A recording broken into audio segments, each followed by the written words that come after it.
has caused me emotional damage. I will now write 16 paragraphs explaining why you're wrong, while completely proving you were right the whole time. 7 out of 10! It's not the end of the world, my friend! But kudos don't hear the call, they'd rather see the fandom fall.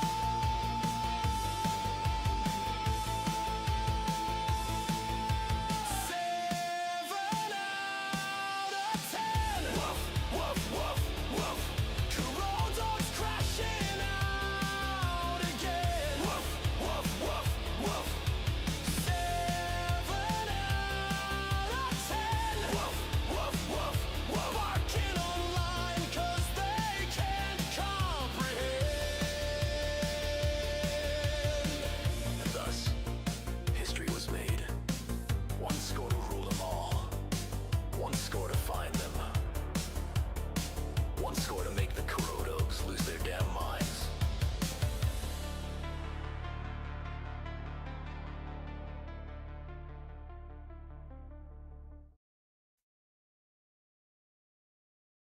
Ay, ay, ay, ay, ay. So, would y'all like to hear that one again? I'm not gonna lie, you for someone who gave a 7 out of 10 score, like we've been talking about for the last couple of days, you would think that by now, like, the more that this is talked about in the communities, and with pretty much one single influencer, our senpai, that is pretty much pushing it. Yeah, 7 out of 10. You're totally canceled. Thank you for the $2.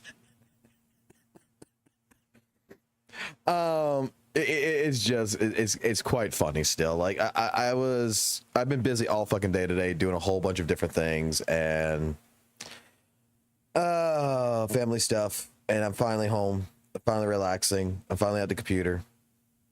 Finally setting up everything, and dude, I was on the road and I was listening to, which I kind of want to review that too. I want to actually listen to that entire conversation between Captain Cabinets and SAINTBOT in particular, out of that entire live stream they had, because I thought it was kind of interesting.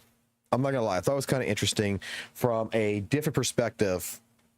Because look, I don't always agree with Captain Cabinets, but in this one I do kind of such. Also, I spell everything fucking wrong. Why, you want me to go correct it? Is your OCD kicking in? I mean, I can't just fucking just leave it like it is. You know, I need to make it to where, you know, someone like fucking Senpai notices it and goes ahead and comes at me and be like, "You goddamn son of a bitch, you don't even know how to spell."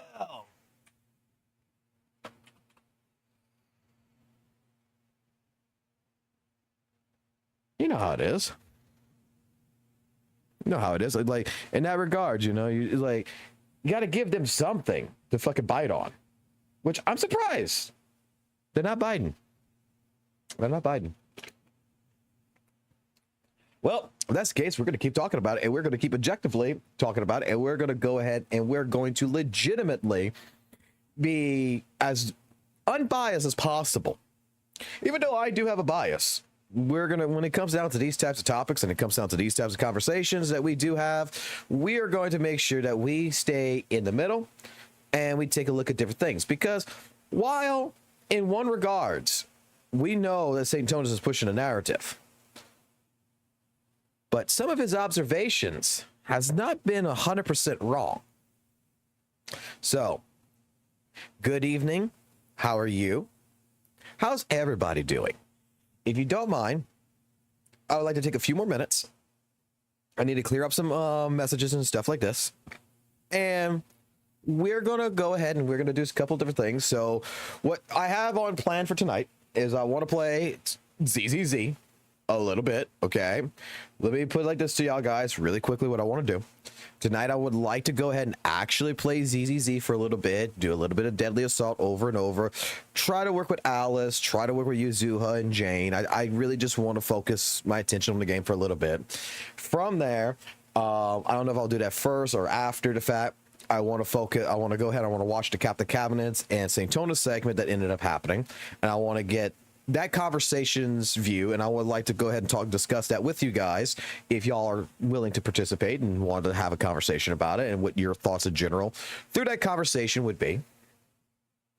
I'd like to go ahead and go from there to discuss, more about what we have promised is today is to go through our Discord later when I open up Discord and go through the run reactions with you guys that you have uploaded run reactions. Let us basically criticize, let us be admirable, admire your runs, criticize your runs, and enjoy watching the different runs. And let's give it a score that is not a 7 out of 10, but on a scores that might be, a 2 out of 10. All right, guys. So give me a few minutes because I want to finish setting up and everything else like that. So I think that it would only take me a few minutes. So for anyone who's news coming in, we have a new song that explains the 7 out of 10 syndrome, I think, quite well. And there's no hard feelings with this song. This is actually just for fun. I like I said, I think the 7 out of 10 situation is completely blown out of proportion. I think that, before calling the pot, the pot black, the kettle black, we need to look at ourselves. You know what I'm saying? So, yeah, give me a few more minutes and I'll be right with you guys.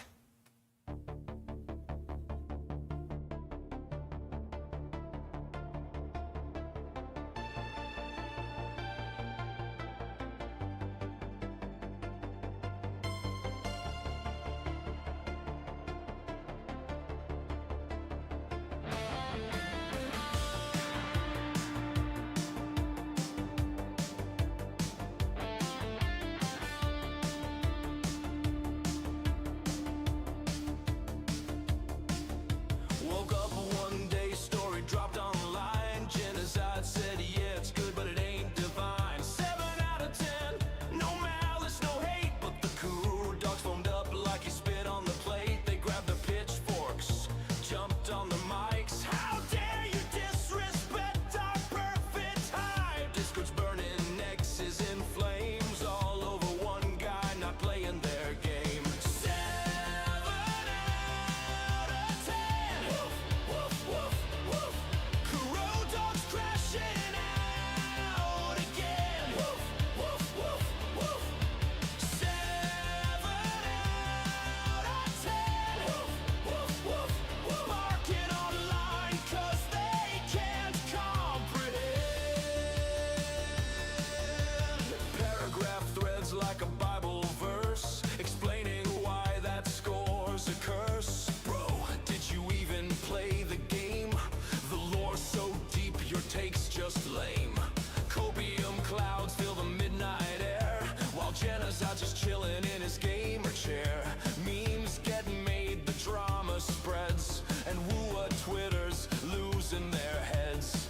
Dear viewer, your opinion has caused me emotional damage.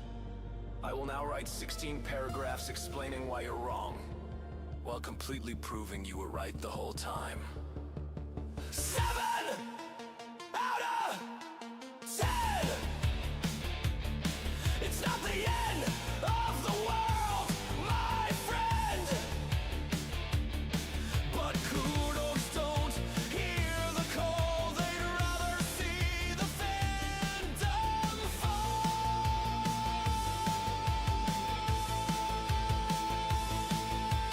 7 out of 10! Woof, woof, woof, woof. Kuro dogs crashing out again. Woof, woof, woof, woof. 7 out of 10. Woof, woof, woof, woof. Barking online 'cause they can't comprehend. And thus, history was made. One score to rule them all. One score to find them. One score to make the Kurodogs lose their damn minds.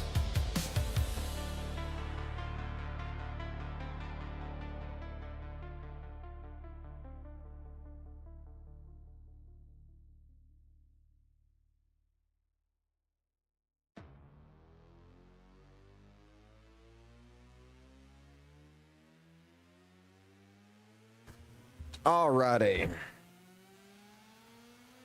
I just wanted an excuse to go ahead and play a song again.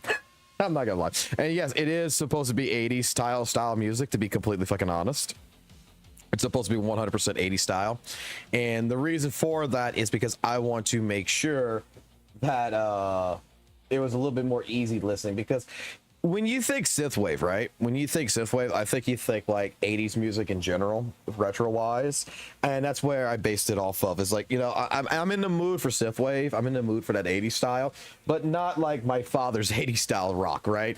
I like that synthwave style of music there is. And like I said, I think the song is really good. You know what? I'm gonna start calling the Kuro bots what they are. The Kuro dogs. It's like the reason why I think that name actually fits. I think that actually got established by who? Gato, right? I think Gato is like one of the people who pretty much really pushed that. So did Gacha Enjoyer. Now, I think it's actually true for the vocal minority because, like, look, let me explain something, okay? When it comes down to the WUWA community, there is still a few people that I know of, that I am friends with, that don't mind the fact that I'm playing fucking ZZZ, right? And I got a few friends who fucking very well fucking mind the fact that I'm playing ZZZ. And the ones that do not like the fact that I'm playing ZZZ are pretty much barking like dogs. Like every time I turn on ZZZ, I turn on a live stream, and they're even if they're not here, they straight up send me a DM. They straight up send me information. They're like, dude, get the fuck off of ZZZ, basically. It's a shitty game.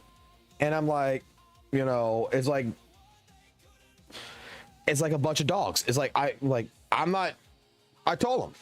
told a couple different friends of mine who do not like the fact that I'm playing ZZZ, that I am covering ZZZ content, that I'm covering drama content that's surrounding around the drama with ZZZ and with Weather and Waves, that pretty much, if you don't like what I'm doing, I'm sorry to say, I'm not changing.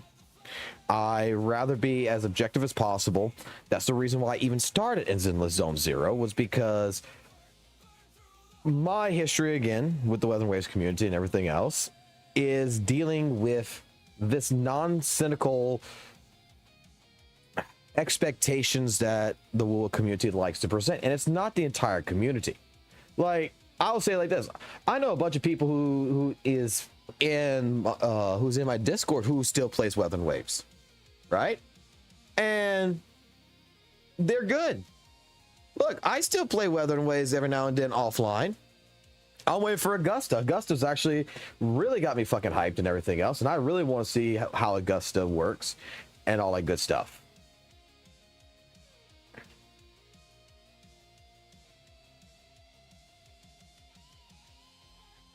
I know, how cringe is that? It is what it is, okay? I've had a few people come on the stream before. They don't show up on the stream because here's the reason why they don't show up on the stream, okay? You want to know what's fucking hilarious? Because I told them, go ahead and if you want, you can talk to me in the stream too. They don't want to come into stream and start shit because the truth is they're actually fucking scared of the ZZ community going ahead and chewing their ass up. And I'm like, dude, no one here is going to chew your ass up if you got a different opinion about Zenless Zone Zero. No one's going to do that. And they're very much the few people I talk to who keep DMing me. That one of them I actually ended up completely fucking removing. I just blocked them because I'm done with people who don't try to look at a situation from the other side. I don't like it when someone just sits there and listens to the gospel of one person but doesn't listen to the other side of the story, right? But the other ones that say that they watch my stream, that they lurk in my stream, but they don't want to talk in my stream because they're afraid to get bitten by fucking ZZZ folks, is like, why you think I mod everybody? No one here is going to ban you. No one here is going to fucking chew your ass out. And if I got to, I will get involved and I will shut them up. Simple as that. You know, I will defend in that case if you got criticisms against ZZZ and you want to express them. You want to talk about Weather and Waves and versus ZZZ like you're doing with me in DMs? Do it. Let other people have an opinion, though. Don't get scared if someone says, I disagree with you. And for some reason, I don't understand this. But I've talked to several different content creators, you could say, in the Zenless Zone Zero community. I have talked to different players. I've talked to different viewers. I'm still working on trying to establish more of a collaboration with several different people in regards, but we don't always agree on everything. We don't always agree on every single aspect of Zenless Zone Zero, right? We agree that we disagree. Hey, and you know what? We're still fine. We're still talking. We're still perfectly good. But the moment that you bring up, I disagree about this in Weather and Waves, like I did earlier with one person that I know of, I get basically told that I am, now the new terminology, the new generational terminology is I get called a walnut. Yeah. I get told that my disagreement, my fact of disagreeing that, you know, whimpering waste and everything else is kind of dog shit and stuff like this, that it's kind of bad and hopefully they'll fix it, you know, future wise, because I don't see it as an HP inflation problem. I see it more as a behavioral AI issue. And they're basically telling me, you don't know what the fuck you talk about. You haven't played fucking WUWA and everything. And I fucking turn on a fucking goddamn Discord live stream and shit for them. I did this like the other fucking day and everything. I turned on Discord live stream and it's fucking completed. I'm like, what you talking about? That I didn't do it. Well, that doesn't prove nothing. It doesn't prove nothing. I'm telling you right now, the Chomp fucking goddamn fucking enemy in that fucking game is a piece of shit. Fucking hate that son of a bitch.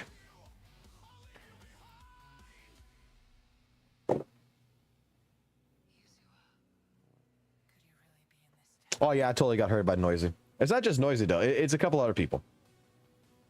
I've actually gone ahead. I've actually taken my leave in a couple of Discord servers that was Weather and Wave based with communities because I'm not welcome no more. I am been called a Hoyle shill so fucking hard, and it's like I don't even accept that title. Like I like Zenless Zone Zero, but I don't like Genshin, and I really, as much as I tried Honkai Star Rail and tried giving it an effort, I am not interested in Honkai Star Rail. I'm really not. I'm going to go back to trying Genshin one more time, though, because of Mel. Mel helped me get an account with a character on it that I want to try it. But I'm like, how can you call me a Hoyle shill if I don't like, you know, the other Hoyle games? You could call me like an Arc Systems, you know, like an Arc bot, you know, for Arc System Works, because I like almost every single Arc System Works game that they ever produced. But I only like one game out of the Hoyle verse, and that's just Zenless Zone Zero. So should I just be called like, you know, a ZZ shill? Wouldn't that be a better terminology, a ZZ bot or something? Because I don't even consider SAINTBOT a Kuro bot because he doesn't like PGR. He only likes Weather and Waves. So if you only like WUWA, I mean, he's just a WUWA shill. It's because it's easier for them. I guess so. I mean, I would 100% guess that would be the entire reason why. So let's go ahead and let's start off this this debut bullshit here. And I would like to go ahead and I would like to listen to this conversation. So SAINTONUS and Captain Kevin's had a conversation, and I don't think the conversation was bad, actually. I actually think it was pretty good on one side, from what I remember from being in the car, okay, and driving, because I was listening to it on my car stereo while I was driving. And grant you, with me having to stop, go, and do all this kind of stuff, I ended up missing quite a bit of the parts in it. So I like to go through it. I'm not sure if any of y'all have already went through this already. You already listened to it. You already saw it. But I like to get general thoughts and opinions while we're doing this. So if there's general thoughts and opinions that you do have about this conversation, let's discuss it together. Let's go ahead. Let's open up the chat. And let's objectively, all together, analyze this and give our actual thought processes of what we think behind all this. Now, I'm going to ask you, and I'm going to be very nice about this. Please keep your bias about SAINTONUS to the sidelines. let's treat it as this is the first time we ever met Saint Tonus. This is how I would like it always to be. Let's treat it like this is the first time we ever meet Saint Tonus. We find out about him, and this is like the very first thing that we ever heard of. And let's go through it. And I appreciate that right there, Ring.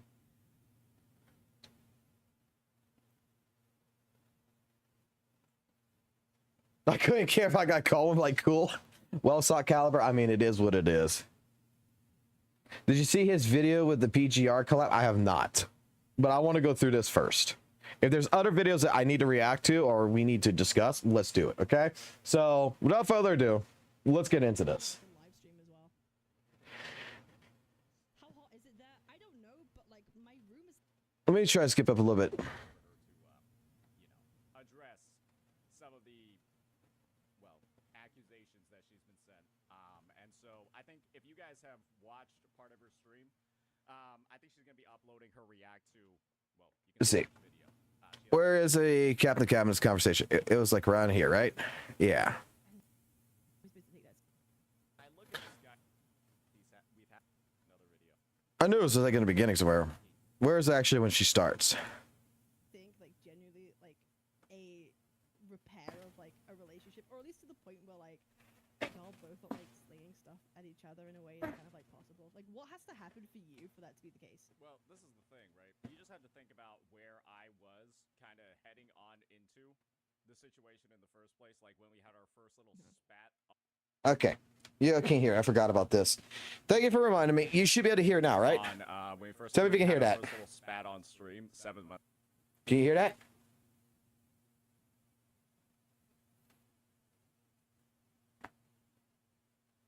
I just have to check. Sorry. Okay, good. No, I don't know. I just want to say, like, I just watched your video, right, about everything, and I just really kind of wanted to know from like your own perspective, of like, do you think like genuinely like a repair of like a relationship, or at least to the point where like y'all both are like slinging stuff at each other in a way is kind of like possible? Like, what has to happen for you for that to be the case? Well, this is the thing, right? You just have to think about where I was kind of heading on into the situation in the first place, like when we had our first little spat on when we had our first little spat on stream 7 months ago.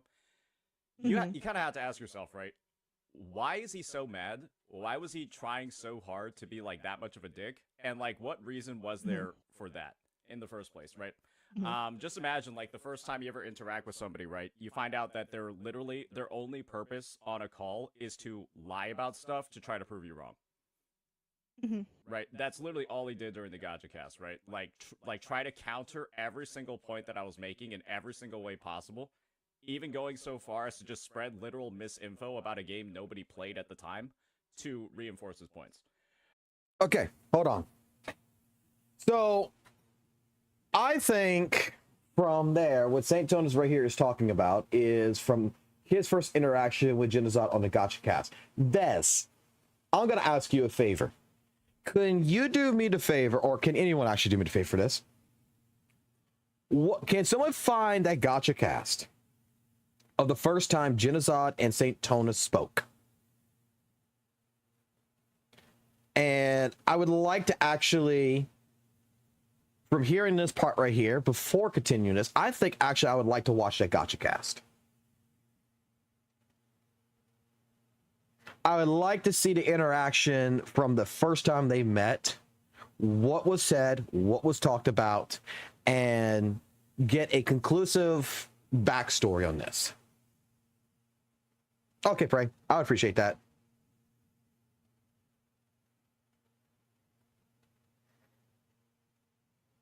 I think that's honestly the best way to go about this. Maybe there's more to this beef, because I don't ever remember personally hearing about any sort of beef about Genozod and Saint Tonus and taking jabs at each other until after the PDF situation. So here we're getting the conversation apparently about it started with the Gacha cast. Let's see, is it this one?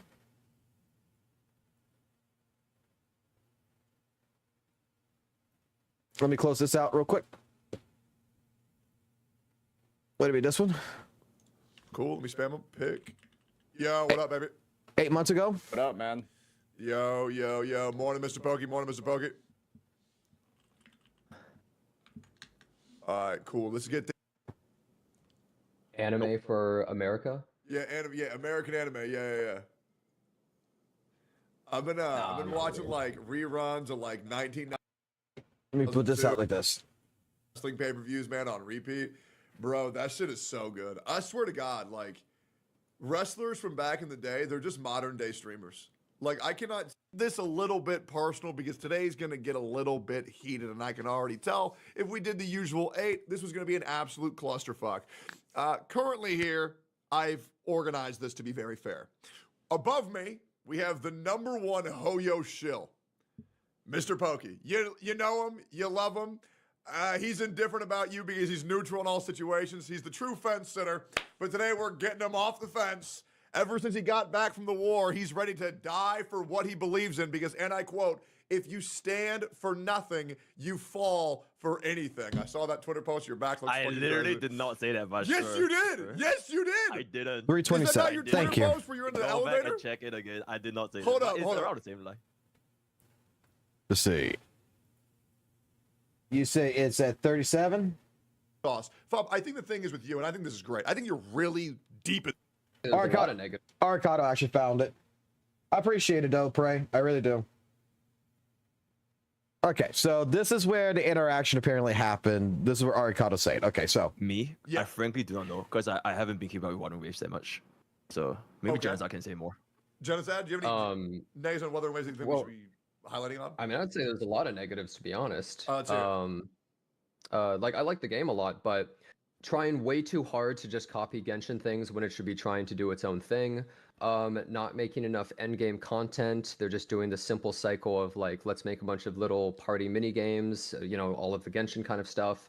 Tower is literal dog shit. It's just Abyss from Genshin, which was the worst thing in Genshin. Why would you copy something that's trash? It makes no sense. I don't like 50/50s on banner system. I think it's terrible, although I understand that that's just the norm now, so I can't fault them too hard on that, even though I don't like it. What else are issues? I mean, those are probably like some of the biggest issues with the game right now. It feels like they're just trying too hard to go Genshin's route instead of being their own thing. Okay, so notice, how do you feel about the tower system and Wuthering Waves? I think the tower system is actually not. It's actually one of the. he wasn't a VTuber. He was a PNG tuber. I am currently about ready to become a VTuber because this PNG tuber that you see right here is about to get upgraded within the next couple of weeks. Better implementations of endgame I've ever seen. I think one dynamic that's really great about it. I see those. Before you go any further, let You me ever played another game stipulate. No, before? exactly. Let me stipulate that Saint Tontas has only played Hoyo and WUWA. All right, like he has not played enough. Like this is one of my points that I was getting a little tilted at. Right, I already talked. All right. Clarification on this, and I think we could all agree with this. What Fob's about to say right here, I will completely disagree. At first, observation-wise, what Fob is saying right now does seem correct because the only content that St. Tonas was known for, and he ever posted, was about Wuthering Waves. However, we can clearly see that when he did open up his Genshin account, whether in any which way, shape, form, he did play it. So... and from now, 8 months ago, and now the future here, 8 months later, we can tell that, you know, a lot of the reason why he is really praising Wuthering Waves is that he really does have a very big hate against Hoyoverse. And there's several different rumors that I have heard of that have the reason for this, but it is what it is. I just, from what Fob's about to say here, I'm pretty sure I want to make that correction that no, St. Tonas did, I'm going to say, I'm 95% sure, was already playing Genshin well before Wuthering Waves even came out. To Saint Tontas in his stream like yesterday about like I was clearly just getting a little too sucked into like shitting on him on his video. Like obviously a lot of things I didn't really mean that badly. But like one of the things Did I mishear that? Wait, did I mishear that? Am I wrong? Did I mishear that? Did he say only Genshin in Wuthering Waves? Though I understand that that's just the Because I norm thought I now, so heard can't fault he's them too only hard played on that, Wuthering even though Waves. I don't like it. Did I mishear that? What else are issues? I mean, those are probably like some of the biggest issues with the game right now. It feels like they're just trying to. You feel Not. It's actually one of the great about it. I see Wait, those. wait, I wait, see those. wait. Before you go any further, You let ever me played another game stipulate. No, before? exactly. Let me stipulate that Saint Tontas has only played Hoyo and WUWA. All right, like he has not played. Okay, yeah, I'm wrong. My correction. I'm sorry, Fob. I'm wrong. I misheard that. I thought I heard that he's never played. I thought I heard that he's never played Hoyo, like, and he only played WUWA. But no offense here, Fob. You talk really fucking fast. Not like this was one of my points that I was getting a little tilted at. Like I already talked to Saint Tontas in his stream like yesterday about like I was clearly just getting a little too sucked into like shitting on him on his video. Like obviously a lot of things I didn't really mean that badly. Good morning, Sauce. But like one of the things is that like okay, so one of the things that tilted me when I was reacting to his video is it happens when I react to Sticks videos.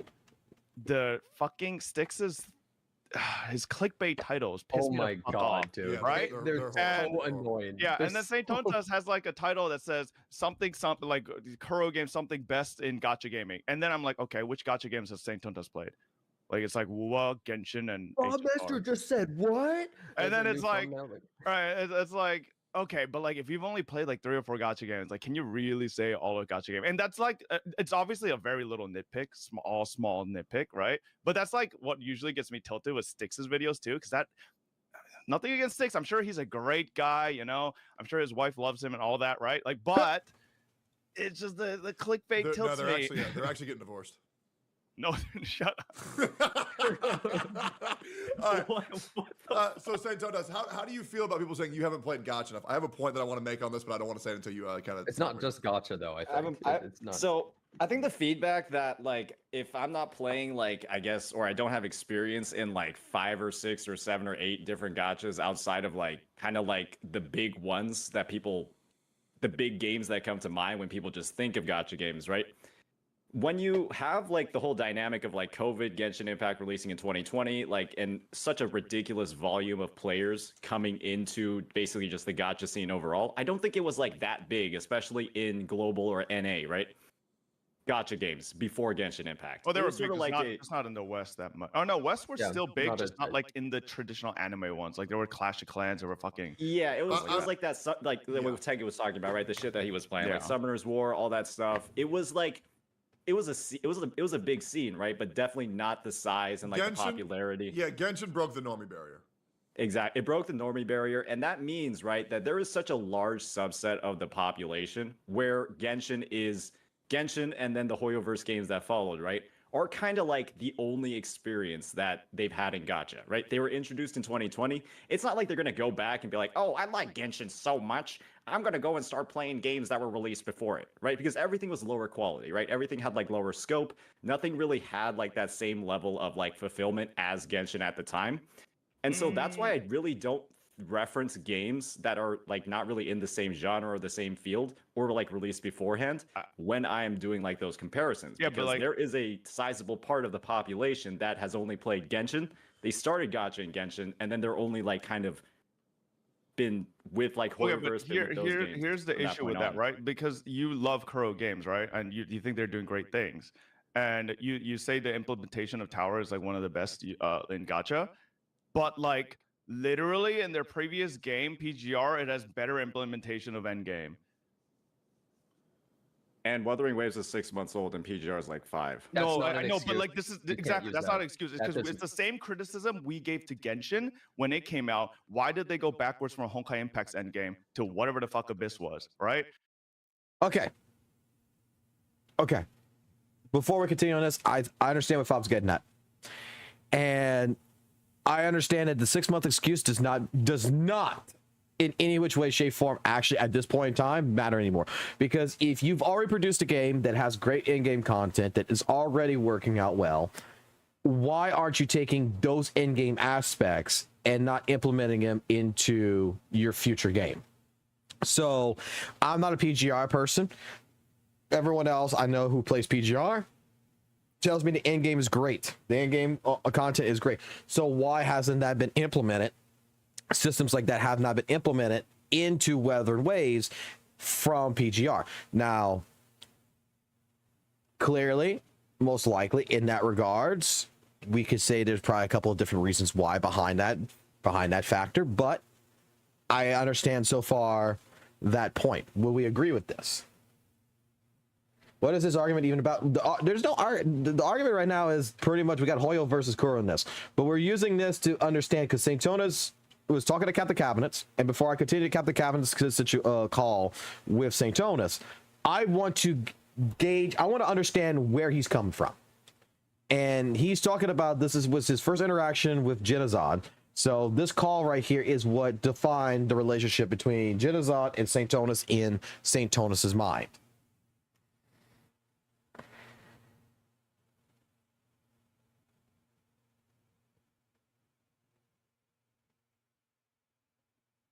Right what matters in a note. Okay, you know what? You're not fucking wrong. Let me go ahead and open up Notepad. You're not fucking wrong. Let me move this on the side so that way I can go ahead and have it. You're not wrong. We'll write it down. Wait, So, really like- quick. Well, I just want to say you can't use that as a criticism. Otherwise, you could say like, well, it's not fair if you make a, like that would work for every product of all time. Is like that nothing could be better because it hasn't had as much time to be out. Like things have to be good the moment they come out. It can't just be like, oh, it's not as good and you have to wait a year for it to get good.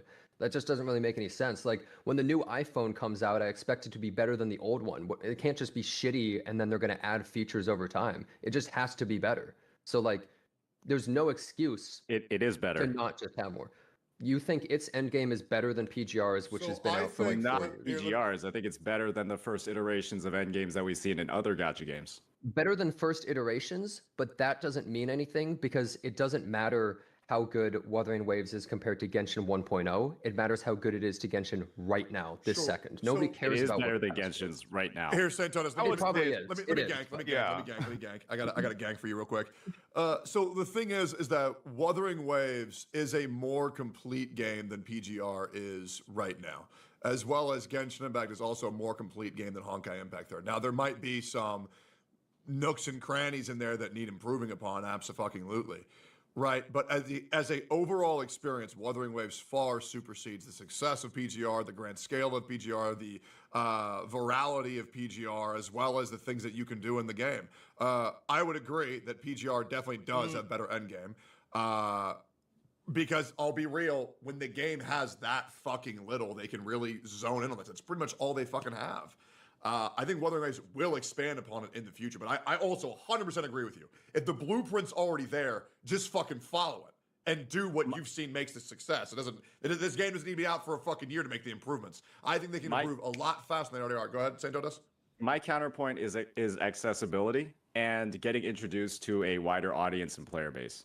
Because one thing that I think we've seen evident across, pretty much, every CC that's played Wuthering Waves and has, trying to, kind of progress to the end game is that this game is kind of fucking hard, right? Especially when you're somebody that isn't used to like dodging, isn't used to like maybe, doing things like backflipping, stuff like that. It can be difficult to grasp the mechanics and actually execute on things like, your echo swap cancels, all that stuff, quick swap, all of those things. And if we're introducing like a shit ton of end game modes that have like all of these tiered or like restricted rewards for you completing them, and then people are still like trying to like learn the game and play it, it's probably more likely that there are a lot of players that just can't clear the tower because Okay. Let me put it this way, and I'm not. This is where I wish I had another like Wuthering Waves content creator in a sense, or person who was very much objective to listening to this that would hopefully might agree to this.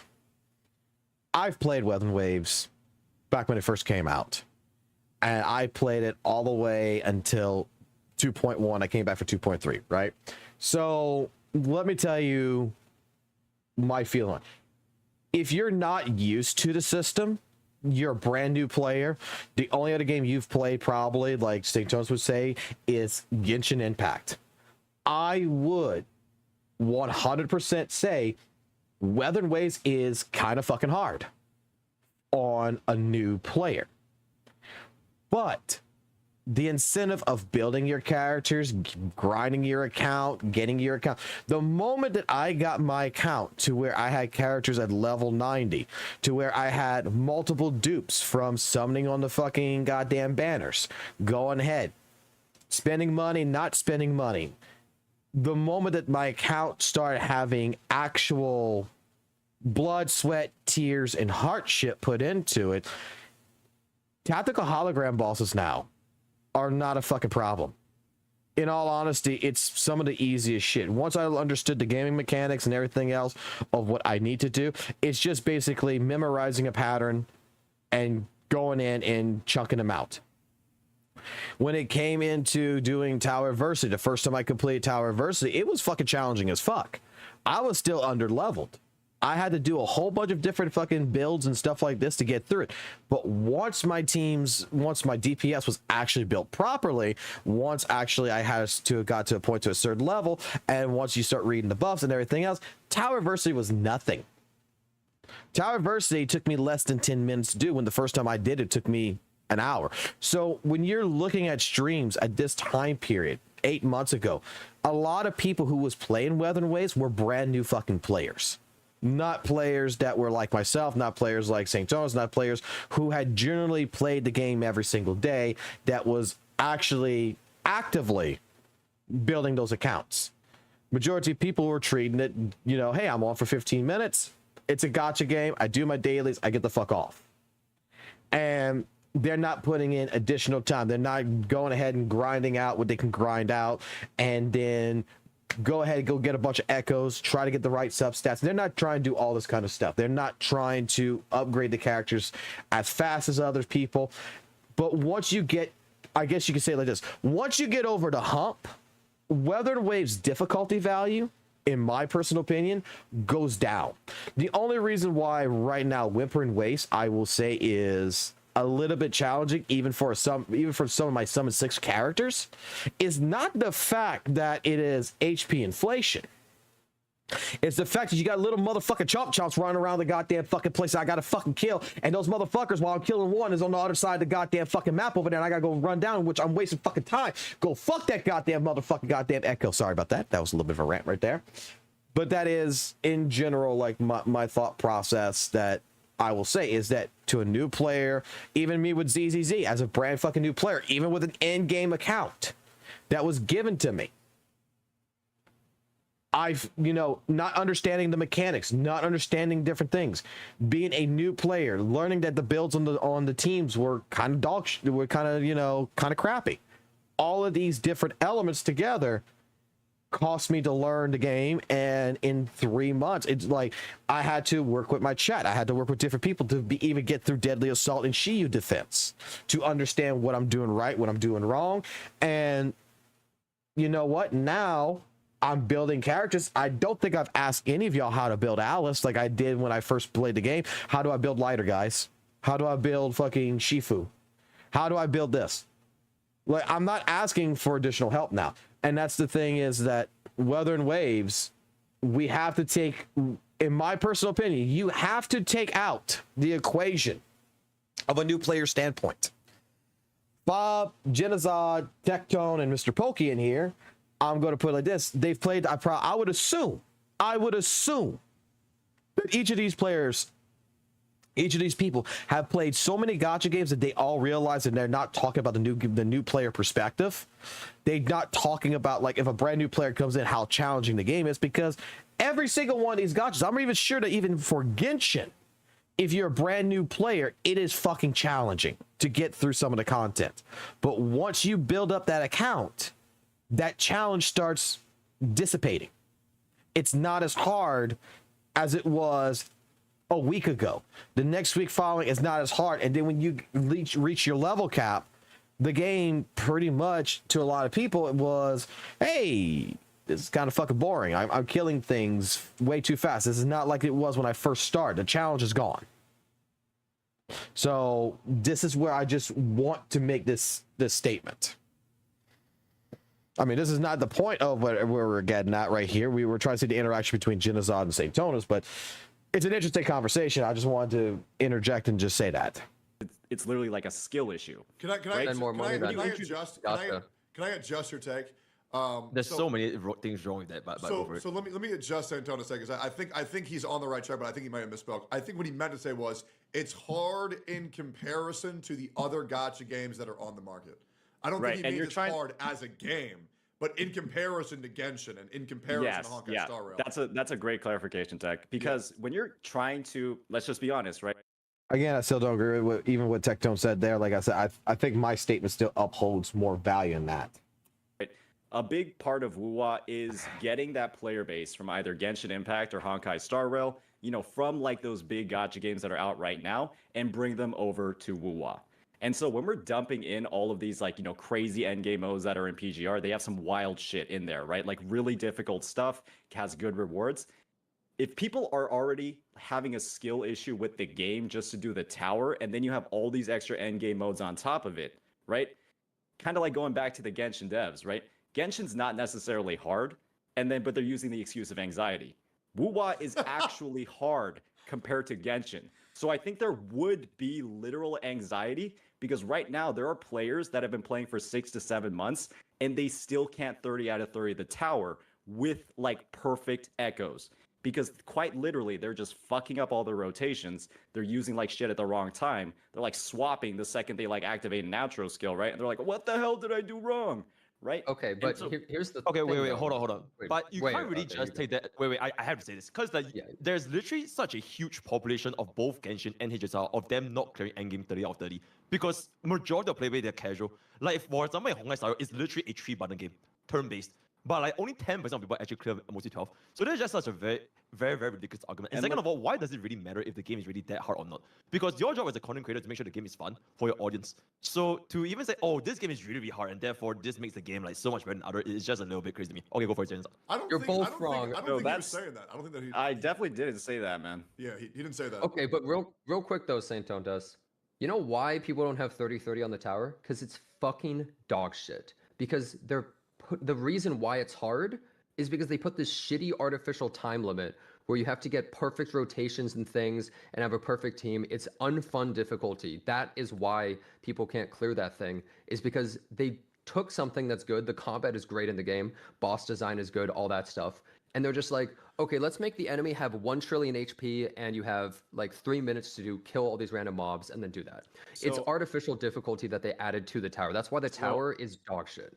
I guess to play that back, you said you have to do things like perfect rotations, you know your teams, know how to play all your characters, right? To complete the mode and like within the time. Well, limit. actually, I'm not talking the 30 out of 30. I more mean what's the second elevated tower thing? Whatever that is. The overdrive zone, the one that Yeah, has no overdrive. time I'm limit more and that meaning you can that do one. it at any time and it doesn't matter when you No don't or time do limit. complete You mean it. the one that gives you 8 minutes and otherwise No, you I don't mean, get enough stars to get the the rewards don't expire, so it doesn't matter if you can't do it now, if you can't do it 6 months later. I'm you not can just- talking about that time limit. I'm talking about the in the fight time limit. There is a time limit in the fight. You have a certain amount of time to win that fight, or you are not getting the rewards or the stars or whatever. basically, You are artificially making the difficulty. So you're saying that it's a problem that if you're not good at the game, you can't do the highest difficulty mode? Like it should be the No, highest difficulty I'm mode should saying be that it's doable a if you're not shitty good at the endgame. game? I am saying that is a shitty endgame that you are artificially making the endgame harder by adding a time limit, and that is the only actual difficult thing about it. Okay. All right, hold on.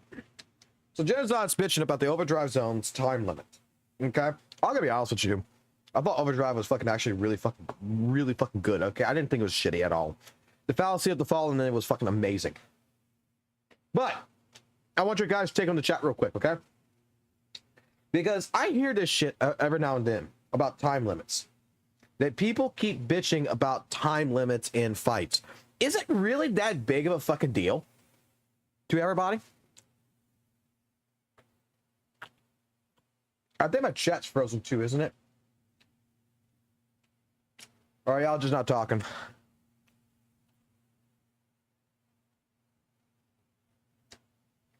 Refresh.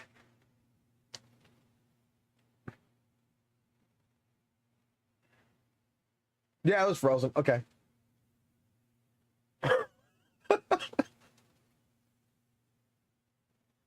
I missed all what y'all were saying. Okay. Well, we'll start from here. All right. Like the time limit, I feel like time limits. I don't feel is.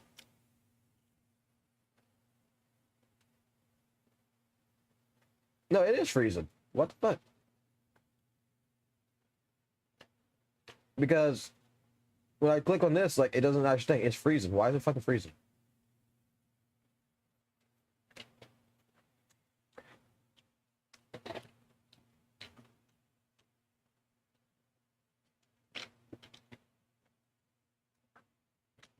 Well, because I just want to get y'all opinion about the timer.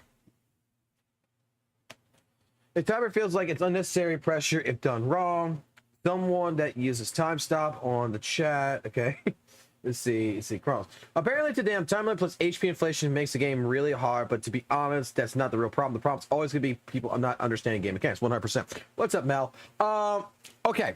Let me give you my thought pattern on timing, on time limits. Okay. Would y'all, if y'all don't mind. I've heard a lot of people say that, you know, time limits like in Weather and Waves is kind of shitty. I've never thought it was shitty because I think that certain in-game modes like Tower Adversity, timer's fine. Okay, I gotta complete this in 5 minutes. Same thing like Zenless Zone Zero with, you know, Shiyu defense. I think time limit is perfectly fucking fine. I think that, you know what, it does add pressure to the mechanics. It does add pressure to the game, and you know, it makes you more aware and not, you know, just sitting there as a level 1 fucking character fucking bashing the shit out of a level 70 boss. Because here's my thing, we're not playing Dark Souls. I'm not playing a level 1 run Dark Souls here where timer doesn't fucking matter. I'm just gonna go fight the boss. I'm doing 1 HP of damage every fucking second on it by just fucking punching it in the nuts, right? So at that point in time, you know, those types of that type of content is derived. It's fine. But there has been different games I've played, like even Devil May Cry has a fucking time limit on how you accomplish like Bloody Palace and such. You do have time limits that is involved in it. And I've never thought that time limit was actually something that really fucking was a big deal in certain game modes. To me, in Weather and Waves, Tower versus having a timer, okay, that is where execution, that is where me needing to get the best time is meaning I need the best build, means I need the best team rotation, means I need to have the best team there is to accomplish this. This is how I thought about WUWA in the beginning. But if I don't want that pressure, I have Illicit Death Realms. I go play Illicit Death Realms. At which point in time, because that was the only really 2 in-game modes I could even tell you. Even some of the tactical hologram bosses, like with their extended, like their very generous fucking time limit, I didn't find was a problem. But if I don't want to fight something with a time limit, I got a whole entire game mode that's just for this. Same thing, kind of like with ZZZ. Shiyu defense has got a time mode, but Deadly Assault technically doesn't. It's got a 4-minute time limit. However, I mean, I don't feel like that's actually part of the thing. And that right there is really detailing how well your characters are built, how well your rotations is, and how much damage you can actually produce, right? You got 4 minutes to get 20,000 score. If it didn't have it, I would kind of be bored with it. But I kind of like it for the fact that, you know, it incentivizes that I need to be quicker, I need to be better, that I need to make sure that what I'm doing is having a better job. I'm doing a better job, that I'm optimizing. It kind of enforces more to me as a player that get good. It's the old Dark Souls mentality in that regards, where it's get wrecked or get good. And I'm just gonna say, I don't think like this is probably gonna be a point to St. Tonus right here. I'm gonna say, like, I don't think the timer is going to be a fucking problem in Weather and Waves.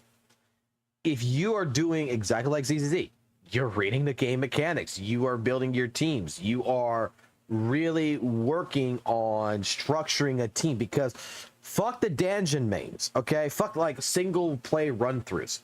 Weather and Waves is a team-based game. ZZZ is a team-based game. If you are a person who's brand new, you should not be completing a fucking tower.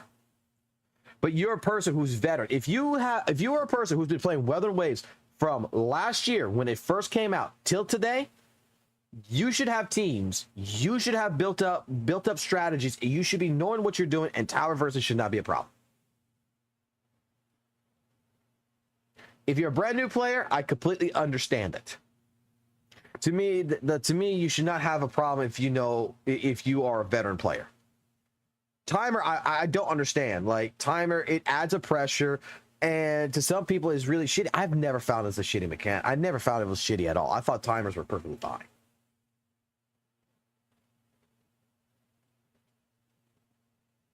But let's go ahead and see. Fights that are relatively easy. What would be the other, I guess, what else? Well, look would at you do? Punishing Grey Raven. You know, Punishing Grey Raven's done a few different things. Let's focus on Gacha that broke the mainstream. Let's focus on Zenless Zone Zero, Wuthering Waves, Genshin, and Honkai Star Rail. Okay. Because I think we can all agree, people who have played a lot of Gacha games, the games that are currently the most popular are not the best. They're not. And the other games that we played, like for example, I'll be real, I think Summoner's War shits on anything in today's market. I love every single system of that game. Like the PvP is fucking incredible.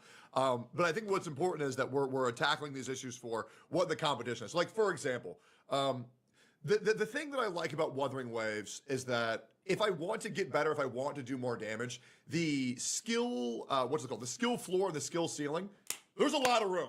There's a lot of room for improvement there. There's a lot of extra DPS you can pick up. Whereas for Honkai Star Rail, for example, the difference between like a pro and somebody who doesn't, so let's be real. The difference between somebody pressing the auto button and the difference between someone who's good at the game, it's not as big because there's less that you can do. There is a difference. There absolutely is a difference, but it's not as big if you improve at being good at the game. So that's why it really worries me for like in game modes like Memory of Chaos, where the HP is getting so high. The game doesn't feel as good as it used to, where S0 and the best in slot 4-star light cone, it doesn't feel that good anymore. It feels like for me, I want an S1 and their signature the more that I play this game, which is really worrying me. But what do you think about that, Mr. Pokey? Do you feel like it's kind of going that way? Wait, can I say something real quick? Yeah, absolutely. Oh, wait. Okay, so all chilling aside for whatever your favorite game is, you have to all agree Genshin Abyss, HSR Memory Chaos, Tower Adversity, and WUWA are all dog shit. All from the same fucking monetization method of gacha, which is literally like they add time limits, they add cycle limits for a reason because they need to sell the latest character.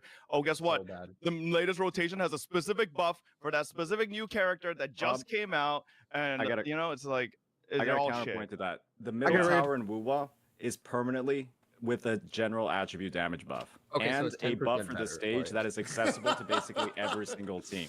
Yeah, yes, he's correct. It used to be like that, but what ended up happening? What was the change that ended up happening? So what Fob is saying here now takes precedence. The middle tower used to be general. The middle tower used to be a general buff. It never used to be dedicated to a certain element. The elements were on the sides. They made that change, and it pissed off a lot of people. It pissed off Ethan. It pissed off a lot of people in the WUWA community because they made that change after this. It used to actually have that. So what St. Jonas is going to say here is correct. But past Fob here is actually correct now. That hazard tower in the middle, it doesn't matter who's the on-banner character. You can use basically, as long as you have a DPS that isn't resistant, you can use your old roster, and there'll be wasn't one of the things though, like fucking what's his fucking name? Scar. Wasn't he spectral resistant? Yeah. Is he he's spectral resistant, and he was a middle tower on Jinshi. Really, like I don't know. That was kind of cringe. Okay, wait. He's both Spectral and Havoc Fusion. He's Fusion, Spectral, and Havoc resistant depending on the forms. His human form's Fusion, and then his second form is both Havoc and Spectral resistant. Wait, really quick. Do you understand why people call you a Wuthering Waves show now, though? What Fob was basically saying is they're all bad systems, and they're just not good. But then you're like, well, no, actually, Wuthering Waves is 5% better than these ones, right? Like, they're all still bad. He used the point of the tower. He said that you... All right, so this is the part. Okay, so this is the first part where Genocide it put a shot on St. Thomas. This is where we got. This is the grudge fight. This is gonna start. This is where the grudge starts at. Okay. This is gonna be interesting. Unilaterally, the tower was used to sell characters, and then I brought up how the middle tower literally is completely adjacent. But the other two opposite towers to that. still have the selling character element, though, where they specifically make them weak to whatever is on banners every single time. That's true, but the other games don't have a system that like gives you a back door for the rest of your roster to still be viable. You're right. But HSR WUWA just does. has other modes, I guess, where like other characters are better. So like, And those were added like 6, 7, 8 months after the initial release. They started adding the modes, and now we're kind of like, I guess, framing it in like a way where like WUWA literally can't do the same thing when they quite literally probably will. I mean, I think what Jen is trying to say is, I tried to come out and say like, basically all these systems are like based on a flawed system of gacha that's basically exploiting people to try to like take money from little kids, and you're like, no, but my company takes money from little kids a little better, which is like, I get the point here. Like Fob, yeah, he's like, can we be all honest? All gacha games, in all honesty, are shit. The gacha mechanics, not the games. The gacha ideal is absolutely fucking is bullshit. Basically, like the tower is based on, it's gonna your tower, your in-game mechanics are basically gonna be based on the latest characters coming in. That's kind of shitty. At the end of the day, that's kind of shitty, but it is a selling point on how they used to sell this game. And like, we've always made the statement, like when I first played Weather and Waves and everything else and such, is that Weather and Waves, while is a good game, it's still to the point to where it is still predatorial, but it's not as predatorial as the other gachas. Like I've always said like this, Genshin, had opportunity for competition. Weather and Waves took that opportunity, but Kuro did not want to go after Genshin in the sense of being a true competitor. They just wanted a piece of the pie. So instead of blowing out of all their shit and being, an exact copy of everything, to me, Kuro handled it the best way. Let's make it cheaper. Let's make the weapons guaranteed. Let's go ahead. Let's make it to where instead of 90 pulls, it's 80 pulls.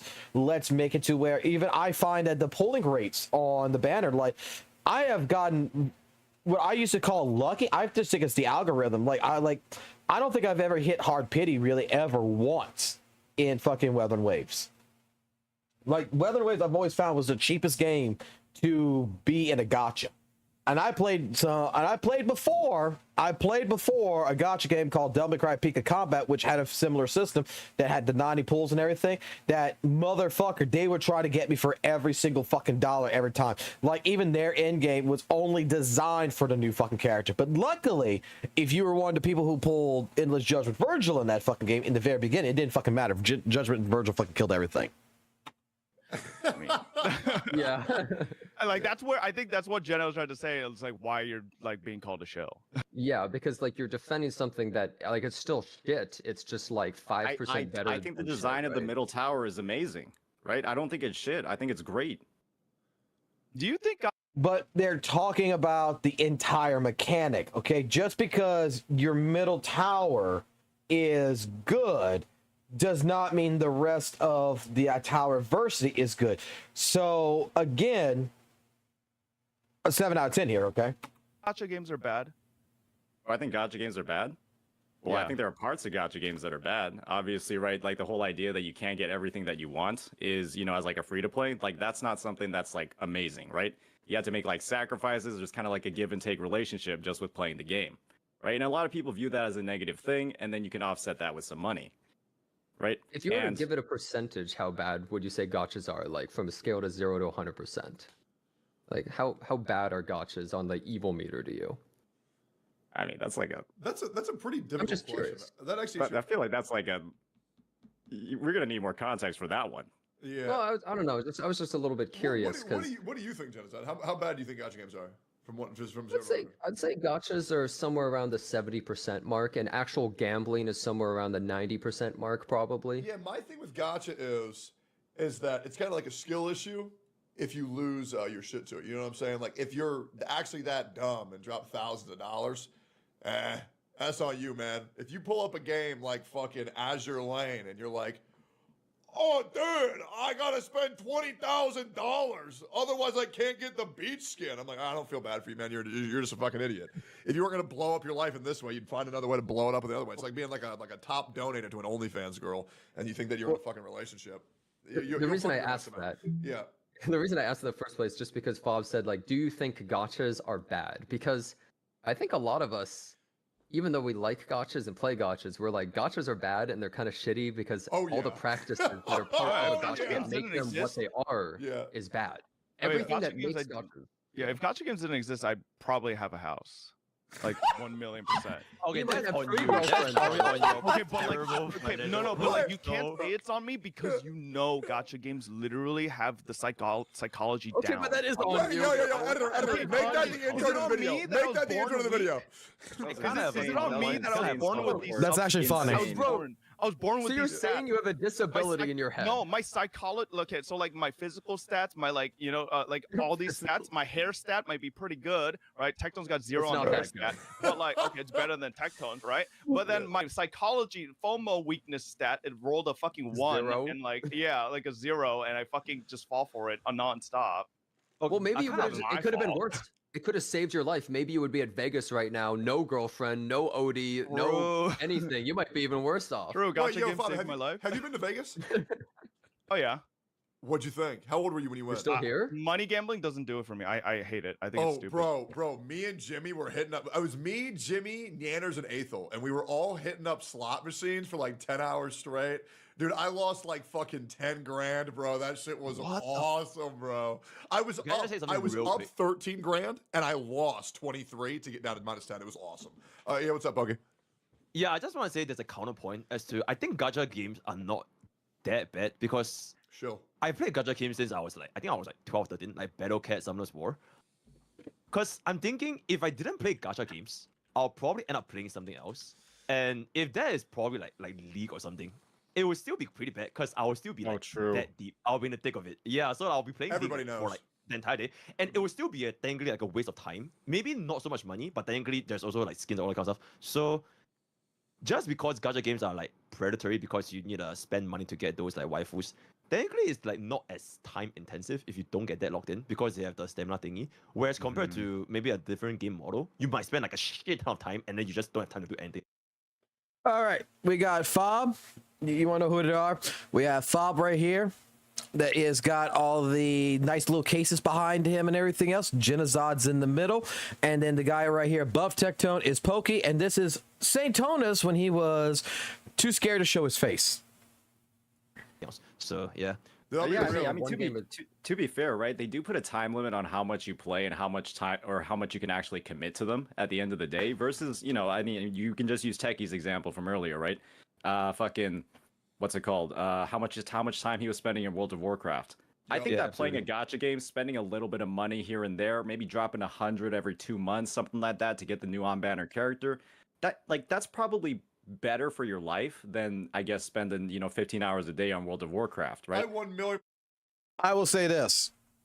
This is an argument that, not an argument, but this is a conversation me and a friend of mine's had before about gacha games in general.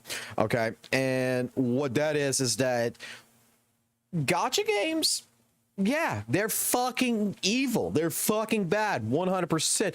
But there is a lot of other shit out in the world you could be doing that's a hell of a lot worse when spending money. I know fucking people out there that fucking spend money on fucking goddamn hard ass drugs and shit. And, I could be doing drugs. I could be fucking an alcoholic. I could be, a person who is really destroying my life. To me, even before fucking playing gacha games, man, like I was spending money on trash. Okay. How many times, I got let me put it this way. You guys see me spend money in the gacha game right here, right? You see me spend money in ZZZ, right? You're going to see me drop $200. You know what I see when I drop $200 or $100 in here? I see that, well, you know what? typically it costs me now, especially with inflation, anywhere between $20 to $30 to go ahead and eat lunch at work. Okay, because I don't meal prep. If I can make it, I can save myself money. I could do meal preps and stuff like this. If I don't eat lunch, that's $25 saved. I could throw that in fucking ZZZ. If I don't do this, I could take that money. I could put in ZZZ. Now it's choices. As long as I'm able to pay my fucking rent, as long as I'm able to pay my bills, as long as I'm able to basically do everything there is first before I put money into a fucking gacha game, there's other shit that, you know what, I could put money into. It's a counterbalance. So I know some people, you could do it much fucking worse in your life and spend money in a lot of worse ways than in a gacha game. 100% agree with you. I would also like to say the money so why are we using extremes? Why don't we just use normal people as an example? Well, I mean, it's I mean, we're using extreme cases as an example. I mean, I feel like nobody on general this call gacha is player normal base for is sure. I feel like the general gacha player base probably wouldn't be like spending ridiculous amounts. They might just be casuals, or like they just spend free to play, or like better monthly pass. dude, Can I just say that I do like Mr. Poke when he's holding the fucking goddamn nostril fucking Vicks Vapor Rub shit in his fingers like this. It's looking like he's trying to hold a fucking cigar. It's like he's acting like he's a fucking, you know, a Yakuza fucking mob boss right now. Can I just fucking point that out? That's kind of fucking hilarious. So they probably won't be dead. I think the general gacha player does not do the endgame modes at all. I think they log in, they do their dailies. Maybe they'll do their dailies. The money, they're like, I want to see who's Eula talking to. Well, that's my girlfriend. Yeah. I love Hutao so much. Oh, she's. But so far, the only push I've seen so far, and we're gonna keep going here, but the only push I've seen so far that Genocide has done to St. Tonas is defending Fob. And I'm hoping that that's not just it, because I don't think that was that rude. I don't think that is a cause to hate a person so far. So far, I don't see why mentally we got a problem with Genocide from our first big meeting. So let's continue. So cute. That's pretty much the normal player. By the way, the most money I ever lost, so per dollar I had in my account. So like, first of all, I can drop $200,000 on Genshin Impact when I was making $2.3 million off a planet. That's pennies. Okay. But when I had $3,000 in my bank account and I spent $3,000 of it, all of my money, on getting gift skins for e-girls on the internet from League of Legends, that's what fucked me up. So I agree with Mr. Pokesting as well. If I wasn't fucking my life up with Gacha, I would have fucked my life up another way. I think stupid people will always do stupid things, and I'm a stupid fucking guy. I think we've kind of gone in enough on the fuck WUWA train. So now let's talk about Honkai Star Rail. I want to retake all that energy. My turn. Yeah, let's take all that energy that we just had towards fuck WUWA, and now let's talk about fuck Honkai Star Rail. I didn't even know we were talking fuck WUWA. Well, that was a I shit you not, that was a 28-minute segment of 4 people dogpiling on Santontas. Let's dogpile Honkai Star Rail. No, but we weren't like dogpiling on WUWA. It was just like the overglaze. Like one mode, essentially. Yeah. It is like Sure. the game. Otherwise, I like it a lot. What I want to say is, let's focus on Mr. Pokey now. All right. So Honkai Star Rail, right? I think we can agree that Honkai Star was probably in our maybe I'm wrong. It's probably all in our top 5 favorite gacha games. Maybe it's not. It's my rank one. Yeah, it's a very fucking good game. I like it quite a bit for me. But I do think there has been some glaring issues with dialogue bloat. I think the amount of time that this game sits there and fucking yaps and keeps you CC'd, and it's required to do, and there's no skip button, is a massive fucking issue. The fact that it does not have a skip inside. Is that it? Like, there's got, like, Genocide, is there not another part where... Because, I mean, I really don't want to watch all this for another 45 fucking minutes. Summarize button yet. Fucking what? A year and a half into release is fucking ridiculous. And 2.6, dude, watching the 8-minute trailers that I wanted to put a gun in my mouth and pull the trigger, though. Honestly, these days I'm just looking for a fucking excuse. What did you think about the 2.6 story mode, Mr. Pokey? Did you like it? Okay, wait, pause. Can I just say for 2.7, it was really good. Have you played it? No, They made it a I do lot listen. slimmer. Yeah, it's like a lot more digestible. I think they might have like they have a dance to listen moment. The dialogue was like way shorter. Sure. There's So still a little what bit you of just twist, but did yeah. is Saint Tonta saying, but the middle tower's good. Just because 2.7 might be good, 2.6 Oh, absolutely. was I'm still just saying dog there's shit. like there's gonna be a trend. Yeah, absolutely. But we'll know for that. But for 2.6 specifically, Hmm. I feel like there's a one reason why Genshin and Honky Starbucks they didn't. Someone add give me the that skip button. podcast, Tim. The It might be because the 2.3 live streams no, I feel like podcast. it I might want be to get because that. they want players to be more engaged to the characters. Because I think they know If someone can give me that with a timestamp of when they went at it, that would be great. Because so far from what St. Tonas was saying is that it was from the first Gacha cast back 7 or 8 months ago, which this is the one from 8 months ago. This is what he's talking with Captain Calvin's about. This is why we stopped that video. I want to see, he might bring that up later, so we might as well watch that. I want to see every single interaction that St. Tonas and Genozad's been in a call, that I'm trying to gauge how these two people are interacting with each other to get a better understanding mentally on that. their demographic is more casuals or like casual whales. So I feel like story in a gacha is probably one of the best ways for them to get attached to the character, and that's what Why sells don't they in just a gacha game. Why don't they just make a story worth listening to then? Because that takes mean, effort. It does. This is Maybe my- the storyboard. this Maybe is the my storyboard viewpoint. gives us. This is Yeah, my but viewpoint on that's- the skip button. Or Pokey, sure, did you want to go go? for Okay. No, This is no, my you can go for viewpoint it, on the go for skip it. button. The fact of the matter when it comes to a skip button is that it puts responsibility on the developers when you have a skip button in your game to make your story engaging and worth watching. Because if it's not, if you fuck around, if you have dialogue bloat, if you waste people's time, they will just skip it, right? And if you make a story that's instead engaging, that gives people reasons to listen, that has dynamic camera angles, that has good facial expressions, you guys might know the game I'm talking about, right? You will have a story that you won't want to skip. You'll want to click through and actually read all the dialogue, see all the characters move, see that cute little animation of Shorekeeper drinking some tea, and you'll stay along for the entire tale. Right? ZZZ actually does the same thing. They have shorter dialogues, a lot more concise. They give you the fucking skip It's really button, good. but nobody really uses it because the storytelling experience doesn't feel like you're basically paying or you're getting screwed over in the process. Wow, that fucking take does not age well anymore. Holy shit. Wow. And when you don't have a skip button, what is the point of making a good storytelling experience when you're forcing everybody to watch it anyways? There's no motivation, right? You just fuck around, you waste as much time as possible, and you just drive up as much of those analytics as you can, right? Oh, look at the playtime on our app. We made sure everybody played at least 5 hours this patch, right? Because you made it fucking unskippable, right? And then you made the story shit.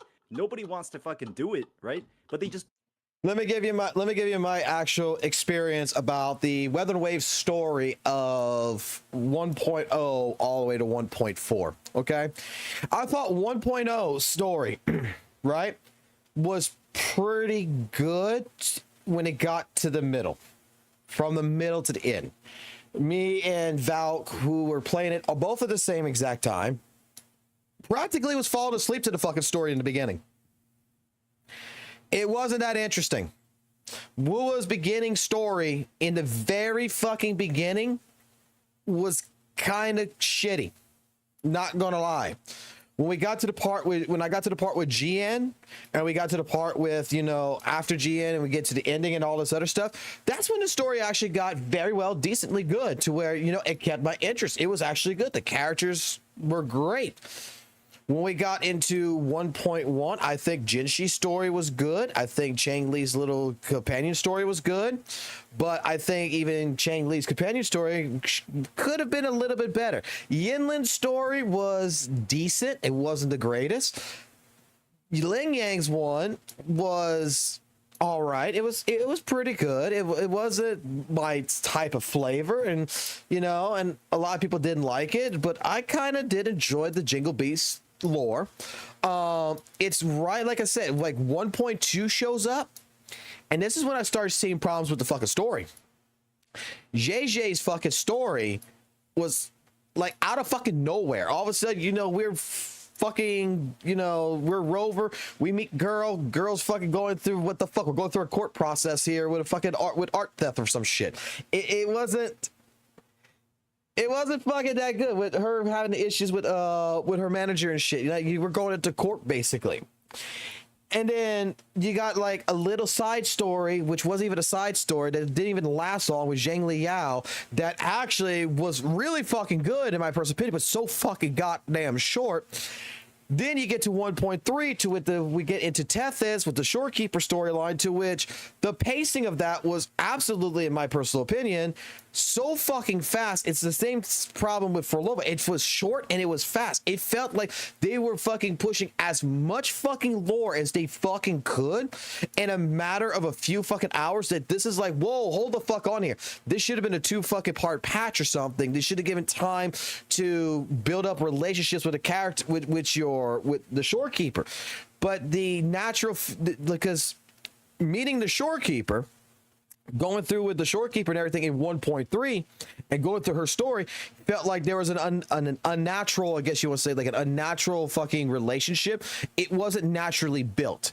It wasn't something that I could tell you that I actually fell in love with Shorekeeper or not, because basically we went from beginning to fucking fight. That's how it fucking felt. It was so fucking bad pace. Like when we did the story, everybody on my fucking stream was like the same way on this, okay? Everybody in my fucking community was the same way. It's like, what the fuck's going on with the fucking story here? It's kind of like, you know, it's good. It's visually fucking amazing, but there's too much fucking information for this short ass patch. 1.4, when we got fucking, you know, Camelia's fucking storyline, which was a companion story, it told her fucking entire lore in a short aspect, but without bombarding so much fucking lore and shit. And it actually built a relationship between Rover and fucking Camellia, which actually fucking the pacing I thought was fixed. It was good. It was a great little story. The Encore story, well, I will say it like this: when it comes down to fucking Encore can go ahead and be straight up shit. She already met Rover in 1.2. Yeah, JJ's story in 1.2.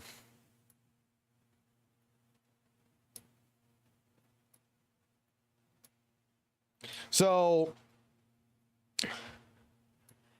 when it comes down to it, like, the different stories, some of them were good, some of them were bad, in my personal opinion. Some of them I give an actual 2 out of fucking 10 in regards, because like Encore, Encore was one of the fucking worst story fucking lines that I fucking went through. Renacida, I think, was a good story, but it just wasn't for me. It was not my style. It's kind of like, you know, Ling Yang's fucking thing. It's good, but I'm just, you know, it's not for me. But the story of WUWA, like, from 1.0 all the way to 1.4, it has its fucking flaws. And I'm glad that there's a skip button, because you know what? If I could go back to play fucking WUWA again, half that fucking shit I would fucking skip, because it was boring as fuck. It was not interesting. It was not good story writing. It was not. Pacing issues were there.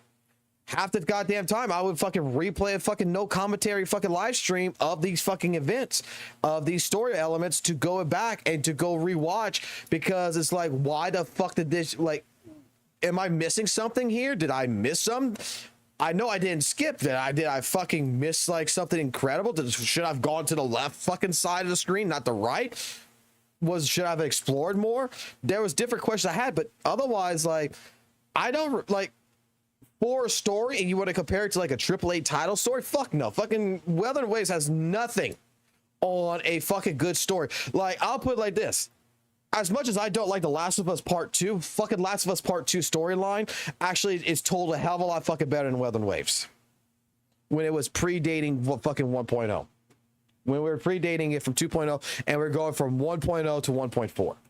Do it. They just sit there becoming a human auto clicker, right? They're a human fucking auto clicker, spamming through the dialogue as fast as humanly possible. I think my That's counter the point is just storytelling Wuthering Waves experience story is in not Genshin that and good as well. HSR. But it's subjective. Wait, sorry, go ahead, Mr. What were you saying? Sorry, you guys go for it. Nah, just saying, I think Wuthering Waves story is really not that good. It's just getting away. Sure.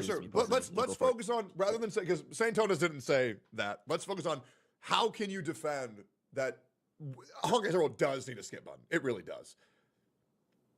Wait, really quick. Yeah. The reason why 100%. Well, the way the story is all over the place at times. is because I they agree. genuinely, I don't, this isn't like me making things up. They want to waste your time. Yes. Because otherwise, you would play the game, skip all the dialogue, and go, "There's no fucking content. This fucking sucks." Because there is no content, right? And imagine if you skipped all of 2.6 in Honkai Star Rail, what the hell would you even do? Like genuinely, like they have to pad the timeout. Well, okay, zero cycle. No, but like realistically, everything in all decisions made in these gacha games, it comes back to money.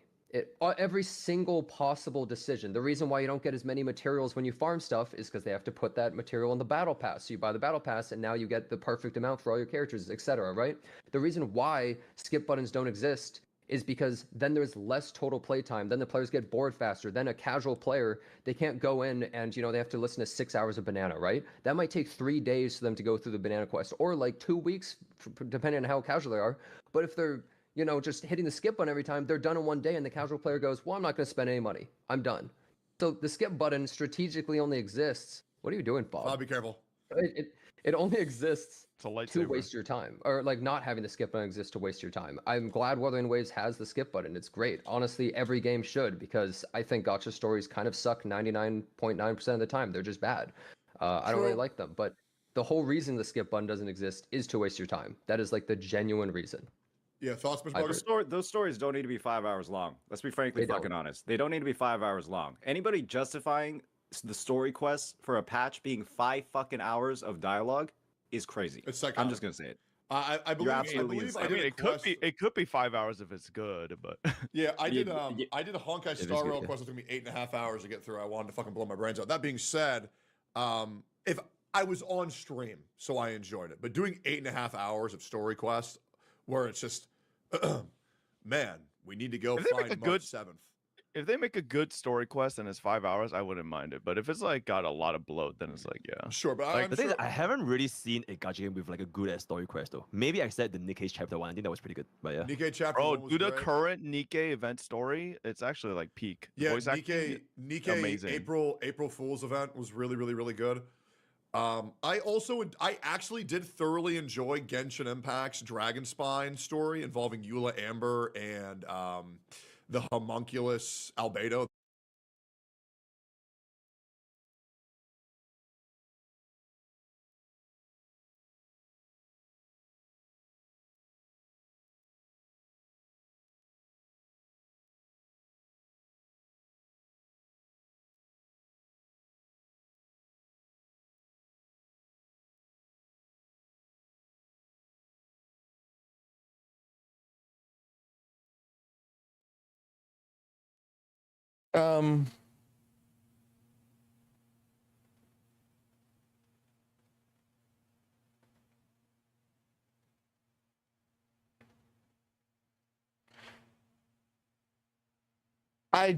I timed you out for 1 minute, gamer, because I'm not sure.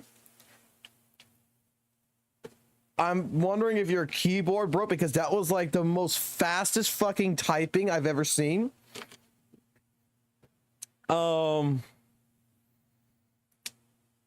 So I'm giving you 60 seconds to figure out what happened, and and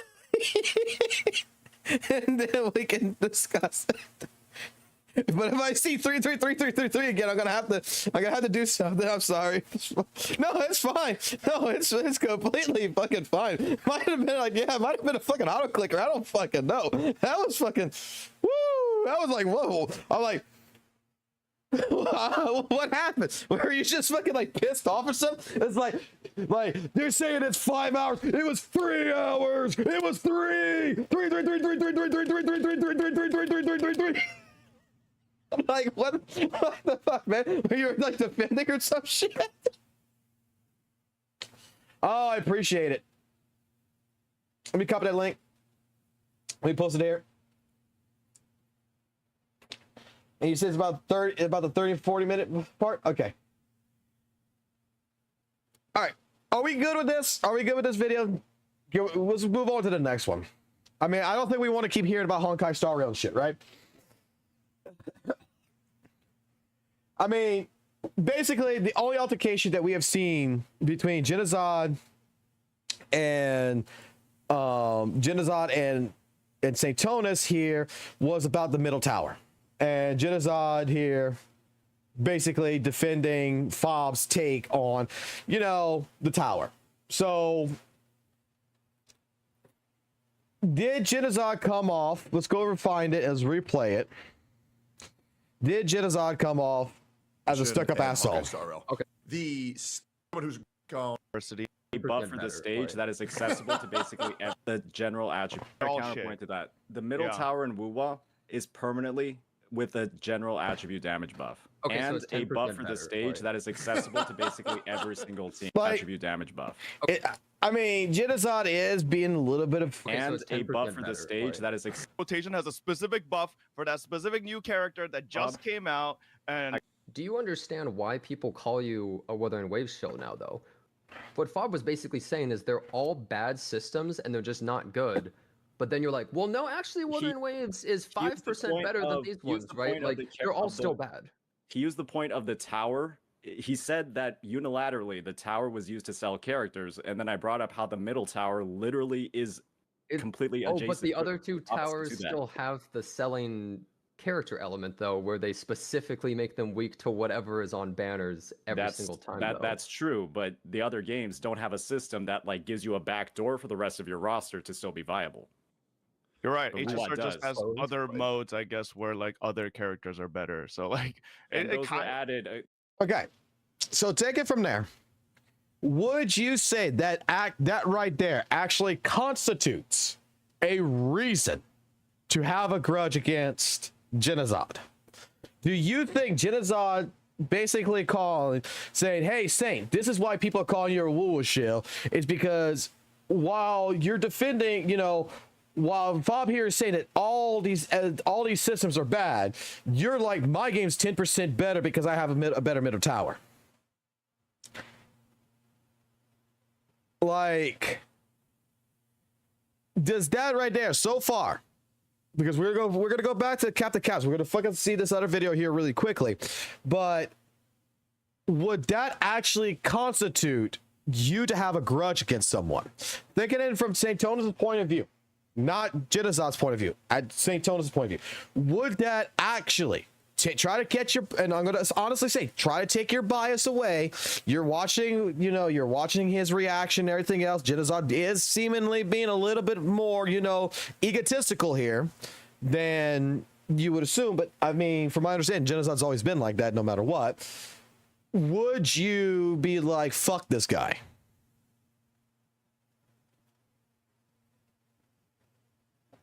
Because, I mean, I'm just going to say, do you think gacha game stories are inferior to other games? It depends on the gacha. Like ZZZ, I think actually like ZZZ's 1.0 storyline type deal with its story is actually somewhat superior to some games I've played. But generally speaking, when it comes to gacha games so far that I've experienced, AAA title games will fucking beat a gacha game's story. And ZZZ's one so far, I think is actually really good. Now, according to Valk, and I got to continue on Honkai Star Rail, but according to Valk, Honkai Star Rail's entire story is actually the best.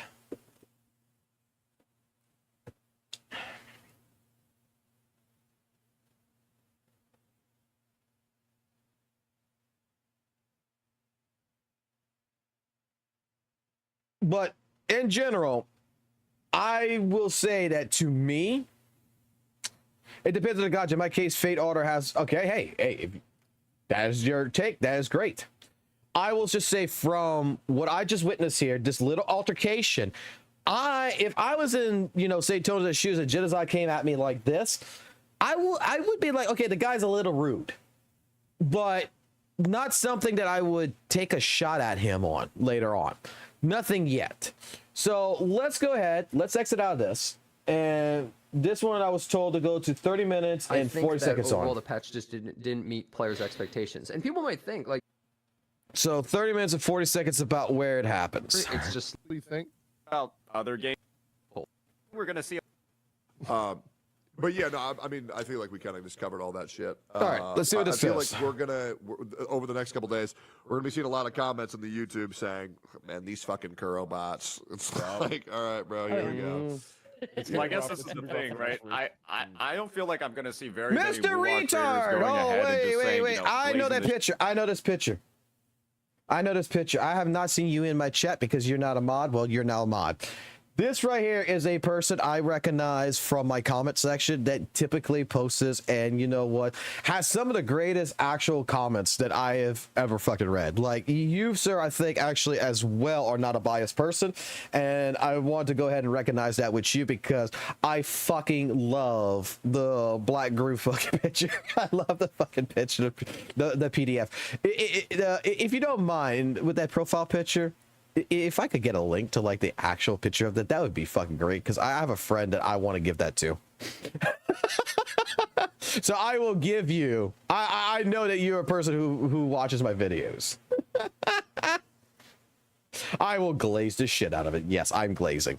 All right, let's go back to this, because right now, like I said, we're trying to see the different times St. Tonas and Genocide has interacted, and I want to see if it actually constitutes for St. Tonas to basically not like Genocide before we go to the Captain Cabin's video. shit out of the update, even though it's like, you know, or glazing the shit out of like everything in here. I think that there is a fair amount to glaze with the anniversary, right? But there's kind of like that one dark mark of the rewards being dog shit. But I don't think we're going to see a lot of people, you know, kind of just not addressing that at all. And, you know, when we think about other games and other anniversaries, a lot of the big CCs for those games will just not talk about their anniversaries and the really bad parts of it. And I think we've addressed it a lot at this point. So it's just like, I mean, it's kind of just like about what people are willing to talk about, what people are actually willing to, you know, push forward to their audiences. And I think most WUWA creators are going to be very open about saying there should be something that makes this anniversary better. There should be something that they buff about it. Let's talk about the anniversary really quickly, about Weather and Waves 2.3. In all honesty, I don't know how many people that I have talked to who are content creators or viewers that have all basically said the fucking anniversary of WUWA was completely fucking dog shit. And at the time, I was trying to fucking defend it. Like, I remember me defending this shit and being like, well, guys, look, last year, how many fucking how many events did you get? How many good shit did you get? You got a 5-star, you got a 5-star weapon, a 5-star limited weapon, a 5-star, you know, basic 5-star weapon, a basic 5-star character, a limited fucking character last year if you played it all last year. We had the event that gave us 8 million shell credits. We got all this other stuff. Kuro all fucking last year has given basically the Weather and Waves community almost every single month from its launch for a good long time, rewards on top of rewards on top of rewards. So when the anniversary came around, my defense for Weather and Waves at the time was, you pretty much already got your fucking anniversary throughout the entire fucking year, man. And you're acting like the fucking child that's like, hey, look, mommy and daddy fucking spends all fucking year round to give you everything you fucking want. And when your birthday comes, you got one present and you're fucking pissed. And you're like, you don't understand. The first anniversary fucking matters in WUWA. It fucking matters. And I'm like, okay. And then I saw the ZZZ anniversary rewards like a couple of days or whatever after the fact, and I'm like, wow.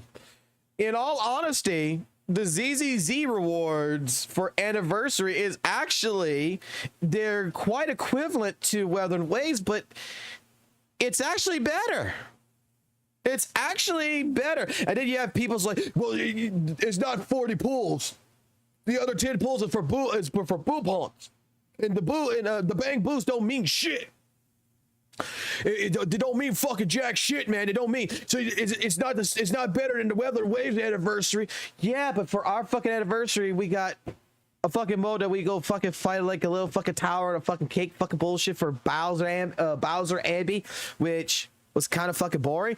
And then we had fucking basically Uemasa, fucking pretty girl derby over here, horse girl derby, fucking bootleg that was kind of fucking shitty, because you know what? At least, you know, they could make them run around in tracks. We had to wait till the next fucking day to get a review back to be like, hey, you got this. It was kind of fucking crappy. And then we had the other fucking mode where you had to jump on top the heads, the cubics, and go around. And then I'm not gonna lie. I am not gonna fucking lie about Weather Waves 2.3. Hold the fuck on.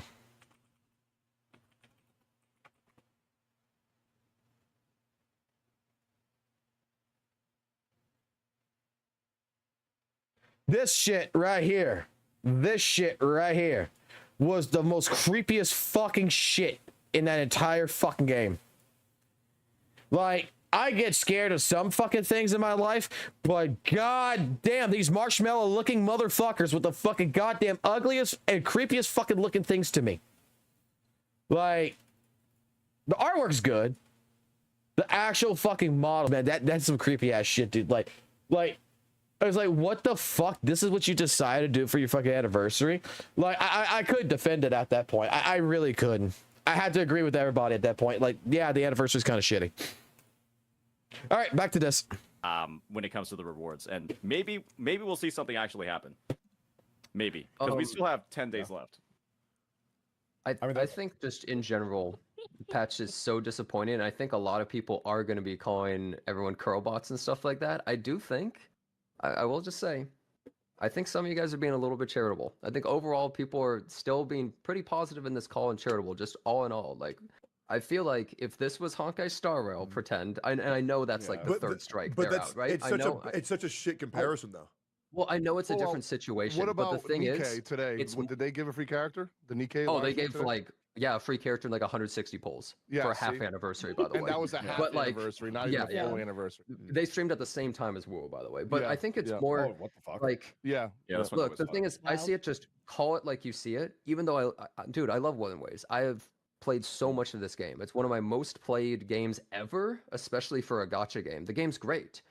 But I'm going to absolutely call this out, just like dog shit anniversary, very disappointing for players, and I'm going to be really harsh about it. I'm going to be shitting on it for a while and memeing on it. I hope they don't blacklist me or something, but like just realistically, like this is how the players are going to feel. And I think it's totally fair to be like, what the fuck are you guys doing? I really think objectively that you're just straight up fucking wrong. Like on all accounts, easily just straight up fucking wrong. On all accounts? Yeah, like hold on, let me break this down, right? Because like once again, if there's anybody who's gonna freak the fuck out over this shit, it's me. I complain about fucking everything. I bitch about everything. I've been doing that for 6 fucking years. But like, let's be completely legitimate.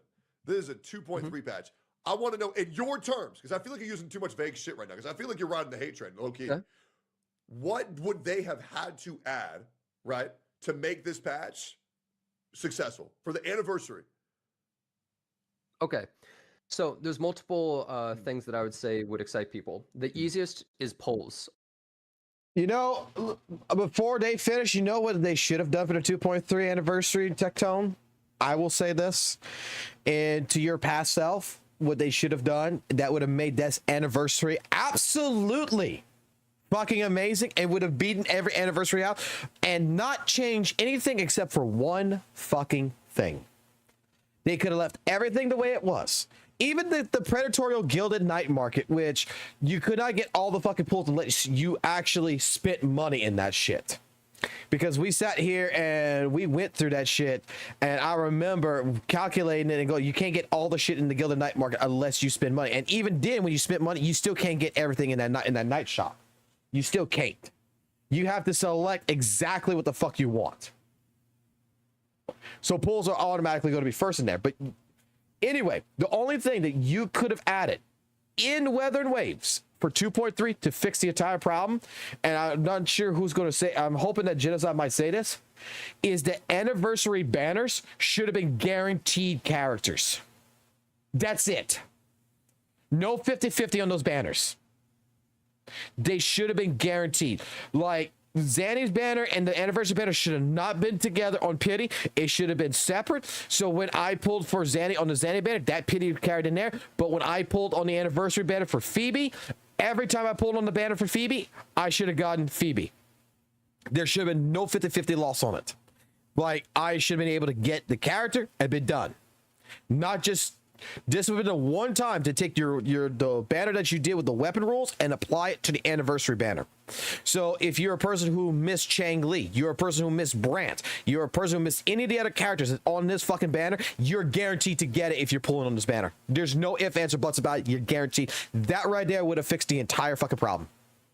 That would have been the best thing that they could have added that I think would have saved that anniversary and would have made it to where a lot of people would have been happy. A guaranteed 100% you will get this character. There is no loss. There is no getting a Lin Yang. You are going to get the character. Leave Lin Yang on the Zanny banner, not on the anniversary banner. Or selector. How many? I would say minimum. I think it's 10 more 17. polls. You wait, 17. 17 more or polls. 17 total? So you make 40. Okay. I was thinking my minimum would be 30 polls and then a 5-star standard selector, Sure. which maybe has Gianna Ginlin. That's what, or more importantly, if it was like weapon, including like string master or something, that would probably excite people even more, to be honest. I do think those giving certain people types of 2 new rewards- limited characters would be really good, but like also like, why the fuck would they give us a free 5-star and a free 5-star weapon? Like that's No, it would be one or the other or something. Like you choose one. Is okay. what I was more Sure, thinking. sure, absolutely. But that's yeah. this is just an example in terms of rewards. Keep in mind. Yeah. And Yet, what did ZZZ do for their anniversary? Rwanda's? I want to hear Tectone again real quick. thinking my minimum would be 30 polls and then a 5-star standard selector, Sure. which maybe has Gianna Ginlin. That's what, or more importantly, if it was like weapon, including like string master or something, that would probably excite people even more, to be honest. I do think those giving certain people types of 2 new rewards- limited characters would be really good, but like also like, why the fuck would they give us a free 5-star and a free 5-star weapon? Like that's No, it would be one or the other or something. Like you choose one. Is okay. what I was more Sure, thinking. sure, absolutely. But that's yeah. this is just an example in terms of rewards. Keep in mind. Yeah. And I think people went into this patch with even medium expectations would expect something more along those lines, I sure. believe. And the Now, a second way you expectations can that you just said, that was a leak. Like that was a legit leak that people were saying was gonna happen. I'm not kidding. I Yeah. never looked at any leaks, by the way. Just That, saying. that was the leak I was talking about earlier. Just though, saying. Yeah, Yep. that's, This is literally just something that I think would be good. Sure. I And, guess okay. Now, secondly, I would say is gameplay overhauls. So overall, there aren't really that many gameplay overall because a lot of patches and so I've played a lot of different gacha games. I'm not trying to use this as like I'm better than anyone or anything. It's more just I've seen a lot of different gacha games. Their anniversaries, they like to do like a big overhaul of something or. And as well, ZZ already, correct me if I'm wrong, but didn't ZZZ already give you beforehand too? Because this is the Coco, like in its beginning as well. Did it also give you a free character and a free as well? I'm not sure about weapon. Did it like? Let me let this play. I'm gonna go do some research real quick. Like we're adding this crazy new feature, something that really excites the players, makes you go, oh my god, this is so cool. I really want to play. I didn't really see something like that. Now they're bringing back Elusive Realm, but like we've already played Elusive Realm. Maybe not people who are more recent, but we already know what it's like and it's fun and it's good, but how much better is it really going to be? So they didn't really have wouldn't that those factor changes be that, more like, suited for like 3.0? Because that's what we already got for 2.0. Because like I feel like all anniversary reward, and correct me if I'm wrong, for anybody who's played gacha games, I don't see anniversary patches as the ones where you get the big changes, you get the big new modes. These are just the splurge on rewards patches, right? Okay, I will say you might be right on that, Yeah. totally, because it's using more a MiHoYo system of version updates. So it's more Yes. 3.0 is the big thing rather 100%. than because most other gachas don't do that. It'll just be like, here's the anniversary, crazy, insane stuff. So that would be more the 3.0. Yeah. You are right about that. Yeah. But I think that overall the patch just didn't meet players' expectations. And people might think, like you said I'm riding the hate train. I'm being completely just realistic, I think, about this. I'm not trying to ride any hate train. I don't want to dislike Kuro or this anniversary in any way, but just realistically, I don't think it hit the mark in almost any of the ways that people were actually looking for. I think we have a big disagreement on what an anniversary patch is. I think Okay. like what I expected from anniversary was big rewards. I didn't get that. That fucking sucked.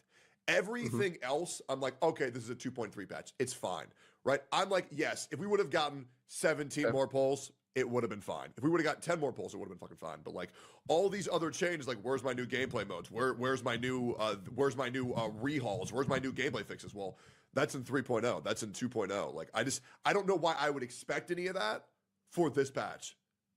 I think that has some fairness to it. I do agree, but I do think so. I'm thinking of it less even from my perspective in terms of the polls. It's more from the players' perspectives, and Sure. I know the players are going to be pissed about that. I know how they feel about that kind of stuff, and to them, especially like when you compare it to all these other anniversaries that people have been trashing, right? People are trashing the Genshin anniversary, the HSR anniversary. So like, it's 100%. so easy for this to be a slam dunk. It's so easy. It requires no effort. It's honestly like a joke how easy it is, and they somehow still didn't. Still miss the mark. And then bringing back all these banners, everyone trashed Honkai Star Rail for having like the pay event and like all these like they keep bringing back so many banners 100%. to be able to spend more money. 100%. And then Wuthering Waves does that with every banner at the same time. Like that's such a crappy thing to do when you give so few polls. It's like I think there's a difference between a paying event and having multiple banners. You're right. Yeah. But I more meant that people were trashing on HSR when they were running so many reruns at the same time too, right? For sure. People were like, that's such a crappy thing to do. And now they do that with the anniversary here. It feels a little out of touch to me. I think one thing that we should keep in mind for the anniversary banners is that this is basically every limited character that's ever run in the game, right? It's not like Except for the HSR where it's current patch, yeah. Yeah, except for this patch, right? Which is fair. It's not like we're going ahead and like HSR where it's like, you know, the quadruple banners out of their 17 million fucking 5-stars because they release 2 every fucking patch. You know, it's not like 1/4 of the roster like it is for HSR. It's like the entire fucking WUWA limited roster. Wait, And you know so what? for You're me- right. Sorry. You're right. No, actually, chat, you're 100% right. They should have given us 4 free premium 5-stars. I didn't. Yeah, you're right. Yeah, no, you're right. Yeah. Okay. No, no, you know what? And they should have given us $10,000 each. And the fact that nobody else in this call is saying that we should have all gotten every character for free and $100,000, y'all are just cope. Yep, is what it is. Sorry, guys. I guess really, there's really one quick thing that I though, want I will to say those comparison characters doesn't. on that banner, they didn't give enough rewards to have that many banners. Like people are gonna have to choose between Zanny or That's true. Siphono. Oh, absolutely. The rerun and banners are literally pulling a worthless. limit. Yeah, You have there's to like spend money. no You can't point. pull them if you want to pull new stuff. Yeah, You no. literally cannot. Oh, Like I- they Yeah. exist make a just to choice. try and get money from people. Going and looking at the official page, it looks like we are getting 35 pulls. We're getting Yeah. 10 from Gifts of Grand Celebration. We're getting 5 from Gifts of Grand Reunion. We're getting 10 from QD Derby, and then we're getting 10 from Gilded Night Market. So we are getting 35, not 23. I mean, even 35 though. To be fair, Still low. for that 35. 12, 2 new 14 limited characters banners. and 10 reruns. Yeah, okay. I'll say On it top doesn't of compare Danny, to it's Nikkei, rough. but it's still better than what we got for Star Rail and Genshin when they did their first anniversaries. Mm-hmm. Yeah, just- because I don't I know, think yeah. I think you can view it from this perspective as well in Star Rail. Luocha and Ron May are some of the most owned fucking characters in the game. Let's be real here, right? A lot of people pulled Luocha because he was like fucking the first limited sustain, and you literally could not do MOC if you didn't have him, or randomly pull Bailu. And then everyone fucking pulled Ron May because she was the most broken shit the game has ever seen. And so it's like, Yeah, when but we I'd think rather about get a the- free crap character than none. Yeah, because that's the thing. You could use all those and just Like, get nothing. Yeah, Yeah, at right. And, least and I that's could. the thing, right? You're getting more in free pulls from WUWA than you're getting in HSR, and so it's kind of like, okay, we got like the budget in HSR for rewards. Let's just say that there is one, right? Went to like a free character that you might not even fucking need at all. Sure, they'll rotate the shop later, right? And there might be good stuff in there, but it's like you can view it from the perspective of there's actually quite a bit of fucking pulls coming in if that 35 number is true, and that's why I think waiting to see how much these events actually give Yeah. is pretty That's fair. important, right? To Okay, make a but wait, final wait. judgment. Because But I'm we pretty sure can't that speak on 10 that we theoreticals just saw right now. kind of came out of nowhere, right? Like that 10 Well- was not in the live stream. And I guess reading the patch notes, we found out there was 10 more. And then we don't know how much the asteroid rewards are for the events. And so who knows? It might be like fucking 40 overall if you like do everything. Okay, wait. First of all, I don't think it's fair for us to speak in theoreticals, because if they were truly so good, I don't know why they wouldn't just announce them. Why would you? Let's pretend there's 100 hidden polls. They're not just going to be like. we're not "Hey, speaking giving you in some polls." theoreticals. We're saying let's wait and see how much they give. Yeah, that's That speaking is a of theoretical. how much Yeah. that they're going to give. We don't know. Wait, It's so theoretical wait, how much they're going to give. So just saying, let's wait to see how much they give before making a final judgment on how shit the rewards We're are. not making a final judgment. This is not the final judgment. The patch has not hit yet. This is our initial judgment. That's what we're doing right now. So yeah, that's just I don't get what the issue is here. I'm saying Yeah, like, right now it's a theoretical. It's not out yet. We don't know. We do not have the information. We're making our So initial are you judgment. saying? Okay. This is the first altercation. Okay. I get what Genozad's saying, and I actually get what St. Tones is saying. I want to go back on this real bit. Let's go back to this. Give. We don't know. Wait, It's so theoretical how much they're going to give. So just saying, let's wait to see how much they give before making a final judgment on how shit the rewards We're are. not making a final judgment. This is not the final judgment. The patch has not hit yet. This is our initial judgment. That's what we're doing right now. So yeah, that's just I don't get what the issue is here. I'm saying Yeah, like, it's, right now it's a theoretical. It's not out yet. We don't know. We do not have the information. We're making our initial are you judgment saying on we what the shouldn't patch is. speak in theoreticals, or we should? Well, I'm saying that you are trying to look at a theoretical number that we can't know, and I'm saying based on the information we currently have, this is what we could say. Bro, wait, I'm not okay, look, going I'm just gonna be honest with you. Listen, if it's fucking, let's say we get 35 today and you get 15 more from these fucking events, it's still not, listen, there's fucking 12 banners. It's a lot of shit. Who the fuck cares? Let's move. I feel like we're sitting here talking in circles about shit. The polls, they're fucking low. The polls suck. But real quick, but who isn't saying that? Like, no, everyone is established. Yeah, that's what I'm saying. Like, we all agree the rewards are shit. 100%. Yeah, from what we've seen, the announcements are bad. But I guess Shinya looked at the fucking patch notes, and there was like 10 more tucked in there that we didn't see in the live stream. And so that's why I was saying, like, oh, okay, like maybe there's actually more shit. And so before, like, you know, the final or before like people make their final judgment, I'm not talking about people on the call. It's just like, I mean, there might be just more shit that's like If there was, Which you're being theoretical. Okay. So Genozad, I understand where he's coming from. Is like, dude, you can't go ahead and be talking about theoretical. You know, like what's going to be happening. Like, oh, they might add more stuff. You can't. We're talking about from my understanding, they've just watched the live stream with 2.3, right? They saw the anniversary, they saw everything. They're basing their opinions on what they saw. That is what the call is, not about what is going to happen. Now, in this terminology, this is where I will defend St. Tonus on this one. Oh boy, I'm going to defend St. Tonus. It is, to me, he's not being theoretical about the future. Okay, he's not being theoretical. He's just like, look, we already know because it's happened before with Kuro Games to where, you see something on the live stream and then something else additionally comes in a way. Kuro is going to do something, okay? And we should just go ahead and just wait and see, when we get all the facts and everything together. Initially, I think he did agree to a certain point, but what he's trying to basically come out is that, we've experienced Kuro Games before, their generosity, everything else.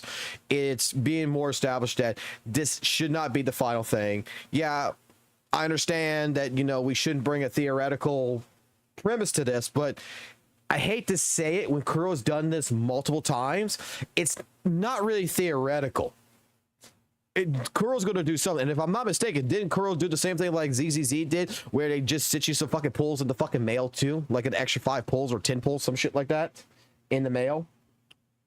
So, yeah, like, I understand where Genozad was coming at on that. I don't think that I still don't think this beef right here between these two is still warranted, but like, I think Ethan is 100% correct when he came up with this entire statement. Is like, dudes, let's shut the fuck up about this. The polls are low. We already know it. We're going around in circles. Let's shut the fuck up and let's move on. Like, to me, even Ethan was kind of like listening to the banter between them two going back and forth was getting annoyed. If there was, you would think they would have made a much bigger deal about it and talked about it more at length. I mean, they didn't announce the 10 that I guess you just found, so they might have, but I don't know. They also apparently didn't announce Lauralee as another hologram. Apparently, she's another hologram too. No, they had a short. Oh, they did announce that. I only saw Fleur Delise. I didn't. But it's just like I mean, okay, I want to just because I feel like I think examples that are rooted in reality are so important. So I invite anyone on this call to give me an example. Name me a gacha game where they did these massive graphic overhauls, these massive gameplay overhauls on their anniversary patch that was not a new version? Epic 7. Okay, so 1? Well, at least 1. It's the same reason. If WUWA doesn't exist, Genshin or ZZ will change our listen. Even with WUWA existing, they don't change or listen.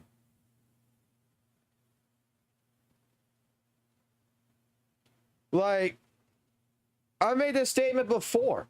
Well, if you want fucking Genshin, you want ZZZ, you want, like, not ZZ, but you want Genshin or Honkai Star Rail to fucking change, stop spending money. But if you're going to keep continuing to spend money, other people are going to continue spending money, you know, and they're still making, you know, $90 million a fucking month on a brand new fucking archon character or some shit like this, and no one's going to boycott the shit. Guess what? Why the fuck do I change my game?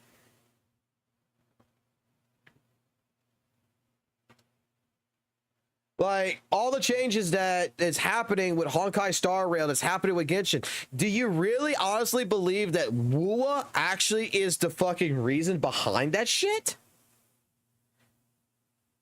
Because if you actually fucking believe that, oh, well, WUWA as a competition came in, and that's the reason why all these other gacha games is changing, you know, with how they're handling things, is because WUWA's better and Genshin suck and all this, and the developers are making these changes based on fucking... I'm telling you right now, if you honestly fucking believe that shit, then something's wrong, because... I guarantee you that there's shit that's already planned out for fucking Genshin. There's shit that's already planned out for Honkai fucking Star Rail. There's shit planned out for fucking ZZZ that's already fucking in development for fucking December. For fucking January of fucking next year that's being worked on right fucking now. Game development is not something that they're going to fucking work on it this month and release it next month. It don't fucking work that way. You have different fucking scrums that has to work on different parts, and sometimes those parts don't fit in right now. I have gone through a whole entire fucking detailed system on this, because I've worked in application development, and game development is the same way. That's why games take 3 to 5 fucking years to actually develop. If they announce tomorrow Devil May Cry 5 is in production, you're guaranteed that Devil May Cry 6 is in production, then it's not coming out for another fucking 4 years. 3 to fucking 4 years at minimum. And the longer they spend the time on that game, the better it is, because to implement shit. Why you think something like Grand Theft Auto fucking 6 keeps getting delayed? It's because the fact of the matter is, it's probably some of those fucking scrum teams are dealing with technical debt. In a live service game, you basically are doing development 6 months ahead of fucking schedule. That's the way you gotta have to look at it. Everything that's planned out, everything that's being pushed, everything that's going in. You have teams that are already working on stuff 6 months in advance. That's why I like technology. You think you go to the fucking store, you go buy the latest fucking computer system, that you're up to date, that you got the latest computer system. You just would go buy a brand spanking new Alienware. You would go buy an Alienware fucking goddamn R fucking 17. Do you already realize you're 6 months already out of date? Because the 16 that you just fucking bought, they're already working on, they already have the 17 already in development, and it's already ready to fucking go. It's produced. And they're going to release it in the next 6 months. This is how we've always worked. This is how I've worked in application development. The application, the game, whatever, it's all the same shit. You're basically pre-fucking road mapping everything. These anniversaries and everything else. It's not as simple as the developers are fucking pushing things. Now, you'll notice that, like, probably like, you know, when it came down to like ZZZ with 1.7, when they had to implement fixes in the middle of all this shit, we have to take away stuff. You know, because they don't like the TV mode. People don't like the TV mode in fucking ZZZ. The devs would listen to feedback. Guess what the fuck that did? That fucked up all of ZZZ's fucking road mapping for the next fucking year. That everything that was planned was fucked up. So guess the fuck what we gotta do? Fucking 48 black screens. We don't have content to fill this gap up because we're already, when they're in production, when they fucking decide we're removing it, they already in production past this fucking point. So now they got to put a fucking another team together to fucking figure out a fix for it. It's not like, I love the fact where a lot of people are going to say, well, the reason why ZZZ, Genshin, and Honkai Star Rail, all the changes are happening is because of weather and waves. No. Those changes that is going to be implemented, that weather and waves, is going to start now for fucking Genshin. It's going to start now for Honkai Star Rail. The changes that happened before was not because of WUWA. That shit was already fucking planned. The additional little rewards or something, the little events that, you know, they added that you could tell was not part of their grand scheme. Yeah, that might have been because of WUWA. But the fucking majority of the fucking patch, the fucking 90% of that fucking patch was already fucking planned out 6 months before it was even released. 100%. That just happened like a week or two. Okay, great. All right, so just Yeah, Epic 7. Nikkei probably too. I think Nikkei's anniversary. I don't know about H least started one of them. innovated with the spending event. They had a whole new page for that. They're going to reuse it. That's true true. innovation. That's a systems upgrade. I just, I'm I gonna guess be honest. I'm surprised Kuro didn't do that. I'm struggling to grasp the reality of why I should be, once again, acknowledging the rewards are shit. We should have gotten at least 17 more polls, 100%. But everything else for the patch looked good. And it was also setting up for future versions where it looks good. And trust me, if there's anybody to farm outrage, it's me. But I just feel like there's just not really that much to farm here. I mean, like, it just looked like a decent patch. I think when Yeah, you're but looking you through the say lens of it decent- being a version update, I think I understand what you mean. Yeah. Because it's 2.3. It's not 3.0. Yeah, no, I if understand. 3.0 were to fumble, oh, I'd be fucking pissed. Yeah, no, I yeah. totally understand that perspective. I just think that I do still feel though this anniversary should have been such a huge milestone for them, and Yeah, it like really Tucky, For sure. didn't feel like Tucky, post-show. you're calling it, you're calling it a decent patch. Mhm. This is their anniversary. This is the 1 year celebration. It should be more than a decent patch. It should be, oh my god, I can't believe it's been a year already. What are we looking forward to in the future? Yeah, no, but Especially on the hold high hold that they but what run. you just said was already answered. Yeah. You said, and I quote, "What are we looking forward to in the future?" The fucking Cyberpunk Edge Runners collab and the fucking the King Cyberpunk skin. 2.4. Also, I feel like the game has been like again. I fucking showed the game No, all the time. Okay.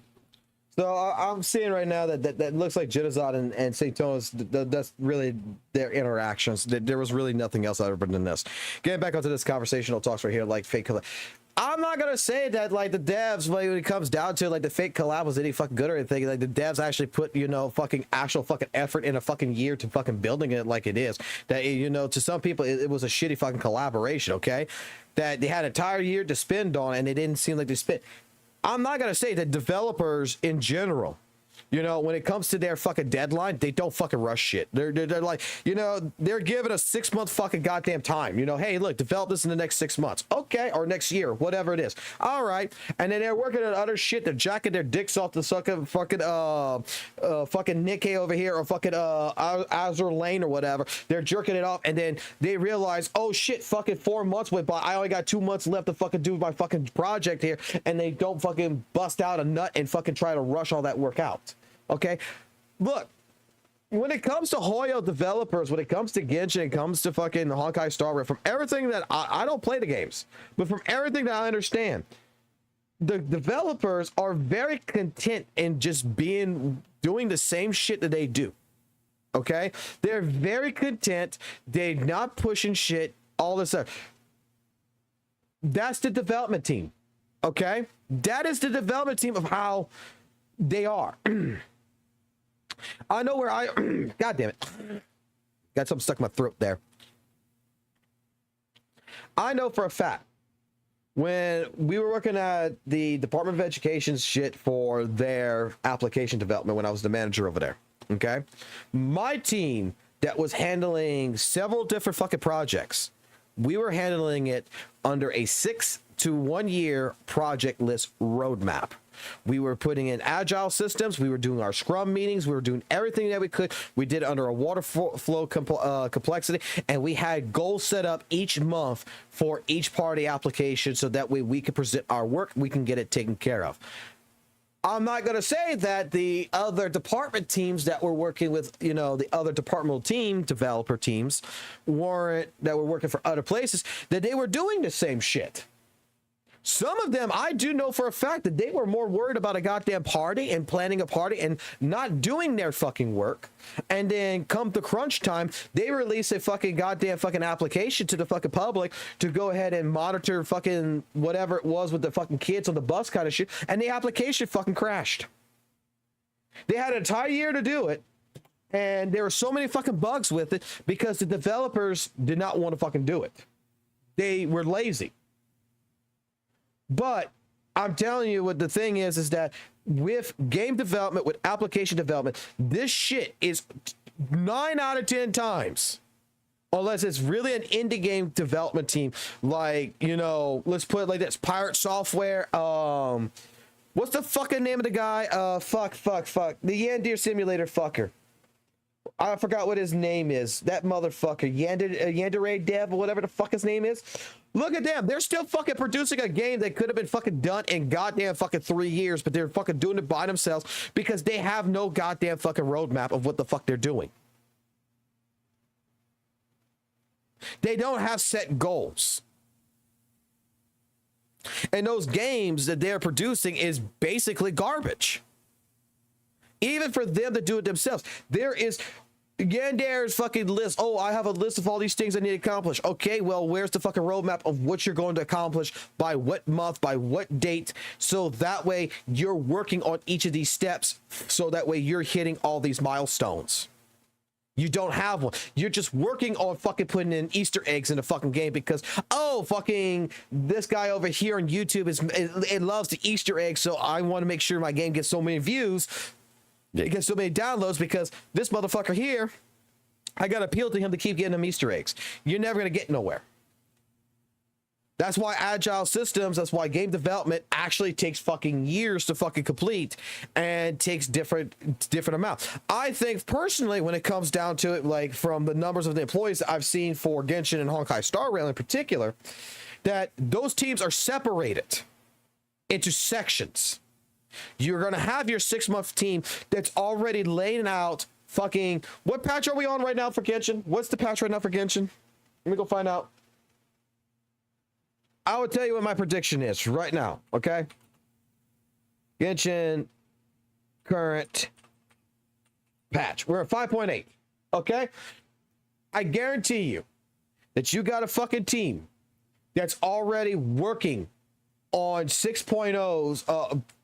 past 6.0, okay? They're working on like 6.5, 6.6 fucking patch right now. You got a team that is working on that content right fucking now. The story, the voice acting, everything else that's involved, this is already done in advance, is where I'm getting at. These parts are already done. You got a team that is probably coinciding with them that is looking at trying to add different little things in the next patch that's coming in. So if there's a 5.9, they're already probably working on a 5.9 or on 6.0, whatever the next fucking patch is going to be. Okay, they're working on adding a couple of details. You got probably another team that's working on fixing the fucking bugs. That's more of your quality assurance fucking team. That their job is to fix the technical debt. So there's things that needs to be fixed that hasn't been fixed. This is their job. Maybe there is a plan for a fucking skip button in Genshin, but this fucking team is so fucking lazy and it's in their fucking list and they just never fucking implemented it yet. Maybe something else has taken over priority because this patch over here has a fuck up in it. That these people need to come in and fix this. There's different things that is already been instilled that typically with all these development teams, because we based ours, because when I took over as management, I based my fucking entire development team on fucking Gears of War. Watching Cliff Belinsky's fucking goddamn developer logs and shit like this of what they were doing. That's how we built our Scrum applications. To build our roadmaps to how we were getting our team to work. And it fucking works very fucking well. Gratu, application development is not for me. I am done being with a bunch of fucking goddamn coders and shit. That is fucking their fucking thing. That is not me. I will learn. I got my own little bit of script working. I am not going back into that fucking shit because holy fuck, let me tell you one thing. Being a fucking manager of a development team, it's like fucking being fucking the goddamn king of fucking goddamn the fucking basement fucking nerds. They're fucking angry fucking virgins, basically.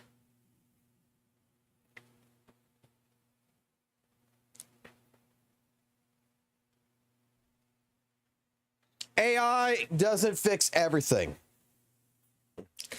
Like, look, I fucking love AI. I fucking love AI, okay? And AI, let me tell you something. I've done this already with Roblox. We built, me and another friend, Valk, we built a game using fucking AI. But you know what the problem is? The AI script does not know exactly every fucking detail it needs to fucking know in order to fucking produce everything. So you have to go behind it and you have to go fix it. And that's what creates spaghetti code. I like my AI song, yes, sir. All right, so getting off the talks of fucking who's fucking better, Hoyo or fucking Kuro, with all this fucking Kuro fucking Hoyo fucking shit. Let's get back on track with the topic at hand. So, we have already witnessed two videos, two different live streams where we've seen pretty much Genozod and St. Tonus go at it. But not in a way that I have yet to see that I think would have determined, you know, that Genozod is a bad person. Genozod's a guy that clearly likes Weathered Waves, but he's criticizing it from the first time he met St. Tonus about, you know, defending Fob with the tower shit, saying that, you know what, it was a good game, but there was some points, key points in it that, you know, it didn't have an identity set, which a lot of us actually did agree in the WUWA community who was in my channel at the time when we were live streaming in the beginning. We all agreed that at the very beginning, there was some things that did set Weathered Waves apart from Genshin, but overall, it was just better Genshin. Okay? 1.0 to probably 1.3, 1.2 actually, was more or less, you know, just better Genshin. And that's not a wrong statement. That Kuro had not clearly defined a route that, you know, was going to set its identity apart yet. And this is where me and a bunch of other people that we were defending it is let the developers cook. Because the first month, and this is where Gacha revenue comes in very handy for this, Gacha revenue proved that the premise of this business model was going to work on its launch. Kuro had made enough fucking money to supply the game's developers and everything and themselves as a company and make the game very fucking profitable to where what I honestly believe is the reason why Renacida is the way it is and the reason why the identity has been more substantially changed from better Genshin to now being much better Genshin and it's now Weathering Waves is for the fact that the business model in the beginning was, let's do all these little events, let's do all these different things, let's test out shit that let's see if people like. How many events, if you're a person who's played Weathered Waves since the beginning, how many different events felt like testing? With the PvP co-op modes, the PvE co-op modes, the tactical hologram, you know, co-op, all this other stuff. There was different events that, you know, and those are like some examples that was placed into Weathered Waves that in general did feel more like Kuro was testing the waters, if anything, to see if it would be something that the global side would, you know, the global market here would like. A lot of Weathered Waves in the beginning, that's what it felt like. So Genozod's opinion back in the day about it just being better Genshin, you know, and it wasn't having a set identity, I agree with. Me and a bunch of people had agreed to that sentiment a long time ago. It's not that we dislike fucking Weathered Waves. We didn't dislike it back then. We still don't dislike it now. It's not like we disliked it, but we understood that these different things, all this is just better Genshin. Okay, so now we come into the second part with a 2.3 anniversary situation. Again, we're talking about a banner. We're talking about some predatorial things here. The Gilded Night Market, the 12 character anniversary banner, stuff like this. Genozod's not wrong. Saintonus here, I'm going to even say, is not wrong. What basically Saintonus is saying here is, bro, let the devs cook. We don't have all the information. Genozod is not wrong because he's like, what information we already have that's been presented to us is what we're making our initial opinion on. We're not talking about when it releases. Overall, I think this is more of a miscommunication, not two people being rude. I feel like someone here is taking what Genozod is saying, which is Saintonus, a little bit more to heart than he should. Because this is from watching a live stream, coming into a call, and having a conversation about what you saw in the live stream versus what you know it might happen in the future. So I have to give more credit to Genozod that in this terms with 2 live streams, I feel he's more in the right. I feel that like Saintonus though did not deserve to be really pushed on, you know, but I think he kind of did ask for it. I think that, you know, Genozod himself should have said when Saintonus was talking about, well, future-wise, you know, it's not theoretical or anything like this. I think Genozod should have backed off a little bit. Been like, okay, man, you know what? Yeah. Just back off a little bit. Let Saint be Saint, right? That's what I think he should have done. Out of all of them in this entire Gacha cast call, I will say this. The one person who had the balls to say the right fucking thing was Ethan.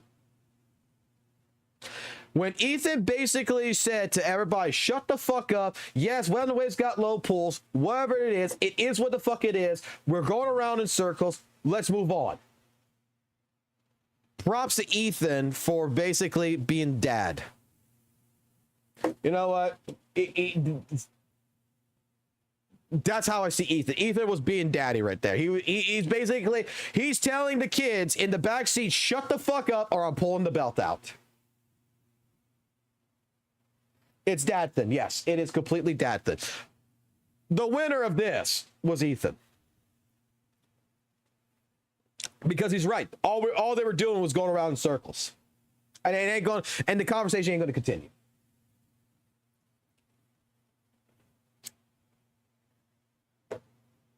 I think Gacha Smack being quiet in this was more or less him just being like, my God, what the fuck are they talking about? Why the fuck are we talking about this shit? This doesn't fucking matter. That's what I kind of think he was. So let's go back to now. Or do we need a break, guys? Literally, their only purpose on a call is to lie about stuff to try to... All right, we're going to rewind this. Do we want to break first? Do we want to break before we go back to the Captain Cabinets, the Captain Cabinets and Saintonus talk? Or do we just want to go dive right into it? I kind of feel like we need a little bit of a break.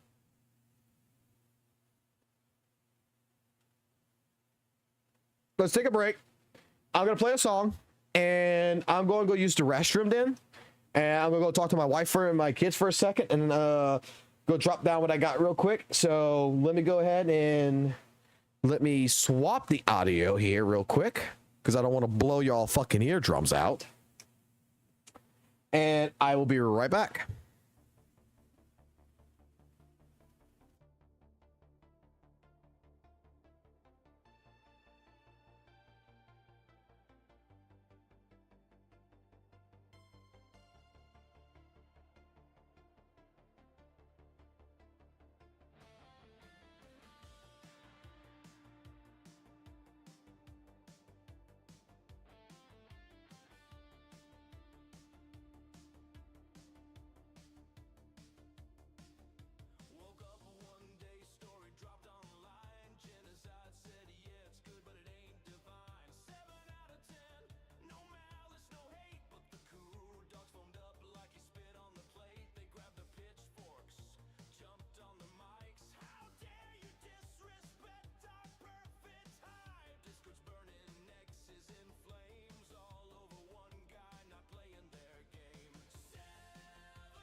All right, I'm back.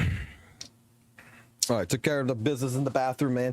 And yes, I washed my hands just for case anyone wants to ask that question. So I want to go through this call because I like I said before, I was listening to this call between Saintonis and Captain Cabinets on and off because I had to get in and out of the vehicle, do a couple different things in town. And I didn't get the entire thing. But from what it sounded like to me is Captain Cabinets was more or less trying to get an understanding. And I think was ultimately really trying to defend genocide. And maybe I'm wrong. That's why I want to play the tape. I want to get the full context of this. And I want to get your guys' thoughts about what the call is. So if you already know what the call is, and you can point me in different directions of what I need to know or what you assume or what you got from it, let's talk about it. Okay? So the reason why we just finished watching the 2 Gacha Cast videos is because Saintonis says something here in the very beginning, which is the reason why he's pretty much against genocide. And from the 2 altercations that I have seen, if those are the real reason why Saintonis is like it is, because I'm calling out his shit, that was some childish, not even high school drama. That was some elementary school little debates. Unless there's something else I'm missing. Those are some elementary school debating there that was like not even relevant to what I would say a grown adult. You know, it's not like genocide went out and fucking grabbed fucking, Saintonis' fucking girlfriend and defiled her on the fucking goddamn sofa in front of him or some shit, okay? Like, it's not that deep, bro. It's not that deep. But let's see. And I just really kind of wanted to know from like your own perspective of like, do you think like genuinely like a repair of like a relationship, or at least to the point where like y'all both are like slinging stuff at each other in a way is kind of like possible? Like, what has to happen for you for that to be the case? I am a Berserk fan. Right? You just have to think about where I was kind of heading on into the situation in the first place, like when we had our first little spat on when we had our first little spat on stream 7 months ago. You kind of have to ask yourself, right? Why is he so mad? Why was he trying so hard to be like that much of a dick?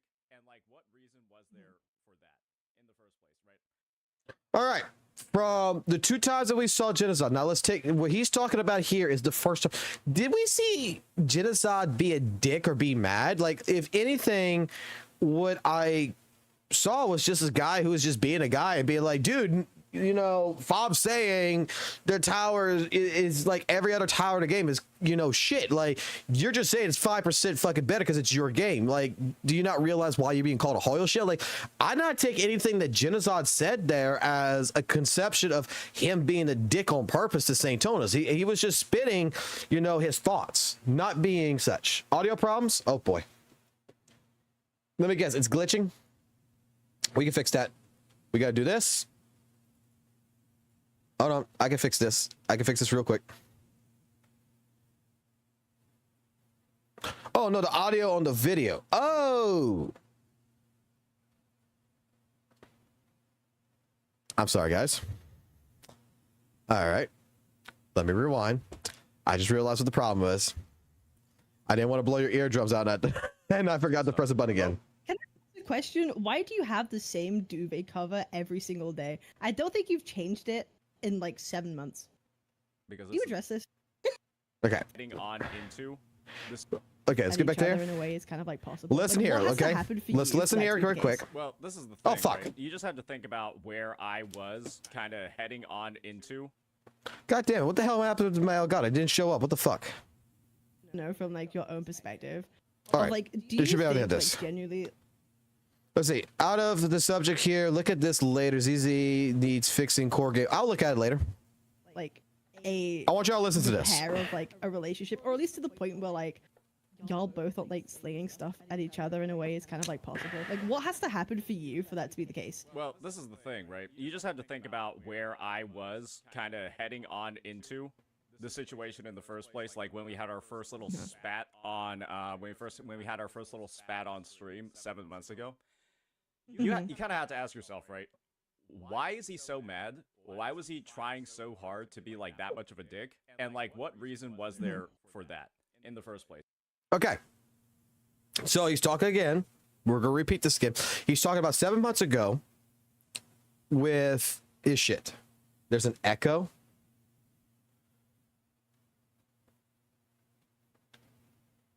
There shouldn't be an echo.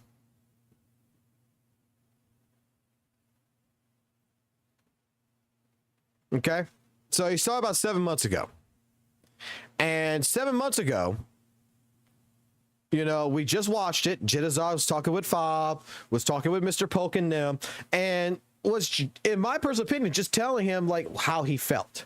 He's like, dude, you're just basically saying, you know, your game's 10% better when we're all saying that every single gacha game's tower adversity is basically shit. That every games that has it, you know, Genshin, Honkai Star Rail, whatever, all of them, it's complete garbage. None of us fucking like it. You know, I don't see how Jinazar was being a dick to say Tonas there. Does anyone else agree? Does anyone else disagree? What would be your take on the entire Jinazad and St. Tonas from 7 months ago?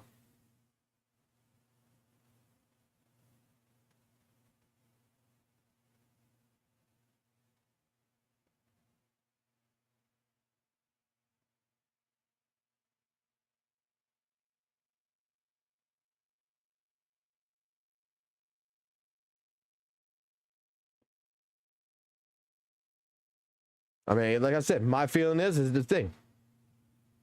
I wouldn't be mad about that person. Exactly. I wouldn't be mad about it either.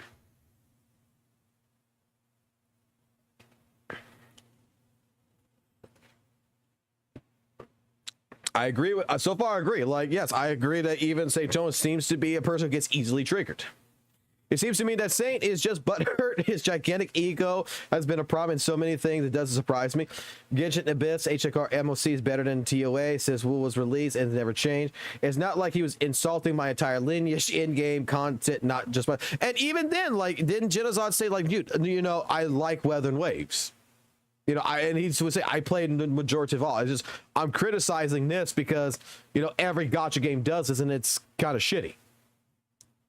So let's continue. Right. Just imagine, like, the first time you ever interact with somebody, right? You find out that they're literally, their only purpose on a call is to lie about stuff to try to prove you wrong. Right? That's literally all he did during the Gacha cast, right? Like try to counter every single point that I was making in every single way possible. Even going so far as to just spread literal misinfo about a game nobody played at the time to reinforce his points. Right? That's my first ever interaction with him. Okay. What lies?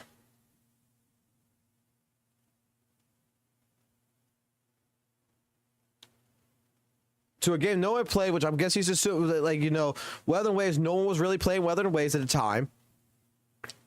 And apparently Genozod is lying about Weather and Waves because I played old WUWA, man. And reluctantly, you know, I agree with Genozod's take.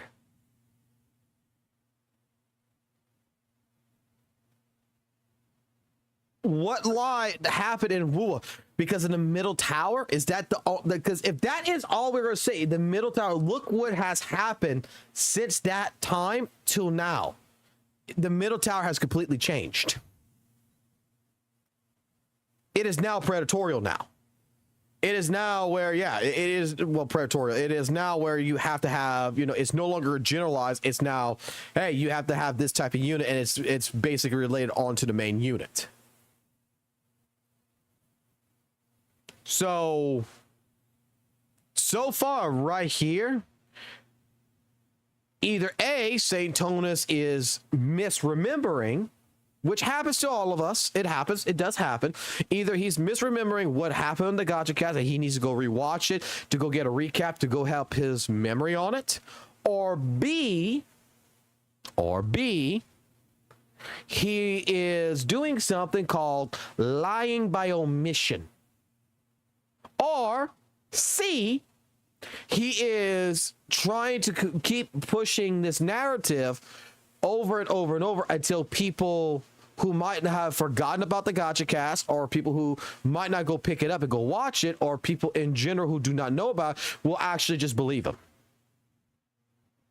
There's three different things here that SAINTBOT might be going in.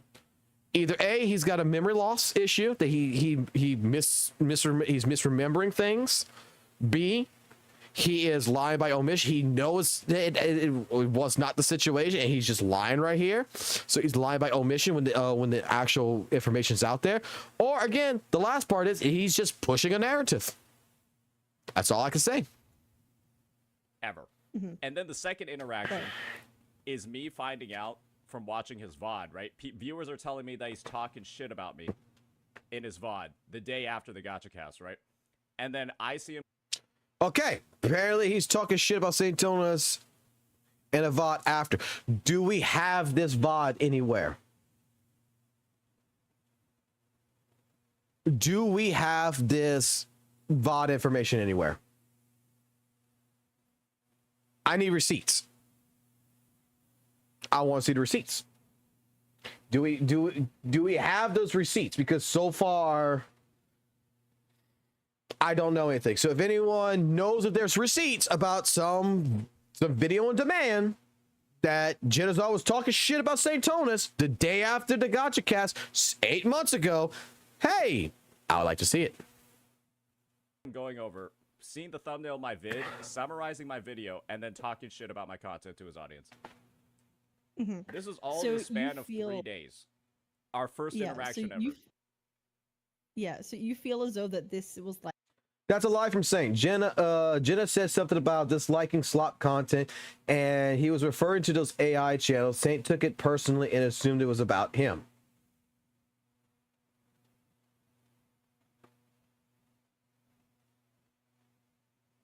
Okay, so at this point in time, there's miscommunication. There's mistranslation. So we have an assumption, not actual facts. Oh, he dislikes, because Shine, I've seen you around on a lot of different takes from SAINTBOT and some other Gacha creators and such like this. So I've seen you on Twitter with your postings before, and honestly, I'm gonna take your word on this one. I'm gonna say that if that is the case, that it's just that it's so far what you're telling me, there is miscommunication then.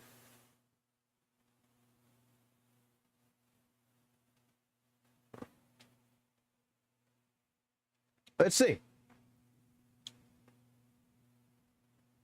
Let's take a look. Let's go find. Let's see if Jenna, because I don't really use Twitch anymore, but let's go see. Because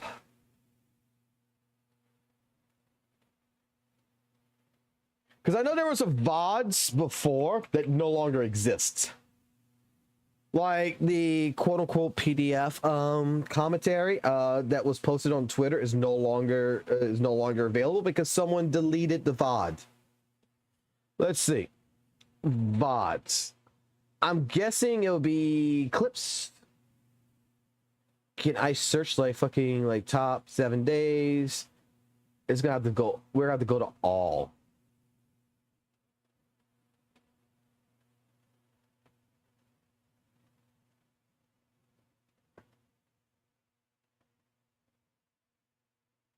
We got something right here called Crash Out. Do we know if what it would be called? Who would have clipped this? Let's see. That's 4 months ago, though. We were looking for something that's 8 months, 7 months ago. This one's 6. This one's 5. Because it's 8 months ago. 5.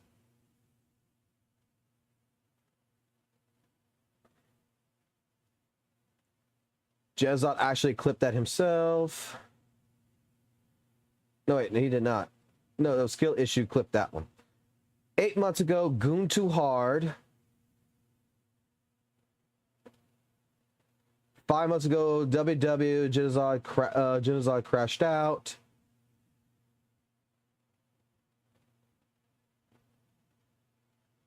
Three years ago, 2 years ago, 3 years ago, last year.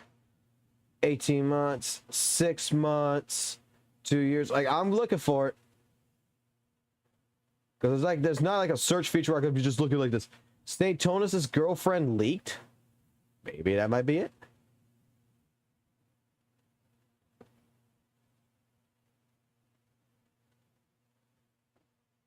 How long ago was that one? The girlfriend one? 7 months ago. So it's not. The Gacha counts was 8 months ago. So I'm looking at 8 months, not 7.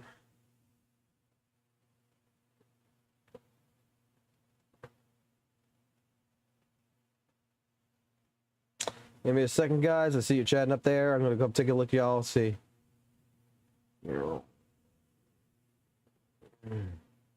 Looking for. Jesus Christ, he got so many fucking he's got so many videos of him crashing out. What the fuck? Does he crash out a lot?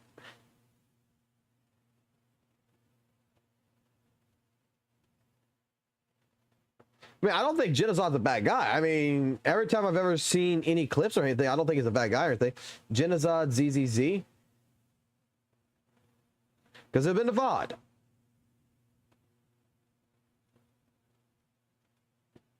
That's 8 months ago. Let's just go ahead and let's make a new tab too. We're gonna see what that is. Let me move this out of the way so that way I can look at the chat at the same time. Yeah. That's 4 months ago.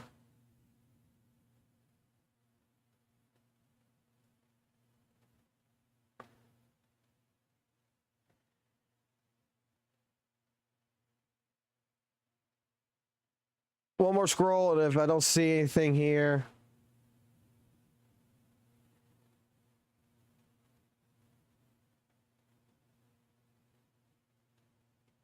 Okay. Let's see what I want to see this one too, but I want to see this one in particular. Okay. With his girlfriend? Yeah, this is a picture of SAINTBOT with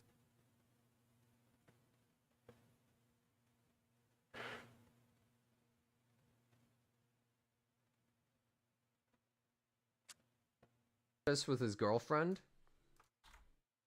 Oh, it came back. Yeah? Damn.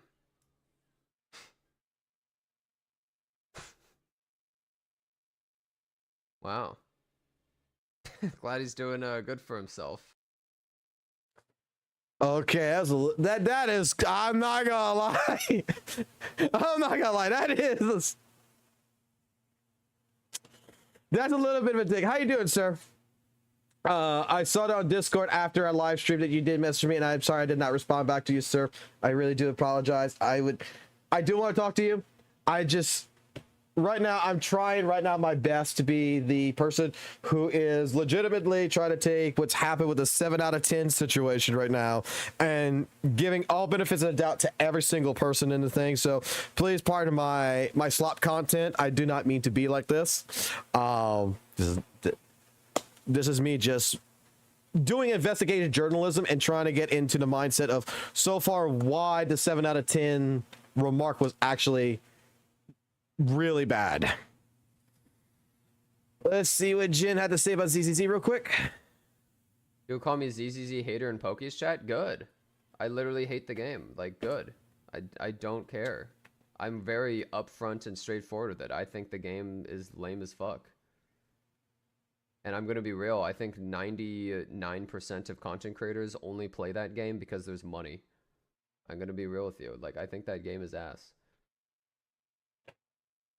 Like, straight up, like, I think the only reason that people are playing that game is because of money, dude.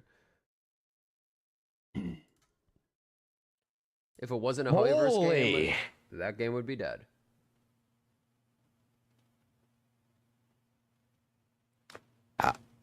Wow. Okay. Well, the reason why those people exist is because they're players from Genshin Impact. These Genshin Impact players who sit there every single fucking day who hate their fucking lives. And to the moment that Wuthering Waves' rewards are even remotely comparable to theirs. They were like, finally, my opportunity to finally say, you're just as bad as us. It's the same thing that happened with Mr. Pokey. When Mr. Pokey was a fucking blatant hypocrite for 4 fucking months, the moment anybody else was even remotely hypocritical, everybody jumped on the gun to say, you're just like him. You're just like him. So many people want to do that shit in this community. It's the false equivalent shit that happens nonstop, but it's actually fucking really annoying. I'm not gonna fucking lie. I'm not worried about that. This one I want to see, actually. Okay. What are you fucking people not getting, okay? I literally said from the fucking get-go that this is going too far and overstepping. Do any of you fucking morons still not understand that? I literally said that from the start, okay? I'm done with you fucking idiots for the past 10 minutes saying, well, actually, it's going too far and it is a leak. I fucking said that, idiots. Are you not understanding that? Do I need to spell it out for you? That's not the fucking debate. Okay? Do you guys get it now? That we're on the same page? That I am saying this is a leak and it's going too far? Are you guys understanding that now? Is that a little too complicated? Jesus Christ, bro. I've been saying the same thing for 10 minutes and you guys are continually being like, well, it's a leak though. Yeah, no shit. That's what I said.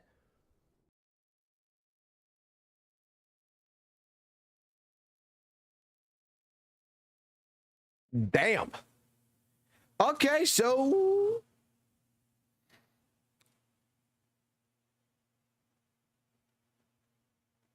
was that actually before the PDF comments happened? Because that was with Maggie.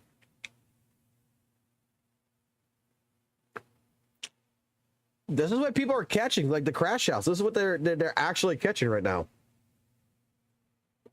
Okay. So I'm going to take the word for it on this one, right? Let me go ahead and get this back over here. So, like I said, okay? I'm trying to get the mindscape right now of just like why. This is for you, for everyone here who does not understand what we're doing. I have my own viewpoints about the 7 out of 10, you know, thing. I don't think like I've watched Genocide actually fucking play it. We sat here in a live stream, we watched Genocide and we watched SAINTBOT fucking play it. And honestly, Genocide looked like he was more locked into the fucking story than SAINTBOT was. SAINTBOT was being sarcastic. He was making jokes every fucking time he could about Forlova. He was basically calling her a bitch and everything else. Genocide did it like once or twice in a span of like maybe like every fucking hour that he was playing it. And overall though, he was asking questions, he was trying to understand it. So when it comes down to two different content creators and coming down to the understanding of why this fight from all the way going into calling Genocide a PDF, not truly fucking apologizing for it, and then all this stuff getting kicked out of the Gacha cast, all this stuff because of Genocide.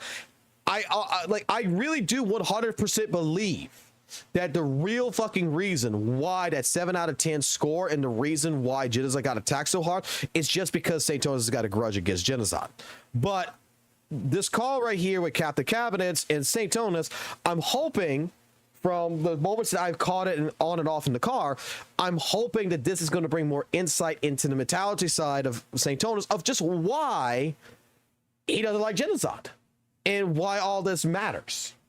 Because again, so far, all the stuff I've seen with Genocide and SAINTBOT interactions, it's not even high school drama, it's elementary school drama. It's not, there was nothing. There's no fighting whatsoever.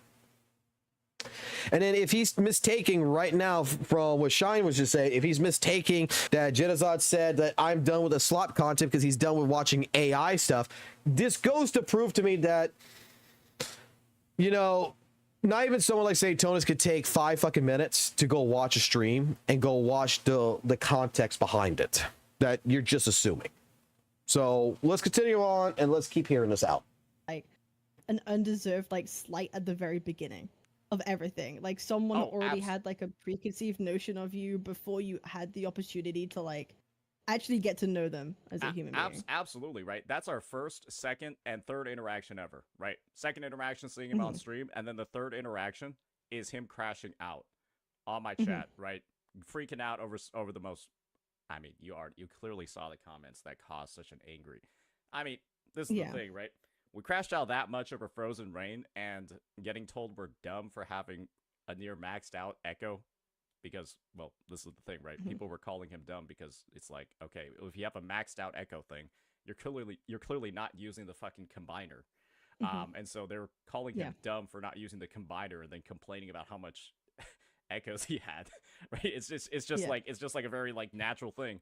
It's like crashing out over that, and then you look back at the current, and it's like, well, doesn't it make a lot of sense that we crashed out that hard from like fucking being told that we weren't paying attention to the story when we literally weren't, right? There's multiple there's clips of it in my Glaive React where I just go over it, and bro is just like straight up talking about designing an AI to react for him during one of the most pivotal cutscenes in the quest. Like he just like in the middle of dialogue, he's just talking about making an AI to react for him because he got tangented by chat. So it's kind of just I need to see this clip.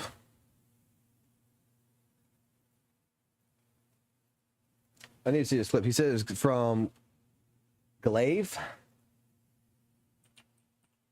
I need to see this clip.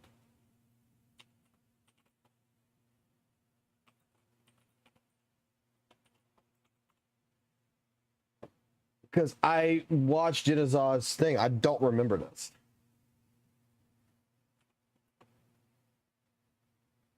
I don't remember this.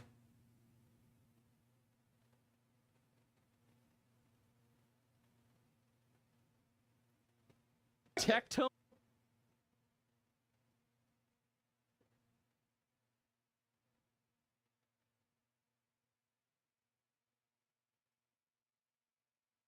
Okay, it must be this.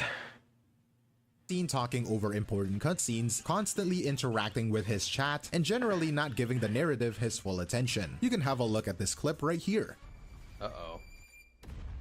Jesus Christ, okay. Well. 07. You love his art style? Yeah, it's actually pretty cool looking. I wish every cutscene just looked like this. Can't too expensive. It's probably hard to make these kind of cutscenes. I don't know anything about it though. I have no concept of how hard it is. With how much money they make, it's no excuse. I think it's more just like the time. I don't know how long it takes to make these. Probably pretty long. Boku no Pico clears this? So true, King. Let AI do that in the future, it will. And after finishing, he gave it a 7 out of 10. His main justification was that that's it? No.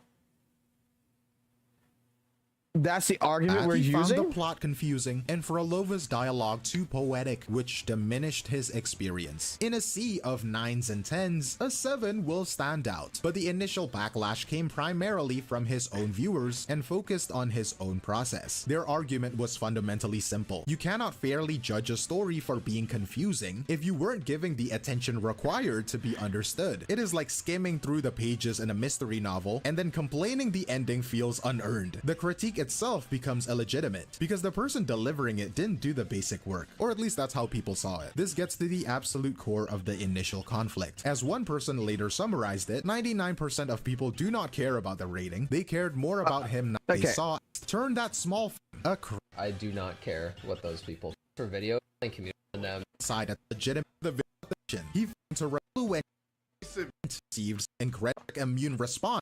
Okay. All right. We're using one clip. We're using one clip. Move this out the way.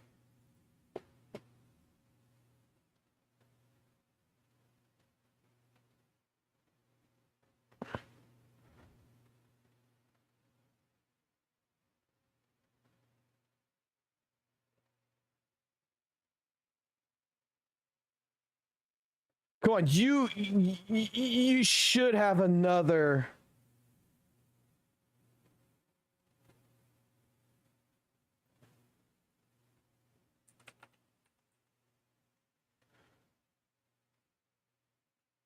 you're using one clip where he was talking to his chat. Like, first and foremost, he's a streamer. Okay? I mean,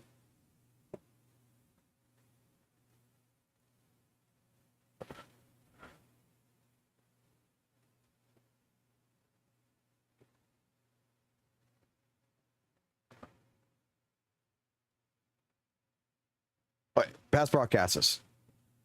Where is it? Furlova Day.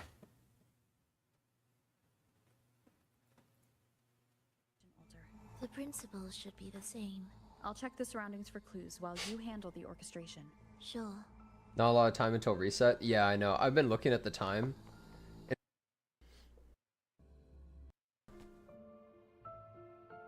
You're dead. Heh heh heh. You're dead. You're dead, you motherfucker. Talking to that cat or Wait, something? 1 second. I got them. I'll be right back. 1 second. Motherfucker, you're dead. One moment.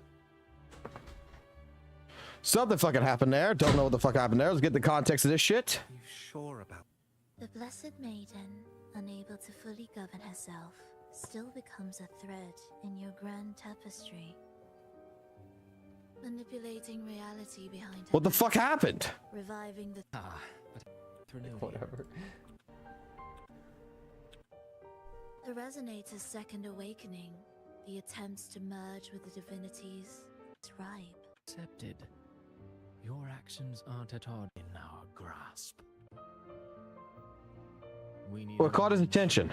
that the Threnudians' lingering power remains firmly within our grasp. You're dead. He got a cockroach or something? Did something crawl on him? Finally killed that stupid thing. Yeah, you can't look down, guys. You guys are saying look down? You literally can't. They don't let you. So, why wasn't that a clip that was used? That would have been fucking a beautiful clip to use, to be honest. Even if you believe with all your heart, even if you wait patiently at a crossroads. Like, majority... Okay, people, we've been covering this ourselves for a couple of days, right? Am I not wrong to say the majority of the fucking live stream that he is doing, right? That I have seen, we have watched this. This is what the fuck he's doing. He's trying to be entertaining, but at the same point in time, he's getting caught up and he's fucking watching the story. And then I'm trying to find the parts where, you know, where this dude... If you can feel the pulse of life from the beyond. Even right now in this area. Okay, I gotta go back.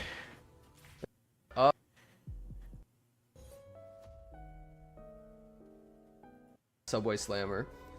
But I cannot fall. This whole world is mine for the slammer. Like, I'm not gonna lie, some of the dialogue, like it's not interesting. Like, I should have wrote the story for this. The lost beyond will return. So you're saying the order might get to the gem before us without the full picture? I can't trust you. So Undersea Slammer. This whole timeline is mine for the slamming. Wait, let me... look right here. What did he do? What did he do? This is one of the parts that I forgot the clip to put this in the video that I did. What did he do? He was paying attention to his chat, but what did he do? He realized that he just missed key dialogue. So what did he do? He went back to go read what the fuck he was missing.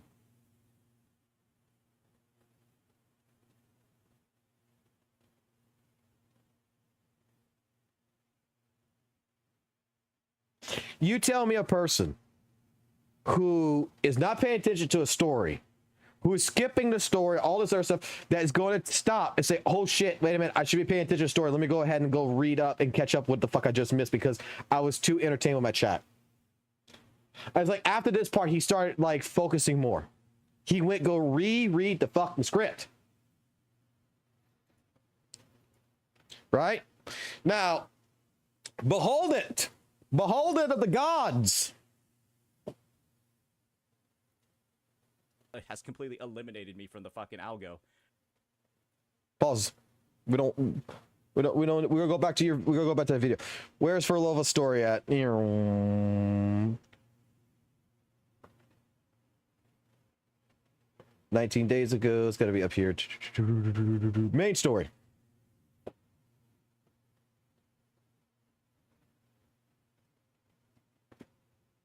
Come on.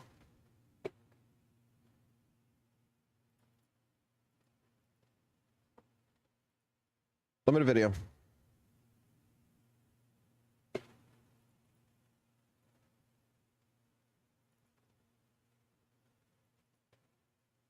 Oh gosh, it's glitching.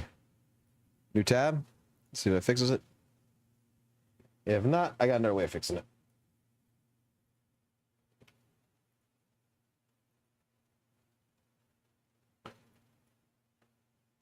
Since apparently this doesn't want to work.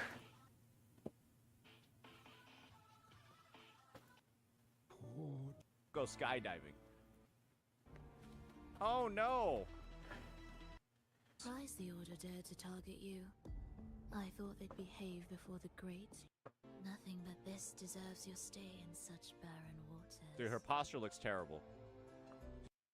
Acting footsteps. NPC, aren't they all dead? Damn, I did half a rotation and they're cooked. Leave them be. They won't. Fun and co-op?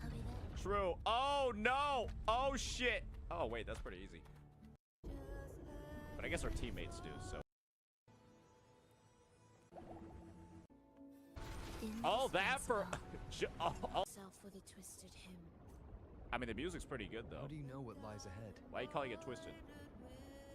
The area. I mean, I'm hearing someone talk every fucking time I click something. Even if it's nothing like before. Yeah, sound like a bit of a villain right now, buddy. I'll do whatever it takes to help you achieve your goal. Wait, you had a black bandage before? In the same place. And I've already shown you that what you seek is within reach.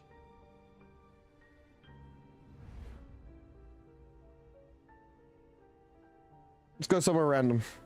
But for now, Mrs. Leia, it's time to set out. Excuse me. Is Furlova going to a concert? Huh? Who are you? Are we invading her memories? I've come looking for a gem. A gem? What are you talking? I mean, I'm looking at someone like a schizo. because I could tell that even he's paying more attention to his fucking chat than he's paying attention to the game because his chat's to the side when he's looking at the game is straightforward at the camera. Me? So why is the pot calling the kettle black? Sorry. Aren't we? Oh dear. Yeah, honestly, you guys made it even worse. After saying this, it's actually worse. I think you guys are even more simpier than before. Like, holy. What are we even doing here? I am a week-old player, Rover's L.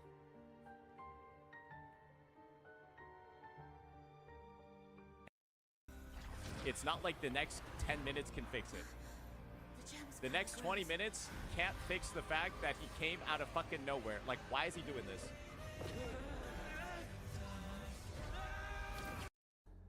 You saw them in their human form. Literally not my problem. I won't wait anymore. She got ghosted. What was once an unforgettable encounter between us can now be the thread that weaves.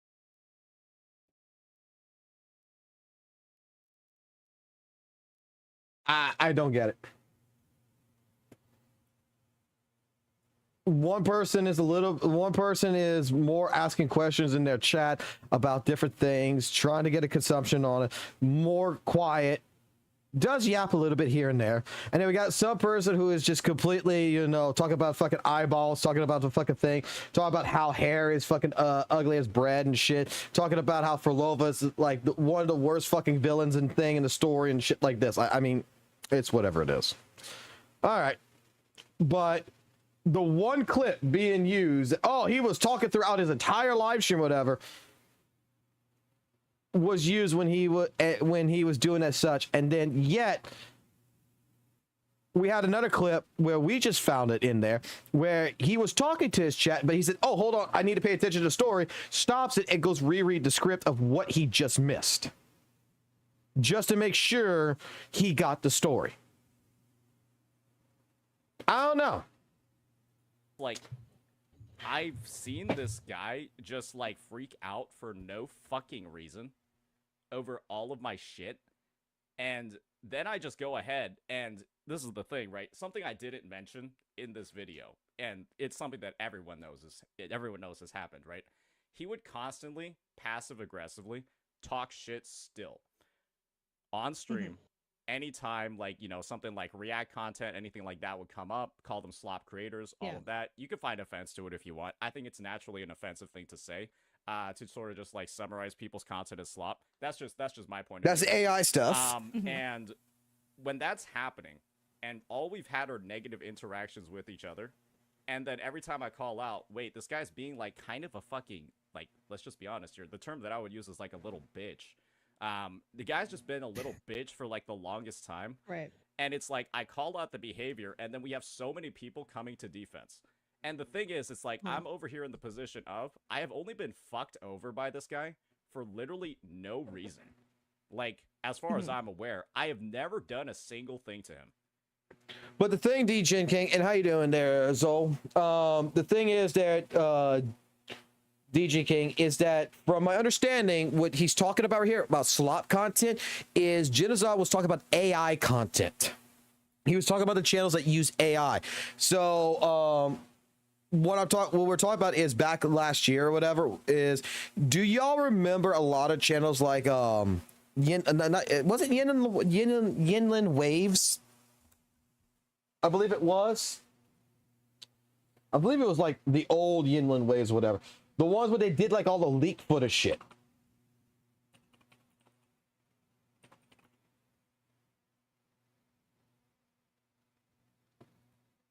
Recently, we have received tons of This new shit. info about upcoming banners from 2.6 to 3.0. And if you've been saving Astrite for long, it's time to start planning. Hey, my little rovers! It's your girl Yinlin. When when this fucking channel actually used to go ahead and do, I'm not sure if it because they had a lot of videos taken down back last year.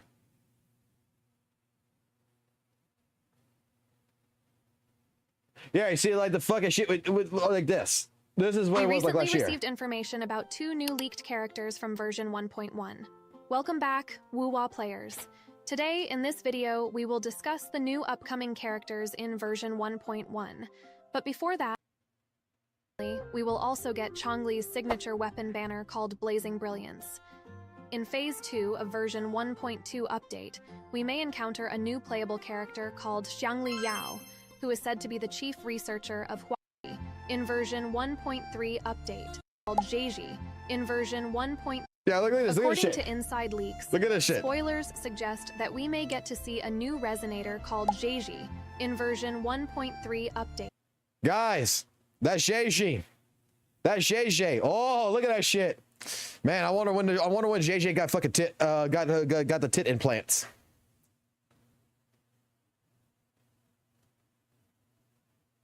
This is the shit that Genazar was talking about. This was the slop content that was fucking taking over the WUWA community back last year. I don't know how many of these fucking channels popped the fuck up that was getting like 16K fucking like 20K fucking subscribers that was just popping the fuck up, and they were making this type of content, and that even I called this shit out. Like, you can use AI, but don't fucking go do that kind of shit.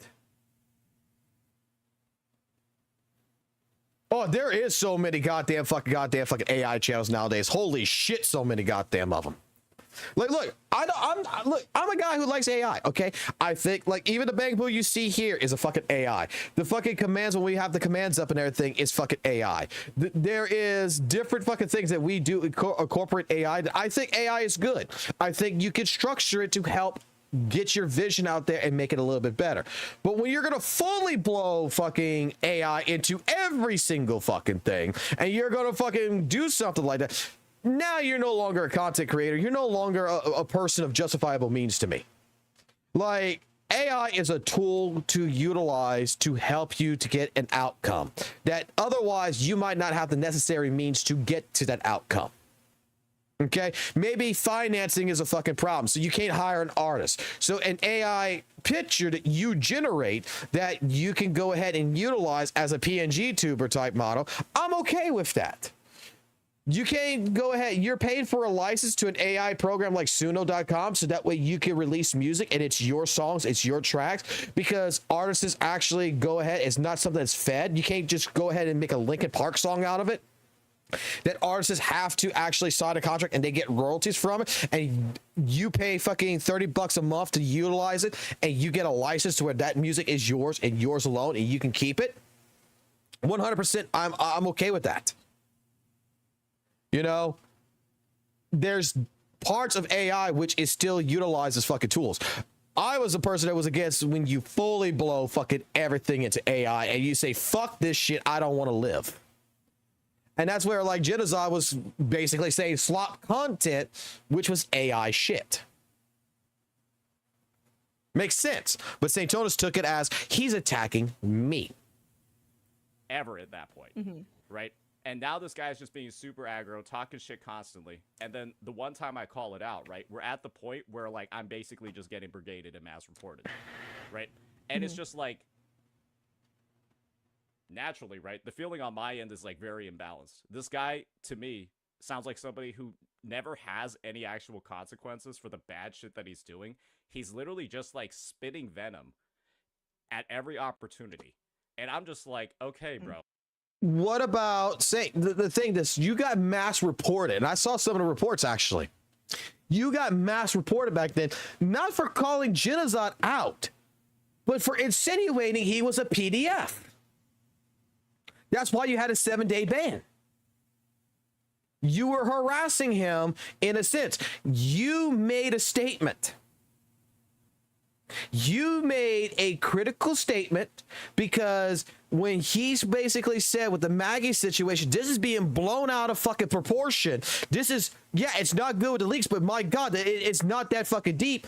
And you're thinking, oh, he's a Maggie fan. He's defending Maggie. No, he's doing a reaction to what's going on with Maggie. And he's basically saying, this is going way too fucking far. You go ahead and you say, now it makes perfect sense why he summoned 6 Roshia now. Which in terms, you know what? The community, Genozai, I think has a full fucking right, because you're accusing him of something in a sense by insinuation that this, and then your quote unquote public apology wasn't even an apology. It was just you saying, well, I wanted to take jabs at Genozai, but you know what? It wasn't right because Maggie was a case, and then you're making it all about Maggie and attacking Maggie. Who, again, is another person that never did anything really to you on the public spacing, but you're going after her because she doesn't want to talk to you. That you're accusing her of ruining your reputation, all this other good shit, everything else, that she straight up doesn't like you. She did the good schoolgirl act. She's just like, yeah, I'm busy with doing stuff and everything, but yeah, what's your idea for a podcast? And then never talk to you ever again after that. Again, sounds like to me like that high school crush that you would have that, you know, hi there, Maggie. Yeah, I would love to, you know, take you out to prom or something. Would you be interested? Oh, I'm going to be busy that day and everything. And then you find out a couple of days later that she's talking to Gato. So she's like, you know, oh, hi, Gato. It's been a long time since we played Tower of Fantasy. And then you got fucking butthurt mad because she's not sucking your ego. And then everything was about Maggie. Genocide got involved in it with a reaction to it that he's just like, dude, this is going, like, this is stupid. And he's defending it and that's such. Like, what have I done to you at this point? Like, Okay. literally, what have I done to you? I definitely understand that you have like very valid reasons of like things that you've brought up in the past for you to feel slighted, right? And I totally get how that can make you feel as though you're batted to a corner. Dude, does he? Does he? Come on, Captain, does he? Like, how do I get this person who I don't know, for no unpromptedly seems to have like an issue with me? How do I get this kind of thing to stop? And the way to do that, I can understand, is to like address it and get it out there of like, I think these are the reasons why this person is trying to like do XYZ. But do you think that in doing that, and sometimes saying it maybe like in the way that you do that could be like kind of pointed, right? Like if we're calling someone like a little bitch, like do you think that that's like, but do you think that's going to like how do we get from like understanding your valid criticisms to like making someone understand their wrongs in a way that they're going to be receptive to? So, like, this is the thing, right? I've already done my fair share. You would remember, right, that there were multiple Gacha casts that I was on after the start of the year, like, think about, like, January, February, where I actually went ahead, right, and I was extremely cordial at every single opportunity, right? Super cordial on all the calls with him. Still, even with this history, right? We would be on Gacha Cast together, and he would still be trying to hone in on every single thing I'm saying. Even when I'm just like, Jay chillin'. It's like, bro made it like his obsession during these calls to just try to like shoot down every single thing that I was saying. I didn't see that at all. Out of the two Gacha casts, the only one that I seen that he called you out on, but it wasn't even a call out. It was just talking about the Weathering Wave anniversaries, and the only reason why he called you out on it is because he wanted to make it a point that you guys are talking about what you just saw, not the future. That's what he was trying to emphasize, and he's like, "We're not theoretically talking about the future." And you're like, "What do you mean theoretically?" Let's stop talking about the future and let's start. We're talking about our initial impressions about what we just got told on a live stream. Am I wrong? Did I see something completely different than St. Tonus did? Straight up on all of those Gacha casts, and I'm just coming in trying to like be a good participant, right? And it's just seeing like all this like outward aggression, even when I am literally dishing none of it back, being super kind. What happened yesterday?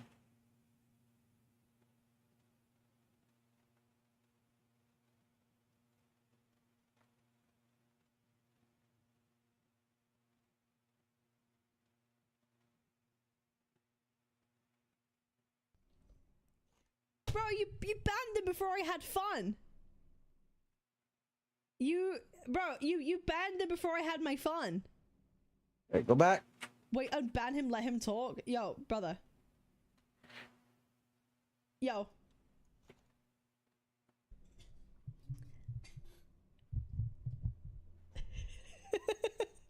Why are people such freaks? You lost the argument, dumbass bitch. What argument are you referring to, sir? Yeah, could you tell me what argument you're referring to? I just walked into this. Who's this asshole? We're finding out. What the fuck is this about? We're finding out. He made a new account just for this. Yeah, bro actually made an account today. Bro actually, this is someone I must have banned. Bro actually made an account. Not everything needs your 2 cents. You don't have to interject yourself to drama with Jenna and Saint. Okay, that doesn't answer this. What argument did I lose? Yeah, what argument did she fucking lose? So Do you know what's also crazy? You could say this about any content creator. Saint didn't have to interject with his video about Jenna. Glaive didn't have to give his opinion on anything. Tectone didn't have to interject about what Jenna said. Every community didn't. It's kind of crazy. You can apply that to anyone. You criticize Jenna, dumbass. Huh? I don't even know you. I don't even think you know what you're saying anymore. Tectone lives with Jenna so he can comment, bitch. The fuck is this fucking retarded shit? Yeah, it's a fake Jenna fan.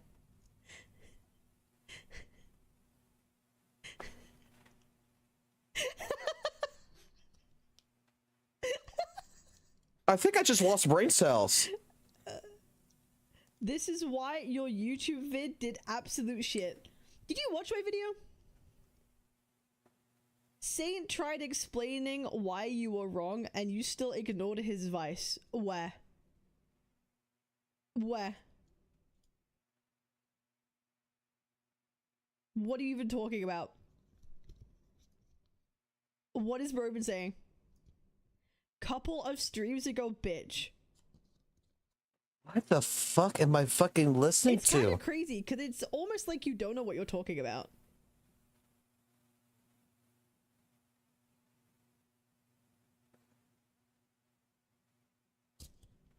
Ban? No. I'm having fun with this. I'm having fun with this.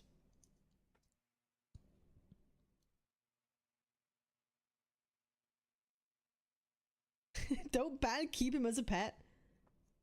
He is rage baiting. No way is he. Bro, of course he's rage baiting. He made his account today. He made his account today. So go on, man. What exactly have I said that you don't like? I'd love to know. Because I'm like 90% sure you have no idea what my opinions actually are. Knows. Does he respond? An account to like say shit and then immediately delete it or like get, bro, how petty. That's so fucking pathetic. Please go outside. Wow. Okay, bro, I mean, it is.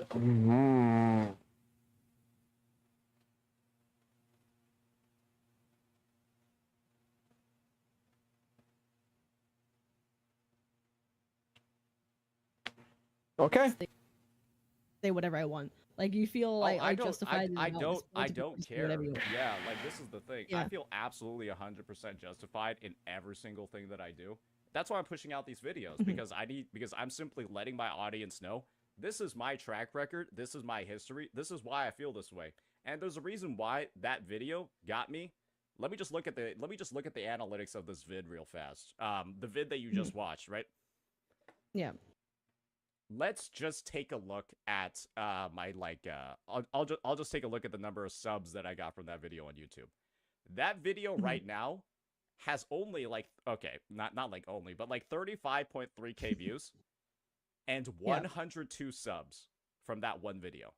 Which is like usually when my views are at like 30-40k, I don't have like that many subs. It'll be like, You know, Saintonis is the type of person that likes to talk about show the proof, show the proof, show the proof. He's talking about this. I'm waiting to see if he shows the proof, because this isn't Cap the Cabinet's live stream. This is Saintonis' live stream.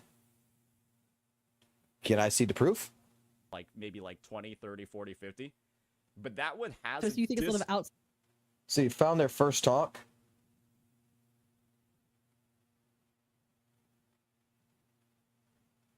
What's this one about? A bunch of public posts about him. People don't see Fob as a target like people do with Jenna nowadays. So, Cap, this is my take on it. Fob has also had a track record of making some weird WUWA takes, right? You guys remember the whole, like, multiversal Kuro Games? Like, Kuro Games is, like, multiversally going to do the same exact things as Hoyo in an alternative universe. Yeah, Fob made that take. Yeah, Fob was also the one that made that take with Genizad about the multiversal Doctor Strange, like Kuro Games' evil theory. So people still remember that, and I think pretty easily would have jumped on Fob again for fun if they wanted to not like maybe not necessarily the same degree as Jenna, but they would. Okay, yeah, but people don't care to see him as a target. There's a whole bunch of people who already dislike Jenna, we know it. They're more inclined to jump on him. There are also a lot of people that really like Jenna, too. And I guess this is the thing, right? It's I think the clear differentiation is that the one person who's getting the most shit is also the one that said the most shit. Where? Yeah, the one who's getting the most shit is also the one who said the most shit. Which is like, I guess it's like a whole bunch of people who they're more inclined to jump on him. Yes, if someone's disliked more, they're more likely to jump on him. But what I'm also saying is that the situations between Fob and Jenna are completely different, which is why one got jumped on and the other didn't. That's kind of the main point. They both gave 7 out of 10s. They both have a history, except one person gave, I think, good reasons for their 7 out of 10, right? Fob just said he hated Frolova's character, and she was the main focus of the quest, and he just doesn't fucking like her, and he gave the reasons why. Everyone was like, yeah, I see why you don't like her, Fob. And because she's such a happy presence during the quest, yeah, if you don't like her, you're not really going to like the quest that much. So, yeah, 7 out of 10 is fair. You liked everything else except just her characterization, and she's a big part, so, yeah, 7 out of 10. And it's like, again, for the other side of the equation, it's people...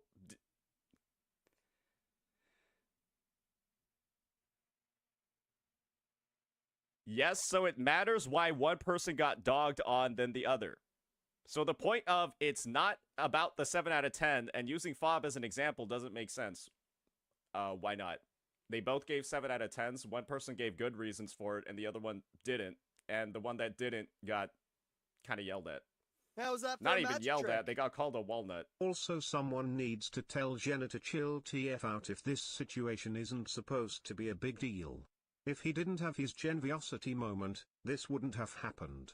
He's now getting called Jenna software for a reason. Like, I just explained why the 7 out of 10 doesn't matter. For what we just said, one person's way more targeted than the other in general. And I gave you the reasons why one person was targeted more, because one person gave good reasons for their 7 out of 10, and the other didn't give good reasons for their 7 out of 10. So it's not about the 7 out of 10 score, it's about the reasons for the 7 out of 10. I think Jenna's I gave a perfectly good fucking reasons. Like,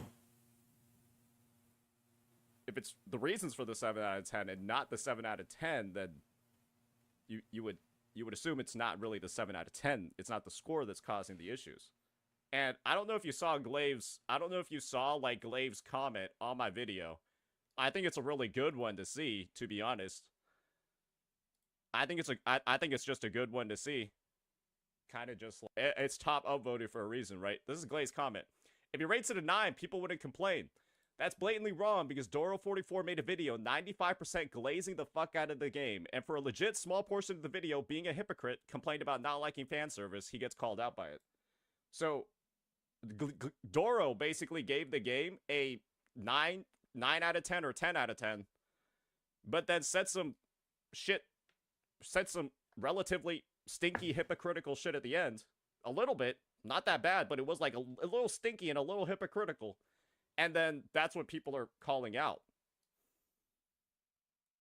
So, like, yeah, again, if Doro was glazing the game the whole time. But the thing is here is the fact is, okay, I think the Doro situation is a little bit different in this. Genocide, I will not deny. I don't think it is about the 7 out of 10. Okay, it has nothing to do with a score like Jenna thinks. Okay. But in a way it does, okay? People are upset with his 7 out of 10 because, quote unquote, he was confused. And he never said he was confused. And again, In order to fucking honestly fucking prove all this, why hasn't St. Tonus gone watch the live stream on his stream?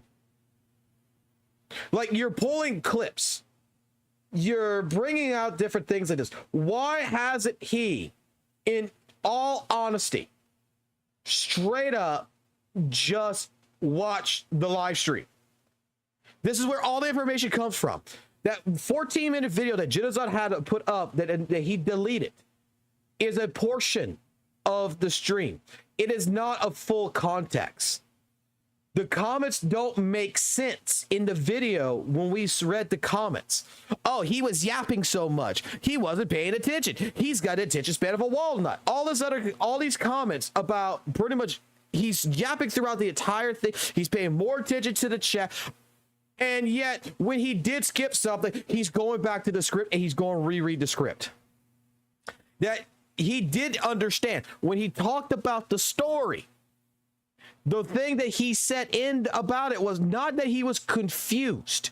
He said because of the flowery talking, because the characters talked flowerily, you know, a different dialect, a different way of explaining things. You know, they're basically taking a simple premise and trying to make it more complex, to which sometimes he would go, huh? What do you mean? Because, and then he would catch on to it. It's just, it's how video games are. I guarantee you, you go play even fucking God of War Ragnarok, you go play God of War, you go play Devil May Cry.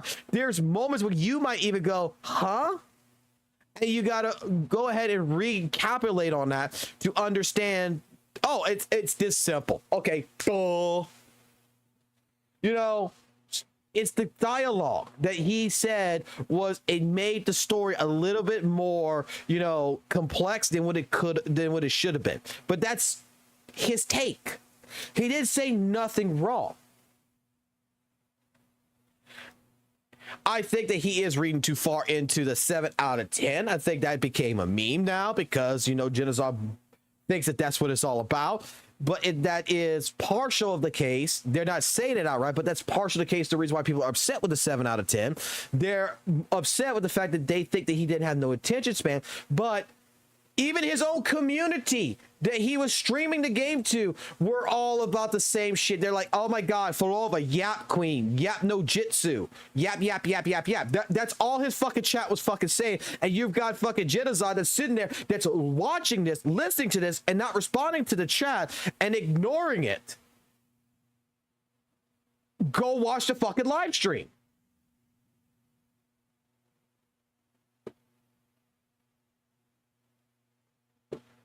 And then you're going to have Glaive that's going to put up one clip about the AI shit. During the most to the comic style comic book shit. It makes no sense.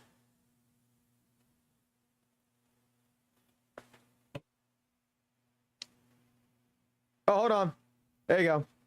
You got a video for me? Here you go. Do it now. You should be able to link it now. Let me continue on with this for a second here.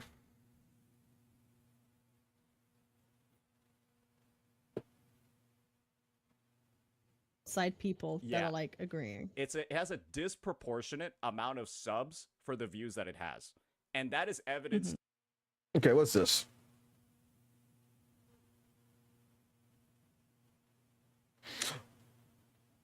Oh, the video right here. You can't criticize WUWA.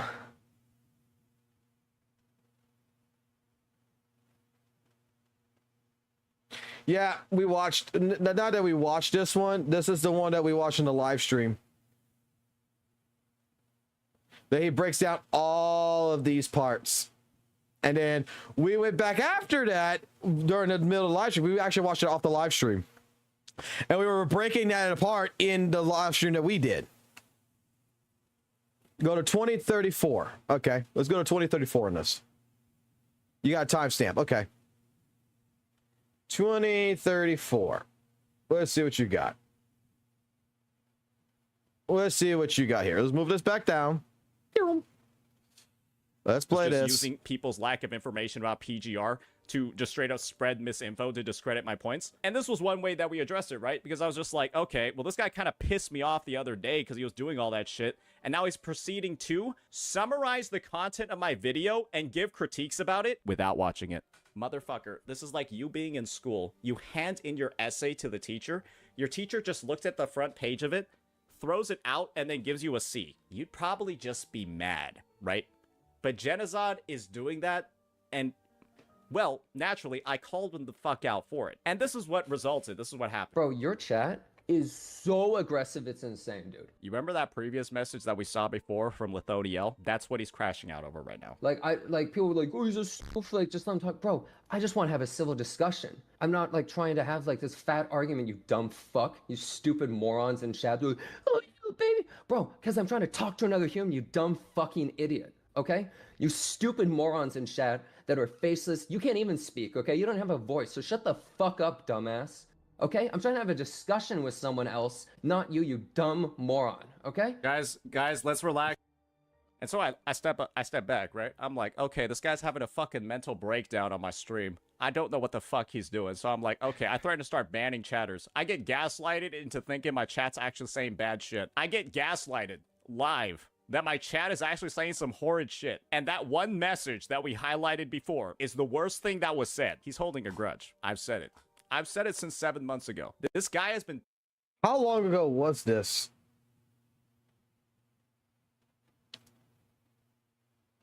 How long ago was this?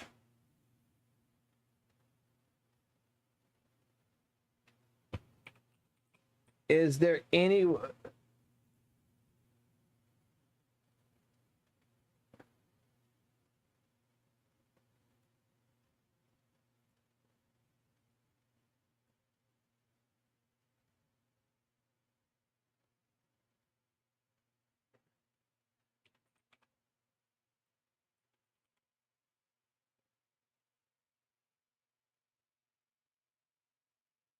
Start my date. How long does fucking he's only got for 3 months. Fuck.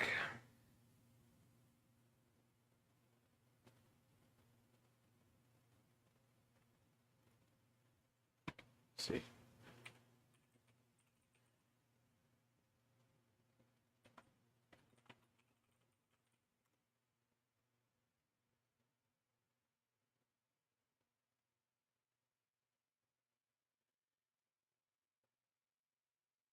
Pissed off at me since this has occurred, and now he's continuing to look for every single opportunity to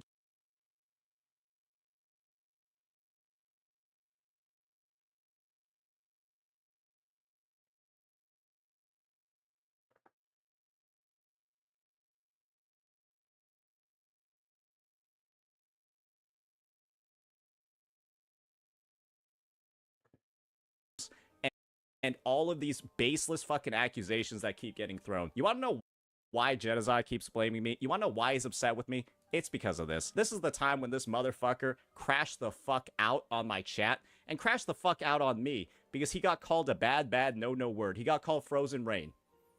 Okay? This is why he's mad with me.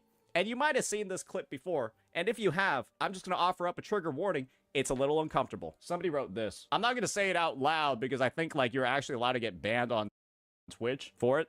I was reacting to it where he went ahead 7 months ago where he was talking shit. Which stream was this again?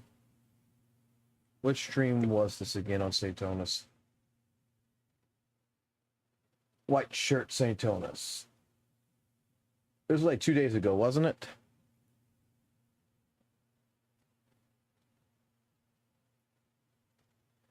Hold on. Time to put my thinking cap on here.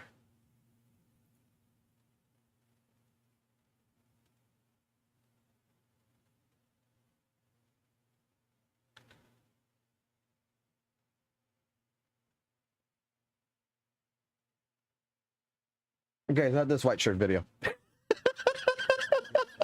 I'm looking for a white shirt Saintonis. Okay, so it's not that white shirt. Look at a shirt.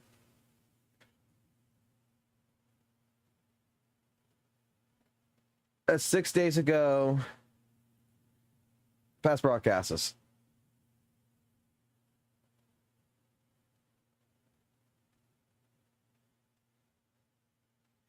could be this one.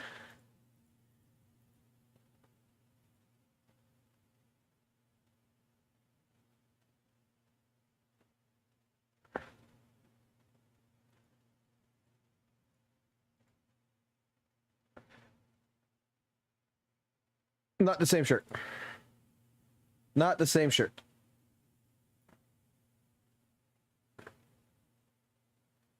Not the same shirt.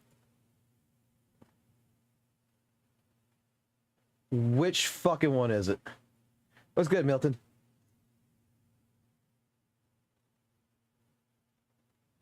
Blue, black.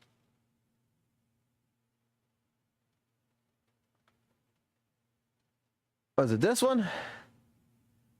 Like, I'm comparing the shirts right now, okay? I'm comparing the fucking shirts. That looks like the right shirt.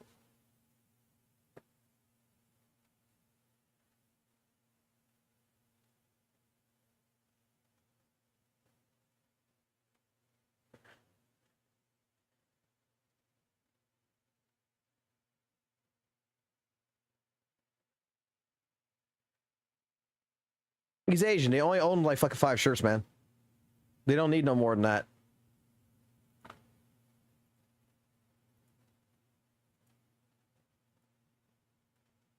Not this one.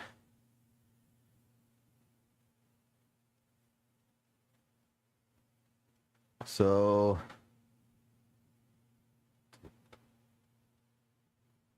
got it. It's not this one. How long ago did he do this one?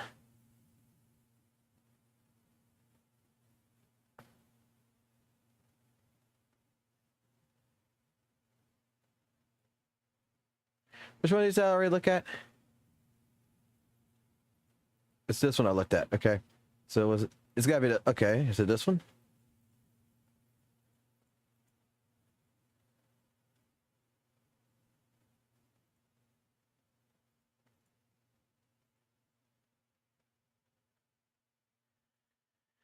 Jesus Christ, man.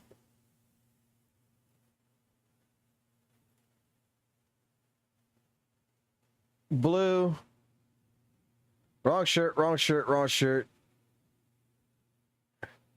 Wrong shirt. Possibility.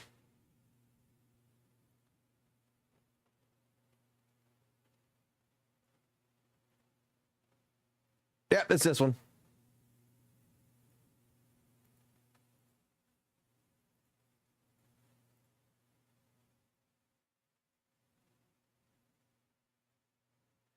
Took me long enough.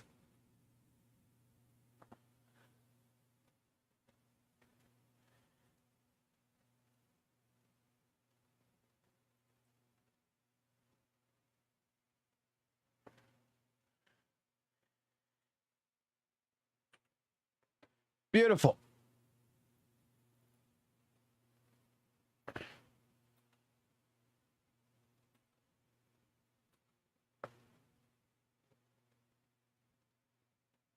Oh, he was smart. Oh, wait, nope.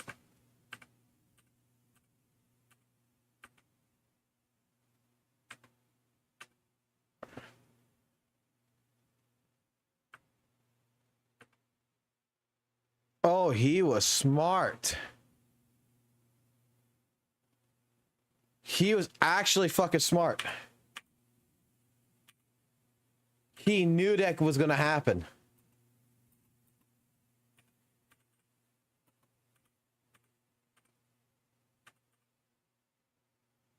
He hid the fucking link on purpose.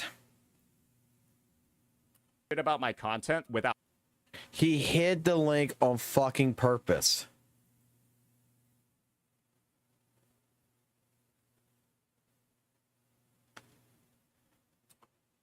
No, wait, go back. I saw it. Is there a slowdown feature on this? Is there a slowdown feature? 0.25.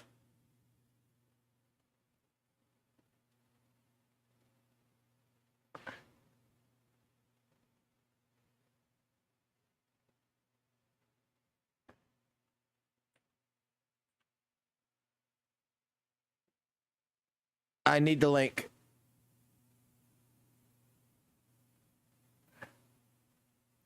Bam.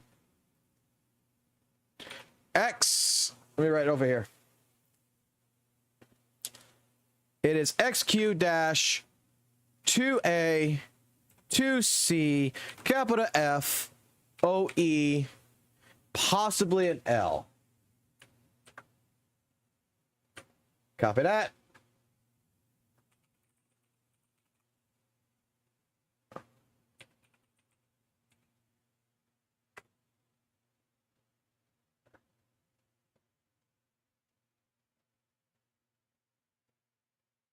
That's an O, that's an E. That could be a capital I. No.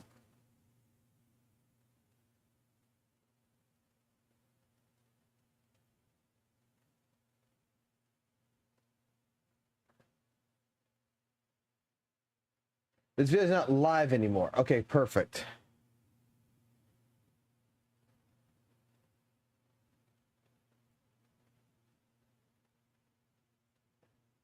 Let's do this. Because they do.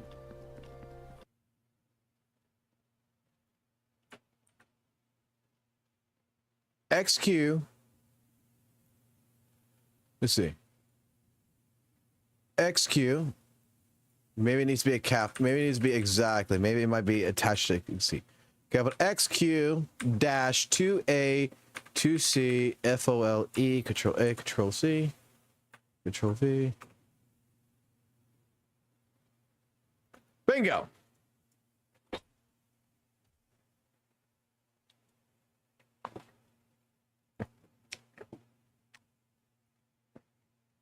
Things, right? But still repeated your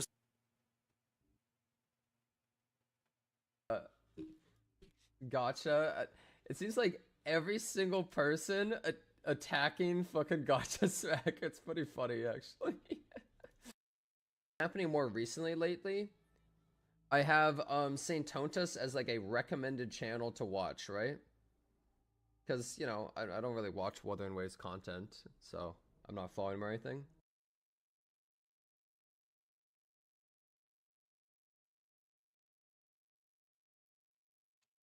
It needs to look like this. Okay. He is here. Jenna's here. Oh, Raph. Fuel. Jenna's here. Drax. All good. How many CCs are getting summit today? Jenna's here, gang. Hail WUWA. Nothing wrong with you or what you're doing. Piece on your shit takes in the Gacha cast that I guess you just said were not refutable. So let's take a look. Let's examine this. Like, I literally, I don't know. I play a lot of different Gacha games, and I don't really care. Like, look, I play a lot of Wuthering Waves, guys, but it's not like because I play a lot of Wuthering Waves, that means, like, I'm WUWA pillar of the community or something. Like, I don't really have much to do with the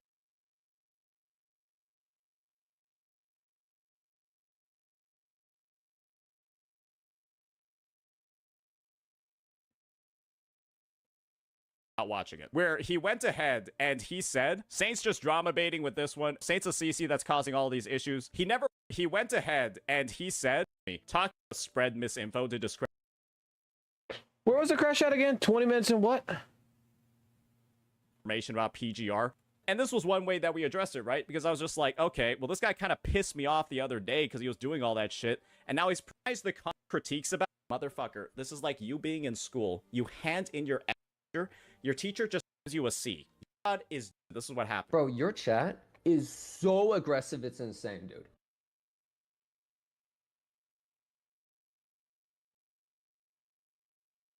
Four hours, 38 minutes. So it's gonna be a little bit thing. My audience, I'm doing like, because there's a negative connotation to drama, right? Dude, I said one thing, you're going really far into this, man. Like, I mean this with 100% sincerity. Let's get the full context. Let's get the full context.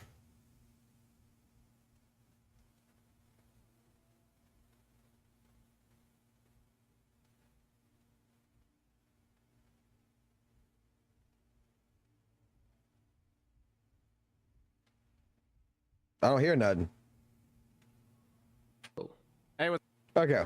Oh, he's called. Okay. Everybody hear Jenna? Wait a second. You're way louder in Discord. Oh shit, my bad. Let me tone it down a little. No, I've turned you down. Don't worry about it. All right, cool. How you doing? I'm fine. It's a little past my bedtime, but I was playing Path of Exile all night. Wait, where are you? In the in the world? California. It's 2 p.m. and normally I'm asleep by noon. Oh, so you're a little bit more of like a nocturnal creature. I know that you typically stream like later in the day, right? You get abusing that Asia audience, right? I just like being awake at night. Well, I feel it, man. Well, sorry for making you stay up late for this conversation. So, well, I was playing Path of Exile all night. Okay. So you were having fun, and this is just a really I just really turned great thing to streams cap on the us. side. Don't worry about it. Cap it off. So, okay, wait. I'm not Just worried about first this. of all, real quick. I want to see something here. Me saying you were yelling, I was not insulting you by saying you're like dumb yelling about nothing. But you just kind of are yelling. You are factually yelling, okay? Like I'm not saying you're dumb for yelling or you're yelling about nothing, but you are yelling. That is correct. Right. Objectively true. Like, I was yelling. Everything from what you saw already in this VOD was not me insulting you. Okay. And me saying like, what is he doing? You're going so down the drama rabbit hole, bro. That's what I'm talking about. You're going so down the drama rabbit hole, man. Define drama. That's what I was saying. Okay, I mean, you made a whole video, like, look at that clickbait video, Fob. I didn't watch the video, by the way. So like, how I don't are know you calling it drama? If you didn't watch it. Clickbait. I mean, like, come on, that's like a drama thumbnail. We can both agree on that, You right? didn't watch like, the video though, and you're saying what's in it. Yeah, I haven't watched it, but what do you think? So the how are you thumbnail classifying leads what you type of someone to content it believe, is though? without watching the video? Bro, why are you? Okay, fine. Well, okay, let's. This isn't really how I want. What are we noticing? This is a minute before the crash out. 38:58. The chat's like, cook his ass, Saint. Clickbaiting is indeed drama baiting, backtracking. The community needs drama. Look at the title, drama, bro. Okay. I don't want this to go at all, but okay. Is this a soy boy? I mean, that's the thing, man. You didn't watch the video, and you're typing about what is.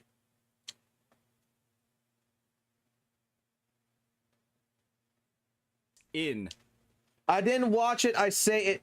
Okay. So the chat is starting. The chat is starting out. Saint is being aggressive, and the chat is starting to also fucking push buttons.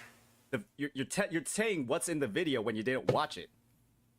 Okay, wait, like really quick, like I mean this with 100% sincerity, and I'm not trying to be condescending at all. Like, I didn't watch the video, but I know the video. Dash Genozod. Can you just not like attack me like this? You're really on the offense right here, man. Well, I mean, you kind Like, of accused me no of being real like a reason, drama baiter. I'm going down like the wrong path. I'm like corrupting my audience. I'm doing like, because there's a negative connotation to drama. Let Jenna speak for 5 minutes. Someone's actually defending right there. Bro, just assumed.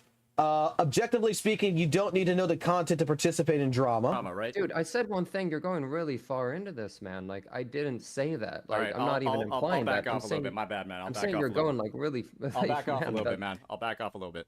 Look, I just see thumbnails of like, like fuck. He's a softie. Bro is assuming. Let the bro speak. Like Hoyo ruined him. True. Like, what does that thumbnail kind of like lead you to believe without watching the video? What do you Saint has a point, but Saint, you're being too tough from Mr. Right. Dude, why like people would go into the video thinking whether or not there is drama that you're kind of going for that. Right? There's the snowflake comment. Right? Well, like that's Jenna is EP, bro. I guess they meant creepy. Kind of my assumption. Like, it gets views. You're 100% correct. You are not wrong whatsoever, right?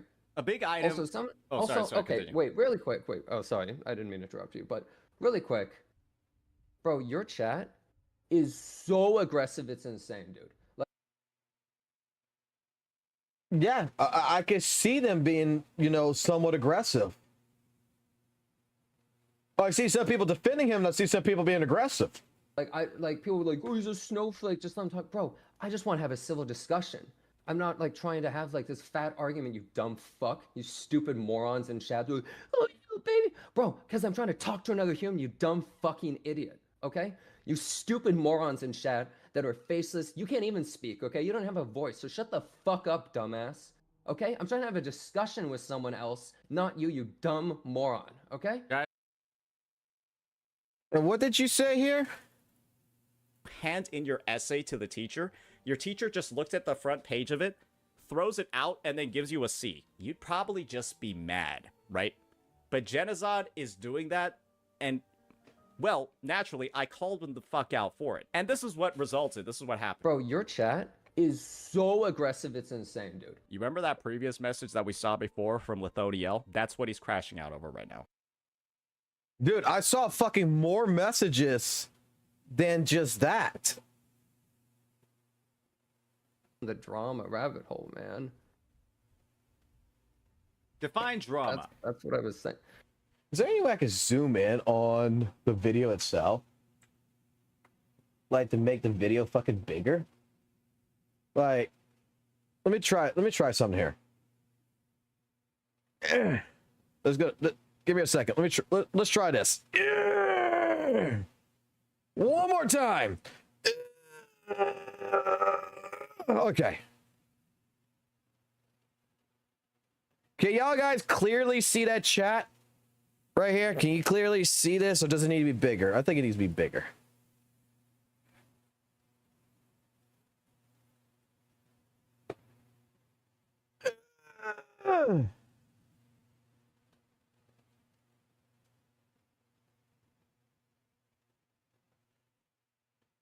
That chat big enough now?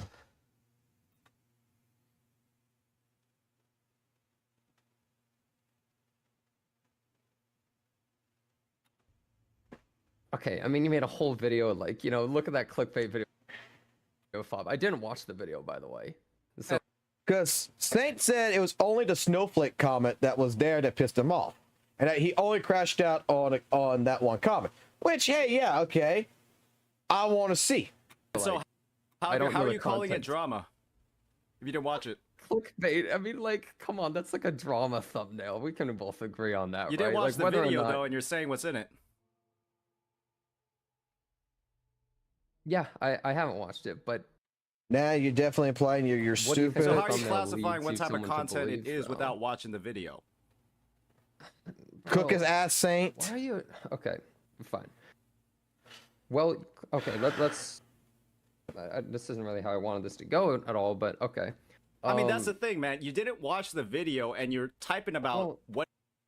Is this a soy boy? Look at the drama title. Genocide WUWA content kind of slow until 2.0. Need to PvP something. The Hoyle shields are going to fight back. Well, I mean, it's not that bad. Okay, I'm going to be honest. The chat's not that bad.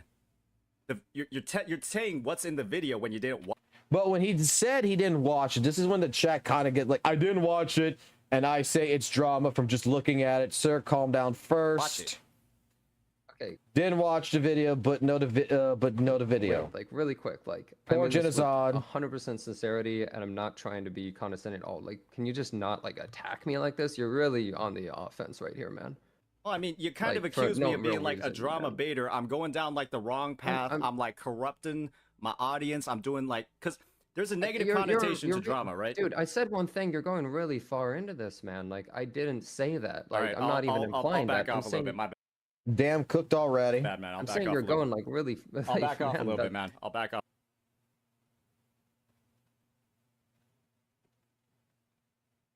A little bit. Look, I just see thumbnails of like, you know, like fuck. He's a softy. Like Hoyo ruined him. True. Like, you know, what does that thumbnail kind of like lead you to believe without watching the video? Why, like people would go into the video thinking whether or not there is drama that you're kind of going for that, right? And then this is the snowflake comment. Well, like that's kind of my assumption. Like, you know, it gets views. You're 100% correct. You are not wrong whatsoever, right? A big item. Also, sorry, okay, continue. wait, really quick. Wait, oh, sorry, I didn't mean to interrupt you, but really quick, bro, your chat is so aggressive. It's insane, dude. I'm not going to lie. I get where Jen is coming at. This is one time I'm gonna have to go against Jen on this. I get where he's coming at. Like, there is some aggression in here. Don't get me wrong. There is some aggression that's going on here. There's some sarcastic play. But this is to be expect it when you're going to go into someone's call and basically say, hey, man, your drama-based video, whatever. Did you watch it? No. Did you watch it? No. Did you watch it? No. And, you know, you're coming into a hostile environment. I would expect the same shit. Okay, I would expect that, number one. Crashing out on it, even when I've seen it doesn't even look that bad, to be honest. Like, are they being aggressive? Yeah. I mean, it is kind of like that, but I'm gonna be honest. If you're there to talk to the person, don't read their fucking chat. Like, Jenna is a little soft. He's a little soft, and he crashed out. Okay? But it wasn't just that one comment. It just wasn't that one comment. There was multiple other comments that could have led to it. So Saint saying it's just the snowflake comment is, to me, not realistic.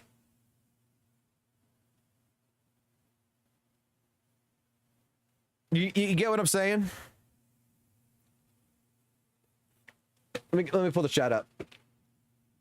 You get what I'm saying right here? It's like there was more to it than the snowflake comment.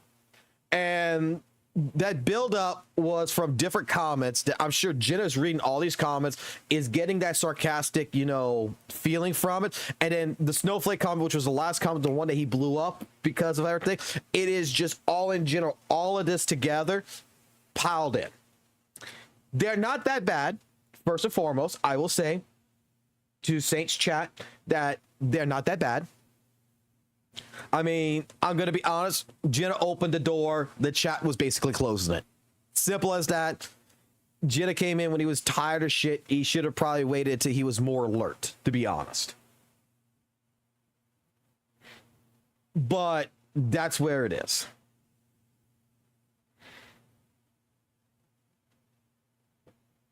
So, like people were like, oh, he's just snowflake, just let him talk, bro. Stupid morons and okay, you stupid morons in chat that are faceless. You can't even speak, okay? You don't have a voice, so shut the fuck up, dumbass. Okay, I'm trying to have a discussion. And so I step back, right? I'm like, okay, this guy's having a fucking mental breakdown on my stream. I don't know what the fuck he's doing. So I'm like, okay, I threaten to start banning chatters. I get gaslighted into thinking my chat's actually saying bad shit. I get gaslighted live that my chat is actually saying some horrid shit. And that one message that we highlighted before is the worst thing that was said. He's holding a grudge. I've said it. I've said it since 7 months ago. This guy has been pissed off at me since this has occurred, and now he's continuing to look for every single opportunity to discredit me still. And when he crashes out, he's found a way to make it about me. Isn't that crazy, guys? Isn't that just fucking crazy? And you want to know what was awful about this situation, right? Why it was prompted in the first place? It was because he decided to critique my video, summarize what was in it without watching it, and he had no idea what was actually going on, so I had to explain it to him. And the hilarious part about all of this, right, is that he still won't stop doing this. This initial spat, this initial conflict that I think has kicked off the start of our irreparable relationship, right, between me and Genazon, this was started because I got mad at him for not watching my video, summarizing what was in it, and then making takes to his audience about a video he didn't watch, like he was educated about it. That happened 7 months ago. That was a big point of critique. Let's hear what he just said on a stream 2 days ago. Other people will also say like, oh yeah, well only you got hate and Tectone didn't, but he literally did. He literally did. He literally gave around a 7 out of 10 or, you know, 7.5 or whatever. He literally gave that rating and was getting nonstop people saying he's just dumb and he's a tourist and he doesn't get it. He had like 1 or 2 Twitter posts made about him. They got like 400 likes. They're just lying. Like, people are just nonstop. And then Tech proceeded to apologize, address the issue, go contact the sponsors and tell them, hey, can we work out something different so I can enjoy the story in a different way and be less distracted? And they publicly posted about all of that. Lying and just twisting everything to fit whatever narrative they want. And now he's accusing, well, you can probably imagine who he's accusing of lying and twisting the narrative when we're on the record lying about our analytics. Like, they're literally lying. Like, he also got a bunch of hate for it. And even if you look at Fob's video, his and this is the part that's funny. Video has a 50% dislike ratio. You wanna know what video he's referring to? He's referring to this one. For Lova's 2.5 story made me think for days. This is the video with a 50% dislike ratio. This isn't a story review. This is Fob going in and intentionally rage baiting people that like the story and then talking about how dumb they are for liking it. Can't stop thinking about it. Like, he just described what happened in the story, no? Like, there's nothing he said here that was like a philosophically like thought. Okay. The more I'm seeing stuff, okay, in this, like Genozod, I think is burying himself more. Don't get me wrong. This is the problem when you get into a situation like this, is that I think Genozod at the same point, like SAINTBOT is not in the right and Genozod is not in the right. Okay, two wrongs don't make a fucking right, okay? And at the same point in time of going into this and looking at this now even more in this regards, we're bringing shit up in the past and stuff like this, which I don't think truly reflects really a lot. I mean, Saint came out of the get-go pretty harsh. Genocide man's like, hey man, you're being a little bit aggressive. Then we get to the situation where, you know, the chat is being also a little bit aggressive. It pushed Genocide off the edge a little bit, which I can see it. I mean, I think it's a little stupid, to be honest. I'll give Genocide a 0 out of that one, a 0 out of 10 for sure for that one. He should have been a little bit more, you know, understanding that this is not your home, man. You're coming into someone else's house. This is not my house. So you're a guest, and you should be able to. You should be expecting that shit, especially after making a comment like that.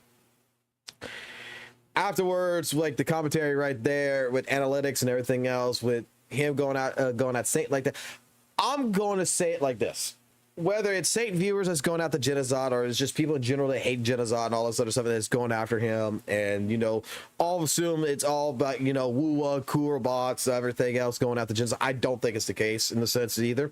I think it's partial the case, but again, I think that this entire fucking drama is way blown out of fucking proportion, and I think that one side is really, you know, actually basically it's expanding this, and it's making this, it's exaggerating this entire scenario to be much larger than what it actually fucking is. Like, in all honesty, you want my honest opinion? Saintonus could fucking stop this shit tomorrow. He could have stopped this back the day after for Lova's fucking thing and tell people, hey, you know what? Genocide 7 out of 10, such. You could have had the situation where instead of holding a grudge, you can work to try to make a friendship. Clearly, you guys are not on good terms with one another. That's clearly seen. We clearly all see that shit. But we can make it to where, you know, for a small chance, we can work out a friendship, maybe, you know, a mutual consensus here. And clearly that's not the case of what's happening. Crap. And I lost the video that we were watching because I want to go through Captain Cabinet's conversation with St. Thomas, because like I said before, when I was watching it, it got me actually interested. You know, their talk. So I want to finish that before doing anything else.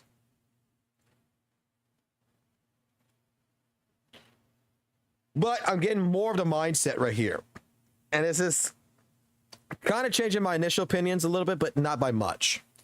I'm just going to say that Genocide's not completely in the right here either.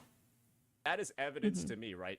That people now finally understand why I feel this way, why I, you know, have so much targeted content towards him, and they agree with me, right? Otherwise, there wouldn't be that many subs. Like, let me just look at another video.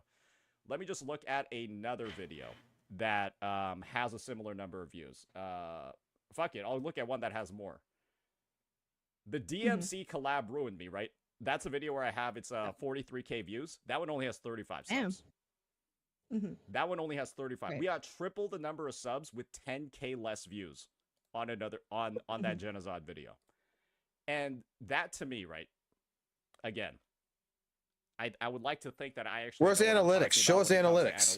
This is your stream. Show us the analytics. Relative to the number of views is, it pretty much means that you were spitting, right?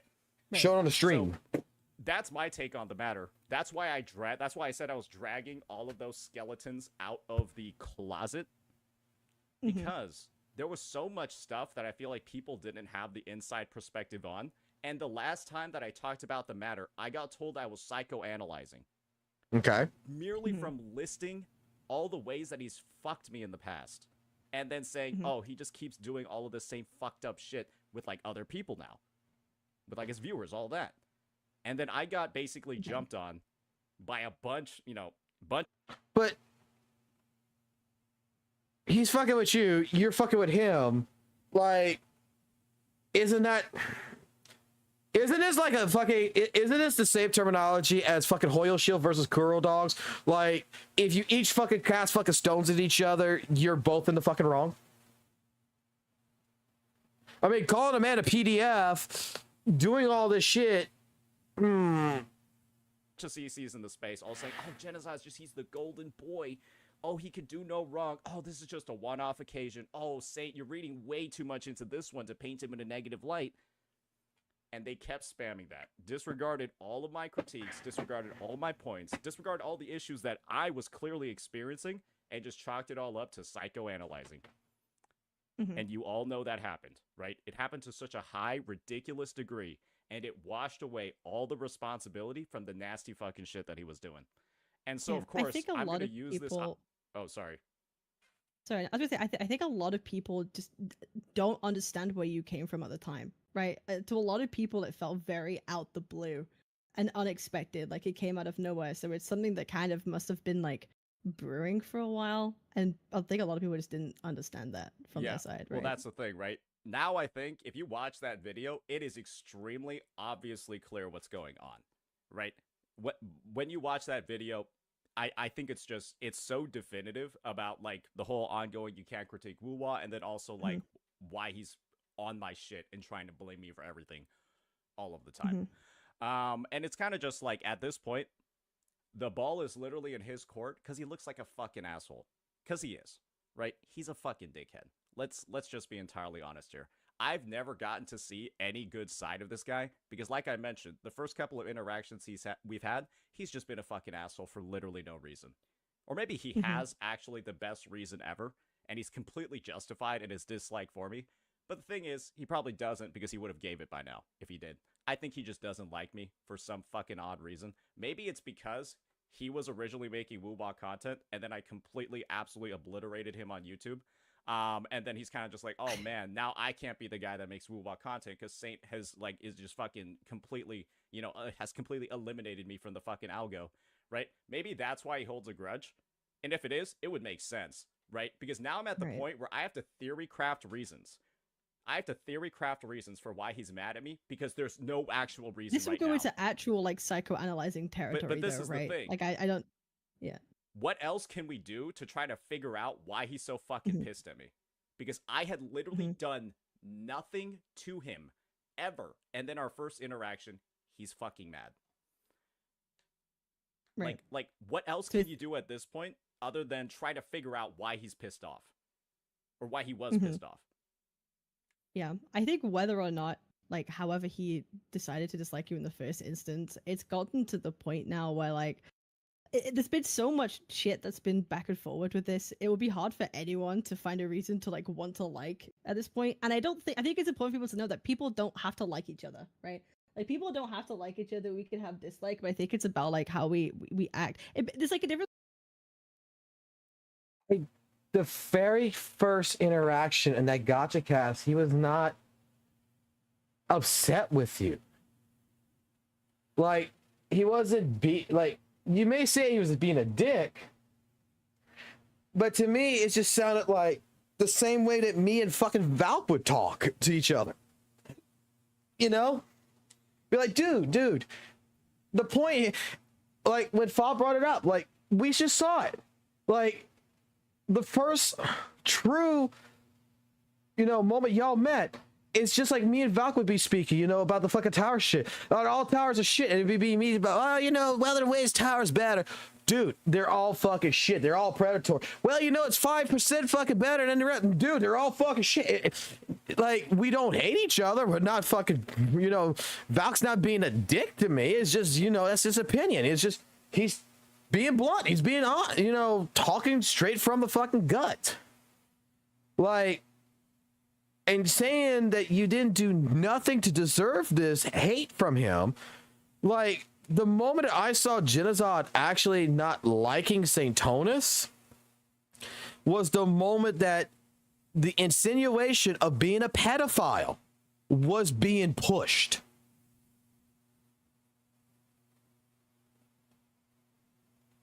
Like, even Tectone, if I'm not mistaken, correct me if I'm wrong, but even Tectone, when he weighed in on it, said that Saintonus was wrong for that.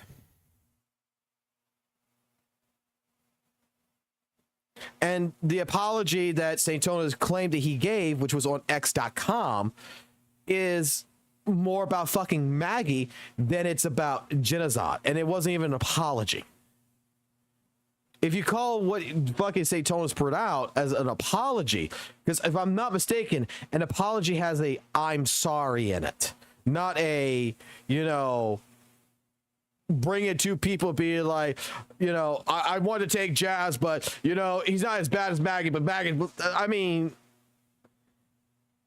that's not an apology. That's a half-assed fucking attempt of backtracking.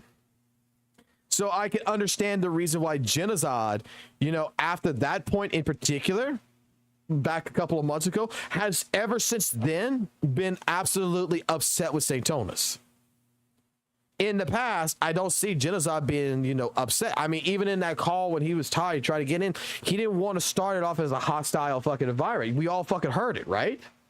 Like, he's like, and even he's kind of like, hey, man, please, don't be as aggressive and everything. But Saintonus was pushing. The chat kind of pushed. He blew up. What do you expect?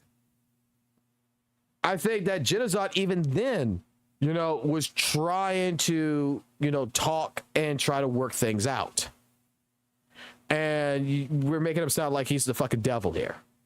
Between like personal and professional.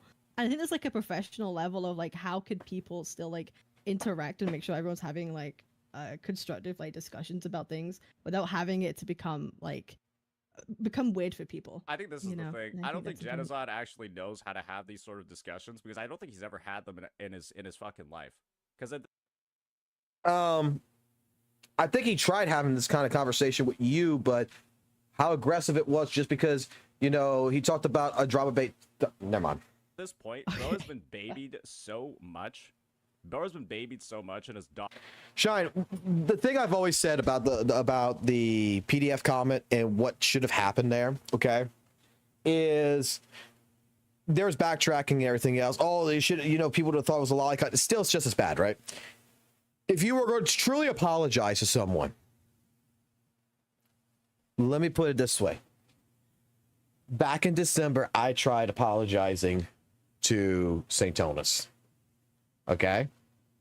Because back in December of last year, I thought I was wrong after watching him on GachaCast about his take on, the criticisms with, with Genshin using Weathered Waves.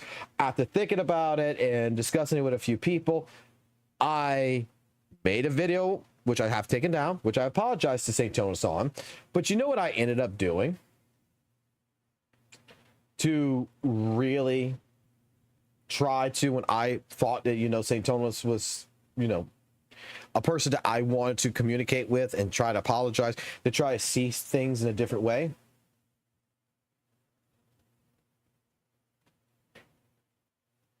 I emailed him. I thought, for example,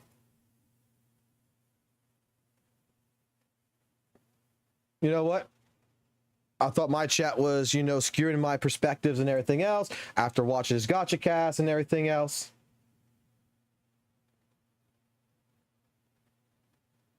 And after all this, I try to communicate. This to me, I want to seriously apologize to you directly. To me, that is an apology. This is an apology. Going out your way to try to communicate with the person directly, not in the background.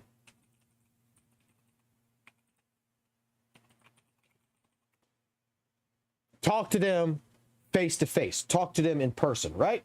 That's what I feel personally is how you communicate.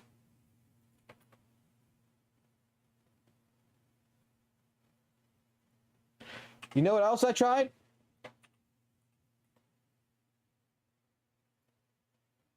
Here's my Twitter post. Back on December 7th. I want to apologize to you and possibly have a talk that approaches civil and directly to apologize for my actions towards you. After seeing the Gacha cast, I do believe I'm wrong about you. That was on December 7th. I mean, I'm sure you could tell.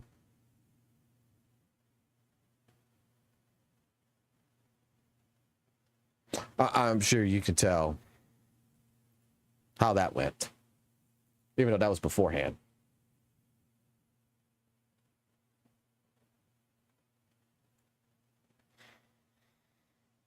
But to me, what he should have done was, you have him on Discord. You have ways of contact. You got Tectone.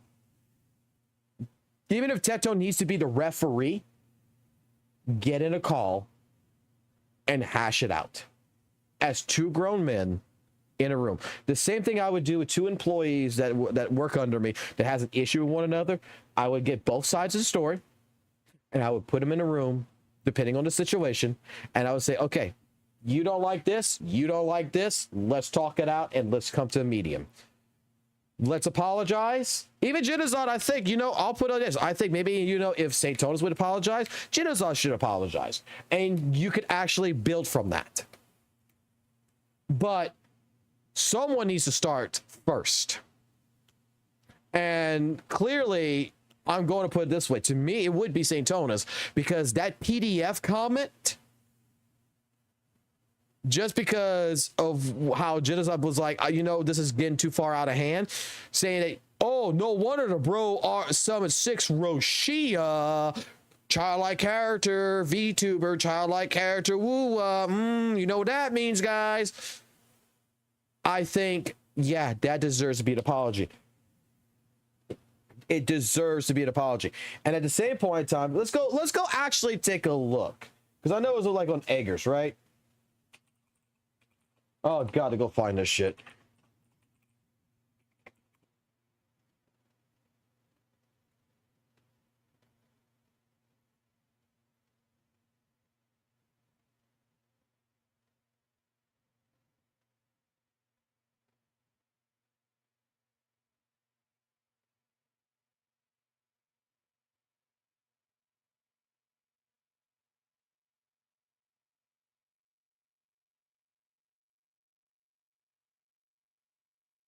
So, the apology take, right?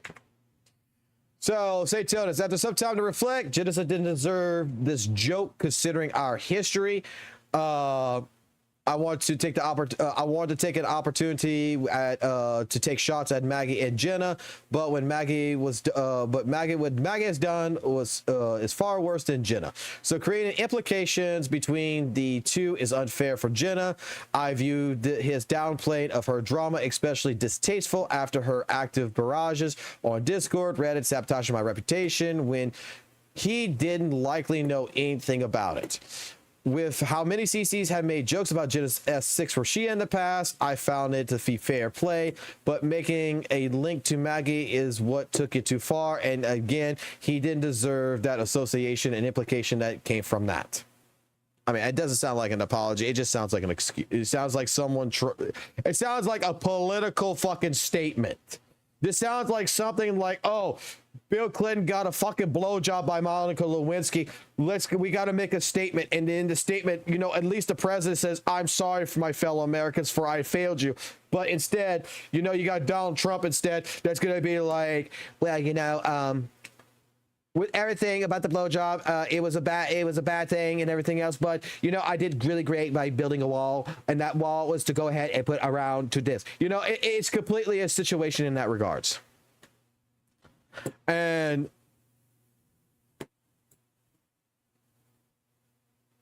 apparently, you know, what's sad is that Genocide apparently as well, fucking apparently, according to Saintonis. Wow, wait a second. So, Genocide. To become like discussions, because I don't think he's ever had them in his fucking life. Genocide publicly apologized to fucking Saintonis on his stream, and that was a big factor in this.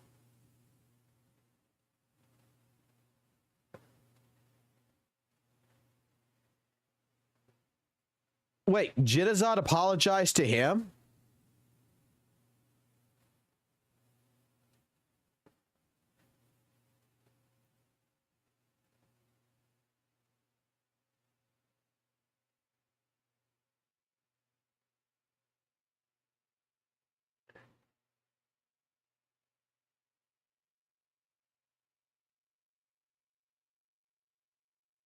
So why the fuck is Stone still being casted?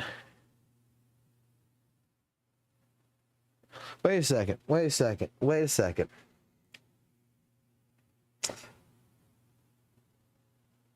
Genocide apologized to Saintonis.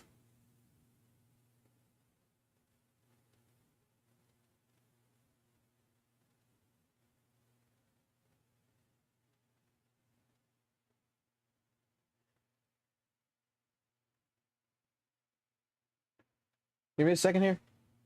Give me a second here. I need a minute. I actually fucking need a minute. Hold on. Give me a second here.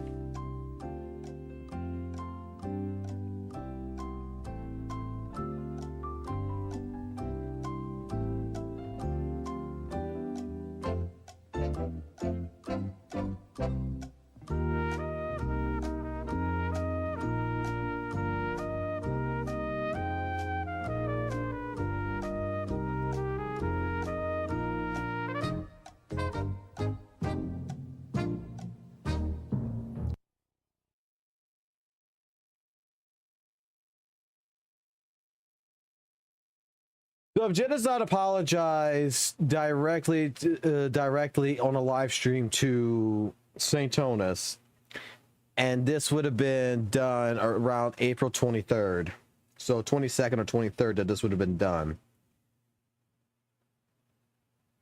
Because the last big drama, and I don't know of anything else that's happened since then. Maybe there's something else you guys can alert me on. But would there not be a, like, from this point, why would there still be some, you know, push in this? Like, hey, Genocide apologized, you apologize, you know, things should be, I would assume, be all right to where, I mean, clearly it's not, but you would think that, you know, you highlight the good things that Genocide did, unless my brain's not working right now. Like, my brain is actually fucking fried now from that. Because if he apologized, you apologized, quote unquote, on this Twitter post, then I would assume that you shouldn't be holding any grudges back from 7 to 8 months ago, that at this point in time, it's a new slate, and this 7 out of 10 crash out would not be deserving of someone like Saintonis to really get involved in.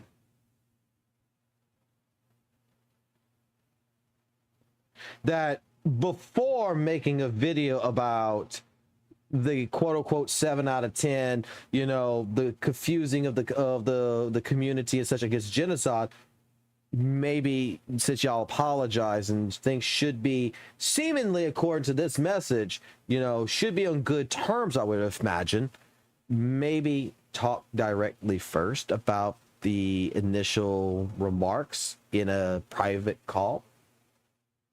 Say, hey, genocide, you're rounding this out to be all the WUWA community, but it's really not, man.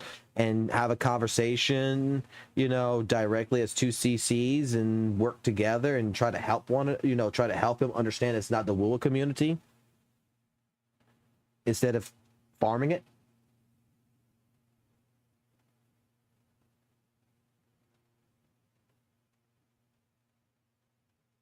I mean, well, that's true. I forgot about it. Satan didn't accept his apology.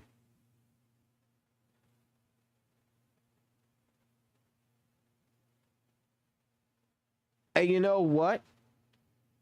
You know what? I wouldn't have accepted it either, because every time I've ever fucked up to someone, even like fucking like someone like my viewers, like Noisy Boy and stuff like this, Vez, when I have maybe, you know, felt like I fucked up, like I have reached out to people and I have talked. I've tried multiple times to reach out when I fuck up somewhere, to do the apology, do what's necessary to discuss it.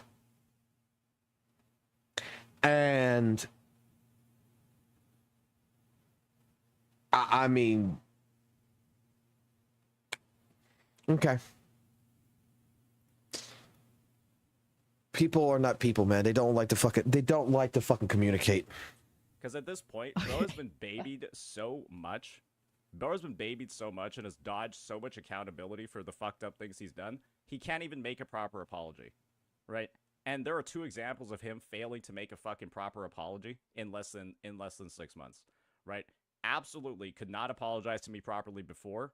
And that's the thing. You see all the shit in that video and you're like, yeah, you should definitely fucking say sorry for that, right? If that's the first time you've ever interacted with somebody and like you're still interacting with them in the space, you should definitely fucking say sorry for whatever you did there.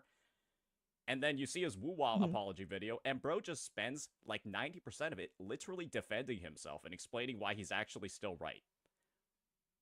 So bad, so low quality. And that just is kind of evidence to me. Bro has never actually apologized, or probably been apologized to before properly. And if he has, he probably doesn't register them as proper apologies. You can look at mine, right? When I made that joke, right? He's a fan of Maggie and Rosia. When I made that joke, right? I made an actual apology. I pointed out, yeah, it's because Maggie had been fucking me over so much that when I saw you defending her, I went too far, right? Because you were playing a lot of defense for this person that I know has also been talking shit about me behind the scenes, right? I gave the reason. It makes sense. I talk about how apologetic I am, talk about how it's prevented, and how that's not going to happen moving forward, right? We do that. I give him mine, and then Bro just hyper-analyzes the shit out of him. Where was this?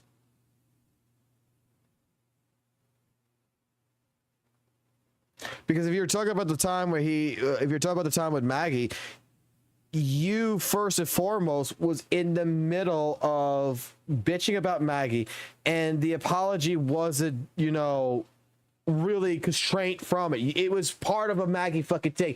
You straight up say, you know what?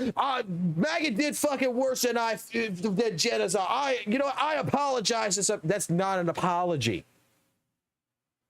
An apology is separating the Maggie situation from the genocide situation and talking into repair. You know what? At this point in time, I think we need to watch something else real quick. All right, next let's go over how to apologize. All right, let's do it. Research has actually shown that the way we repair conflict together makes or breaks our entire relationship. So let's just imagine we unintentionally hurt our partner and they just vulnerably shared that with us using I statements and actual feelings. Okay. So not, you make me so angry because you're so selfish, and instead, when this thing happened, I felt overwhelmed or abandoned. I like the second one, the first one not so much. Yeah, they did their part, now let's do ours. The way we show someone that we care when they're hurt is by leaning in and staying engaged and actually listening to them. We can hold space for their pain. That doesn't mean we need to abandon our boundaries and tolerate yelling or name calling, right? Right. Let's not forget that the goal in all this is understanding each other. We can't apologize until we actually understand what we're apologizing for, right? And we can't understand them if instead of asking questions and getting curious, we're arguing, getting defensive, or constantly invalidating their feelings, right? That makes sense. So once we understand them, step 2 is actually taking accountability for our side of the street. I'm not saying apologize for things you didn't do, and I'm not saying agree with their accusations. All right, I'm saying apologize for what you know you could have done better in that situation. Keep excuses out of your apology. Don't justify yourself, and don't somehow come back around and blame them for why you did or didn't do something. That's smart. Step 3 is we recognize and validate the impact that our actions had on them. We should say something along the lines of, I can see now how you felt that way. That makes sense. It makes sense why you felt that way. Okay, what's step 4? Step 4 is expressing genuine remorse. I'm sorry. That was wrong. Here's what I'm going to do next time to prevent this from happening again. Thank you for sharing your heart with me. Is there anything else I can do to help repair this?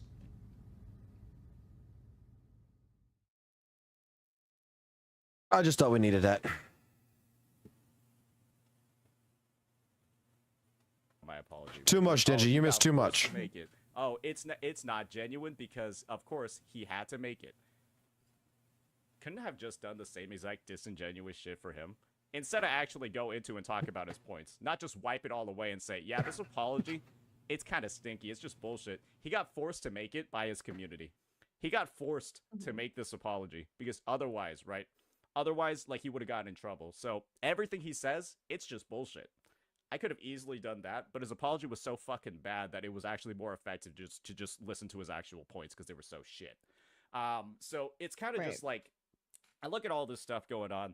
I look at this guy still dodging accountability days later after the drama, after his apology video, after all this stuff, right? And he's still blaming everybody else. He's still blaming me. He's still blaming.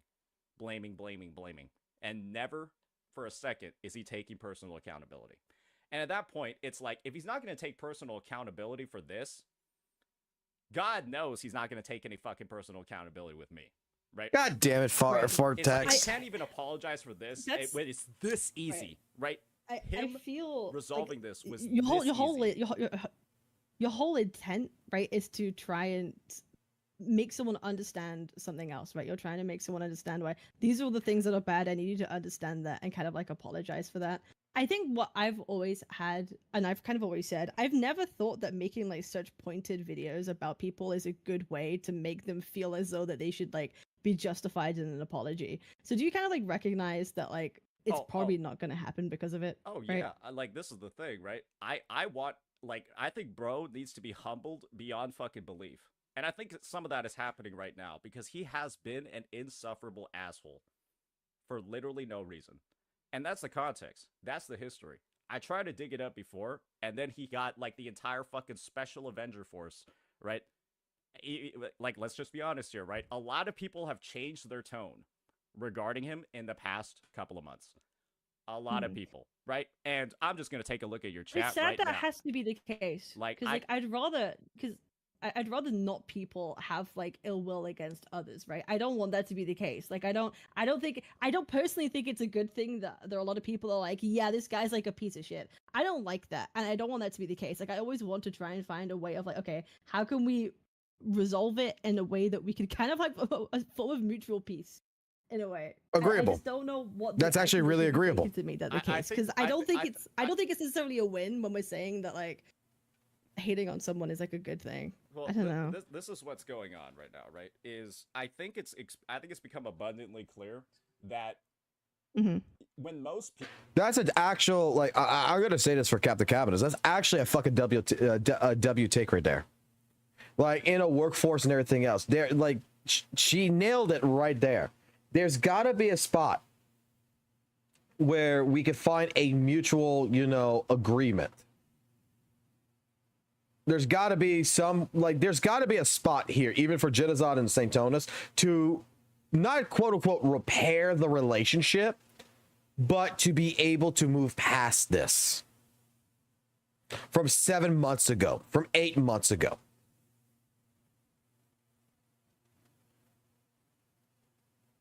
So I got to give her what, like, she's being Dr. Phil right now, and she's letting St. Tonus speak out. And this is why, like I said, this is an interesting conversation for me, because it's not like she's not trying to help St. Tonus dogpile and genocide. She's trying to get an understanding. And whether you like Catholic cabinets or not, this right here, 110%, is how all communities, this is leadership quality right here. This is how people should handle things. This is kind of like how I view it. When most people get the math equation 2 + 2, they would get 4, right? But when it comes to genocide, you go 2 + 2 and you end up with like a number like 7, where you can clearly see that all the same inputs are happening, where, you know, you have all of this shit that most people would get crucified for, and then he's had the entire defense force come out for him, invalidate all the critiques that were made against him. And that's happened every single time he's been a little shit in the past.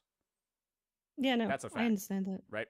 Yeah. And I think it's gotten to the point where he needs to recognize that nobody is coming to his defense right now, because his actions are literally just not defensible to any degree. And the thing is, I'm going to say it like this, Lobster. I heard Ryaku's side on, you know, the Catholic Cabinet, but I haven't heard Captain Cabinet's side on that. I don't think she said really anything much to it that I know of, because otherwise that would have been blown up everywhere during that time period.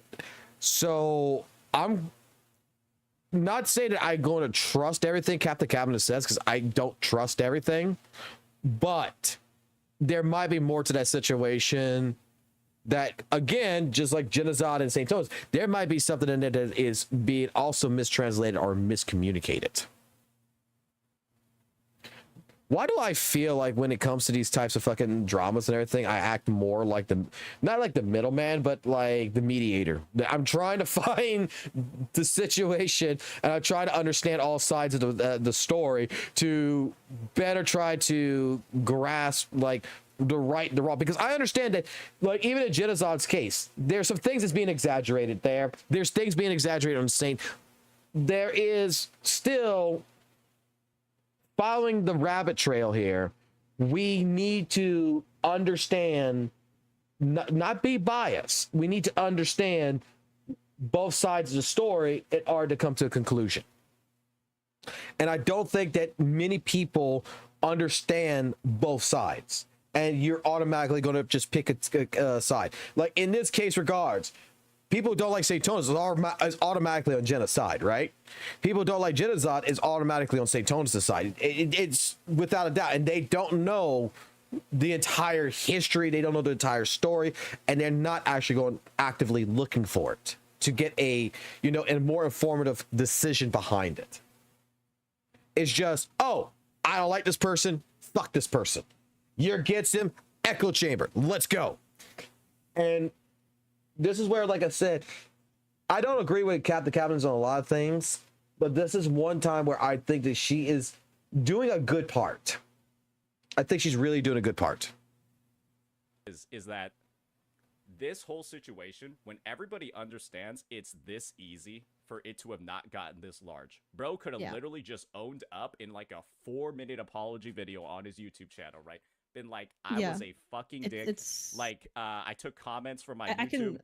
Like, it's just, it was so easy to move on. I can understand when you have like 1 minute of an apology at the end of like 21 minutes, like people are obviously going to think, well, like, are we supposed to take that seriously? Like, I understand that. I guess this is the thing, right? I'm just going to reference your, kind of like your tweet that you made before. You mentioned, right?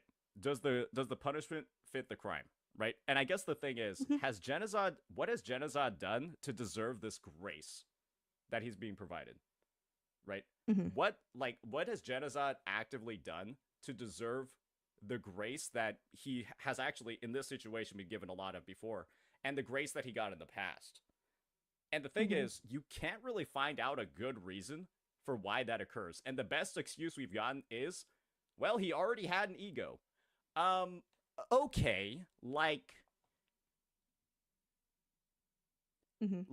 that's the only explanation we've gotten.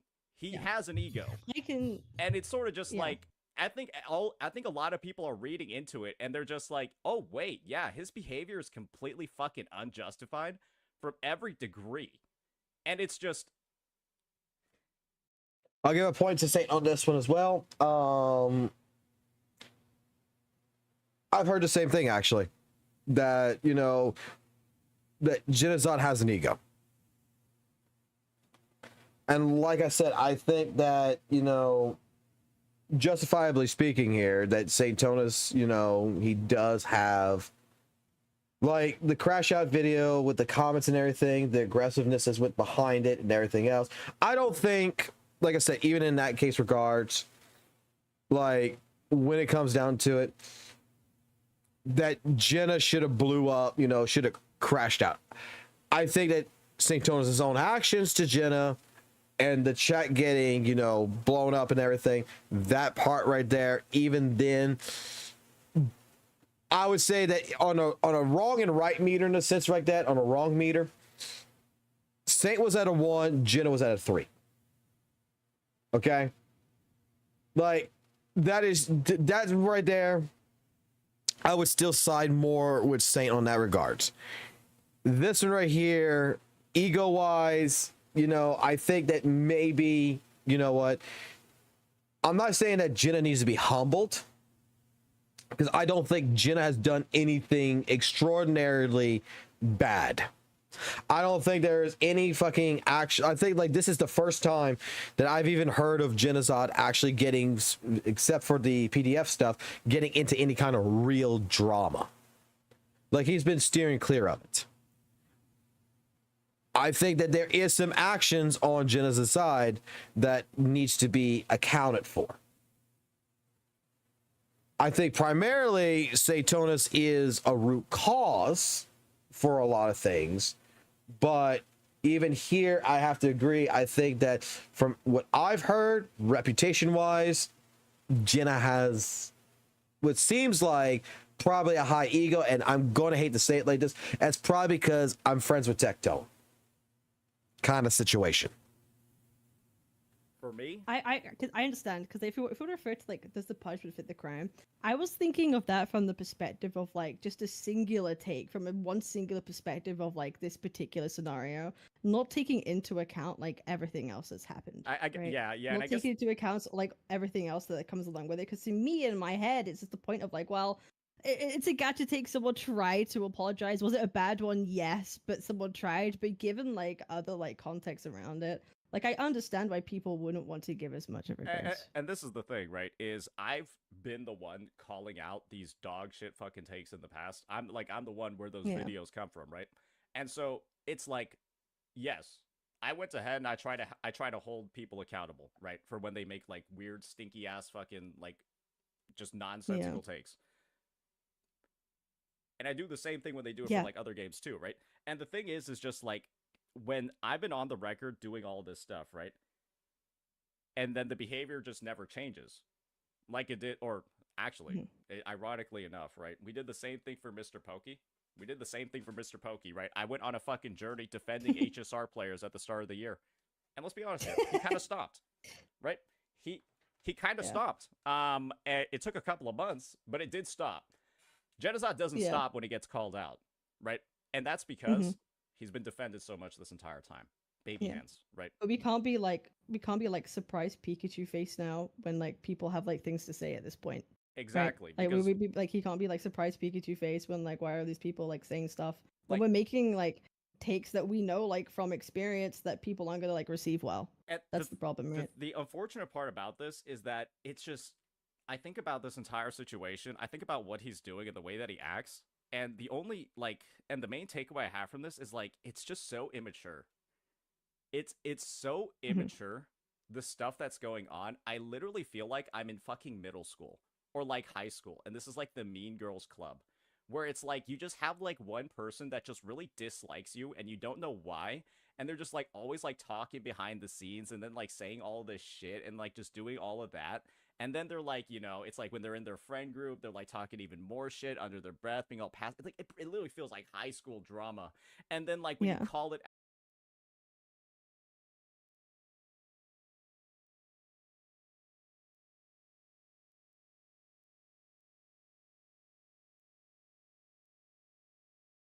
Okay.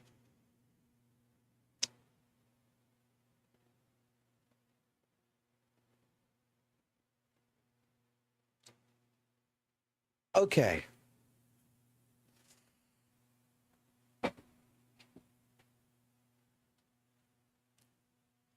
That entire statement there that St. Tonus is talking about right now, about the Mean Girl Club and everything else. And with Genocide, the immatureness. Okay. You know, I kind of get it. I actually kind of get it from St. Tonus's perspective. But can I ask a question here?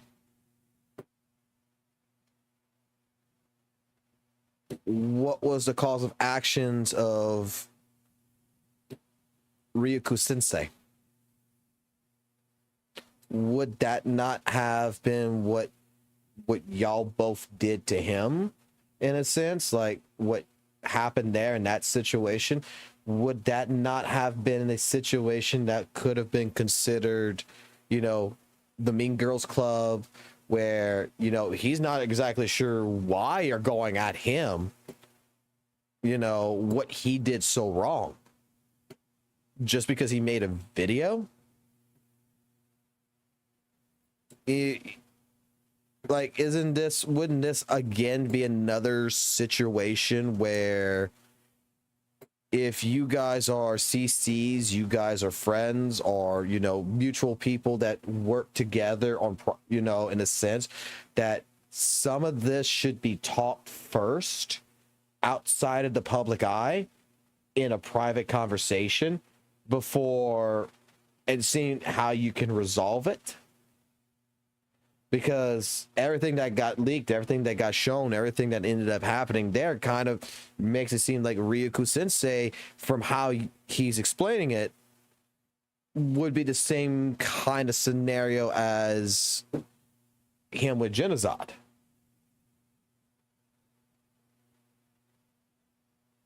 Or maybe I'm reading too far into this.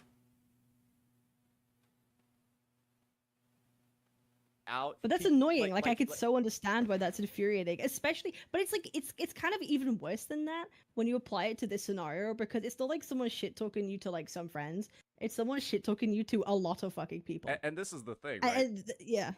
It could have been so easy. It could have been so easy, right? For us to have like communities that got along, and then like WUWA on Twitch would have been like so much more unified, right? Because there would be like pretty much all the creators in the space would have gotten along at that point. But from day one, this guy has just hated me, and I still don't know why. Mm-hmm. Did you ever ask him? Since day one, he's been a fucking hater. Mm-hmm. I think that's kind of like what's needed, is just like an explanation of either as to why, or some kind of recognition that, yeah, this is just like irreconcilable, and that's just going to be how it is. And hey, if that's the way that it is. No, well, I'm gonna be honest. The CC community is more unified because, you know why? It's because CCs don't cannibalize each other. They don't, in general. Like, this is the thing about the WUWA community, is that there's a cannibalization. People have specific traits, specific. I've said this before. They specialize in different areas, and each CC knows these areas and say, hey, go talk to this guy, go do this guy. You know, they work together and they're more unified in that regards. WUWA, I don't ever remember a time where, you know, networking actually mattered to someone like St. Tonus. I'm gonna be honest. And I think the one person who brought that up to him, that was the most adult conversation I ever heard, and I will give praise to EO on this, is when EO and Saint first talked, not the second talk, the very first talk on that live stream that they had. And EO gave his criticism to St. Tonus about, why are you trying to get every other CC, you know, who's playing Genshin, Honkai Star Rail, or whatever, to play Weather and Waves? Why aren't you working to build up the Weather and Waves community from the people inside the Weather and Waves community? And at that point, even Saint Tone is like, oh, let me, you know what, you're right. Like I thought he got it, but that situation only lasted for about 2 days, because even in that stream with EO, he's like, hey guys, send me react videos to some of your favorite content creators in the WUWA space, stuff like this, for me to watch. And then, you know, of good critical, you know, videos. And then it's like he gets videos that he just believes is dog shit, like talk about power creep and, you know, doing bad rotations or whatever, and then he just crashed out on it. I don't get it. Then people are gonna say that shit, right? Yeah. People are just gonna continue.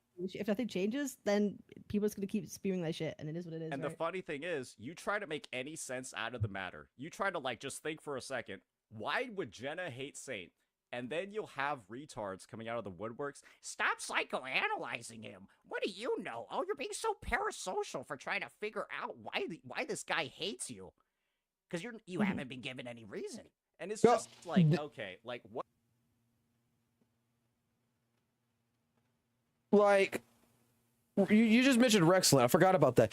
Didn't they also try to paint Rexlent as a PDF as well?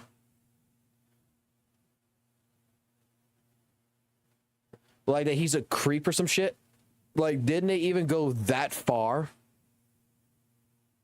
It's been a while. It's been a complete while, but didn't they also do that? I'm not sure, but I don't know. I don't know. I don't think Saint did that one, did he? It was someone else that did that.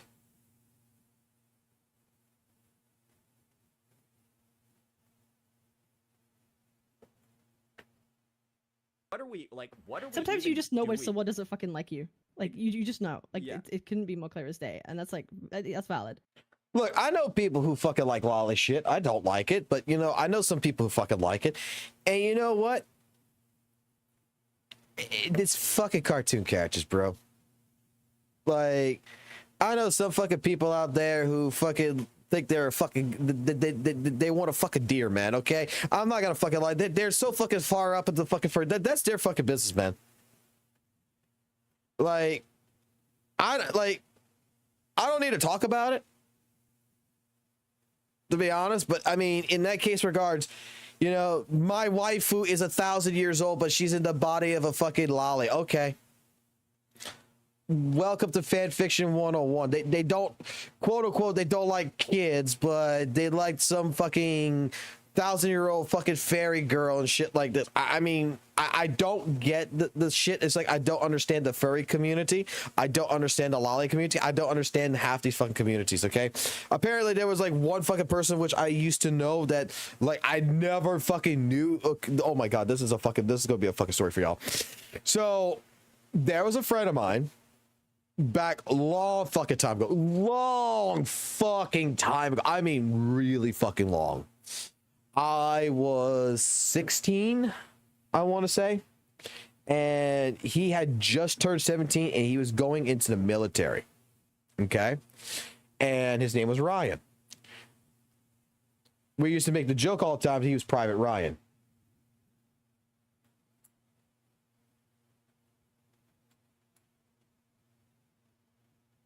I came here because the algorithm loved what I saw. The only thing I have to say is ZZ by game genre is not the same as it's not. It's 100% fucking not. It's not even close. It's like comparing Devil May Cry to Breath of the Wild or Horizon. This guy's insane. Large enemy spider. Let me explain something to you about what I consider ZZZ.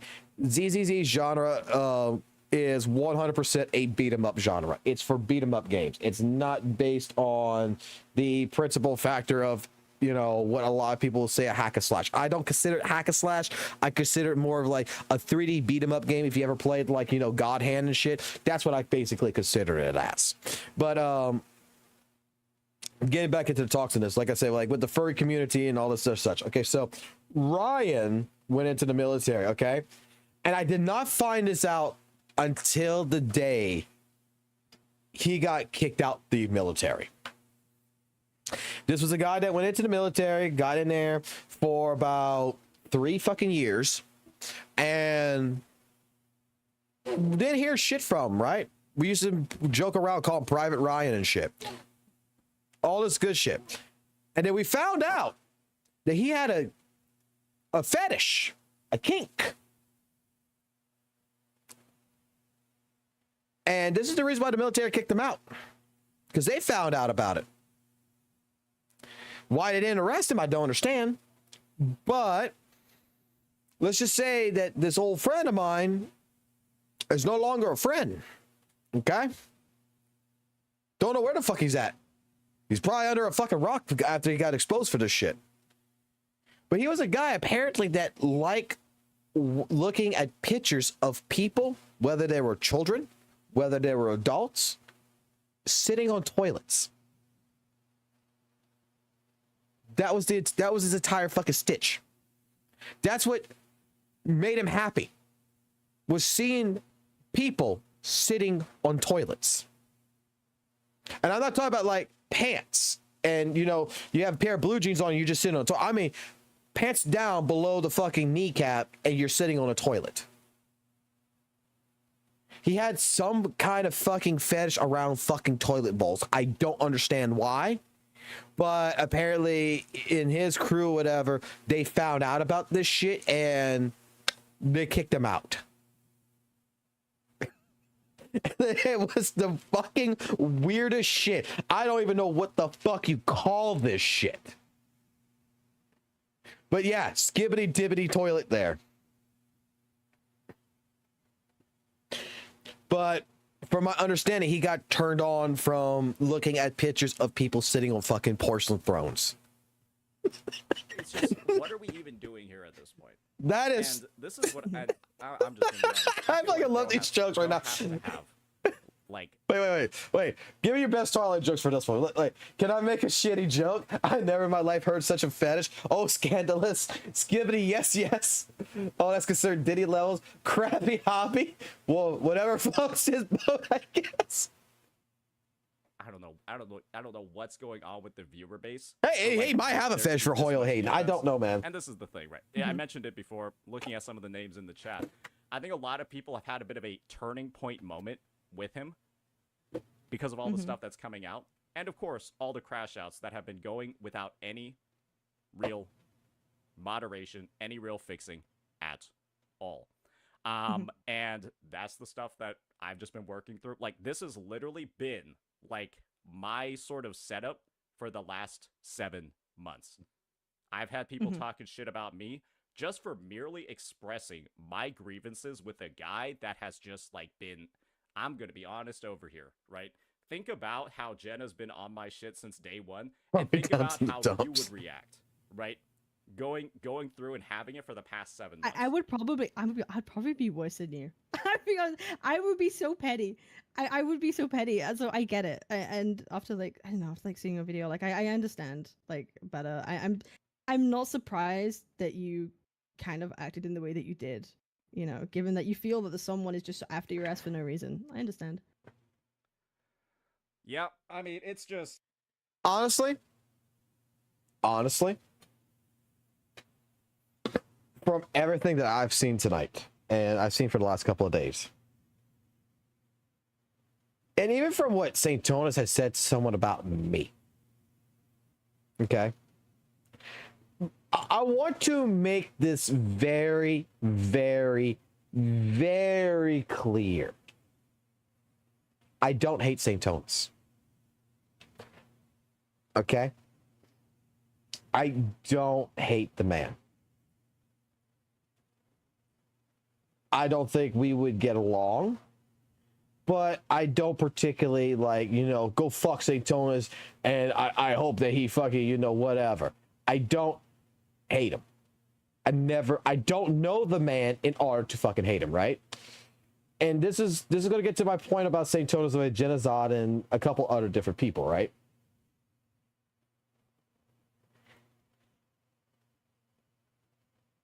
There was a comment, and I'm trying to find it real quick.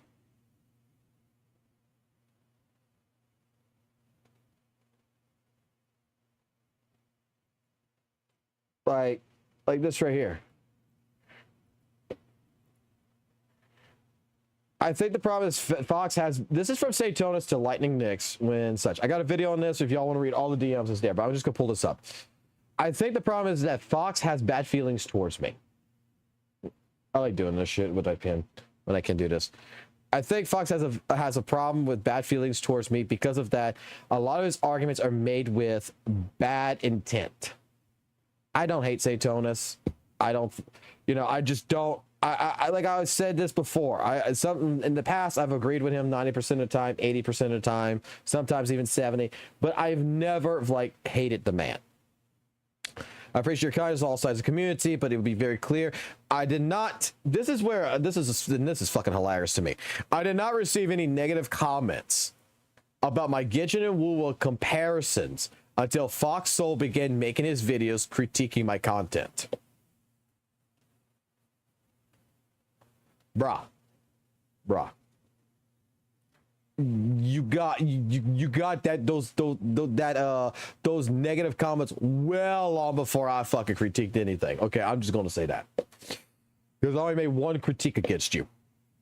And he is a person who hates me and my content. So I would think twice about trusting his arguments and points, and that's why I don't want you repeating them in my Discord. I don't hate the man. I don't hate him. Saint, if you ever fucking watch my shit, you will understand. I don't particularly fucking hate you. I do think some of the shit that comes out of your mouth is kind of bullshitty. Not gonna fucking lie. But I don't hate you because I don't fucking actually fucking know you. I made this statement like 100 times. You can learn, you can always, I've said this to employees before. I can dislike someone, you can dislike someone without hating someone. Okay? Some of my best fucking friends are people that actually, we disliked each other, we hated each other, you would think, and you know what? Some of them, my best friends are like that. That we came from a disagreement, and after that, things just spurred out to where, you know what? It became all good afterwards. I think the man, and I'm going to say it like this. I think the man in particular is paranoid as fuck.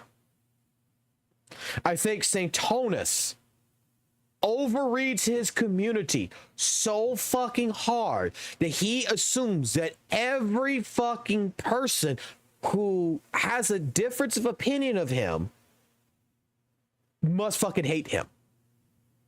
There's some demons in the closet, okay? I'm sorry if the calculator scared him, man. Like, I don't know, man. She's.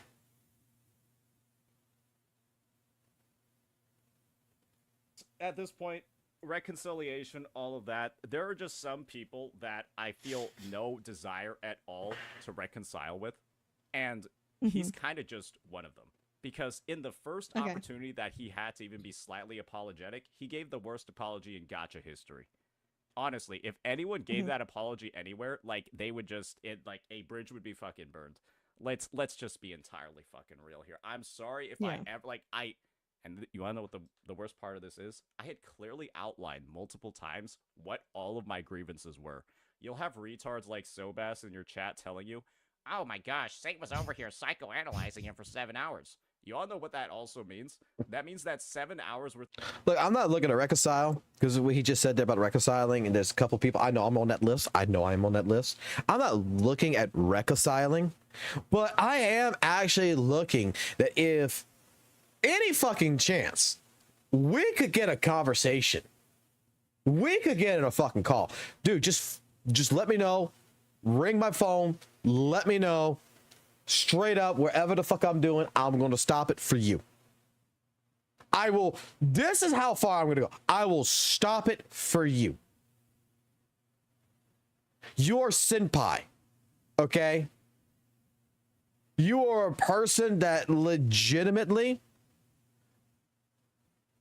I honestly am actually very interested in, because I want to understand what's going on in that fucking brain.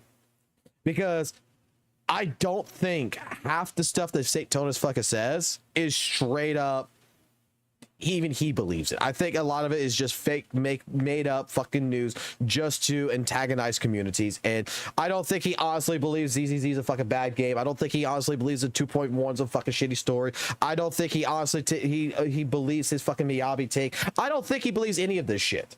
I just think he says it just to say it. All I'm going to say is that, like, if it would ever come down to where Saint-Tonus would say, yo, I want to fucking talk to your ass, I am more than fucking willing. I'm not Genocide. I'm not anyone else, man. I'm more than willing to come in. I'm more willing to fucking lift my hands both up. Make sure you can have your fucking bouncers, your security guards to pat me fucking down. Make sure that I'm completely unarmed, and I'm willing to sit down, and I'm willing to have a conversation. I'm willing to make that conversation, you know, very much your side. Only thing I want to know is straight up, are you bullshitting me? Like, I feel like there is between me and Saint-Tonus, in a sense. I feel like from our little past history that there is some things that I don't understand. Like, what did I say that made him think that I hate him so much? That, you know, I honestly am interested in knowing this. What the fuck?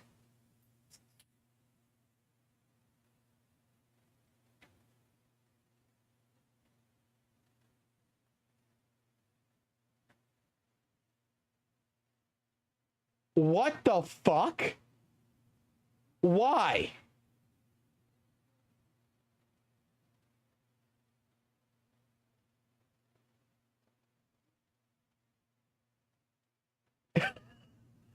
You could have just did it for yourself. I thank you, but you didn't have to do that. Like, wow. You know how many people you just called out? I'm not gonna mod the fucking lurkers. Lurkers don't like it when I mod them. I had a couple of DMs from a few people like, yo, I don't want to be monitoring your stream because I don't want to be accused that I'm a Fox follower. I'm just watching you because I actually watch Saint, but I'm just watching you just, you know, things, so I don't want Saint to get mad. It's like, okay, not a problem. My fucking hero. He just don't give a fuck what he's saying. He's just pretty strong. There's a giant enemy. God damn, I love that. Large enemy spot. You come back around, let me know, man. You come back, let me know. I got shit for you. Don't worry. Because straight up, join our Discord at least. You get a command, man. Like, does someone want to show him what the commands are? I think. Can someone type in exclamation who asked real quick? Someone type in exclamation who asked before I do it. And I'm going to explain to him before he bounces if he hasn't bounced yet. Is it not fucking working again? Are you fucking shitting me?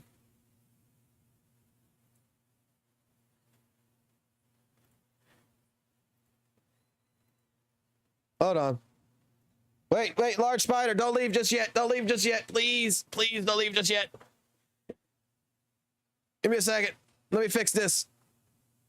I don't know why this fucking shit does this all the time. I gotta fucking do this shit. Okay. All right, it sees you guys. Okay. So it does see you.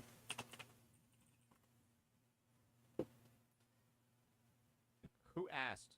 There we go. That's working. You see that? We have commands like that. We have commands like this. So future wise, if you want like a spider one or something that is just for you.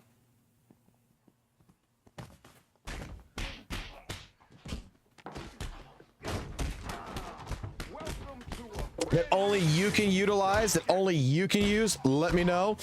We can build that shit. Yeah, let y'all guys get it out the fucking way. Let y'all get the fucking commands out the way. Let you get your commands out the way. So, if you're still around large spider, straight up, we have commands. Let me know. If there's like certain things that you like, a certain command that you would want that would be able to be displayed like that, we can make it for you. I'm the trash man. I come out, I throw trash all over the ring, and then I start eating garbage. And then I pick up the trash can and I smash the guy on it.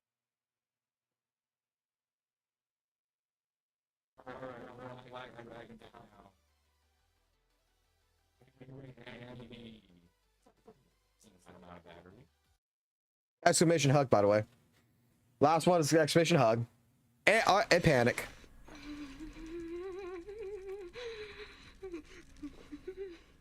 That's Vortex's personal one. Because Vortex was the person that was doing the membership donations like that. I'm gonna kiss you on the lips, nigga. The fuck you gonna do about it? And then I'm gonna hug the fuck out of you, bitch. I'm gonna hug you so goddamn hard. I'm gonna hug you harder than your mother's ever fucking hugged you, nigga. Fuck you gonna do about it, bitch? Now, anyways. All right, let me take the commands off now before y'all get... Oh, we gotta do the butt this. You're right. We gotta do the butt this one. Hold on. That's a heavy responsibility.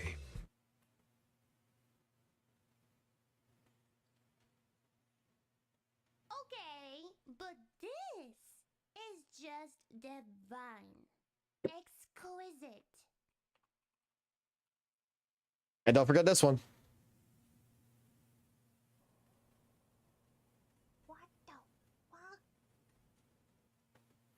All right, let's take the command shit off so we can finish what we're doing here. Again, like I was saying before, I think Saito's might have some paranoia things about him. And like I was saying before, is that I don't hate you. And if you ever want to have a fucking conversation, let's have a goddamn conversation. God damn, I mean, I'm not genocide. I'm more than fucking willing to sit here and fucking go ahead and air out our grievances against one another. 100%. I mean, that's the only way you fucking fix things, right? The footage, it also wasn't even that long. It was more like 3, right? I don't think Sobass knows how to do math, but he's a ZZZ player, so what are we confused about here? It's like, it was like 3 to 4 hours, and it wait, also, what? What did I miss? 3, right? I don't think Sobass knows. 7 hours worth of footage. It also wasn't even that long. It was more like 3, right? I don't think Sobass knows how to do math, but he's a ZZZ player, so what are we confused about here? It's like, it was like 3 to 4 hours, and it also meant that if it's a clear and cut recollection of all the ways that he's fucked me over and why I'm upset with him. That would make it the easiest actual address or the easiest possible apology to ever make, ever. Because you know exactly what pissed me off, and you know exactly what made me upset. And you know all the reasons for why I have the grievances. All of that is there. All of that is available. And what we say is, I'm sorry if I ever did something that upset you. Yeah, like that doesn't feel sincere. And then we go again, and then we actually, for our fob master situation, we don't even look at the video, and we use it as ammunition to defend ourselves, right? It's just, I see all of this bad shit that had been done 7 months ago that I had explicitly called out numerous times, and then he just goes again and just keeps doing it again and again and again. And you're just like, okay. Again, it's again. At this point, I've got to call this shit out. The same exact shit that was pissing me off before, that would piss anybody off. You don't even have to be a CC, but there's somebody going ahead and talking shit about the stuff that you made without even looking at it, reading it, or whatever. You would get mad too. It's just that simple. And this guy's doing all these things to all these different people in all these different environments for the most, like, stupid reasons ever, right? Because he can't fucking take the L for himself. And you see it in the apology, minimizing everything. You see it in the fucking, in the streams afterward, making shit up. Or incorrectly summarizing videos to defend himself. If there was some like recognition, honestly, I get that. That's kind of like that would kind of be it, right? If you got to that point that there was some kind of recognition of like everything, that would be like, would that be good enough for you to be like, okay, that's like something, or is it too far gone, or is it too far?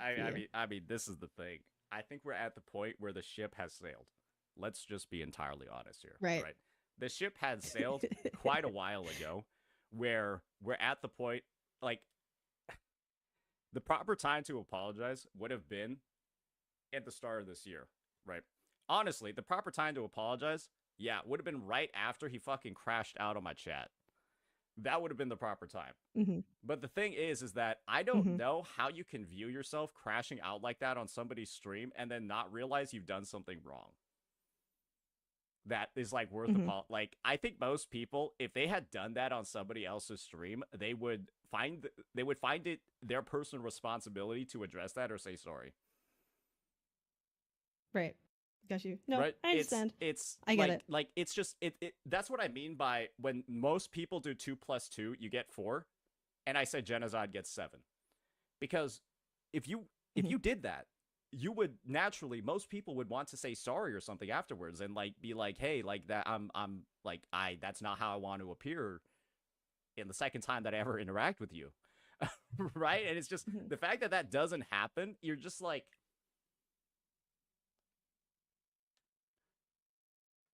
right? Like, it does sound like she's on his side. Like, it sounds like she's on his side, but not on his side. It sounds like she's giving him the ability to vent, if that makes sense. Like, I think she's actually handling this really, really well. It's, yeah, no, I know. Sorry, I fucking batted in that. No, I get you. It's fucking. I understand. And I hear everything. It's I think it's I think in a way it's unfortunate, but I totally get where you're coming from and why you feel. Can I be honest though?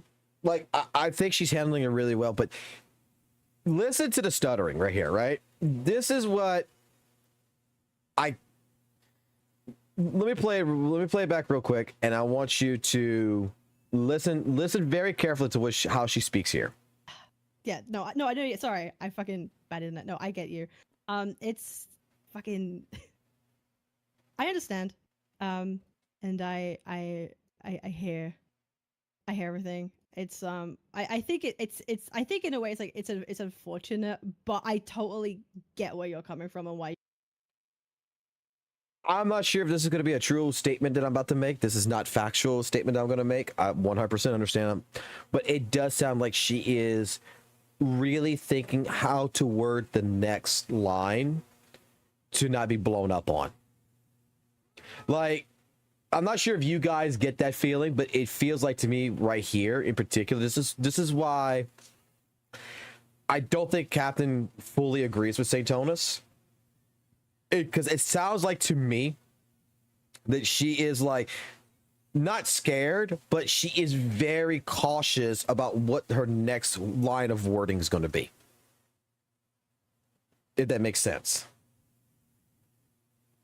You feel the way you do, and that this is kind of like like you say, like a ship that's been sailed for your, and you like that's like very justifiable at this point. And I think a lot of people would view it as like a shame, but understanding of it, right? I think this is the thing. I'm a straight shooter in all of these regards. I said it multiple times. I like to think that I call it down the middle when it comes to this bullshit, right? And I've always been open for a conversation this entire time. And the thing is, when you know that this guy has literally just fucked me over, and then you're seeing him going out of his way to, you know, tell people, oh, he doesn't want to get on call with me and shit like that. This is I'm sorry, like maybe this is fucked up. This feels like your abuser getting a restraining order on you. Like that's what it feels like. Like, I'm the one that got abused, and then he also has a restraining order against me. I'm like, wait, right? That's like, isn't the opposite what's supposed to happen? Right. Like, I'm the one being slighted. Like, I should be having, like, why do I have the gag? Like, Exactly, yeah, I get that. right? And doesn't make sense. It's just like, how it also makes it awkward for other people. I mean, Eli, you're correct right there. I mean, it open for conversation is really funny to me, because I mean, I know I'm not the only one that's open to a conversation that it still hasn't happened.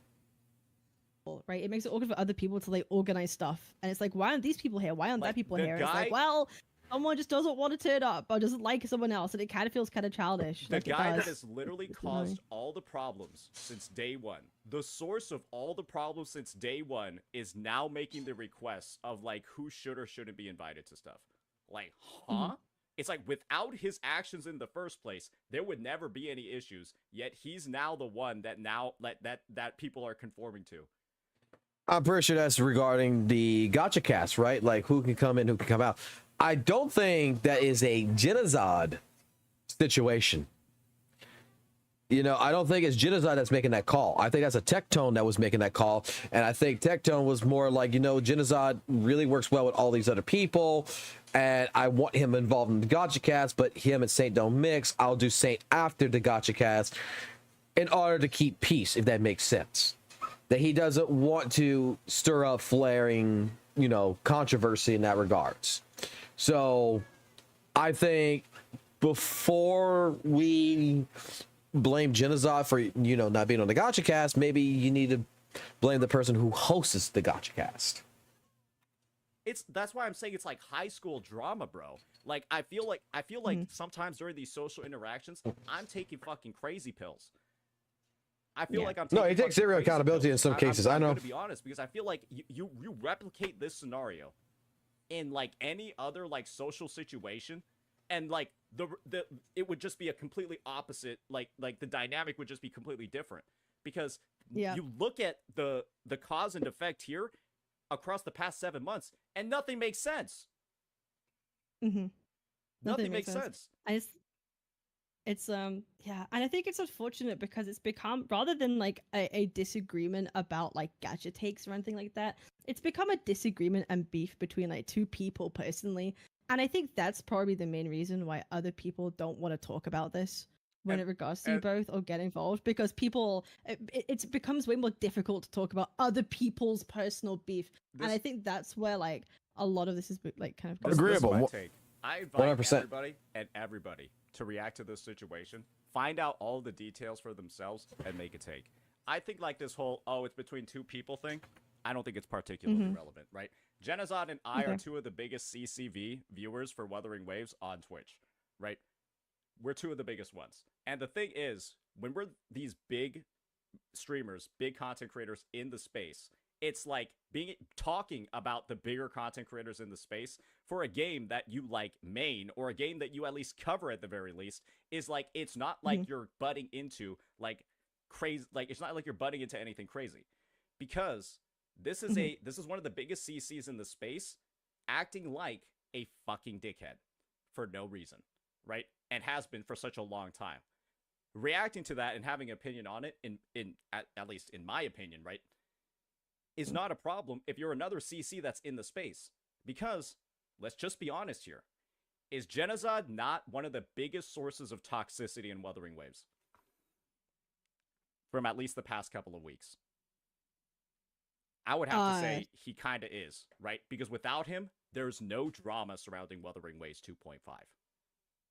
Yeah, I think it's definitely, the discourse has made people like come out the woodworks to say some crazy shit for sure. And the thing is, I think that having somebody that's going to go ahead, right, and actively be causing all these issues with other CCs unprompted, because that's what he did 7 months ago, unprompted, has started drama. Why we keep bringing it back to 7 months ago? I mean, that little altercation 7 months ago was you and Fob, and, you know, Genocide protected Fob. Like, why are we... Can I be honest here? The more I think about it while listening to Saintonus, and more remembering that clip. Saintonus, you know, saying like my game's 5% better and everything, and, you know, Genocide saying you just the reason why people call you a WUWA shield. In all honesty, Genocide, because who here has watched these people more than I have? Like, who knows more of the story? I would assume, I'm just going to say, I would assume that Fob, Genocide, Mr. Poke know each other a hell of a lot longer. And this is their first time meeting Saintonus, right? So would you, in regards to this, I'll say it like this, in regards to this, if your friend was basically with this stranger's telling them that they're wrong and everything, would you not be the type of person to also want to, you know, back a person that you know more than a stranger?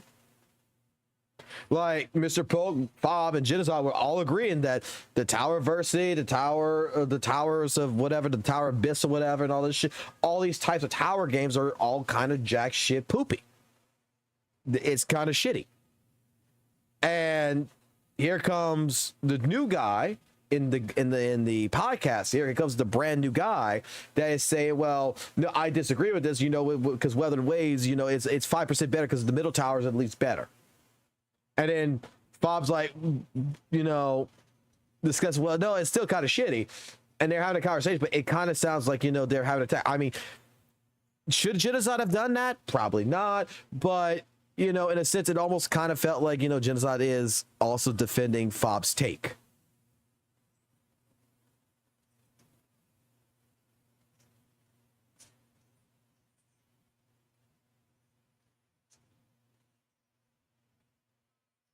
That has swelled up to what it is right now. That's the truth of the matter. You have one CC hating another for no documented reason, and then they're still talking shit 7 months later. After talking shit, fuck it, they've been talking shit across all the 7 months. Yeah, it's a lot of shit talking. It's been a lot of time, like along 7 months, and I just hope that it doesn't become 7 months more. I try to be the optimist. I hope it does become 7 months more, but at this point I feel kind of hopeless about the situation. Like I feel like it's probably gonna be 7 years at this point. Guys, That's gonna be said. I see some people in Caps chat saying all this stuff, guys. Who's the guy that came up with the multiversal theory to defend Honkai Star Rail 3.2 in global passives, and then paint Wuthering Waves in a negative light using the fucking time stone? That's Genocide. Who is asking these people to make these takes that are clearly right, that are clearly adding to toxicity for literally no reason? Wait.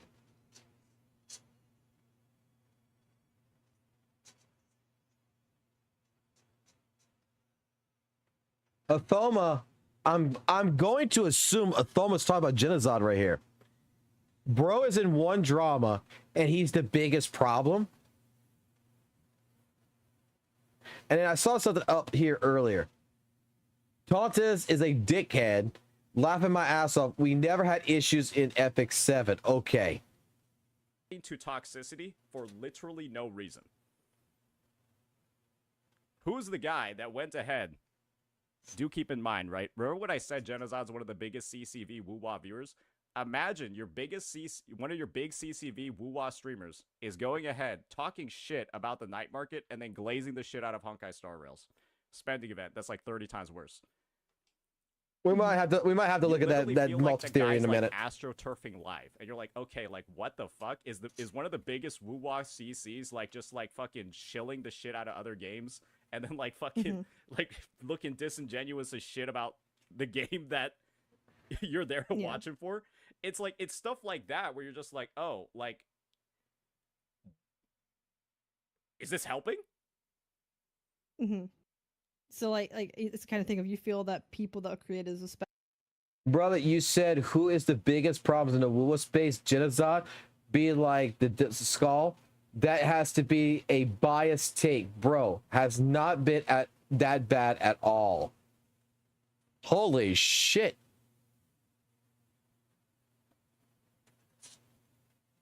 Especially big creators have kind of like an obligation to be like as like faithful as possible, even if they might have like a personal biases towards something. It's like you still want to be like objective because it matters to an audience, right? I see somebody in your chat say, so what, Saint, you want to ban him from the community over this one drama?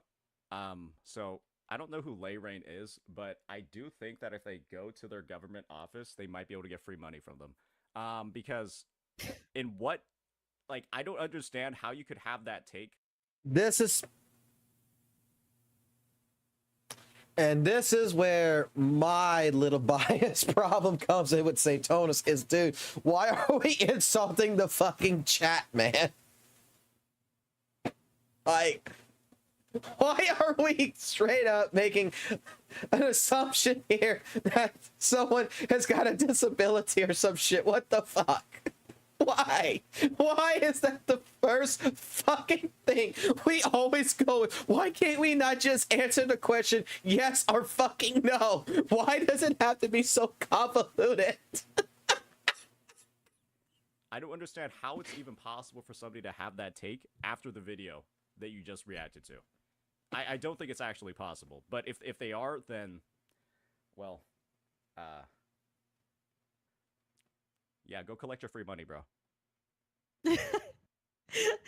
That's kind of crazy. Yeah, I don't. Hey, listen, if people are getting kind of like, it's a topic that I think is definitely sparking like a lot of sides of an argument. Like you say, there's a lot of people who don't know the full context. They don't know everything, so people are gonna like have their judgments like one way or another. And it's, you know, talking about it is a way of trying to get like your side out there a little bit and to see like how you're taking this and everything. But I think it's, man, I think it's like a shame, but it's understandable. I think that's just my outcome of it. You basically say, yeah, it's a shame for sure. But the thing is just, yeah, it's so easy for one person to solve all these issues, right?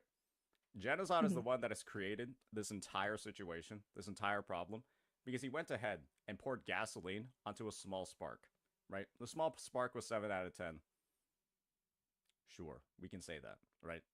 Then he decided to pour gasoline all the fuck over it. He's in the middle of this raging inferno. He's in the middle of this raging inferno, and then he's blaming everybody else for creating the spark in the first place. That's pretty much an act. Wait. Athoma. And let's be honest, I like you, Saint, but there's someone that causes the most problem in the WUWA space. But if there's someone that caused the most problems in the WUWA space, it's you.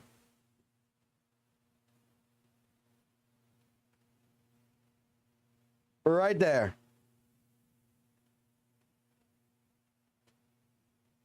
Look, me and Thoma might, you know, that accurate summary of this situation. Yeah. Right? And when he's on the record blaming everybody else in the past, never taking accountability, and then I have to go through my 7 months history and then talk about all the times that he's dodged accountability once again. We're just seeing the same exact actions repeated over and over and over. And I think that somebody that's never able to take accountability causes problems and then blames their game's community for the problems that they themselves caused. That's why I call him a toxic creator. Isn't that one of the most toxic fucking things you can do? Cause problems. It's your fault. And then you divert the blame to other people. It feels like inherently toxic. It feels very like self-sabotagey because like you can't then let me clarify. Problems doesn't mean that he was right or wrong. I'm just saying that the reason for most of the problems / dramas is in the space. Understand like a real truth of a matter. And it happens over and over and over again, right? And it's gotten to the point where his take is so fucking bad and the reaction is so big, he started blaming me for it. It's like now I'm at the point where I'm taking the blame for his dog shit take and his crash out. And that's the narrative that he's spreading to his audience. Because he's on the record multiple times on stream, literally just saying it's all me. Right. It's like this is like crashing unfair. out. Like it's like you become like a scapegoat, and that's not something that's like fair. And that's just inherently toxic. It was like he's blamed like three or I think it's 2. He's already blamed 2 people for this incident. And he just and this is the other thing. Bro talks about how he doesn't want to be in drama. Bro talks about how he doesn't want to keep things going.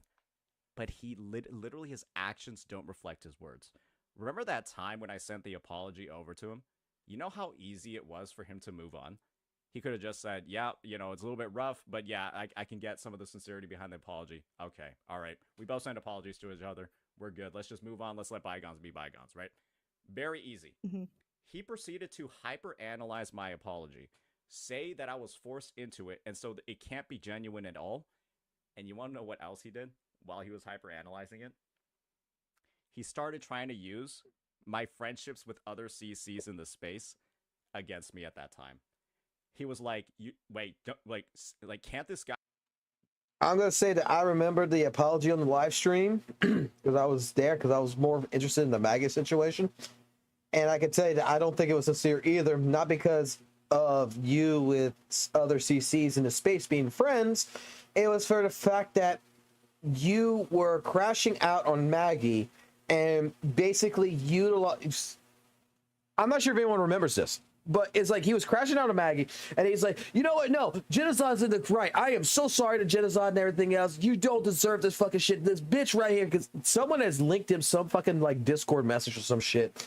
And he completely, with the apology, you know, didn't separate the apology from it. He mixed it together to which it was still like the apology was in a fucking attack against Maggie. So I don't think that's a sincere apology per se. I like see all the other CCs who've come out in support of me. It wasn't like a real apology. And he used that to further invalidate. He used that to further invalidate my apology while he's reacting to it. And just so you know, Genocide sent his apology first. His dog shit one. Okay, wait. I just gotta wait 1 second. I gotta pull up the premier guest of the day. I've got to pull up the premier guest of the day. Where's Sobas? Oh no. I know Sobas is one of the premier. Sobas is over here calling my apology half-baked, ladies and gentlemen.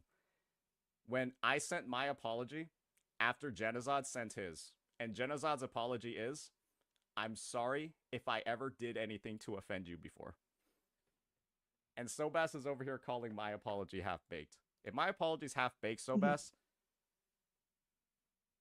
if my apology is half-baked, Jenna's apology was a bag of flour. All right?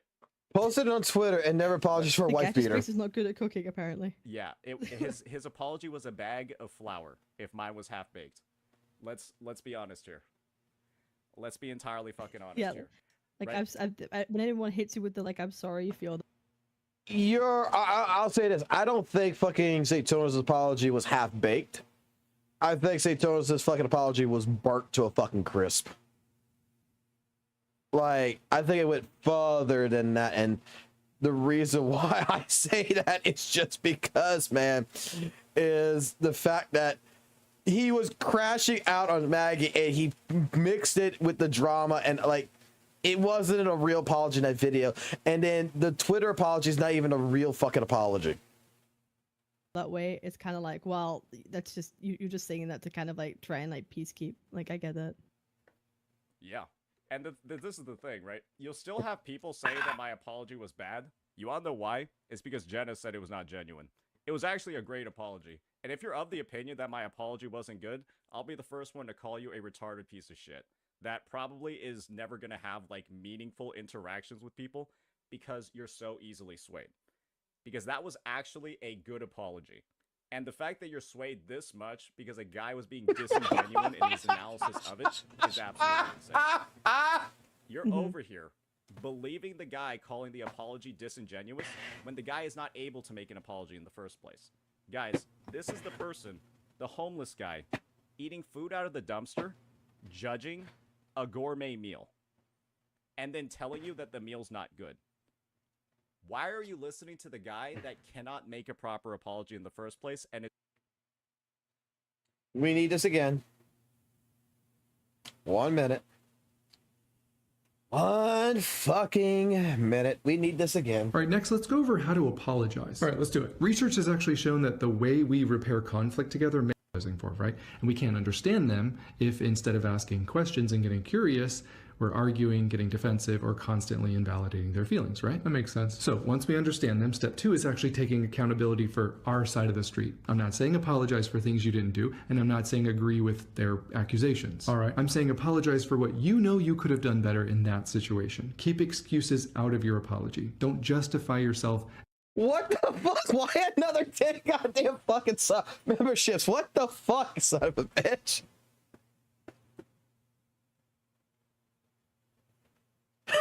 This is peak hard. I gotta give some stuff for this. What the fuck? I appreciate it, but god damn, man. You don't have to. It's fine. It's god damn it. I don't know what to say. Like, I got 20 fucking goddamn members tonight. What the fuck? Like, just get it for yourself. We got it at 99 cents, man. Just get it for yourself. It's great. It's great. Just get it for yourself. You don't have to do that shit. God damn it. We're just going through. And don't somehow come back around and blame them for why you did or didn't do something. That's smart. Step 3 is we recognize and validate the impact that our actions had on them. We should say something along the lines of, I can see now how you felt that way. That makes sense. It makes sense why you felt that way. Okay, what's step 4? Step 4 is expressing genuine remorse. I'm sorry. That was wrong. Here's what. Okay, I just wanted to make sure that we understand how the gourmet fucking meal was not a gourmet meal. His judgment of an apology. He doesn't know what a good one is at all. So it doesn't matter what he says. You can. What I'm going to do next time to prevent this from happening again. Thank you for sharing your heart with me. Is there anything else I can do to help repair this? I feel like I need to leave this up just for a case. And look at his track record of apologies. How would he know? Did you apologize for wife beater? Oh no, that joke is hilarious. No, I'll make it again. No, making a joke about hey officer after seeing him smack a table for no reason is actually hilarious. Nah, I'm good. Nah, I'll make that joke again. I'm never apologizing for that one. It's legitimately funny. You can't tell me to go apologize for making that joke when I made it to a CC that's telling his viewers to re-roll IRL because they said he was talking too much during the story. I'm good. I'm not apologizing for that. Stop being a pussy. Like, this is the guy that told you to go re-roll IRL because you said he talked too much during the story. He can take the joke. He decided to get overly offended because, well, why do you think Genocide got so overly offended by that? If I remember correctly, Jin is in trouble for attacking his chat. What is Sate doing right now? Well, he was attacking his chat, but he's about to go attack this chat too here. The guy that's able to hurl insults like that got that offended over a wife beating joke. Right. It doesn't make sense. And that's another part of why I thought I've been taking crazy pills. Because how is the guy spitting that... Guys... It's not even about the most recent thing. This is the guy because he got called Frozen Rain in my chat. And then he got made fun of for his large echo inventory. Started screaming at my chat for a whole minute. If that's my history with him, and that's what I'm talking about when it comes to the history, how am I not justified in making that baby joke? That baby fucking joke.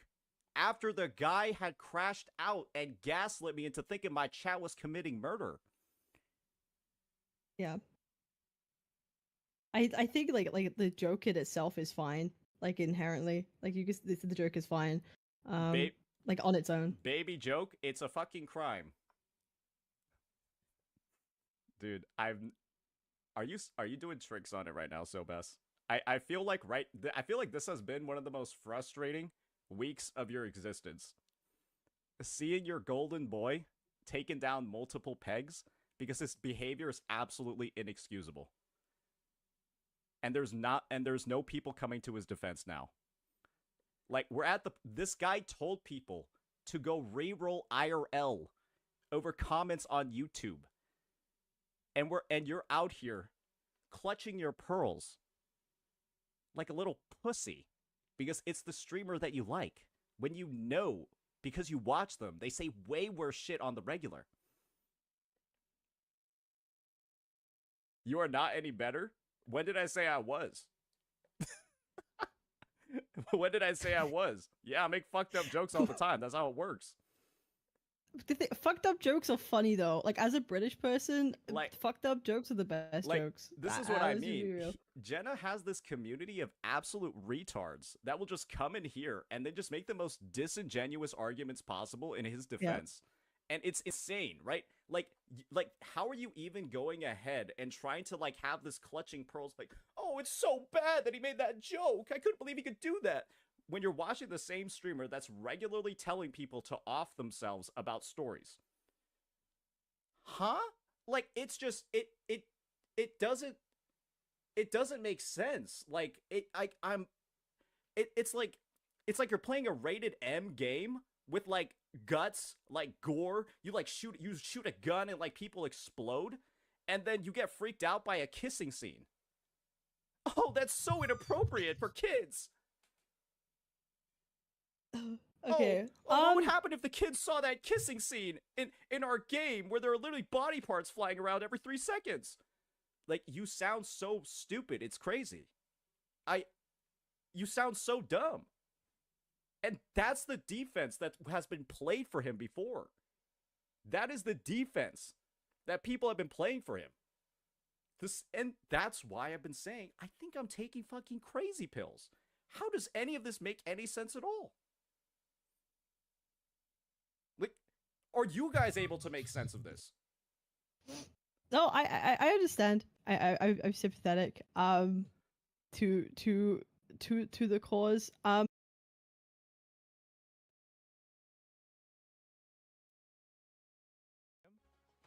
Because if we don't, he's going to find another hobby, and I feel like that one might involve an AR-15 and a public gathering space.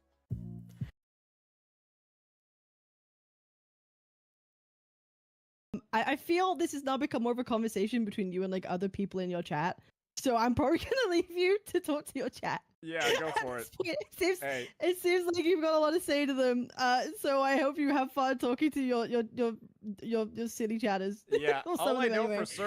for certain, is that Itoma seems to be a really big fan of Jenna, from what I'm reading in here. Bro, yeah, he do you seems know to be what? a little Can upset. I see you and Athoma in a call, please, instead? I feel like he has more to say than I do. Itoma will start. I feel... Itoma's gonna start crying. I don't recommend that. Yeah. Itoma's gonna start crying. I don't think that's a good idea. Yeah. I don't know. I don't think he's tall enough to ride this ride. Yeah. Yeah. I don't know, before I just want to make it very clear, like, I don't know, like, you've always been like someone who's, you know, been like kind to me, so I have like no reason to have like any hate. I'm always like respectful to the people who are like kind No offense here. No offense here, Cat the Cats, you got tits. to me, but I also recognize when like people I care about and my friends are kind of receiving shit, like I'm sympathetic to that. So I am. But you know, that's really it. But I hope you have like a good rest of your stream. Yeah, appreciate it. Itoma got ratioed on Twitter defending Jenna. That's why he's mad. Oh, okay, that makes sense. Okay, nice. Okay, Anyway, that makes sense. All right, yeah. Call's over. Call's over. That's all I wanted to hear. I mean, we have a man down his chat, you know, to go pretty much IRL, right? To go IRL reroll, as St. Tonus would point out. Or like I think they're actually on drugs. Guys, I feel like we have to unban him, because if we don't, he's gonna find another hobby, and I feel like that one might involve an AR-15 and a public gathering space.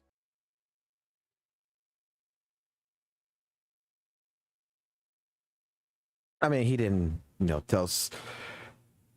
He didn't say to go kill yourself or anything, but straight up, he's making an assumption there about, you know, a person that if we ban them, they're gonna go get an AR-15 and go kill people. Yeah.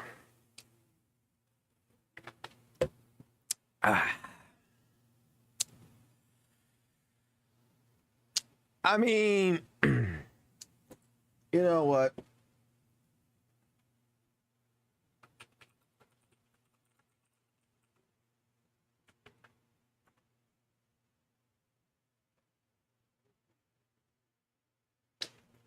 What this basically just tells me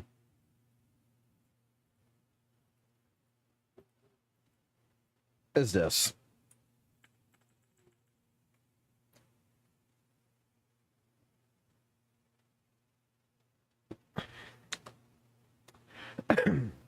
All right. So, like I said, I thought the conversation was interesting. I think the way that Captain Cabinets actually did deal with it, there is a couple of different things there from that conference call that I think legitimately she handled it really well.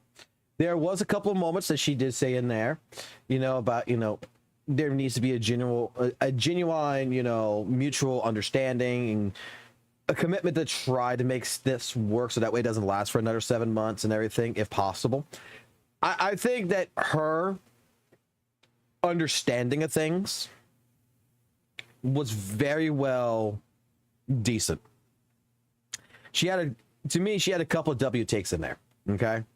And I don't always agree with Captain Cabinets on a lot of some of the stuff that she says, but this is one time that I gotta really give props, because while she wasn't on Jenna's side, right? She is still looking out for Genocide. She's looking out for St. Tonus. She's trying to find a way, in her own way, shape, form, to fix the space. This is better than what majority of different CCs do. Typically, just let the fucking fires burn, eat some fucking popcorn, and watch two people go at it. I mean, that's what the viewership's gonna fucking do. That's gonna be the most fun fucking thing to watch. At least to me, she made an attempt. And I gotta give full props to that. Whether you like her or you dislike her, I gotta give full props to that. Now, like I said, when she made the statement, and I want to clarify something, the reason that she made the statement about, well, you've always been nice to me and everything, and I have no bad hate towards you or anything to say, Tonus. It's like I paused the video and I say it's because you got tits. It's because legitimately, I hate to say it this way, but majority of time when it comes to men versus women, men are much nicer to women than they are to men.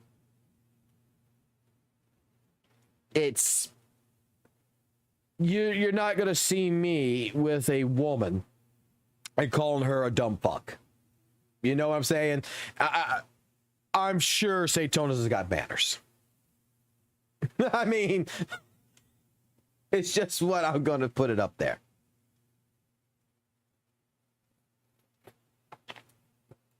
Now you put me with another guy and he gets a take, yeah, I'm going to call him a dumbass, but not to a woman. There's something called manners, man. So, like I said, I think that there's a lot of different parts in that call that we had to go back through history-wise to go get some more capitulating, video footage from Genocide with the Gacha cast, with the interactions between both St. Tonus and Genocide to get more clear detail of what's going on. And again, St. Tonus likes to keep bringing back the 7-month deal. This guy was a dick to me. This guy came at me like a dick. Like, it's like, what?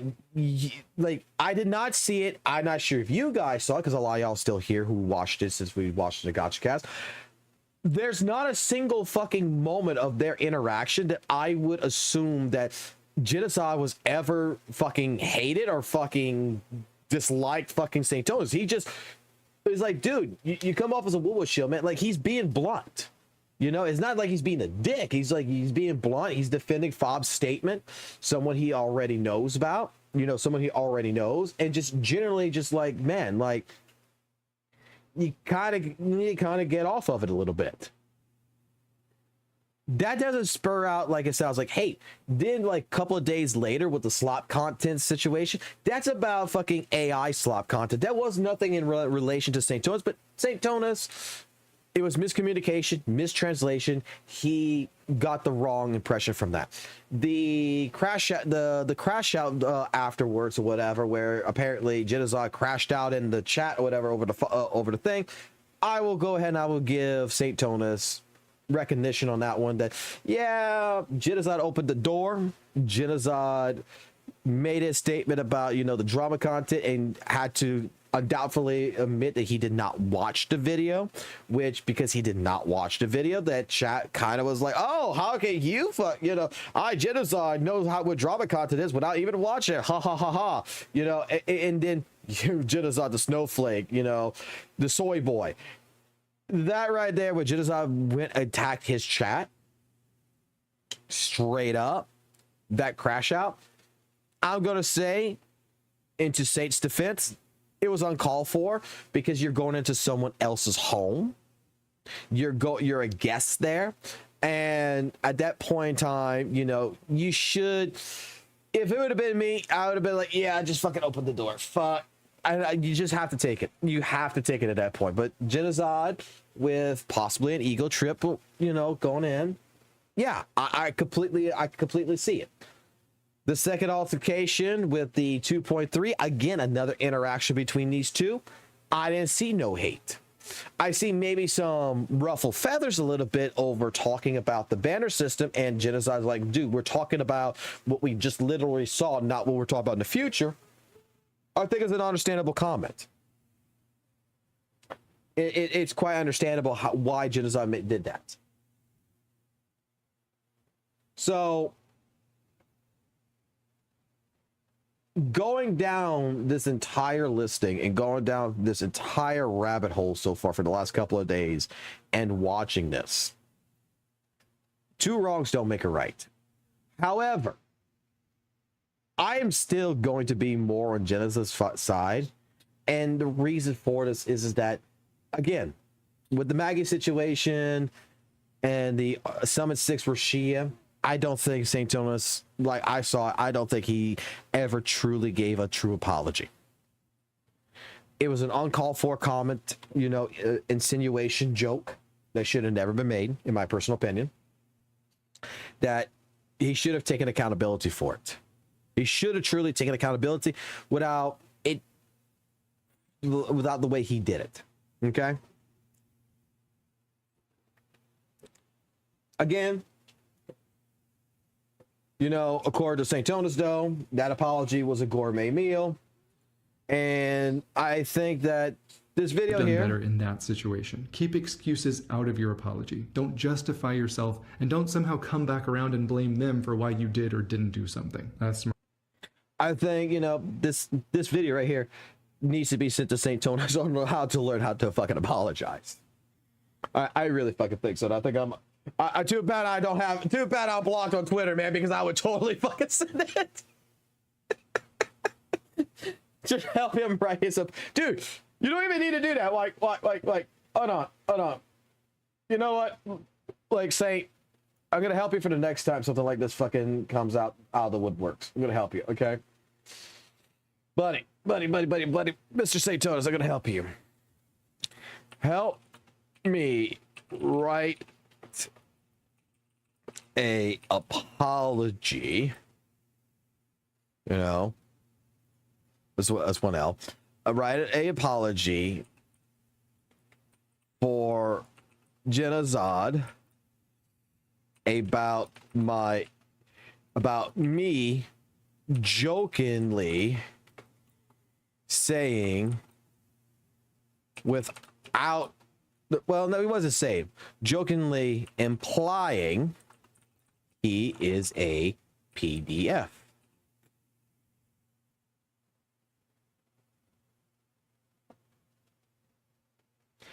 Hey, Genozod, I want to apologize for the joke I made earlier that implied something messed up about you.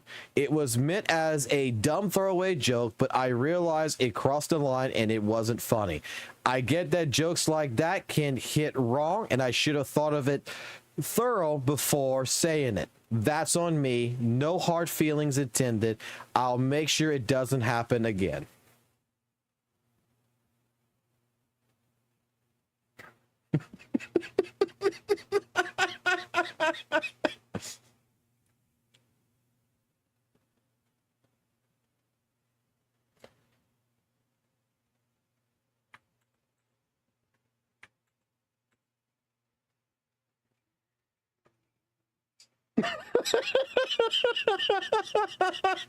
When fucking AI can fucking do it better, man.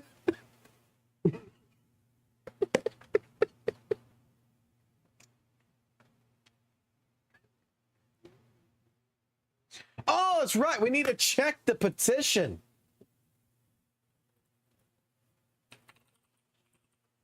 We need to check the petition. We got 14 signatures to request that we are urging Saint to embrace his original cool persona again. Anybody want to sign it? If you guys want to sign it, we got it. You guys want to sign it? You guys want to sign it? There you go. If you want to sign the petition, there's a petition. It is to go ahead and try to get cool Saintonus back. 100%. This is the entire goal. We get at least, I would say, as close as possible to like 100 signatures on this, or 50 signatures to 100 signatures.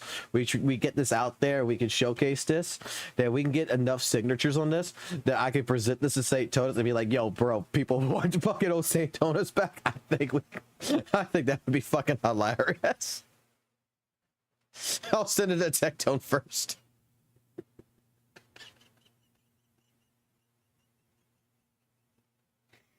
All right. If you guys don't mind, we're going to go ahead. Well, let's just finish this off. So let me finish this off first. So yeah, all the thought process behind what that call and everything, and not skipping through it, actually listening to it, getting the whole pretense of this. There's, again, a lot of problems that I see with Saintonus. I think Saintonus is I honestly fucking now am actually thinking that Saintonus is paranoid, man. I think the dude automatically thinks people just don't like him when they start, you know, when they talk to him, if they criticize him like WUWA or something, that if they maybe have like a little bit of a louder tone, or, you know, they have a little bit of a different type of personality to them, that he automatically is first impressions that, oh, this guy doesn't like me, man. Like, dude, you saw the comment from what I showed y'all on Discord earlier, where he fucking hates me, where he thinks I hate him. And it's like, I don't fucking hate you, dude. You fucking goddamn weird. But he's already got like demons that I think he's already created in his head. And it's like, how can I hate you if I've never talked to you? That's all I can say, right? Like, I don't think Genocide ever fucking hated Saintonus. I just think that there's different issues there that can't be resolved in a fucking call or some shit, in all honesty. But that's my take on that. That is like what I honestly do think. Not sure how you guys think about it, but that's honestly how I think about it. Is that in general, it can be resolved. I think, like I said, Captain Cobbs did very well there. I give her I think that she's actually, her mindset on what she was trying to achieve there, I think was really good. But there was moments that I think 100%, well, not 100%. It's my gut feeling that there is moments in that call, particularly between Captain Cabinets and Saintonus, that she legitimately was stumbling on her words because she wanted to say one thing, but ended up having to reword it so that way it didn't come off wrong. That she was watching her tone. And because I've watched a couple of her streams in the past before, and legitimately that's not how she talks. She, to me, was not like it almost, I don't want to say she was scared. I really don't want to say she was scared, but it's more like she was very worried about saying the wrong thing and making it seem like she was implying the wrong thing. that with everything that's going on with all these CCs and everything else, all in general, that I think like she's trying to keep her P's and her P's and Q's. She's trying to make sure her T's are crossed and her I's are dotted, right? I'm sure that that's what she's trying to accomplish, to make sure she's not, in the next drama.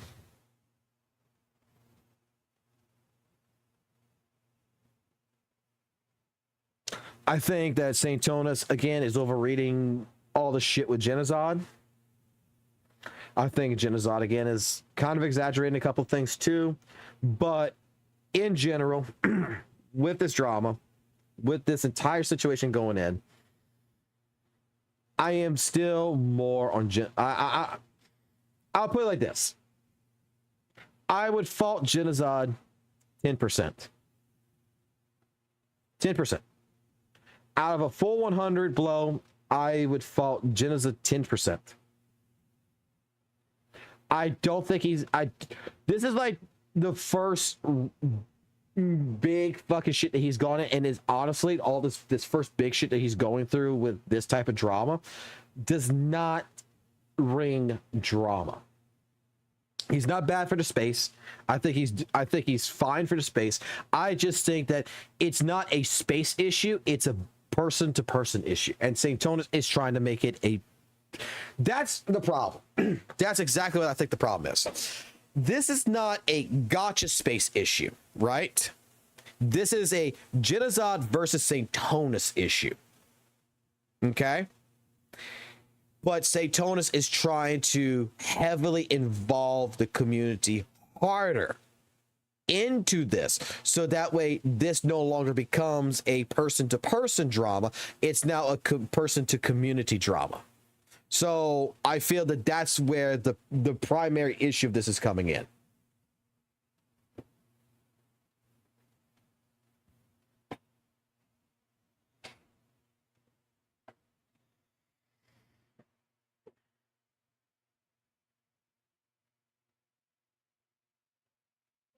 That's true, though. This is all Sayu's fault, though. This is all fucking Sayu's fault, 100%. Because he's the creation of the devil. Because if you guys don't fucking realize, I'm not sure if there's anybody new here who does not know what we're talking about, but St. Tonus's personality is not actually St. Tonus's personality. Right? It's actually not his. He stole it. He stole it completely.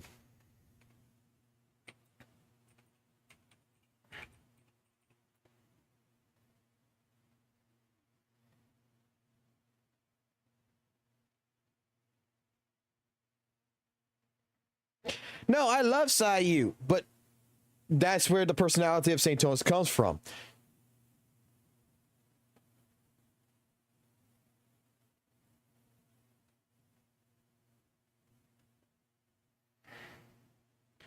Like, Sayu basically beat the shit down out of fucking St. Tonus one fucking time. Blocked him, all this other good shit. Oh, one more thing before we get into Wuthering Waves. Would you voice in Wuthering Waves given the chance? Like, Weeks or months in advance. Like, I don't know what to tell you. Like, the timing was just unfortunate. Like, I don't know what to tell you.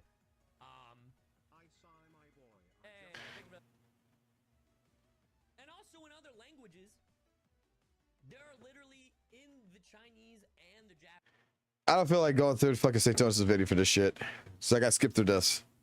Due to their CN and VAs being so well known, the toxic fandom of like Star Wars versus Star Trek was when it was first started. Where is it?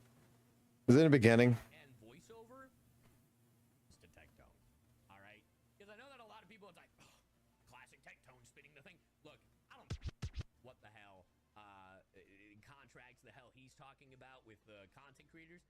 That's a whole different story.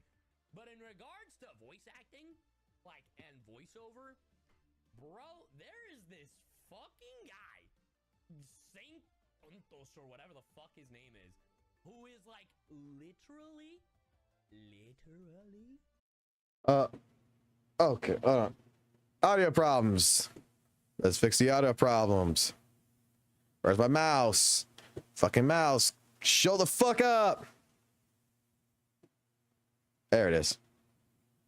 There is this fucking guy, Saint Tontos or whatever the fuck his name is, who is like literally just like, bro, this guy has a tinfoil fucking hat. He made a whole video about a conspiracy theory and how, and he turned off the comments on his video because I was going to respond, but he said, Alejandro Saab has confirmed that he has no exclusivity in his contract. Right. Usually when it comes to voiceover, there is no exclusivity like that. The only time there is exclusivity is usually for commercials, aka like I talked about this previously, like Coca-Cola and you know, Pepsi, like competitors like that when it comes to commercials, because you don't want your spokesperson, your voice, let's say Coca-Cola, drink now, the new flavor, to also be the guy that goes, Pepsi, our new 0 calories. You don't want to be that. They don't want the same guy. Basically, this guy fucking with this video back 1 year ago fucking clapped St. Tonus to where St. Tonus fucking made a response video to this shit, and straight up like, why is a fucking 500 or whatever, like a 500k fucking channel beating down on a small little 2k fucking channel like myself? It's unprofessional. It's on thing. Like, the dude fucking straight up got clapped by this guy. And then St. Tonus was defending himself over the shit. And ever since then, if you follow the track, this guy created St. Tonus. This guy created him. By blocking him, by talking like this, St. Tonus took every single aspect from this dude and pretty much created his persona. This is the man that created St. Tonus. It wasn't Tectone. This was the man. Like, Belly, you didn't... I guess you didn't see it, right? Like, we could go play a few little clips on this shit. It ain't a big deal. Today I'll be focusing on some recent content shared by a very popular VA VTuber combo, Alejandro Saab, or Sayu. As a voice actor across many podcasts to smaller creators, he lies through omission to dunk on them and hopes his audience will not fact check him. It is discontinual brigade by your community. So now, like me talking about it, he's probably gonna be like, well, he didn't say this thing. Guess what, Sayu? I am talking about it, but I'm not asking why you didn't say things. I'm asking why you're saying things that are definitively false. Let me explain. Creator that is a literal listen to VTube channel. It's ready? The way you ready for this? You ready for this? Watch. Dang it. The way you say things is misinformation. Your content doesn't matter. It's wrong because it came from you. Why is a 360k sub VTube channel with a huge presence across social media doing this to a creator that is a literal fraction of his size? Why was I not given enough respect from him for him to watch a 6-minute and 30-second video before going on a 17-minute rant? Why does he claim that I am taking his words out of context when there's almost no clearer context I could have given? You even say that you get speculation and you get game theory. Look. Do we see the irony in this shit? Do we see the creation of how St. Tonus got created? It wasn't Tectone. It was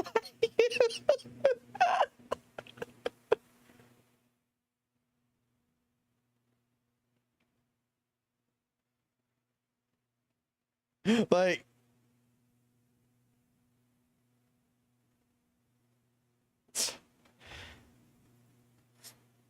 misconstrue a 2,200 subscriber channel in front of your entire audience for content.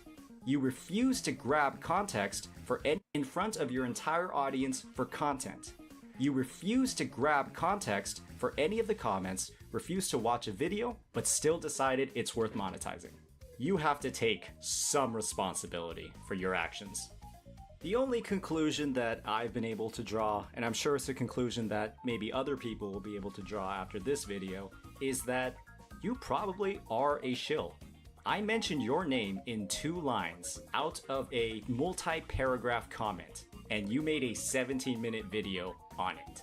All that leads me to assume is that you are paid.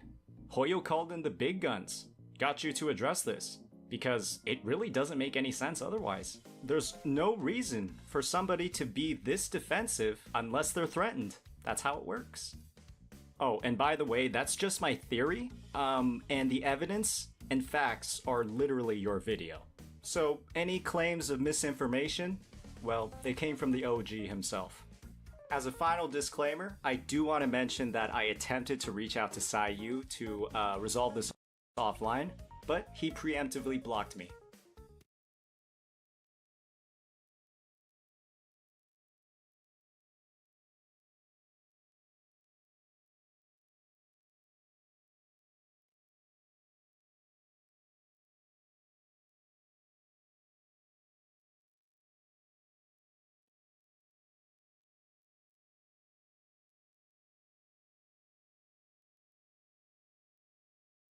Oh boy. What is this one?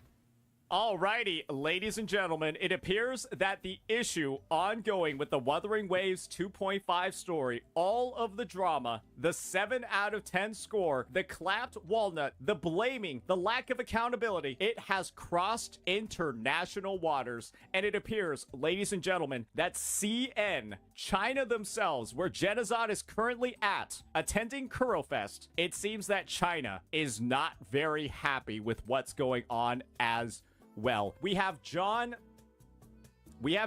over here, a member of Tectone's Gacha community. John Seaman. Who's gone ahead and posted some comments, the thumbnail of what it looks like on Bilibili, and some translated comments for what the takes are by the viewers in that region. And so we could spend some time just going ahead and reading all the translations over here and stuff, or we could just go ahead and start taking a look ourselves, because it appears that, well, I've gotten access to a Bilibili account, and I can actually see what the comments are in real time. And this is the best part about all of it. It's not just Glaive Keo's video that got reposted to CN. It actually turns out that Cosmos ZR's skit regarding the entire issue has also gotten reposted to CN. And boy, oh boy, are there some crazy comments that are coming out of it. So why don't we go ahead, take a look ourselves, and then see what this discussion is all about and what these individuals are saying. Because one thing in particular that you can say about the comments that we're seeing on here is that they would probably dislike Genozod's video. They're probably not very happy with what's actually going on when it comes to his takes. And this is a really, really funny situation. This is a hilarious situation in particular because Genozod has gone ahead and on the record, he said that the hate brigade, the people disagreeing with his takes, the people calling him out are all just Saint viewers. And this is the thing. You don't have to take my word for it. You don't even have to take his messages that he's repeatedly sent in other Twitch creators' word for it. You can also just go ahead and listen to it from the man himself, from these clips over here. And you want to know why we're watching these clips on Discord instead of Twitch? It's because Genozod decided to delete these clips from his channel, much like how he deleted the original video that spawned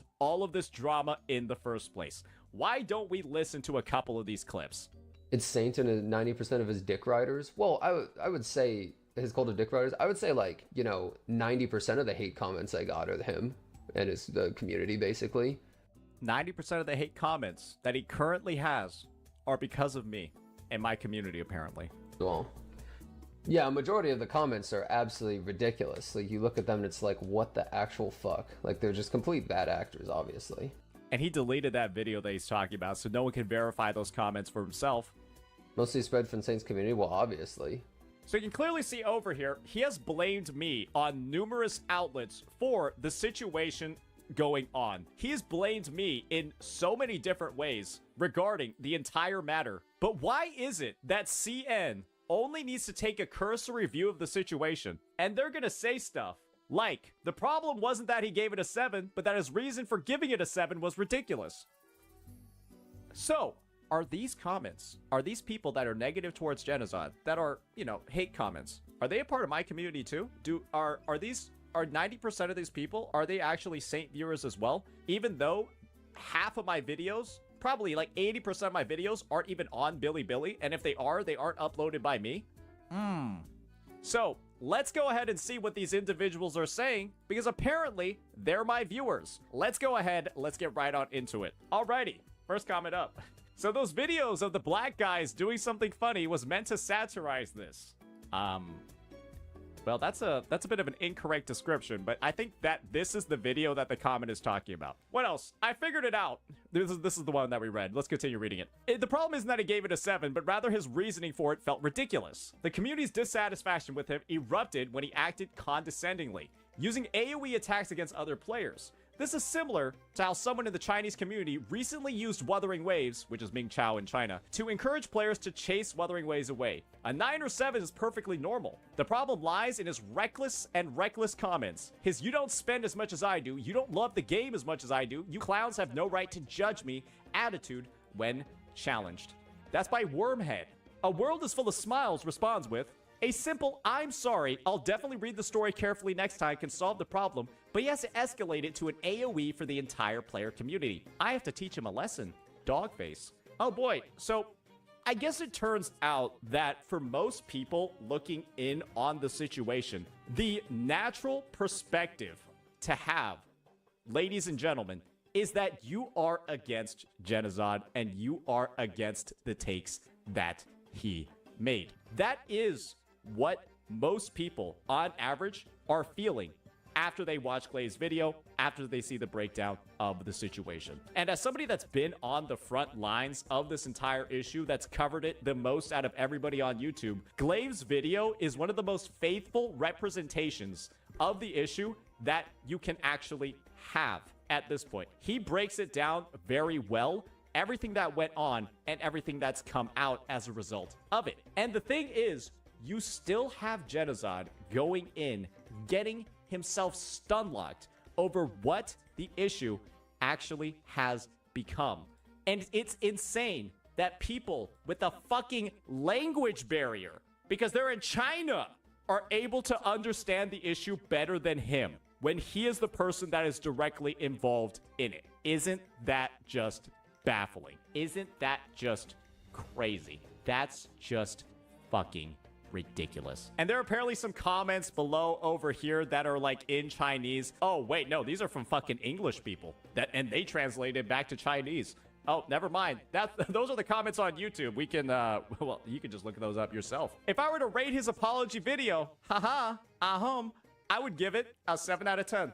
This 7 out of 10 meme is so funny that it is being adopted by fucking China, brother. This situation is so ridiculous. It is so fucking absurd that even China is going fully on board.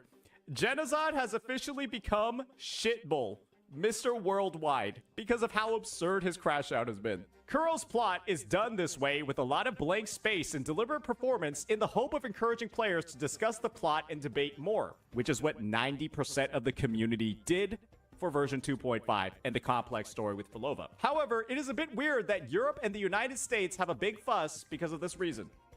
Genocide, congratulations. You have once again turned North America into a laughingstock in the gacha space because you have the inability to say sorry. We now have the reputation for elevating CCs who are willing to crash out at every single opportunity and make a big deal out of absolutely nothing. And now we are being referred to as the clown region. You know what?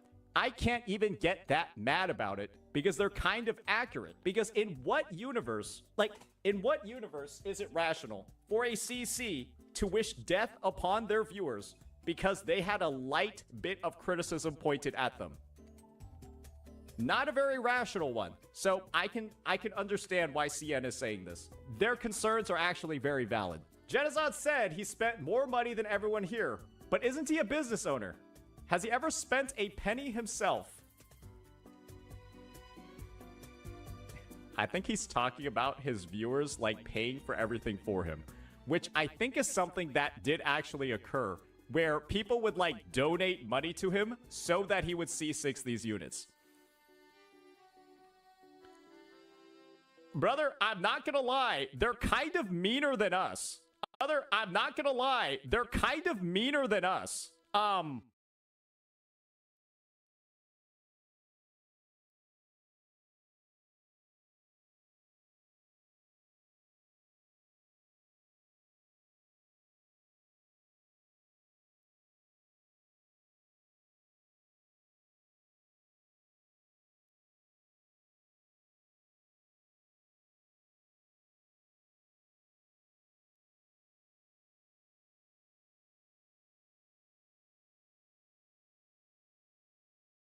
I really wish I had a fucking Billy account to actually go look at the comments now.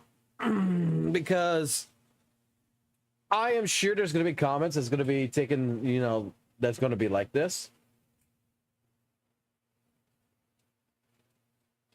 Yeah, Jenna's not fucking bringing up the 710. It's nothing to do with the 710. It actually is so far nothing to do with the 710.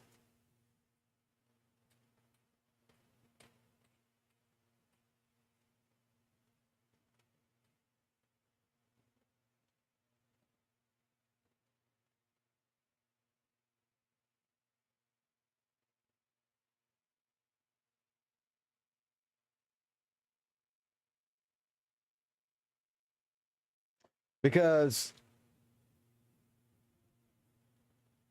let's see some here. Does he go to this? Return. And scolded the audience and the community. He is also a god. He really deserves it. Ladies and gentlemen.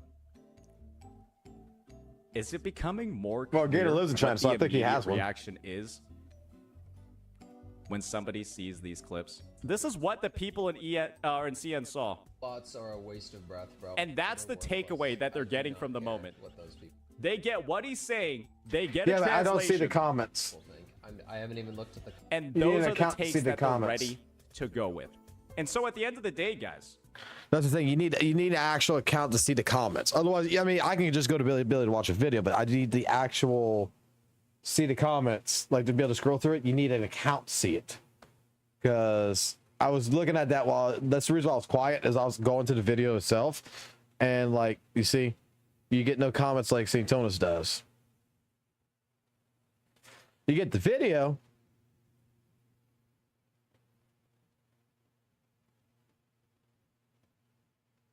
But you need an actual account, it seems like, to get the comments.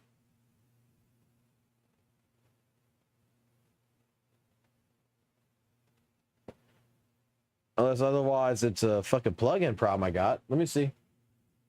Let's try it. Maybe it might be a browser issue. Let's see.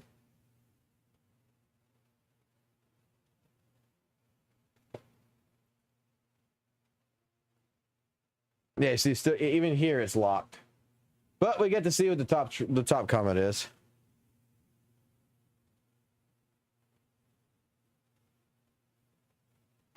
Need to log in. What? Are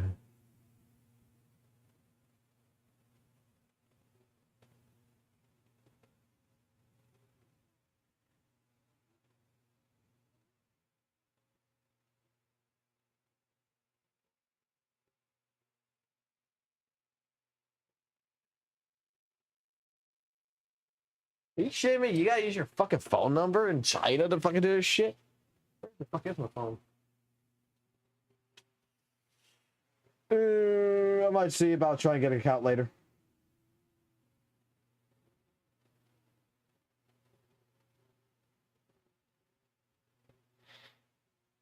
Ay, ay, ay. Let's let St. Thomas finish. Slave. They're coming.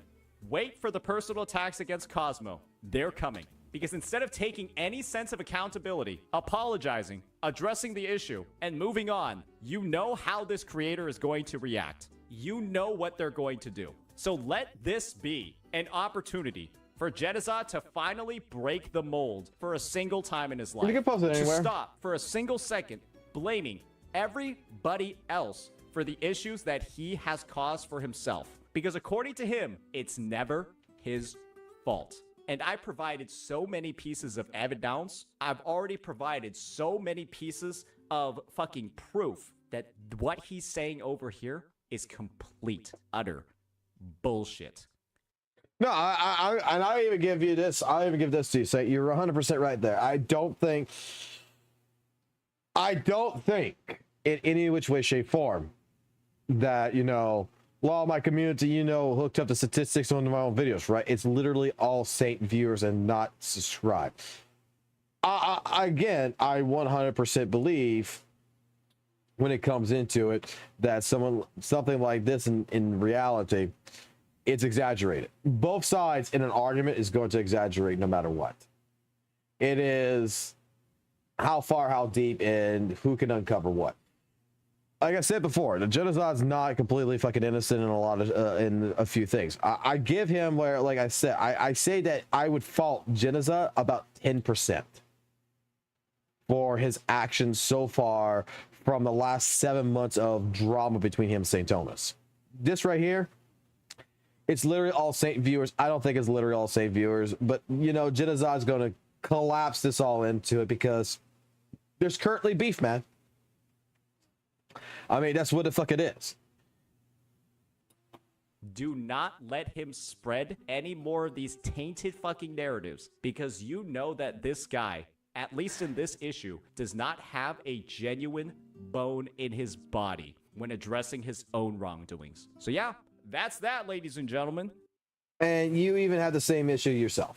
That's the issue. I hope that we have gone ahead and we've addressed all of the personal wrongdoings that we might have committed, because I am not going to take responsibility for somebody else's crash out. I am not going to be a person that takes the blame for somebody else fucking up just because I happen to be their own personal boogeyman, because I know that's what I am to Genizad. Otherwise, he wouldn't be begging other creators to bar me from events that he's attending. He wouldn't be begging them to do that if that wasn't the case. And so, one last thing that's apparently really, really good here. There was a, wait, where's the dog?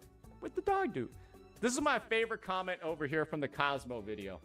I know we didn't go through those, but I think the Glaive one is the one that really breaks down the issue the best. When someone complains to me that the plot is boring without paying attention to it, I'm like... So yeah, that's that, ladies and gentlemen. All right, let me know what you all thought about this. Peace out. Oh, one more thing. One more. It is what it is. No, St. Thomas was not invited to Curl Fest. From my understanding, he wasn't.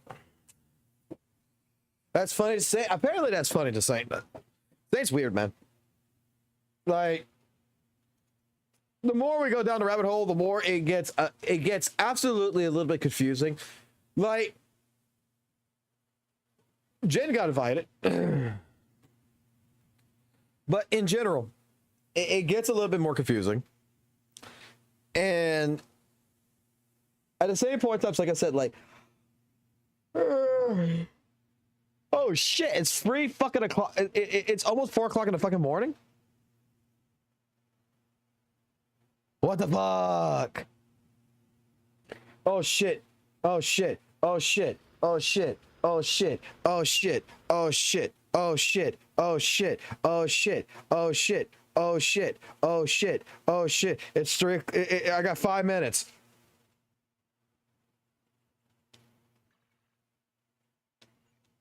I got 5 minutes. Hold on.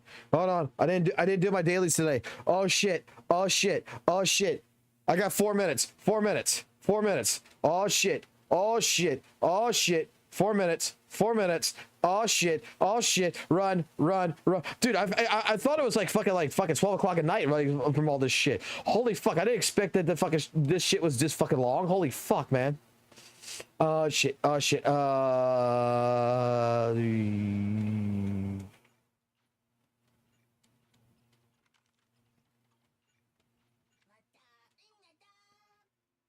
Shit, shit, shit. Got 3 minutes. 3 minutes. 3 minutes. 3 minutes. 3 minutes.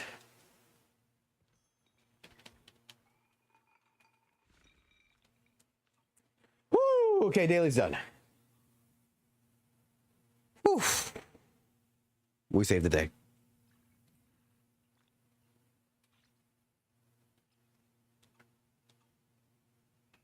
Woo! That scared the shit out of me. I was like, oh fuck, man, I'm about to miss my fucking dailies.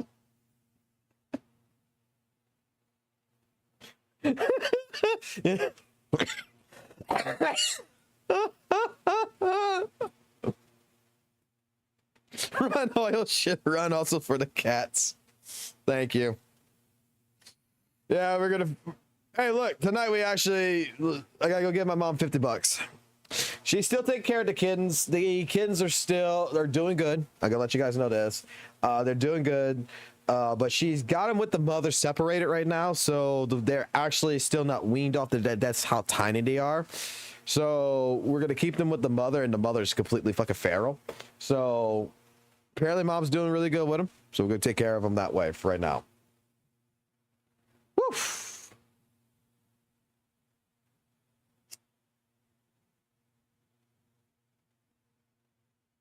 Did not realize that I almost missed my fucking dailies. I did not realize what fucking time it was. Holy shit. Oh my god.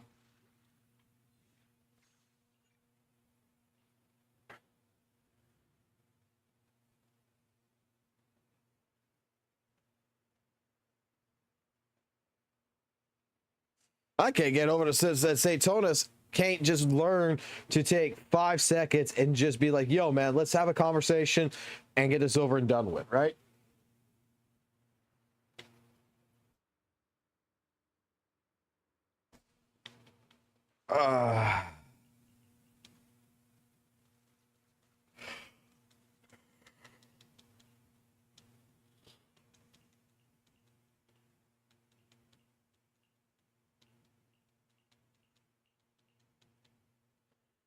Bro, but let me put it this way. I think that, like, can I be honest? I think there's enough fucking people out there, right, that he can be, that legitimately would want the fucking bullshit, you know, the fight, that he could find someone else besides Genazad to fucking do this shit with, right? Just gonna say.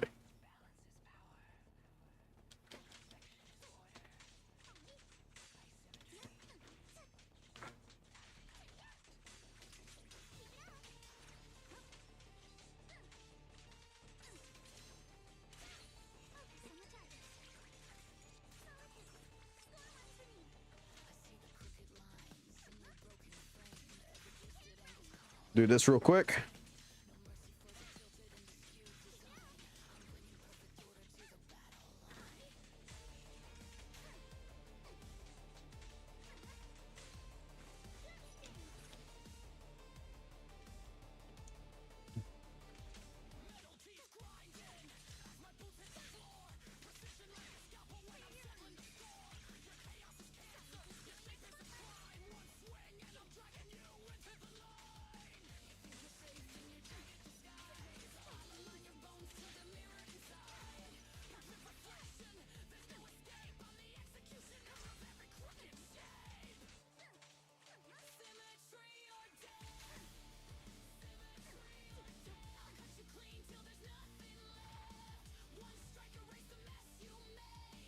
No, I'm not. I'm not Dreader Kid yet.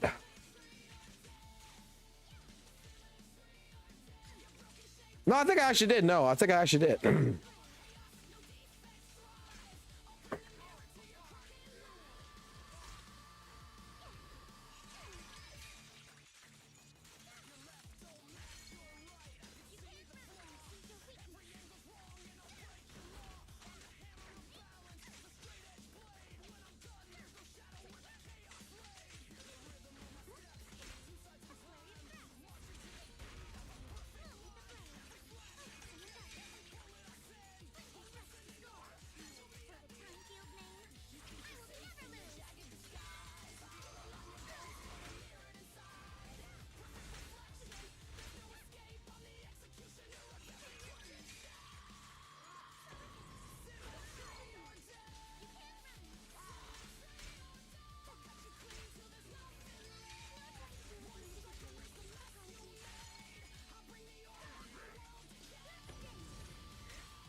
My God, this guy's fucking goddamn tanky as shit.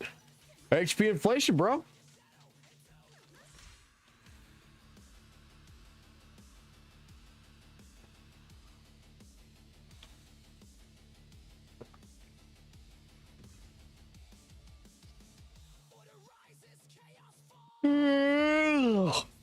Why am I tired? Oh wait, because it's 4 o'clock in the goddamn fucking morning. That's why.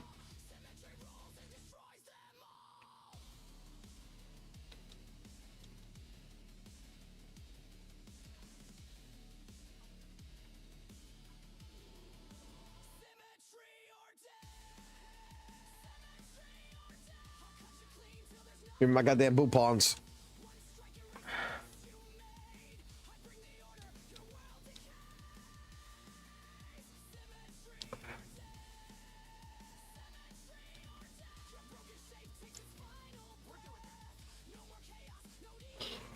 Give me the construction. Give me the construction.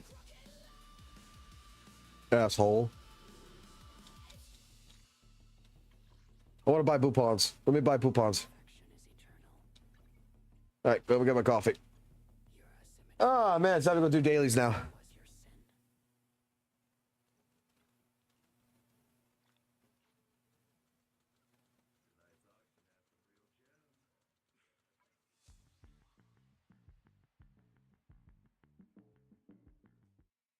Oh.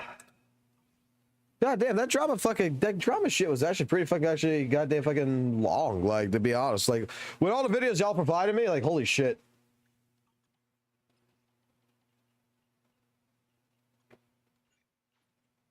Like, we were just supposed to go through the fucking call, man. But you motherfuckers fucking get me into the fucking rabbit hole of the fucking rabbit hole of the fucking rabbit hole, and it's like trying to realize, like, what the fuck's going on here. See, fucking drama is fucking interesting, man. Like, drama fucking is very fucking interesting to fucking talk about and fucking look at, and then to try to get different perspectives and everything. It's actually fucking, like, I see the appeal now. Like, I was a person before the fucking past was like, dude, like, who the fuck would get into this shit? And then the more, like, you get into this kind of shit, it's like, yeah, I now understand why. Because it's actually interesting. It's actually interesting concepts behind all this shit.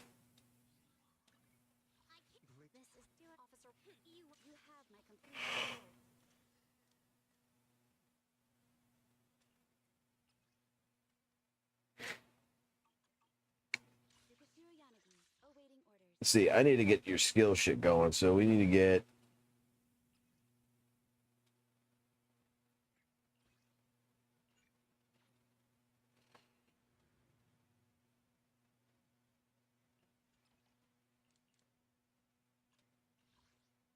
fuck it, I'll put it in this for now.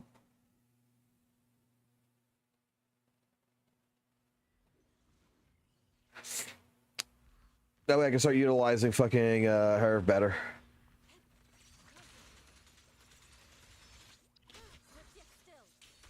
Oh, I took the commands down. I have to fix that.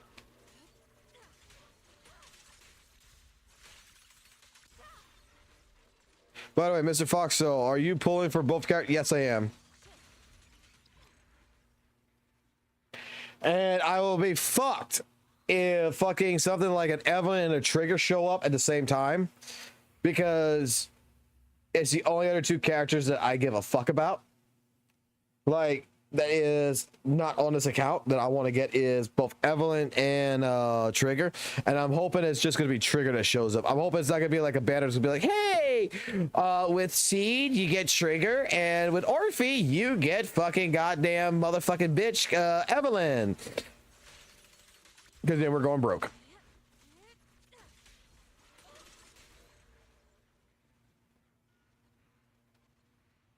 Because my goal is to try to catch up on characters that this account does not have. And Evelyn and Trigger are the 2 other ones that I want.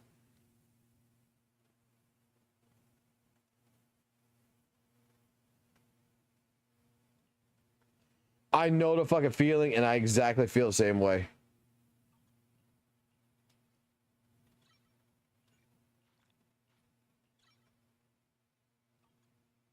There we go. We got that at 10, 11.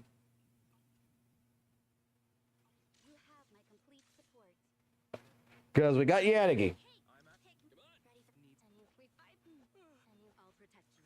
I really want fucking Evelyn, but I really also want fucking Trigger.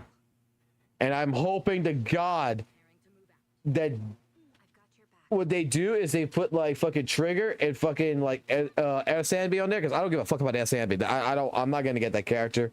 I don't plan on getting Caesar right now. I don't care about fucking Queen here. I don't give a fuck about clank girl. All I care about is this,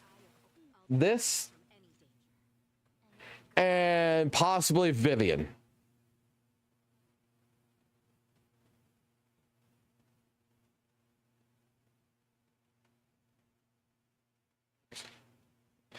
Let's hope those leaks are fucking wrong.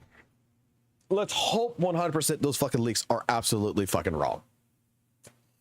So I'll tell you what, give me a second. I'm going to use the restroom real quick. And I'll be back. I'll leave you with 7 out of 10. How's that sound? I'll give you some 7 out of 10.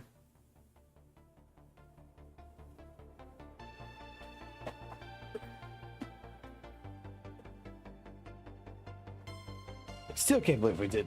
God damn, we've been...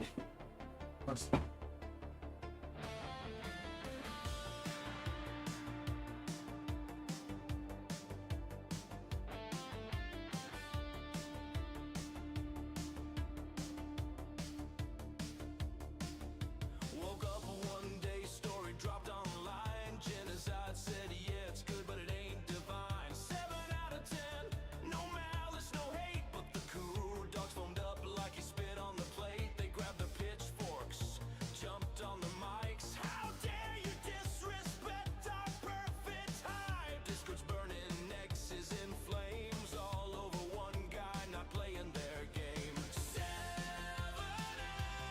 out of 10. Woof, woof, woof. Kuro dogs crashing out again. Woof, woof, woof, woof. 7 out of 10. Woof, woof, woof. Barking online 'cause they can't comprehend.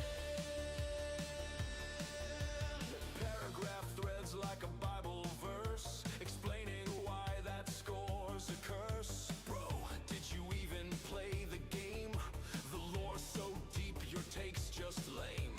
Copium clouds fill the midnight air, while Genocide just chilling in his gamer chair. Memes get made, the drama spreads, and WUWA Twitters losing their heads. Dear viewer, your opinion has caused me emotional damage. I will now write 16 paragraphs explaining why you're wrong, while completely proving you were right the whole time.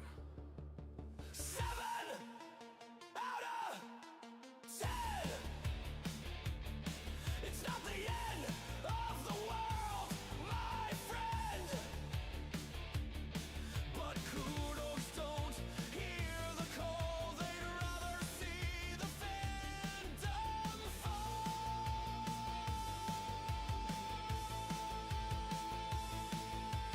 7 out of 10!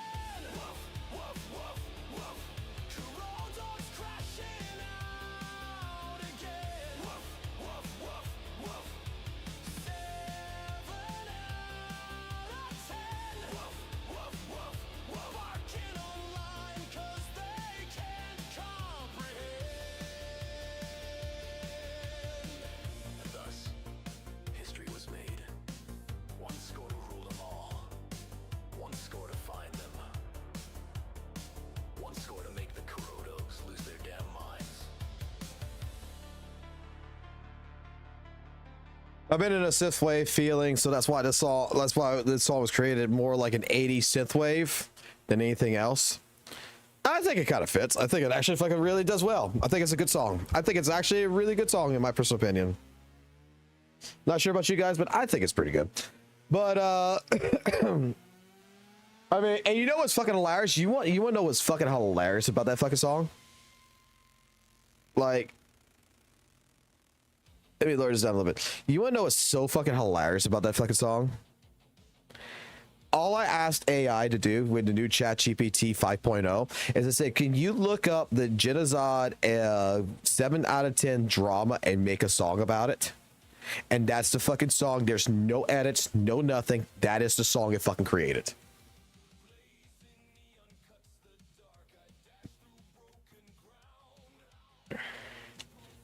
Oh, you want more songs like that?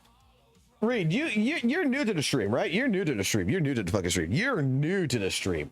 Oh boy, oh boy, oh boy. Oh, you're new to the stream.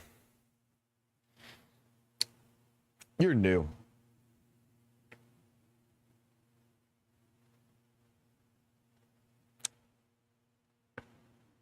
See, is it in this list? Did I put it under the main AI list? Probably not, actually. Nope, not under the main AI. So, we go to all the local files.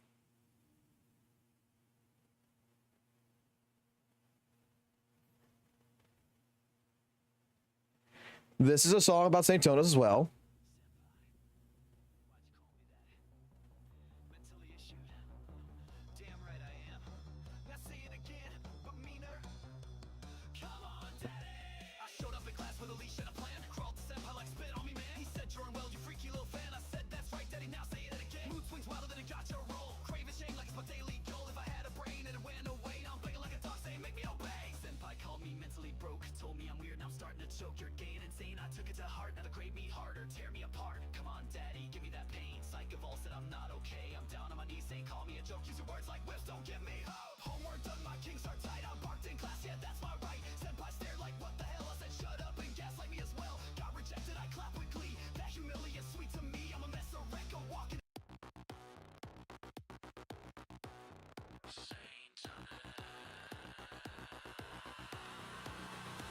Why you in my bathroom again, man?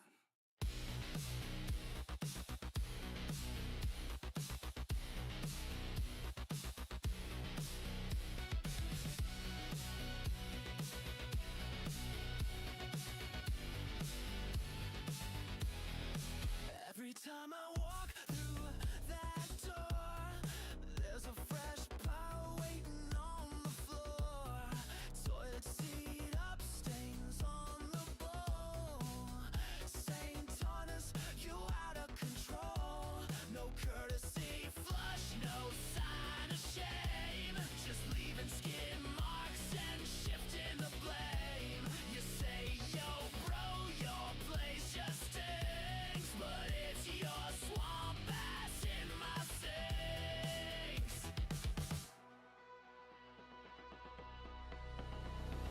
Please go back to your place.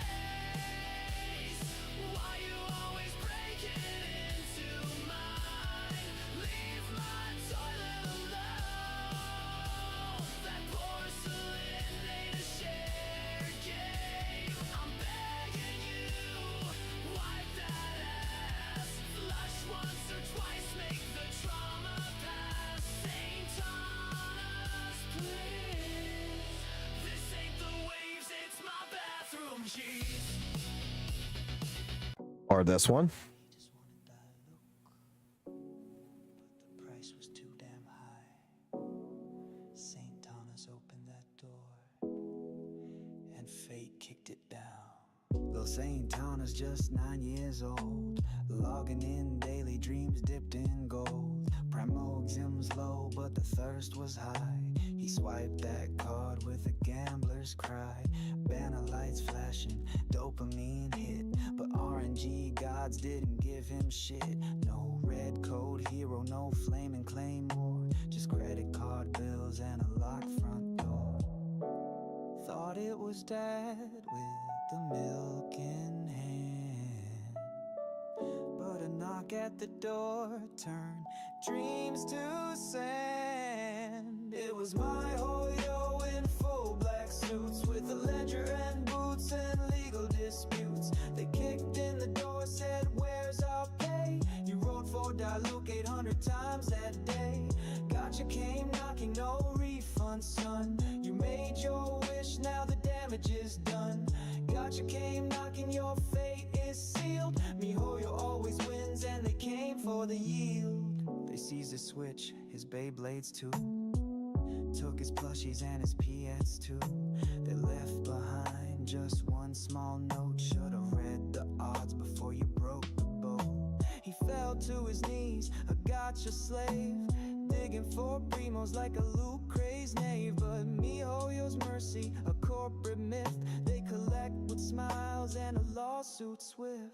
Your Honor, Exhibit A, the welcome past charge history. Overdraft? He paid with hope. Gacha came knocking, a blood pact sign. Saint Thomas sold his peace of mind. Gacha came knocking. I think this is the one that everybody remembers. Need to mark as a like song so that I can find it.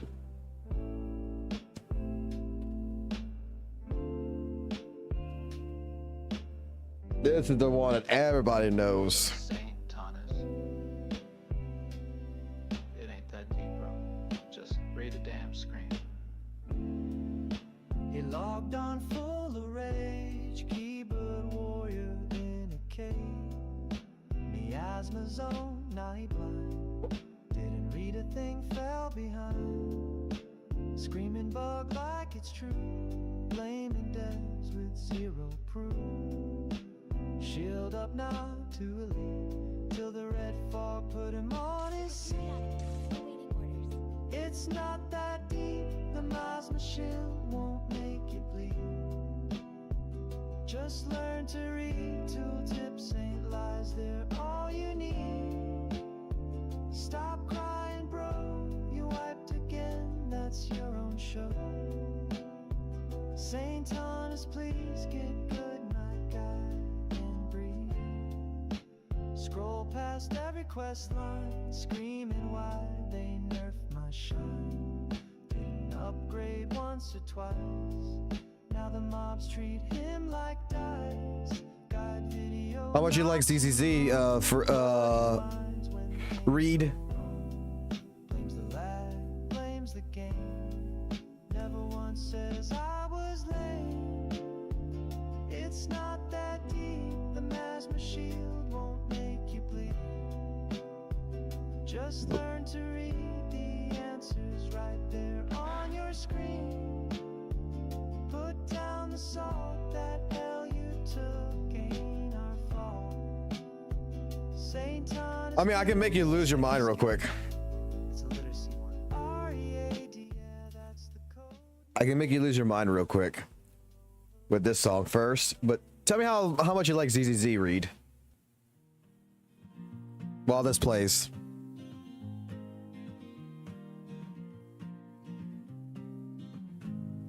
The first day at the gym was a lot like the last. It's so hard to get in shape. The guy who spots me's got a beautiful ass, but it looks like Nicolas Cage. That ass looks like Nicolas Cage. That ass looks like Nicolas Cage. That ass looks like Nicolas Cage. That ass looks like Nicolas Cage. And if I get married, it'll be because of that ass. But I can't tell anyone I know. I want that body to touch my body, even though that ass looks like Nicolas Cage. I'll pull for all of them. That ass looks like Nicolas Cage. That ass We're pulling for all the characters, don't worry. That ass looks like Nicolas Cage. That ass looks like Nicolas Cage.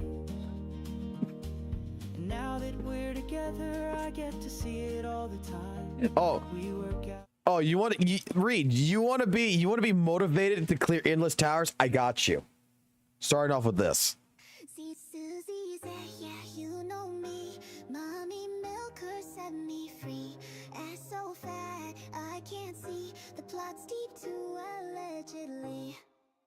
Boot up the game, I ain't here for the lore. I'm here for that jiggle when she walks on the floor. Thick thighs, high rise, bounce with pride. Zenless got me simping, I won't even lie. Jane got me wild and Nicole's a sin. Even Billy looking fine with that devilish grin. I'm down bad, it's a got your thirst trap. Spend my rent tryna pull that pixelated rack. I love Z's for them ass and the big old mommy milker smash that glass. Gacha hell got me by the soul, but them curves got me losing control. She got plot and I ain't talking lore. Double D danger, damn I need more. Waifus and coats, heels 6 inches tall. I'd fight God if she called me her thrall. Similar, yeah, I'm down with the sickness. Censored, please, I need full thickness. Got your whales flexing, but I play for free. Still drooling over animated teen A and HD. Can't sleep, I dream in thigh high. Smoker so big, they got their own zip code. Why is it a sin to praise that design? No thoughts, only ZZ's on my mind. I love Z's for them. And then we upgraded a song to this. This is our official theme song. ZZZ got me down bad. Mommy milk is thicker than the plot I never had. Clap it up for the waifu class. Big hips, big drip, big. Log in, eyes wide, jiggle physics on max. Waist so snatched, she breaking all the gotcha tax. Nicole got that strut, Jane got that bounce. Every time they move, my jaw dismounts. Don't need lore, just more of that curve. Give me SR cheeks, I swear I deserve. Say it's down bad, yeah, I plead the thirst, but I'd sell my soul if they jiggle in verse. I play ZZZ for the milkers. Pixel moms, but like goddamn fearless. Clap goes the cheeks, bounce like a boss. I simp so hard, I forgot the cost. I log on daily for the ass. Plot so thick, I let them pass. Zenless got me hypnotized. Thick with lore and thick with thighs.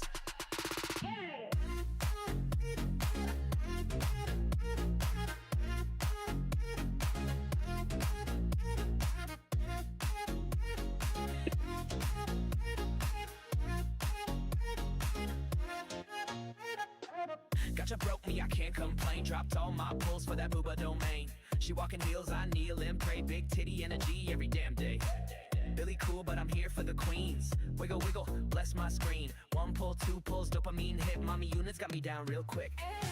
Don't need a waifu, I need a whole army. Step on me, yes ma'am, mommy. Thighs like thunder, chest like fate. Every damn frame they elevate.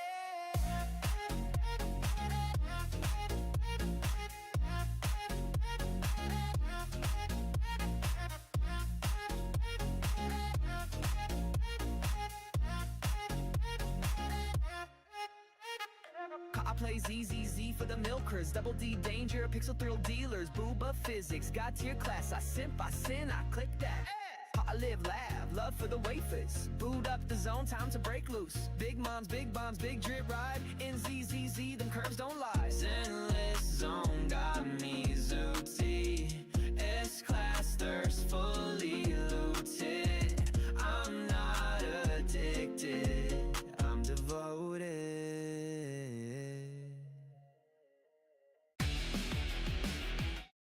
Now, what that's ended up happening since then is that we have ended up actually making more serious songs. Not to say that it wasn't a serious song, but we have started working on different things. Chad knows this shit. We've been working on a couple of different songs. So if you're like me, I'm a metalhead, right? I like my synthwave, but I'm also kind of a metalhead. So what originally happened with metalhead is shit like this. You might recognize this.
So we're getting Reed right now, understanding what the fuck he came walking into. Okay, so as well as all that, I am sure that you and everyone else knows in this world a couple of different songs. I will find real quick that should be in here.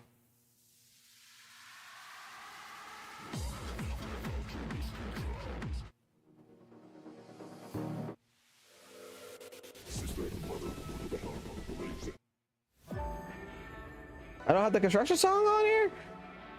But I had the construction song.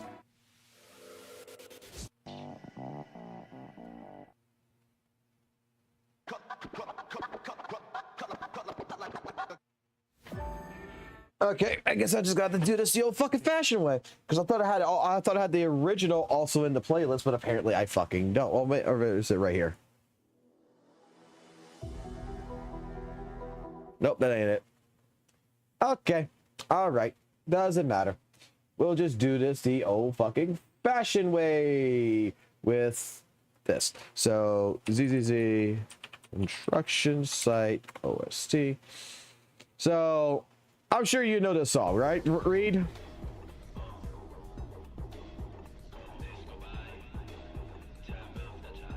Do you know this song? Just say yeah or nay. I'm sure you know it. You play ZZ, right? You know this song. You know this song, right? What if I told you this song is this song?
Now, I'm sure everybody knows this song. Everybody knows this song. Everybody knows this song, right?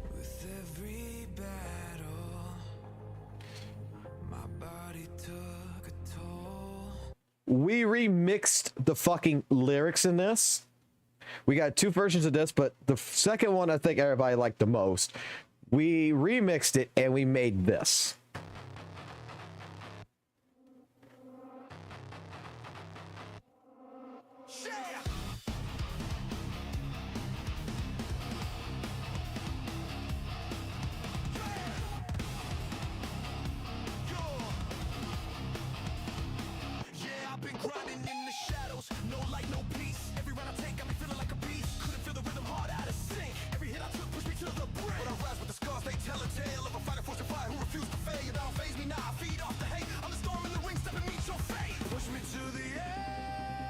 I come back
no gimmicks, just blood and grit. You blink, you lose, submit or split. Push me to the edge, I come back harder.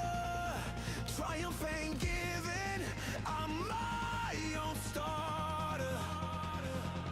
The challenge roars, it screams my name. Undisputed king, I ignite that flame. I'm the one, yeah! Light the flame!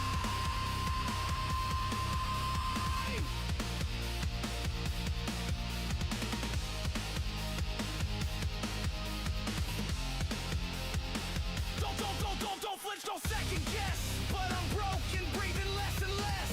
Dig deep, you were made for this. I'm tired, man. No reason. Get in their head, shake their soul. Counter left, now take control. Inhale deep, this the fight. Exhale, now reignite. I'll be the one, I'll be the one. Yeah, I like the flame. I'll be the one, I'll be still standing in the rain. I'll be the one, I'll be the one. I'm the one they couldn't tame. Now the world gonna rename. The one, I'll be the one, I'll be the one. I'll be the one, I'll be the one. I'll be the one, I'll be the one. I am the one who likes the flame.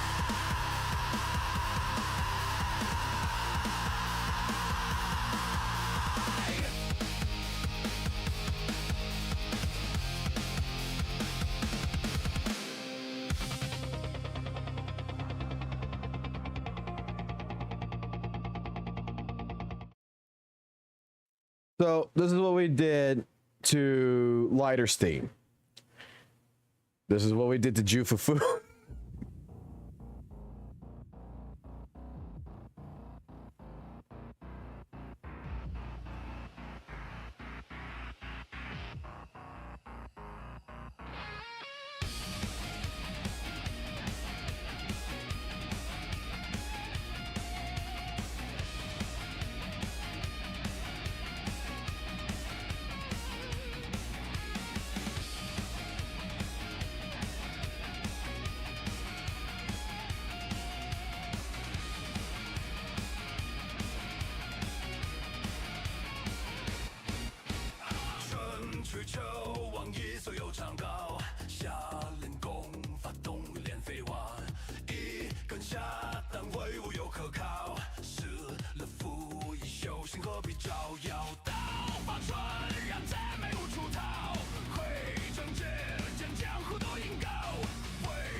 I'm trying to see if I can sync it real quick. Hold on.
收服，何时能熄得所向披靡的尘嚣？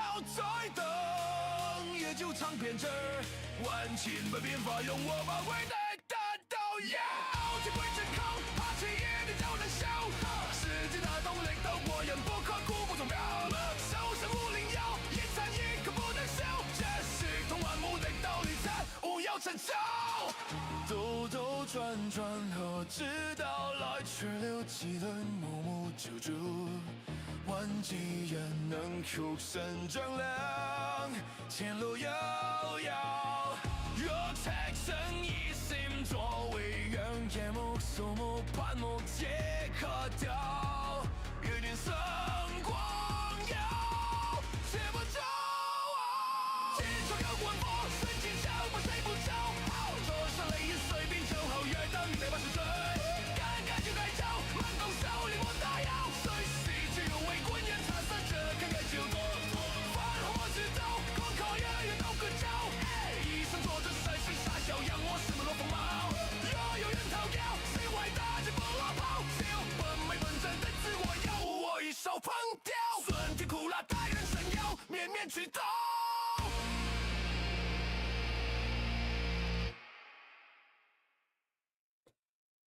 Not gonna lie, I think that's better than the original one of that. These songs, I can't put them on Spotify, but if you do want any of these songs in the actual Discord itself, if you go join the Discord, there is two sections, which we have people who share their own AI music right here. They share it. And I also got a couple tracks that's in here myself, that's in here, but right now I'm posting them all in this one, which is called the stream playlist, to where you can just come here and download anything that you hear. Like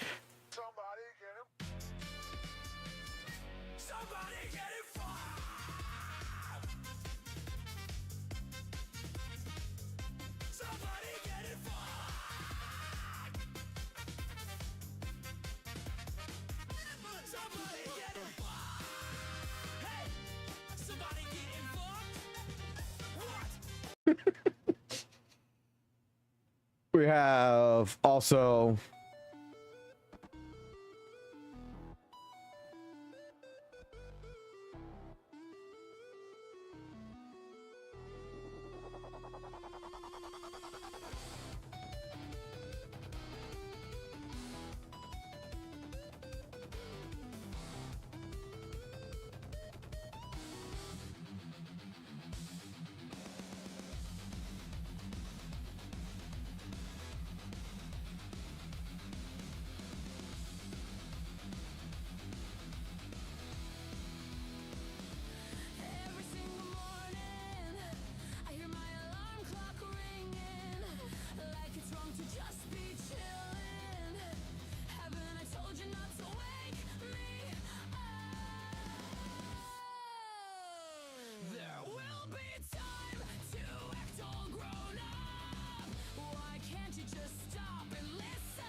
let's see if you recognize this one.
We got the tower song. Now I'm trying to go back into doing more original shit. I'm not gonna lie. I'm trying to go back into more original shit, taking certain things, but I'm trying to do more remixing where I'm using basically 2 songs to create a song and do some stuff original. So like, for example, Alice's theme that we've created for our good little bunny girl here. She don't want no scary stories, but she gets a scary song. Balance is power. Perfection is order. Because I'm a guy that if I'm gonna play, I want something that I can rock to in the background.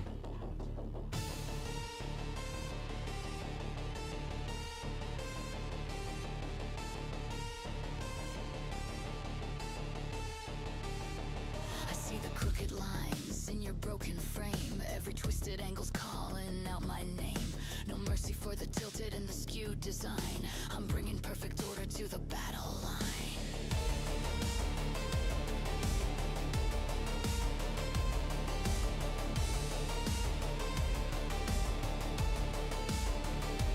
Metal teeth grinding as my boots hit the floor. Precision like a scalpel when I'm settling the score.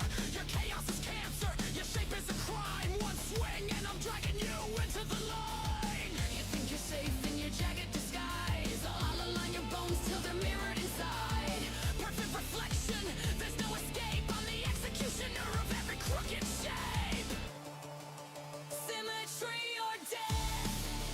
Symmetry or death. I'll cut you clean till there's nothing left. One strike erase the mess you made. I bring the order, your world decays. Symmetry or death. Symmetry or death. Your broken shape takes its final breath. No more chaos, no defect thrives. I'll bring the mirror to your crooked. Now, should have it been more of a classical style song? Yes. Did I care? No. Did I like the beat? Yeah. So I left it.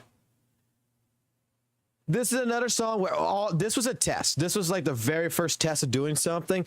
And I'm actually fixing it right now with actual real fucking lyrics.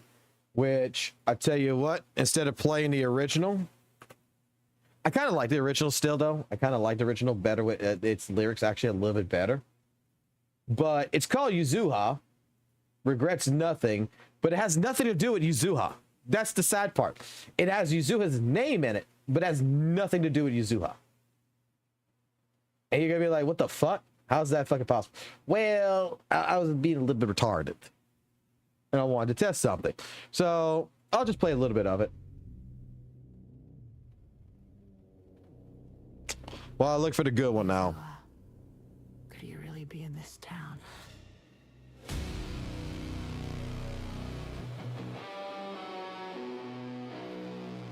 I didn't save it. Fuck.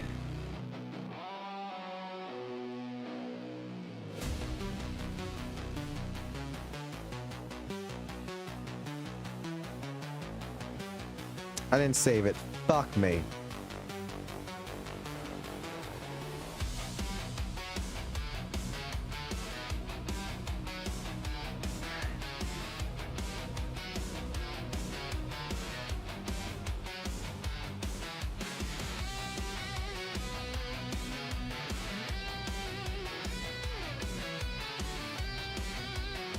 I gotta play a game here, guys, and the game is I gotta find the fucking song.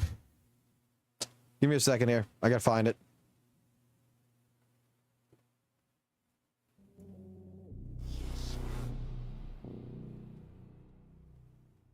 The spirits say you're near.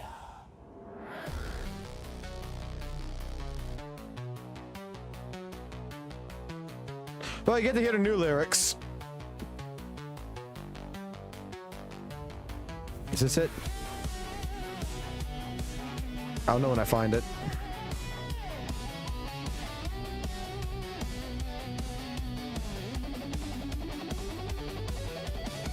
Lanterns sway, the shadows grin. Whispers crawl neath your porcelain skin. The back streets hum with a foxfire glow. Tanuki tracks in the puddles below. A laugh in the mist, do you hear her call? Leaf on the wind, then nothing at all. The city hides what the daylight fears. Yuzuha's game will last for years. Flicker, fade, the spirits twist the light. Dancing through the alleys in the dead of night. Drums like thunder, breath like smoke. Chase her trail before the spell is broke. We're the hunted, we're the bold. In her story, the truth's never told. Nope, that's not it. Bold in her story, the truth's never told. Neon foxfire will guide us home. In Spook Shack, you're never alone.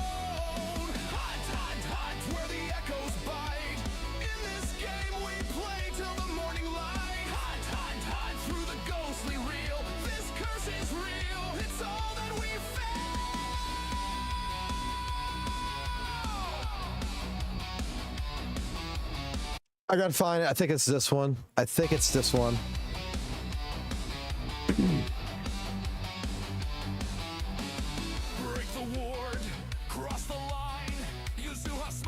It's not done yet, that's why.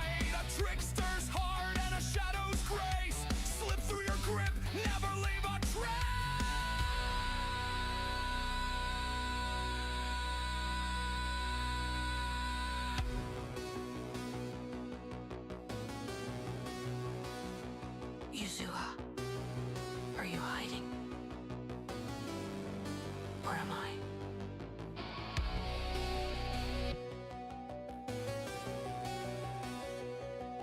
Where are you creeping?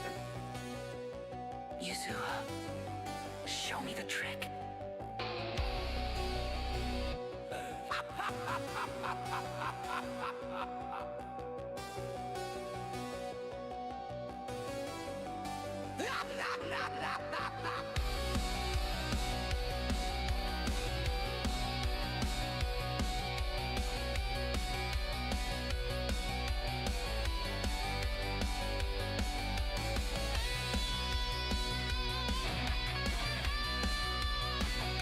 I think this is it. I need to work on that one. That's like, this is still a project. This one's not done yet because I got distracted. I got actually fucking distracted with the Genesis song and with another fucking song, actually.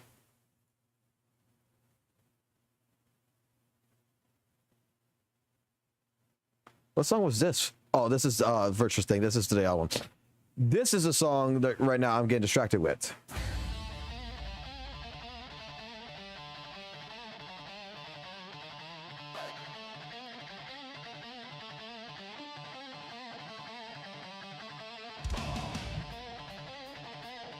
Is it this one?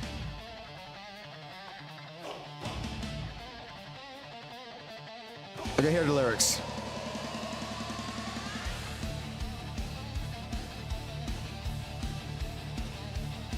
I think it's this one. I've been hunting through the endless night. Steel and smoke, I'll breach the wall. Hear the fire howl before you fall. Every step the ground will shake. I got this that I will make. No shame. That's not it. Is it this one?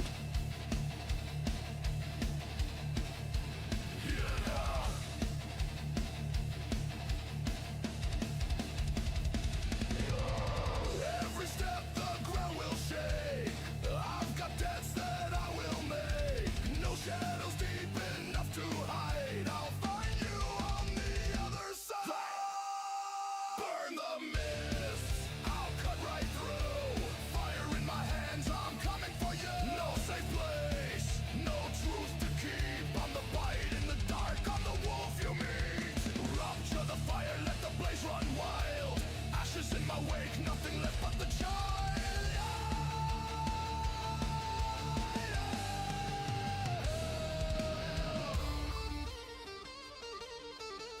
Yeah, this one's it. This one I got distracted with too because of the Genesis song, but what we're working on is I'm trying to get Moneto's song done. And this has been going through 7 different alterations. Yuzuha has been going through 7 different alterations. The spirits say you're near. So between these two right now, I'm working on these two. This one I don't quite like the fucking theming it's going with, so I'm changing this.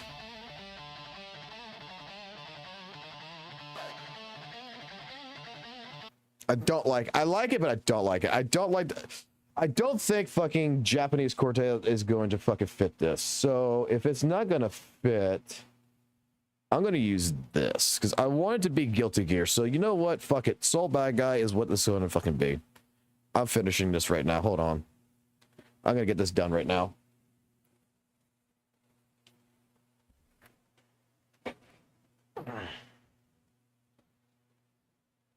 Upload, come on, hurry up, hurry up.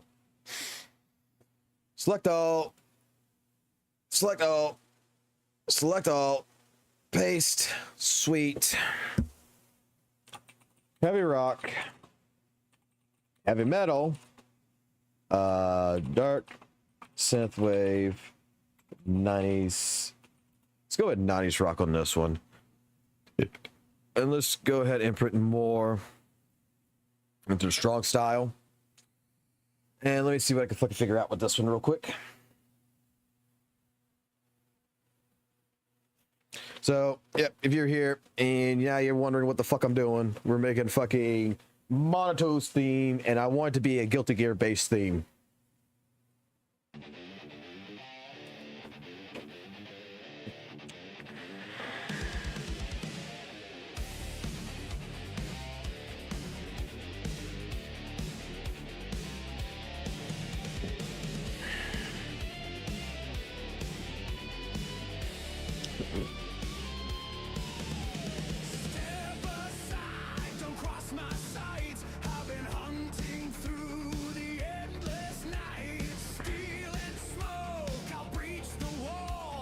Close.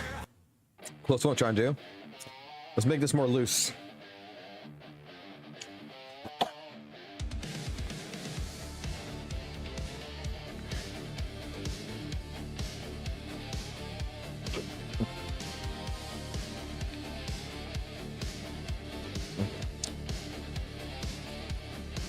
Oh, you...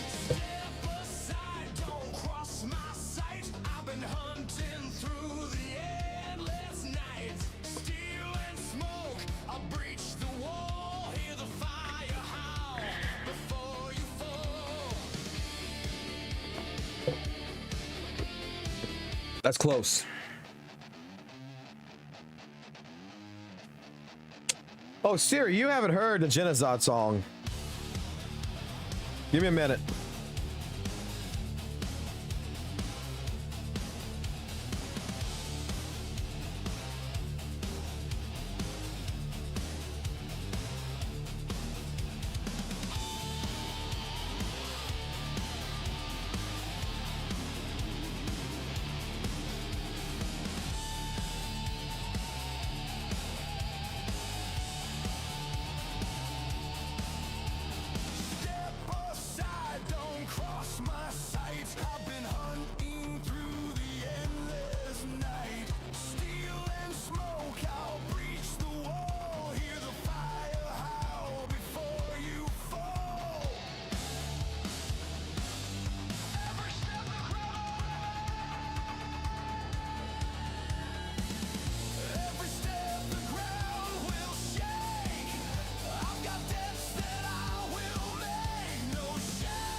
What I do is I use ChatGPT to make the lyrics. Like, I basically give it an idea, like what we did for, like, let me go ahead and break down what we do. All right. Let me open up ChatGPT. Let me go back into this shit, okay? Monotone character research. So, basically, this is what we do. There's a lot of fucking shit that goes into this shit. But, okay. Let's deep dive Monotone from Zenless Zone Zero, research the character. So it researches the character. I make sure it understands what the character is. Okay. I say, give me lore. And it goes through this, gives me appearance, lore, context. I say, I want the history because it's not actually doing this. And I want it, you know, I want to know what we have already know about his past into the present story currently right now. So it puts all this together for me, gets this. Then I was like, okay, with all these insights and everything else, now think of like a bad guy, which I fucked up here. I had to correct it. Say, think of Soul Bad Guy I meant, and now his theme songs. Now I've pulled all his theme songs out, Soul Bad Guy's theme songs right here. And then, like I said, now I want a track for Monotone that gives off a Guilty Gear vibe. And it's called Burn the Mists. Now it gives me the idea that it should be a blues-based hard track fusion with metal riffing. I'm going to steal that right now. And it puts together, it tells you pretty much everything here. And I say, okay, that's great. That's awesome. That's fucking great. Now just give me the fucking lyrics. And then it gives me the fucking lyrics. Take those lyrics, come here into Suno, mix it together. I'm gonna add this in here. Remix it.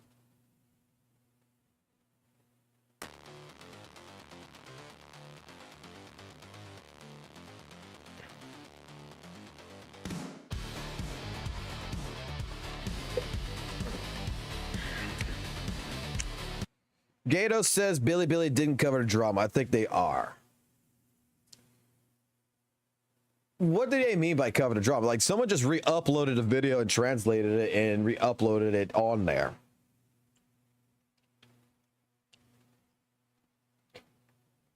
Like, I mean, it's not like you have like 10 to 20 videos from Chinese players talking about the drama. It's just someone took Glyco's video and went upload on Billy, translated for Chinese and said, there you go, guys, see what's going on. So that way they're aware of the situation.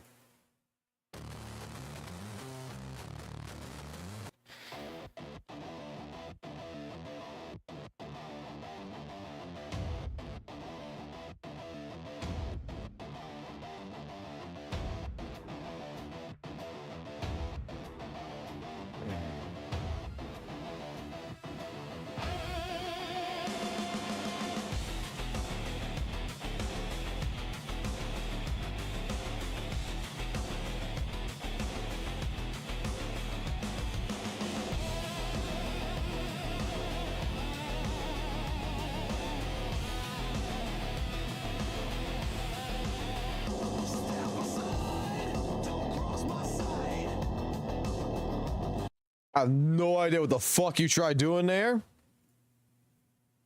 Don't do it again.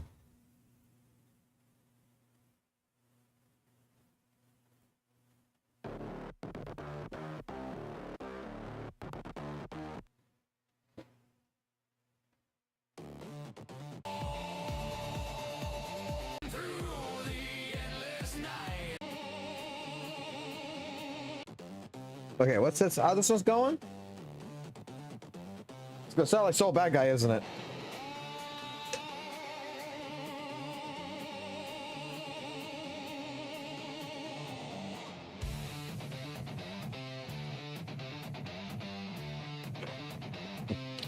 Let me get a picture of Monotone real quick.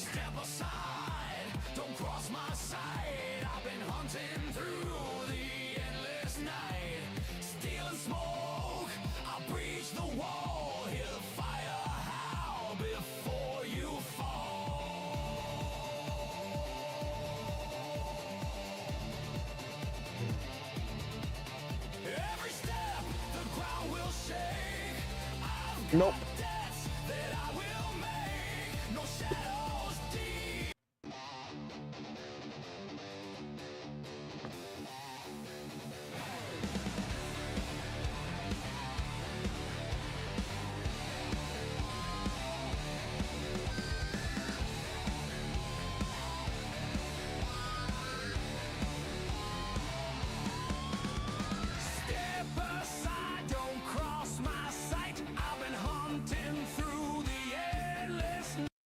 I want to get this song right.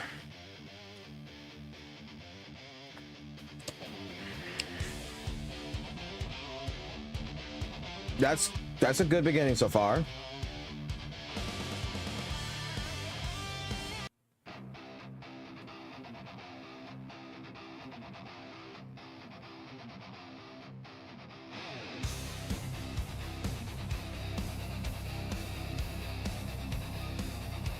Let's see if it's cooking.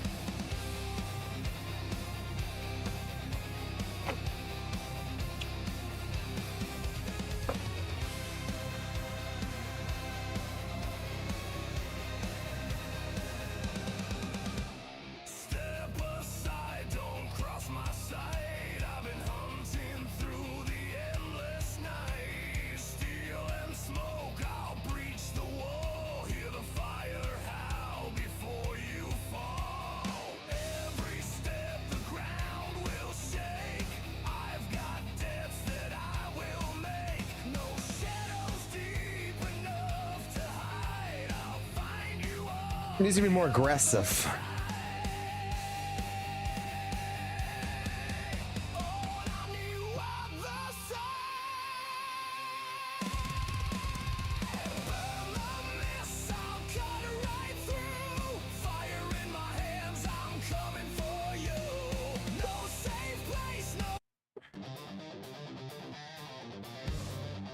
needs to be more aggressive. That's the only problem I got with it.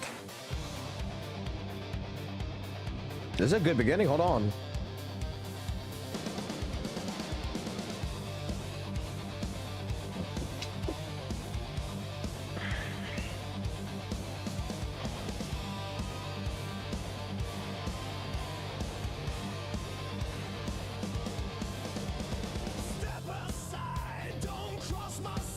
And I said, fuck you.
I might be able to work with that one.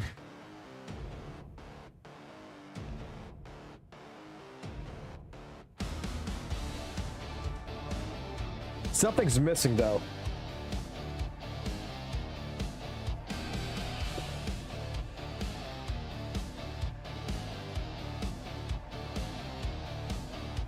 Step aside, don't cross my side. I've been hunting through the endless night. Steel and smoke, I'll breach the wall. Hear the fire howl before you fall. Every step, the Doesn't work for me.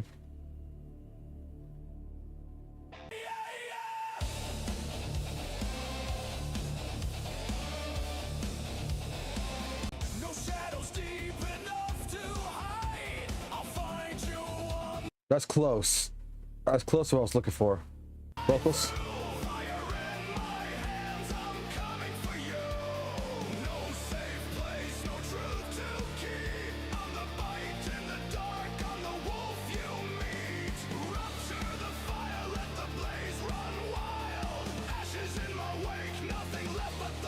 Let's try one of these real quick.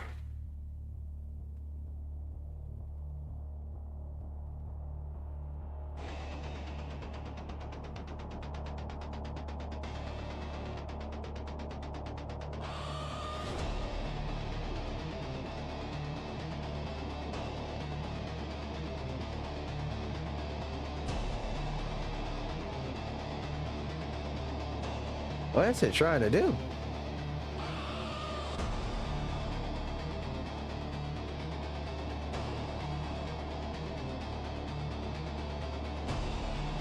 That's a long intro.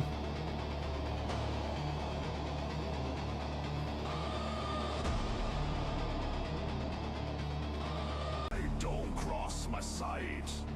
I've been What I'm trying to do.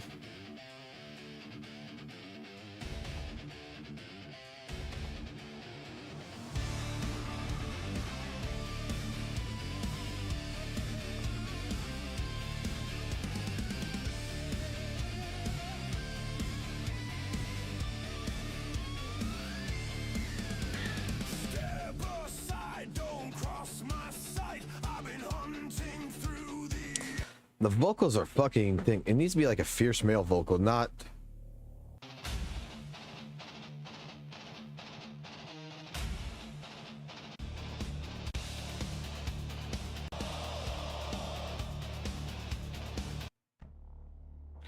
Go try something here. Guilty Gear music. When in doubt, just do that.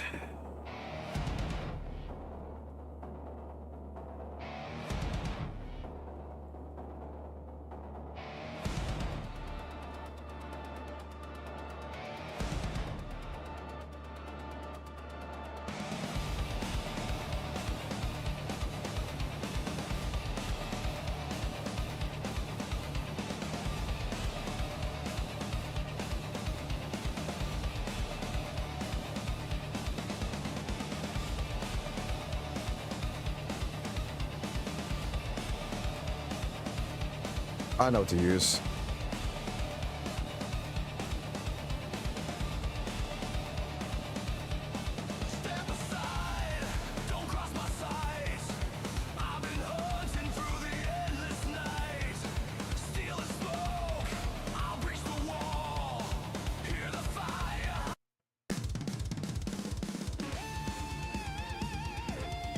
Hell no. Cross my sight. I've been hunting through the endless night. Steel and smoke, I'll breach the wall. Hear the fire howl before you fall.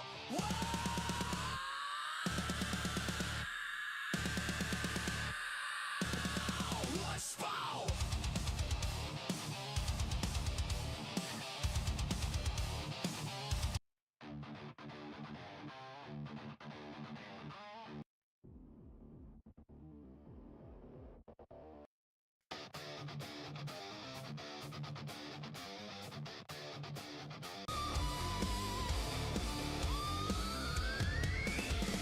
Step aside, don't cry.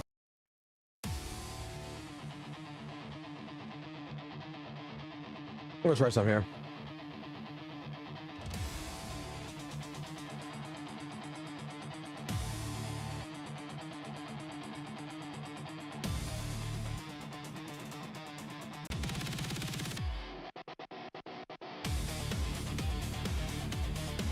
Oh.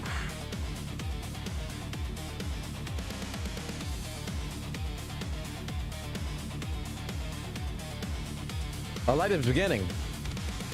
Step aside, don't cross my sight. I've been hunting through the endless night. Steel and smoke, I'll breach the wall. Hear the fire howl before you fall. And holy step, let go.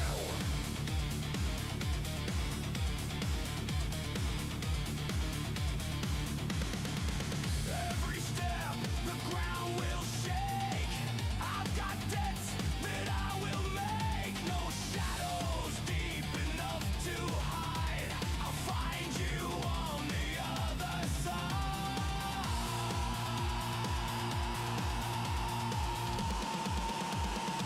And on the other side.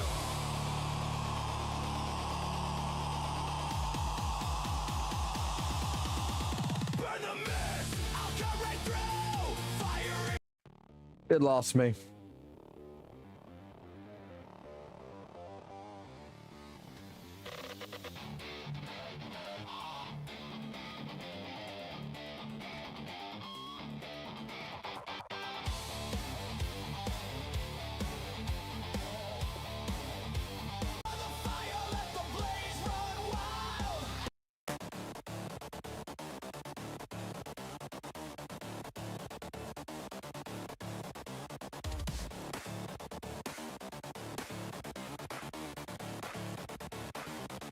I've got debts that I will make. No shadows deep enough to hide. I'll find you on the.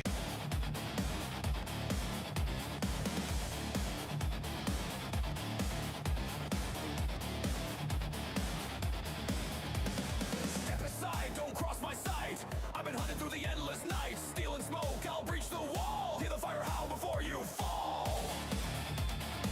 Hey, oh, oh, fall.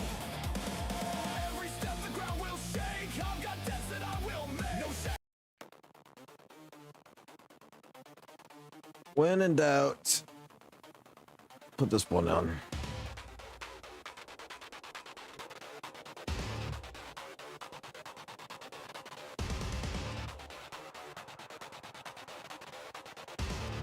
Mix fucking 4 songs together.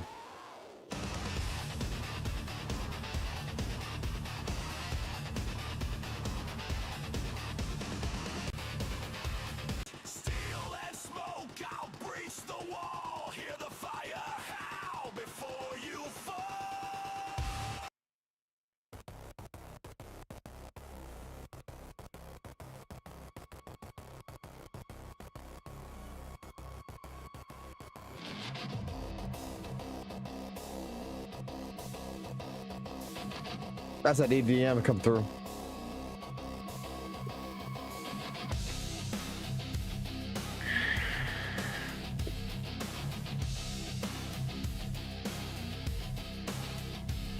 Step aside, don't cross my side. I've been hunting through the endless night. Steel and smoke, I'll breach the wall. Hear the fire howl before you fall.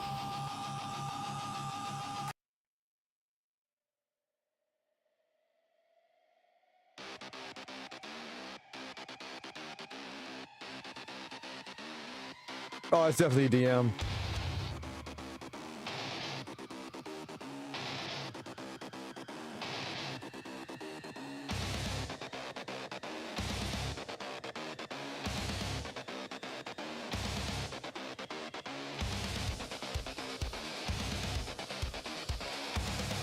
That's actually a really good beginning so far.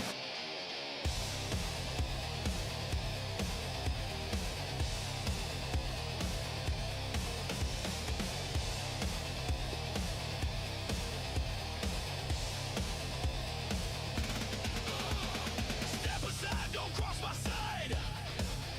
I've been hunting through the endless night. Steel and smoke, I'll breach the wall. Hear the fire howl before you fall.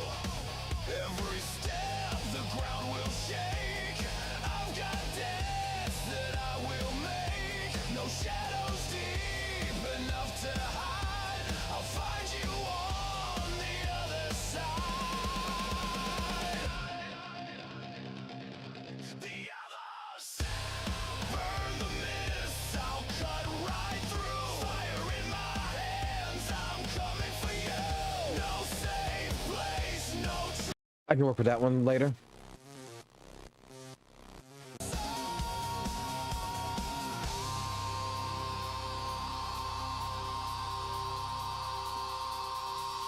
burn the mist. I'll cut right through. Fire in my hands. I'm coming for you. Okay, sounds way too fucking wrong. Fade away. I see the truth in the light of day. Other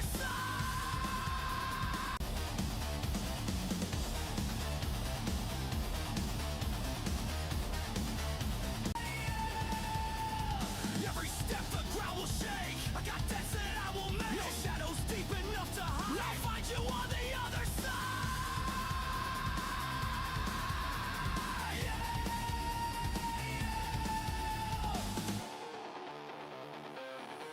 Burn the mist. I'll cut right through. Fire in my It's not what I'm looking for. It's not what I'm looking for. step aside. Don't cross my sight. I've been hunting through the endless night. Steel and smoke, I'll breach the wall. Hear the fire howl before you fall. Yeah, yeah, yeah, yeah. Yeah, yeah, yeah. Every step, the ground will shake. I've got debts that I will make. No shadows deep enough to hide. Oh, it's going to now take the other song now. No?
Let's advance this.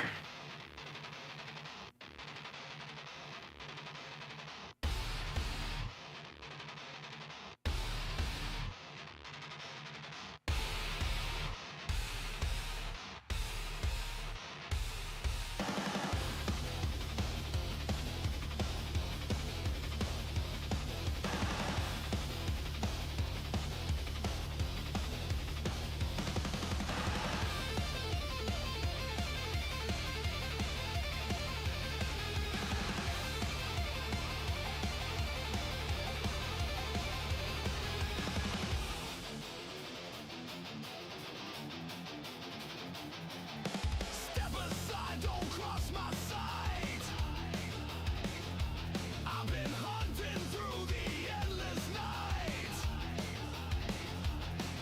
Stealing smoke, I'll breach the wall. Hear the fire hell before you fall. Before you fall.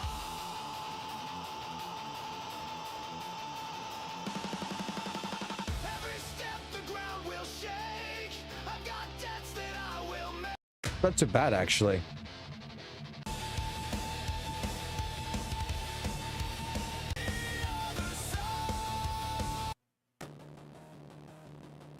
Right. Let me see with loose.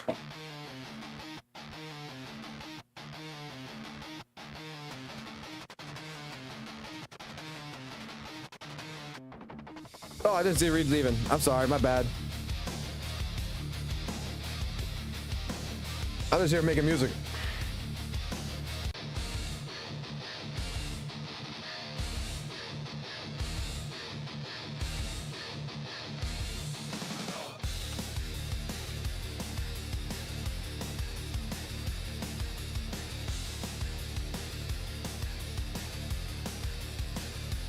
Step aside, don't cross my sight. I've been hunting through the endless night. Stealing smoke, I'll breach the wall. Hear the fire howl before you fall.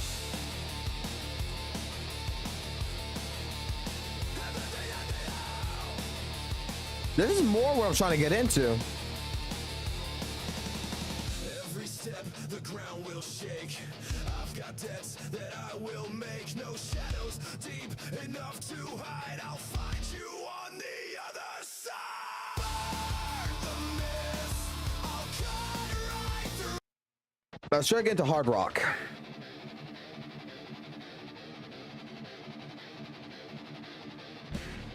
We're getting close. I feel like we're getting close here. Hold on.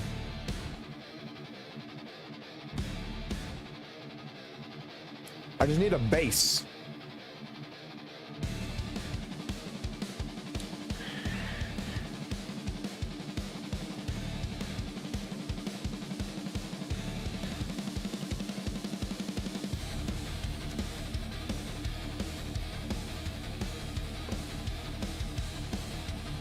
I'm not sure about this one.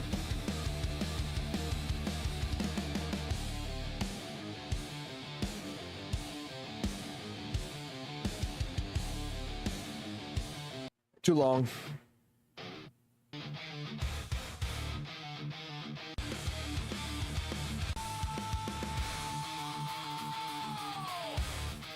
I need a base.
fight. I've been hunting through the endless night. Stealing smoke, I'll breach the wall. Hear the fire howl before you fall. Oh. Every day.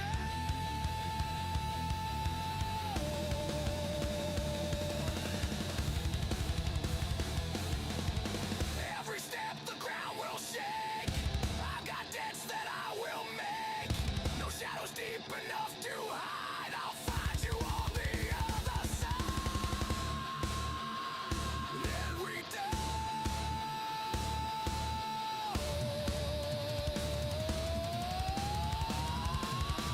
burn the mist. I'll cut right through. Maybe we need to make this an instrumental first.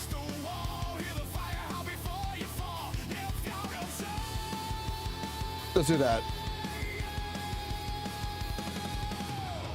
Every step the ground will shake.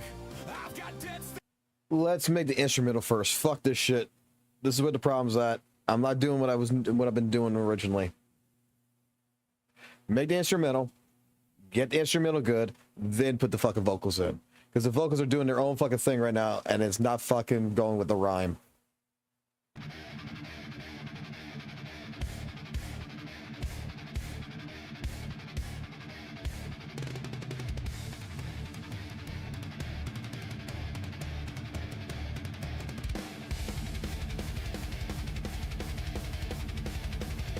Like, I want to have influence, but not that hard of influence.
None of this is working.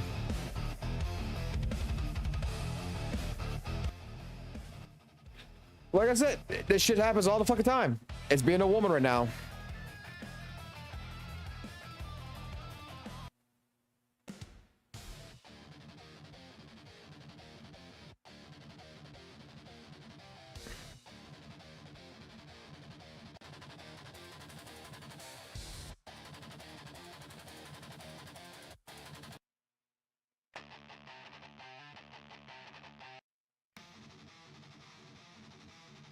It's being a fucking female right now.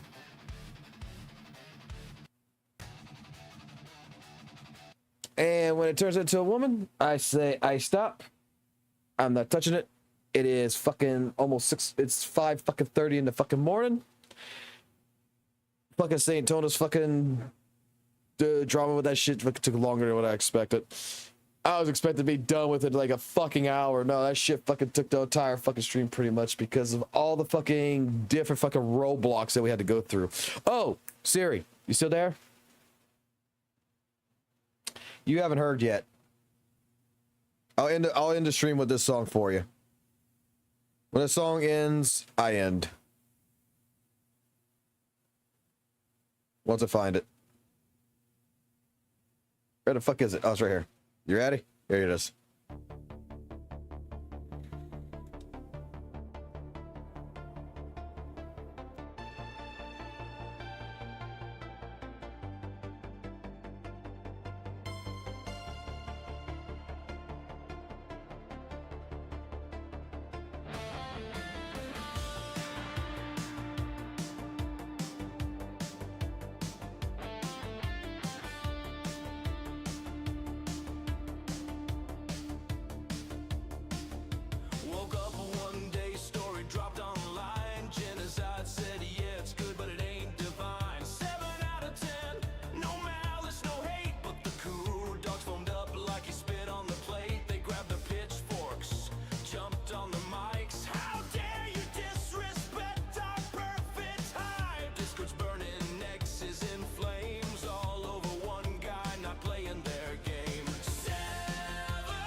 emotional damage.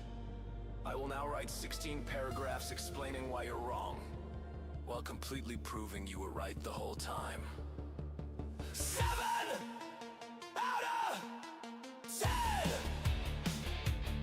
It's not the end of the world, my friend! But kudos don't hear the call, they'd rather see the fandom fall.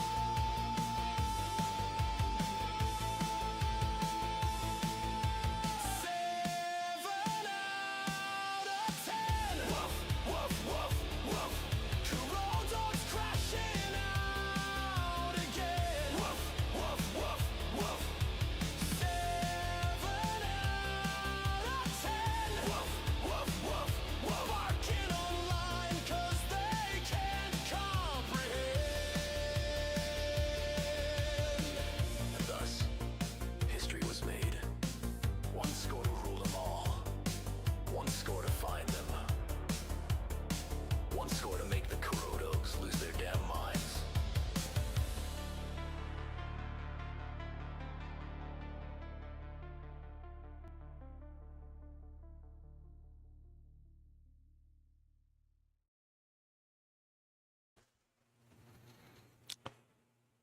I just said I was about to end my fucking stream. I just said I was gonna play the song and end my fucking stream. You fucking son of a bitch. I swear to God, you do this shit on purpose. You fucking do this shit on purpose. You fucking do this goddamn shit on purpose. That's it. That's it. I'm done. I'm done. You know what? You know what? I'm fucking done, motherfucker. I am fucking done. I'm fucking done. No. Now you're gonna feel my wrath. You're gonna feel my fucking wrath. I'm gonna do this shit right now. Fuck this. You know what? I said I was gonna be done. Nope, I'm not done no more, motherfucker. I am not done no more. Create me a song about. I'm gonna kiss you on the lips, nigga. What the fuck you gonna do about it? And then I'm gonna hug the fuck out of you, bitch. I'm gonna hug you so goddamn hard. I'm gonna hug you harder than your mother's ever fucking hugged you, nigga. Fuck you gonna do about it, bitch? Actually, let's see. Now, anyways. Research.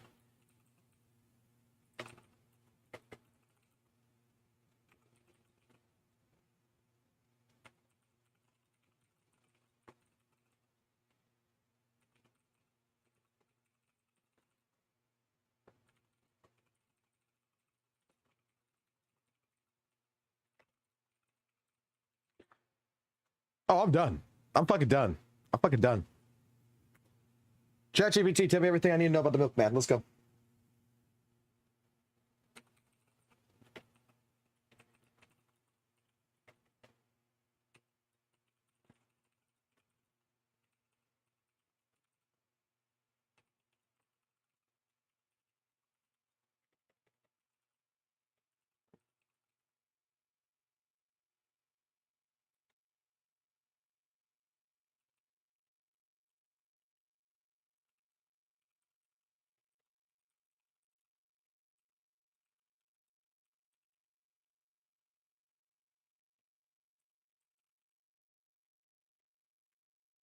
Answer the phone, pussy.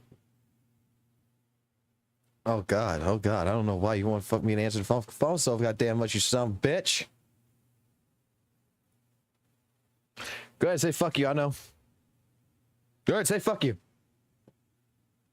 That's got 2 words. No, technically 3 words for you. Okay.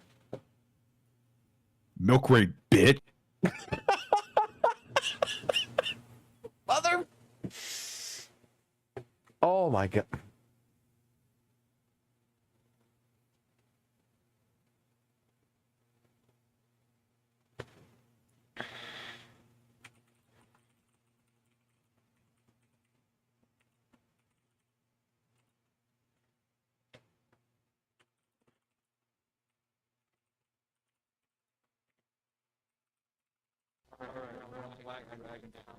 Oh, shots been prime. Go to the.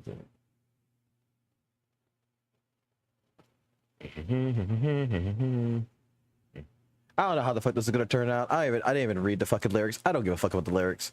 I don't care. I don't care. I don't care anymore. I don't care. I'm so fucking goddamn tired. I don't give a fuck. You know what?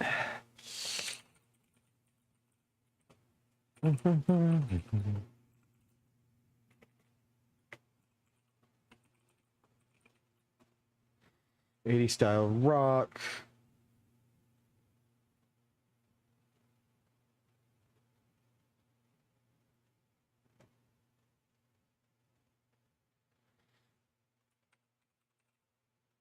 Oh, milk. Hit this twice. Hit this. I did it wrong. I got fucking milk rate. I can't fucking believe this shit. This man just comes out of fucking nowhere every single fucking time. I'm like, nah. I'm like, dude, it's 6 o'clock in the fucking morning. I'm about to go to fucking bed. I'm about to go to fucking sleep. And he ends his stream right when I'm about to say, Slurps glass of milk. actually, no, go back to that one.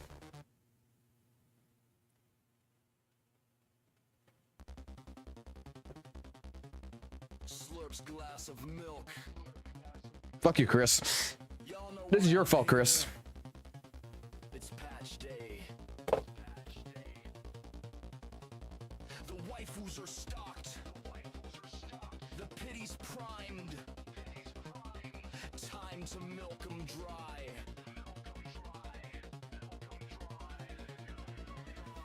Proxy City dripping in that Gacha gold. Every waifu pull, yeah, my hands on hold. From Ellen's Frost to Nicole's Big Boom, I'll milk that kid till there's none left in the room. Yuzuha dash, baby purrs like cream. Nekomaya's luck, yeah, I run the dream. I ain't here for the husbando hype. I'm the waifu farmer, type your type. I'm the milkman, waifu steady, roll 'em out. I'm already ready from the hollow streets to the Gacha spin. I milk 'em all till the stamina's thin. Milkman's here, cold and bold. Pull 'em all in that S-rank fold. Got your drops, got your plan. Raise a glass for the milkman. Bells reload and I'm locked on sight. I'll squeeze that DPS all through the night. Rena shocks and like a haun's not, but if it's a waifu, I'm connecting the dots. She you swing and Collator's flame. I'm milking kits like it's all a game. From skin reveals to banner leaks, I'm churning content 7 days away. I'm the milkman, wife is steady, roll 'em out. I'm already ready from the hollow streets to the Gacha spin. I milk 'em all till the stamina's thin. Milkman's here, cold and bold. Pull 'em all in that S-rank fold. Got your drops, got your plan. Raise a glass for the milkman. Whole milk, skim milk, waifu milk too. If she's on banner, I'm coming for you. Patch notes drop and I'm sipping slow. Milking every kit till the cooldowns blow.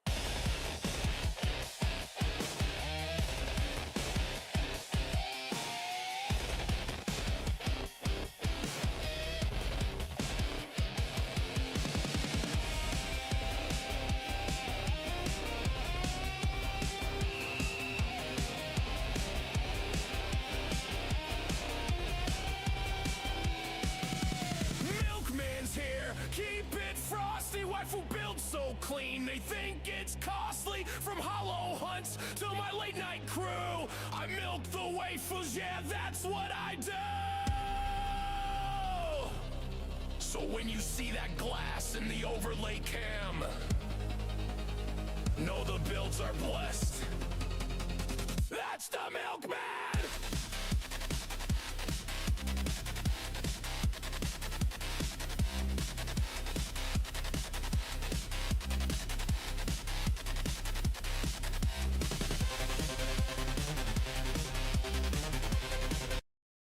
I can actually work with that.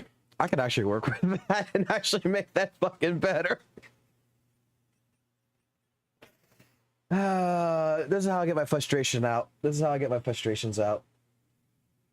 I mean, it's not going to be as fire as what we did earlier tonight. How many of y'all know about the fucking 7 out of 10 drama? Since there's a whole bunch of new fucking people here, apparently. How many of y'all know about 7 out of 10? It's long-ass milk crate I've been...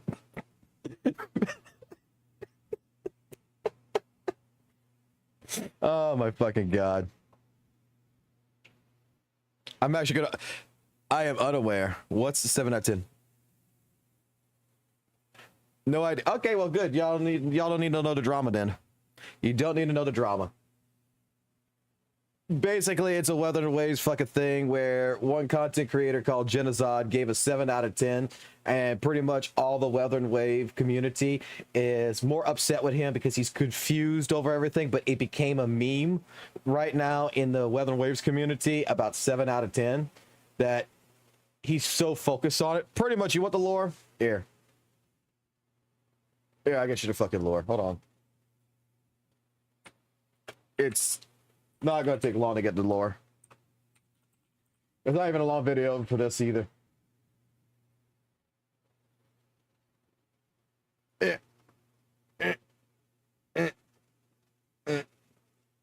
Move Twitter to the side. Fucking goddamn fucking got all kinds of fucking porno shit is going to end up happening. I already know this.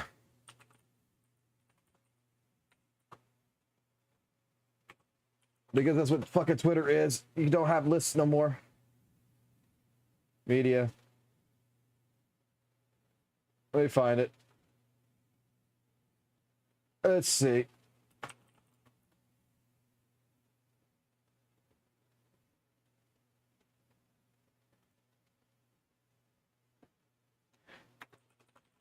Come on, I know it's here.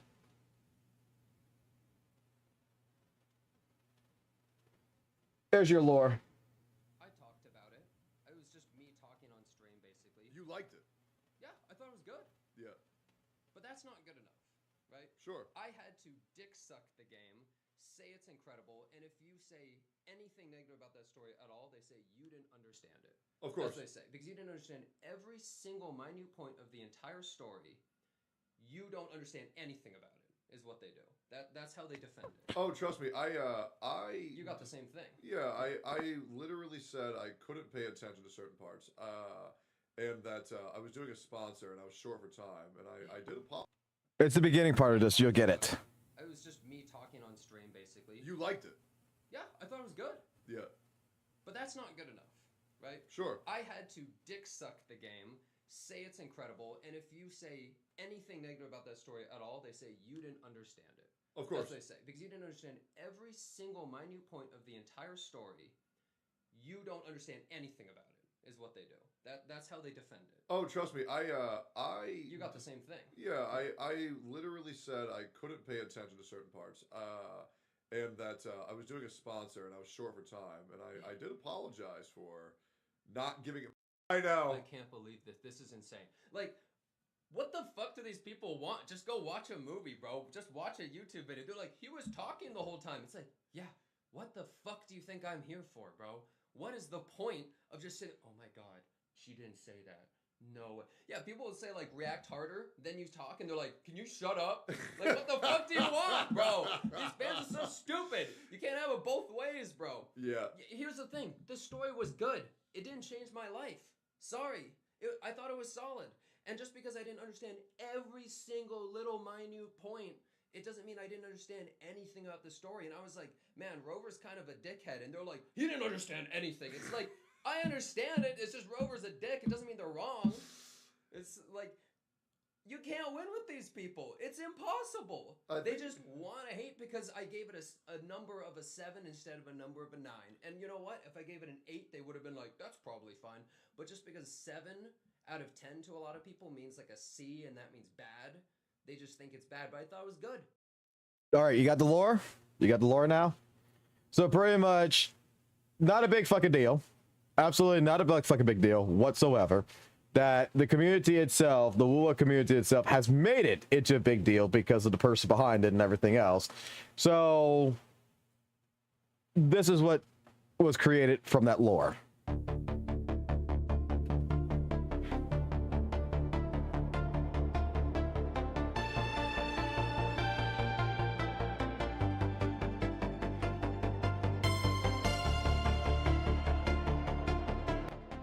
Oops, sorry, I didn't want to bust your eardrums.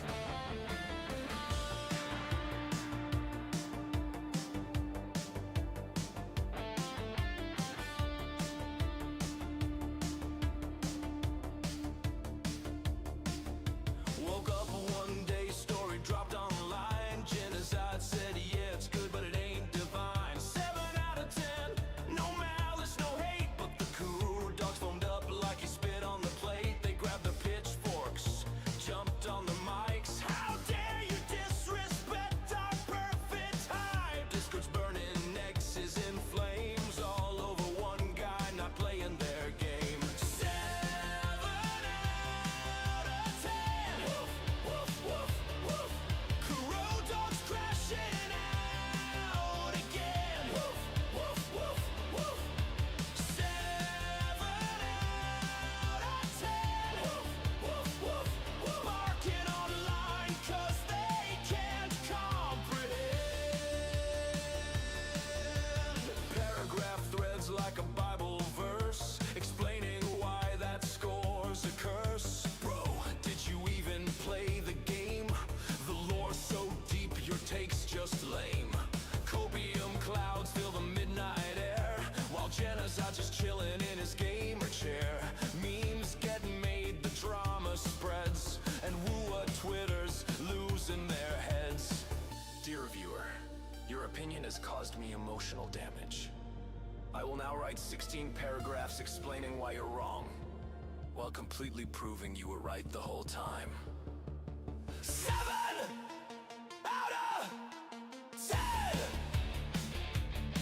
It's not the end of the world, my friend! But kudos don't hear the call, they'd rather see the fandom fall.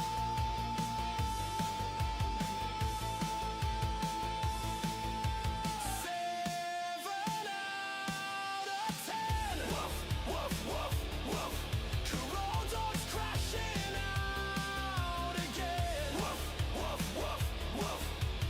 7 out of 10. Woof, woof, woof, woof. Barking online 'cause they can't comprehend. And thus, history was made. One score to rule them all. One score to find them. One score to make the Kurodogs lose their damn minds.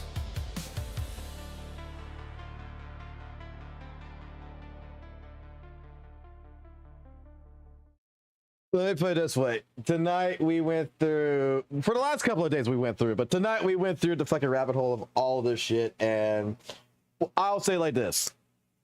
Genocide is 10%, in my personal opinion, like 10% in the wrong.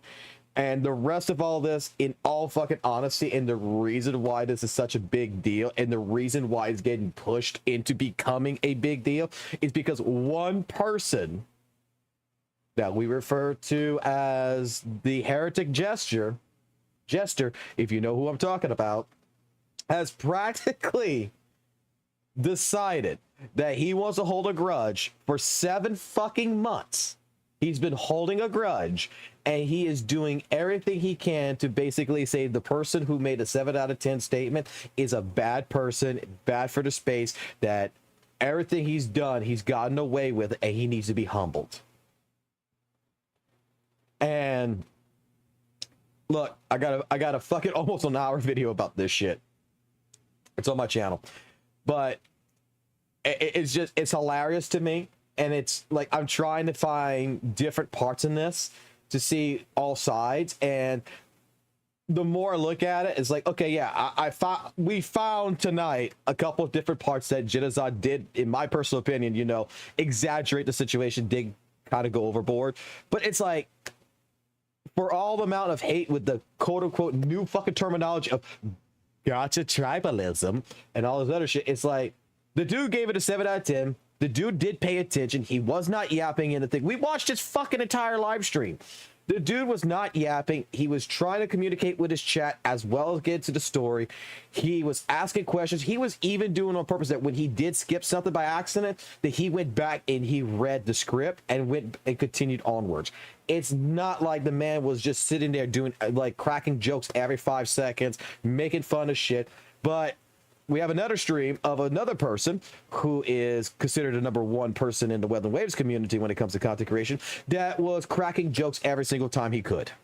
That was being sarcastic and was even basically calling characters in the game stupid, retarded, and stuff like this, just all over the place. But yet he gets a pass, you know. Again, it's basically, you know, the pot calling the kettle black. Simple as that. That's where it came down to him. And while I might be considered, you know, a drama channel, I consider myself more of an investigated, you know, journalism here. I consider myself more like TMZ. I want to know all fucking sides of this. I want to know who is actually in the fucking wrong. I want to know, you know, where's the exaggerations? Where's the middle line of all this? And I gotta say, 7 out of 10 is a good fucking score. Even I gave it a 7 out of 10. Several people gave it a 7 out of 10. It's just that some people just out there hate Genocide, and I think the reason why he gets so much hate, in all honesty, is because this is a guy who's good friends with Tectone. So there's going to be people even outside the Weather and Waves community that was attacking him that is cosplaying as Weather and Waves community members, I'm pretty damn sure, that enticed all this. So with that, plus a grudge and all this other stuff, yeah, I give Genocide a 10%. You know, he was in the wrong, but the other fucking 90% goes out to the other side, to where he didn't blow up that fucking hard. He actually likes the game. He actually enjoyed it, and he did good. It's just people are blowing it out of proportion. That's my feelings. That's how I'm going to rest this case. Everything that has been shown to me, everything that I've seen tonight, and everything, I'm going with that. But if you're about to leave or whatever, have a good night. Man, I wasn't expecting a fucking raid, to be honest, man.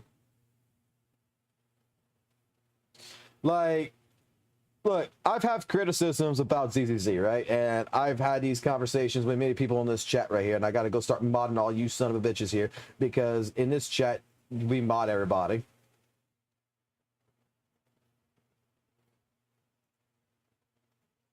I was supposed to be playing more fucking ZZZ tonight, but I'm not gonna lie, this entire drama was very interesting to get through.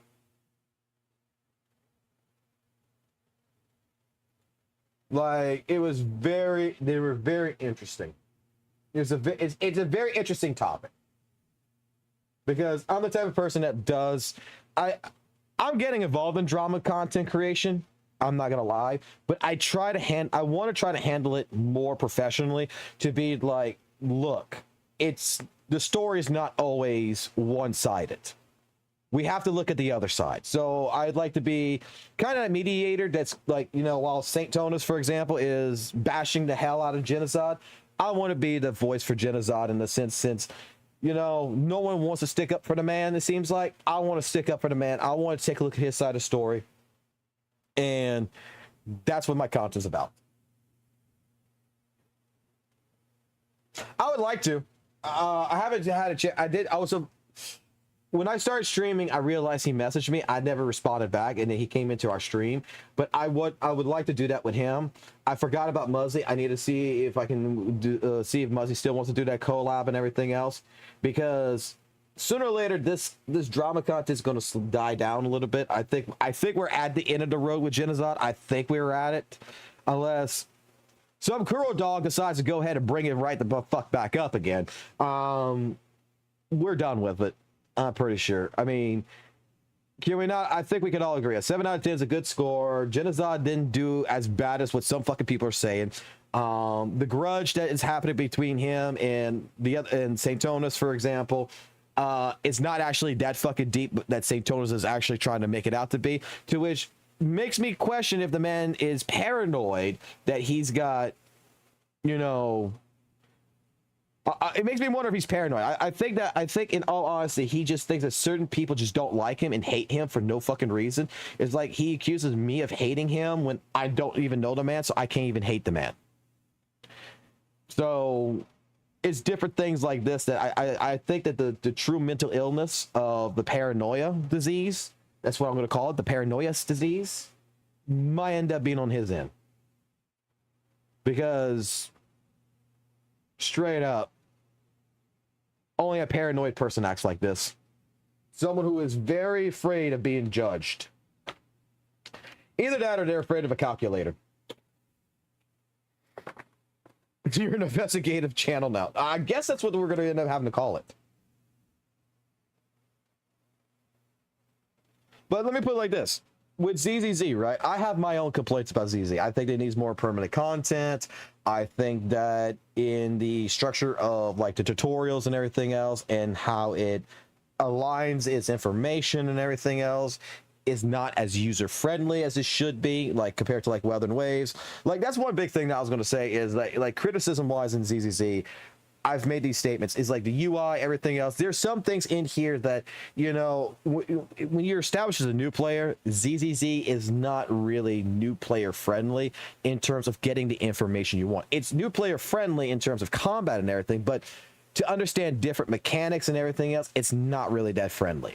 Understanding builds and stuff like that, it's not that new player friendly. So when I made these statements to a ZZZ community of a bunch of people of like, you know, I don't understand this, I don't understand this quote unquote elitism, this quote unquote, you know, Hoyle Shield syndrome, and these people that's going to tear me apart. No, community completely like, whether they agreed or they disagreed with my statement, it was fine. There's no hate. There's no fucking going ahead and trying to castrate me. There's no one out there trying to circumcise my cock here and fucking go ahead and be like, we're shrinking that shit. It's like everybody I have talked to in the ZZ community, even people like Muzzy, Kate, like so far a little bit, like different people that I have talked to, EO and such. These are all great content creators. These are all great people, and they're all willing to help out in any which way, shape, form they can. Jade Nova and such, they're all willing to help out. They're all willing to have conversation. They're all willing to work together. This is a completely different kind of... This is something that I wish would be more recognizable. That you actually have to jump into this in order to understand this. You can't be just a pass-buyer that observes inside the box from outside the box. You need to jump inside the box to actually understand what's going on. And I'm glad that I jumped inside the box. I'm just going to say, it's been 4 months now. I'm glad I jumped into it, and that is how it should fucking be.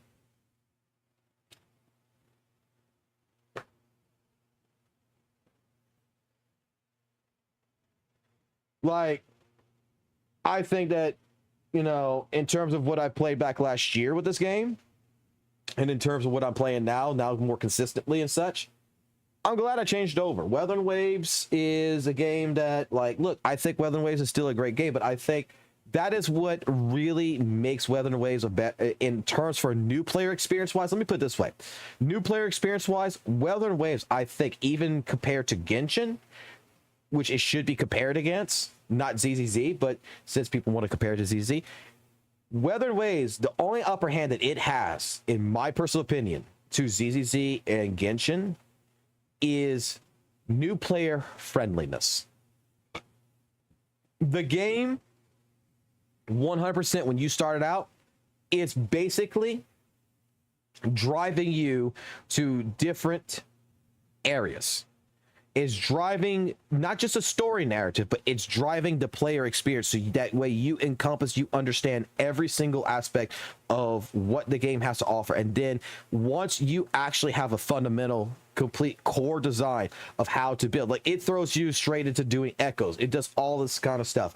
Once you get a complete grasp of it, then it lets you go do your own thing. And it's still a little bit more handholdy, which I think that is the reason why it is getting more and more popular with newer players rather than veteran players. Because I'm an OG Weather Waves player. I'm gonna be honest. Once you realize that every fucking character basically built exactly the fucking same almost, that they just have a different color echo set that does a different fucking functionality for an outro and intro skill. Once you realize that the game itself, when it comes down to its guides, is kind of fucking shitty, because I don't have no idea why those fucking guides have half the shit on it. It makes no sense. But the game even gets to the point to where it color codes for you. Hey, these are the stats that you want on. These are the substats you want for this character. These substats don't work, but these substats work. It even color codes the exact substats for your character. It is that hand-holding. And to a new player, that makes it so much fucking easier to understand what the fuck you're doing right and what the fuck you're doing wrong by a visual representation. That's what I think Weather Waves really succeeds at. Nowhere else. Otherwise, gameplay-wise, yeah, momentum-wise, yeah, it still has a better counter over Genshin, but that's a different demographic. That's a different player base. That may be more developed for Weather and Waves, for its high mobility. It's more consistent of dodging and more, unique battle, like hack and slash style. Whereas other people may be more inclined to play more like, Genshin Impact and play a little bit more smoother gameplay. You know what I'm saying? It's a little bit more to their pace style. To me, Genshin Impact's slow as shit. I don't like it. But I can understand that to some people, they like that.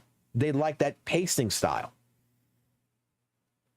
I mean, I'm a person who likes high action. I like when I hit a button, the button hits right then and there. So, but when you make mentions of these different types of, I guess, comments to Weather and Waves, which I've experienced that last year, about your different criticisms, you get the woof, woof, woof from the cruel dogs over there that's trying to bite your dick off. 100%. I've experienced it. And then you have some people out there who pretend that you're your friend, that, oh, yeah, man, good criticisms, I agree with you. And then the moment you play ZZZ, they fucking turn their fucking back on you fucking 10 times fold.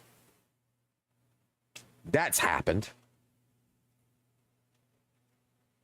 Don't blame the guy. I seriously don't blame the guy. But several people that I knew of that was in the Weather and Waves community no longer wants to talk to me, not because of the drama or anything, because we used to do this shit with Weather and Waves either way. They just don't want to talk to me now because I'm playing ZZZ and I am a quote-unquote traitor to Weathering Waves. Even though I still say Weathering Waves is a good game.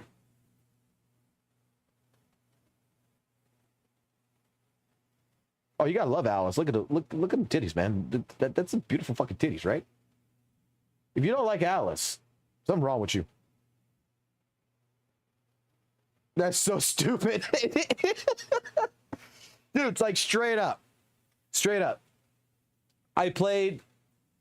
You don't know my lore in ZZZ right now. Let me tell you my lore. Okay? The reason why I even started playing ZZZ was because I was playing Weather and Waves 2.3, waiting for 2.4, right? I had just returned back to Weather and Waves after taking a break from 2.1.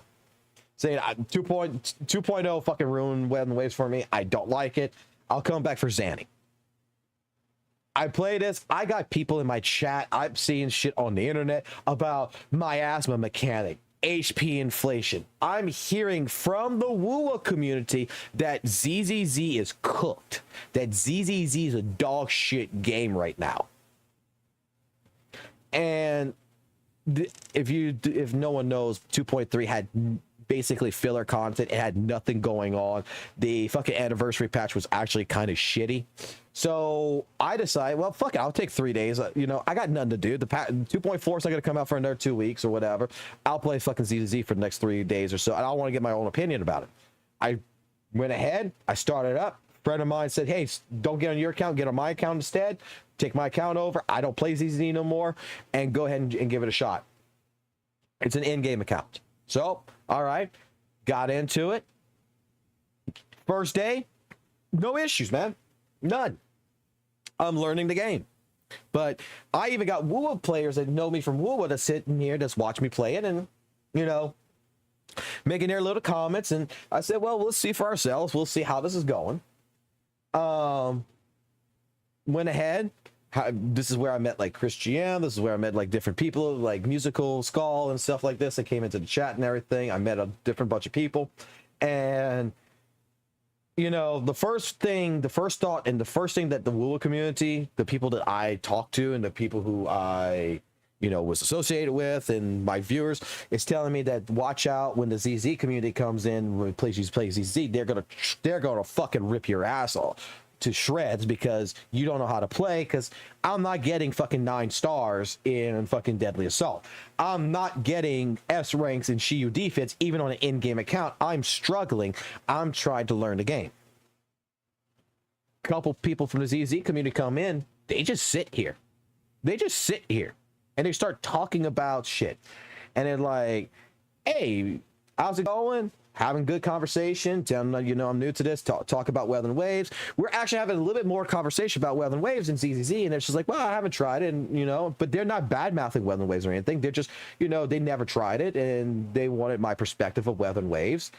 The more we got into doing ZZZ, I start asking questions about builds. I start asking questions. First fucking, I don't remember who it was. I think it was Dingy, actually. I think it might have been Dingy. Where straight up, I'm fucking trying to figure out builds and shit, right? I've tried to figure out all the builds and everything in this game. And he's like, get to your fucking character list. And he's like, okay, I'm going to help you out real quick. I'm going to help you out really quickly. I think it was Dingy. It might not have been Dingy. It might have been someone else. I said, okay, I get in here. I was like, what you want me to do? He says, let me look at your characters real quick. He said, and I didn't have all these characters, right? He says, go ahead and click that Jane Doe real quick for me. I said, okay. Which alias should I clicked the Jane Doe. He's like, okay, go to skills. Now stop. I was like, okay, everything's 12. All this shit's already done because my friend loves Jane Doe, right? He says, now look at that ass. What do you rank that ass?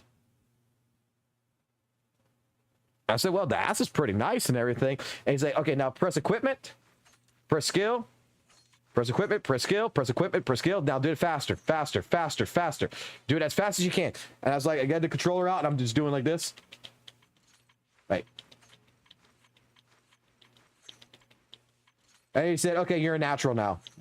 And this is exactly what was told to me. Okay, now you know how to play ZZZ. And then ever since then, all we've been talking about pretty much every single time in the live stream is tits and ass for the next fucking couple weeks.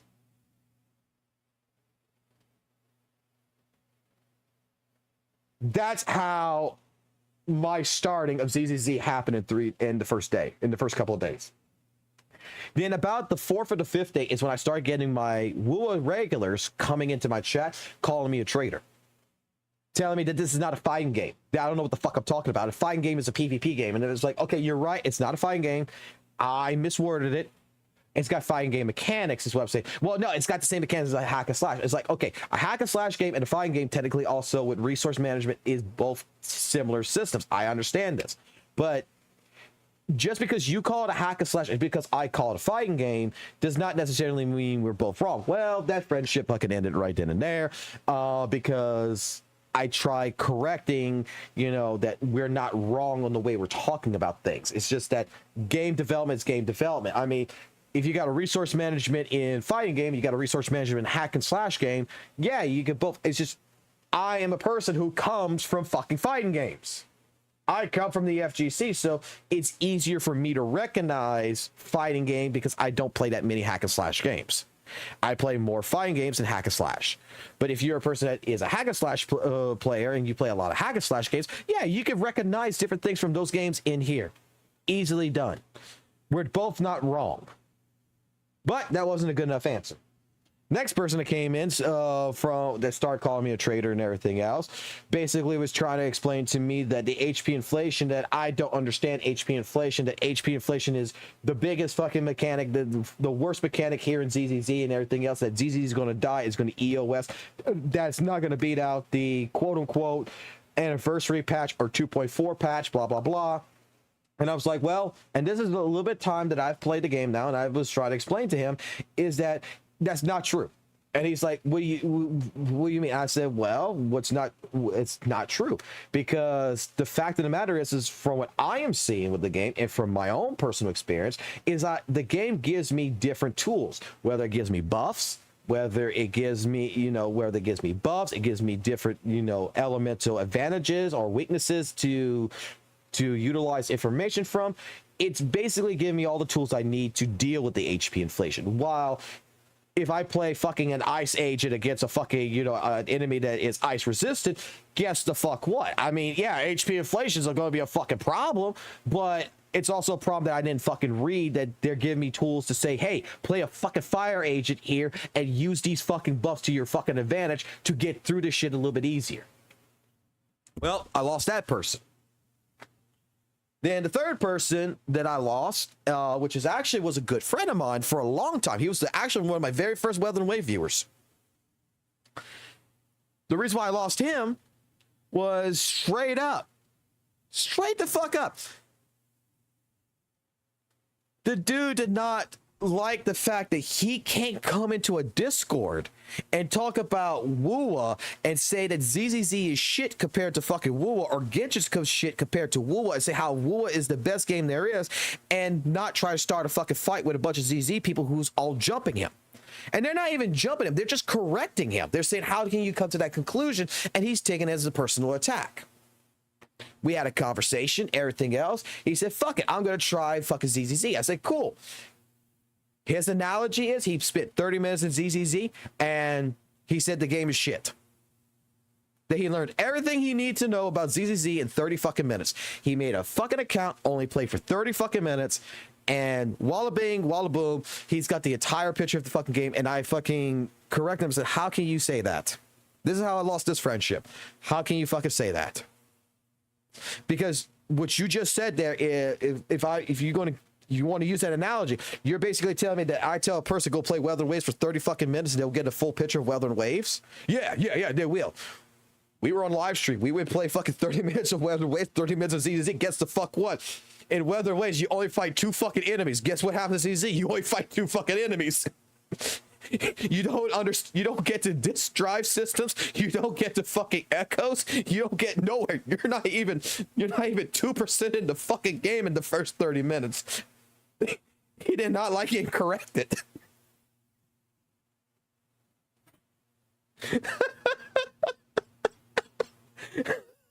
No, you don't learn shit in 30 minutes. Like I was trying to say, whether it's fucking WUWA, whether it's ZZZ, in my personal opinion, you need to give the game, at least in my personal opinion, 3 days. In 3 days, you'll get a picture. And that means you put in actually 3 days worth of work, not going on for 15 minutes and get the fuck off. You're putting 3 days of work. You're doing the story. You're putting in, expected hours you would put into a gacha game. You put expected hours. You're a new player. You're going to be playing the fucking gacha game for at least 2 to 3 hours a day, right? Not for 15 minutes. You're playing, when you're at an in-game account, you're playing for 15 fucking minutes. You give ZDZ 3 days, not 30 fucking minutes, and then you come tell me you got a full picture of it, and I will still say you don't have a full picture because you're still not going to get to the in-game status, but you still don't like it. I completely accept that answer.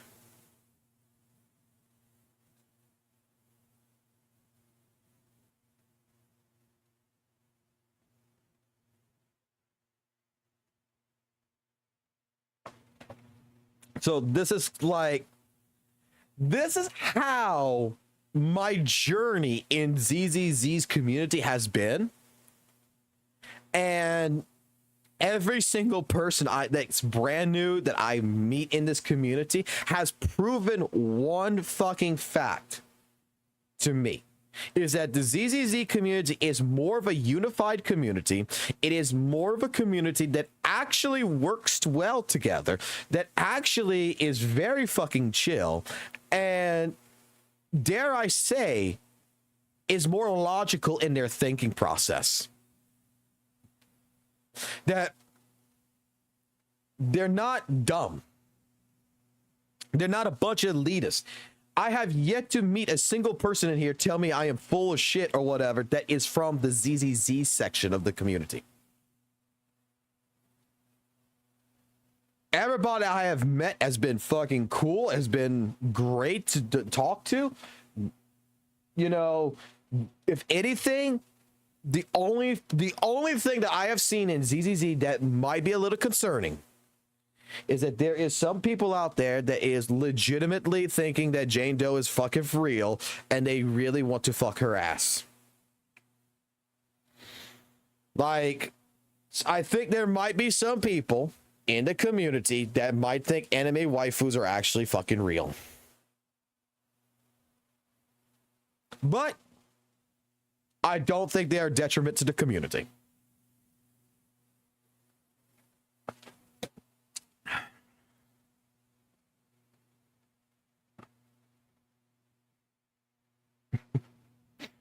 Hey, don't bring up the reality like that.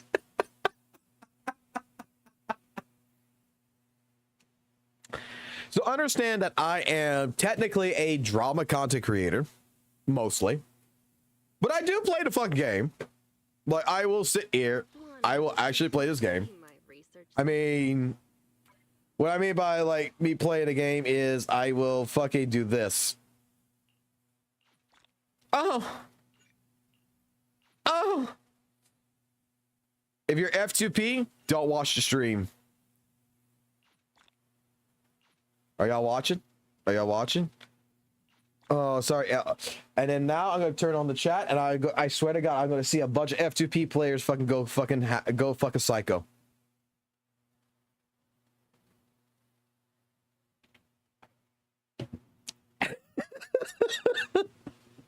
Well, it hurts my soul.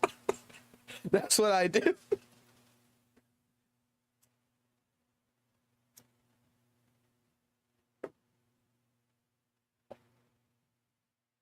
F2P players, my eyes make it stop. Dude, that's what I do. I fucking like get all my podcasts. I was just like, yo, fuck it. I spend money in the game. I fucking use a credit card.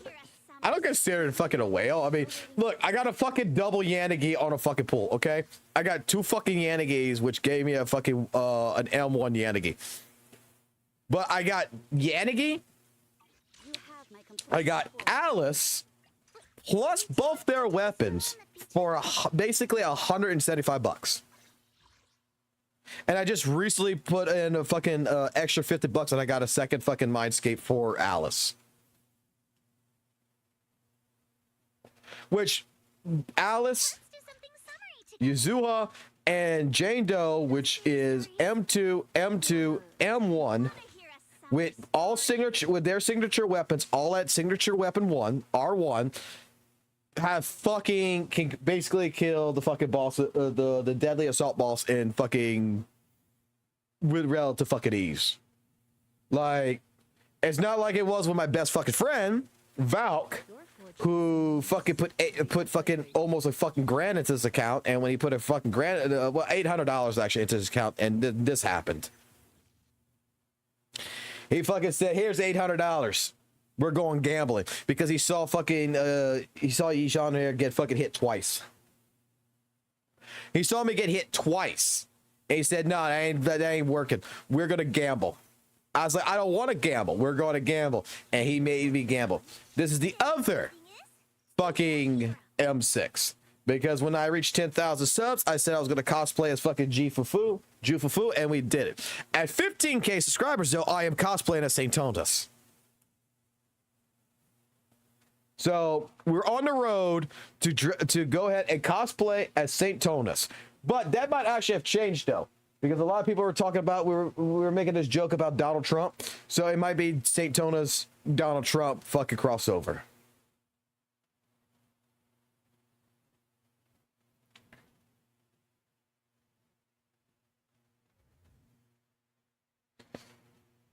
So, like, these are the only two characters that's on this account that's M6.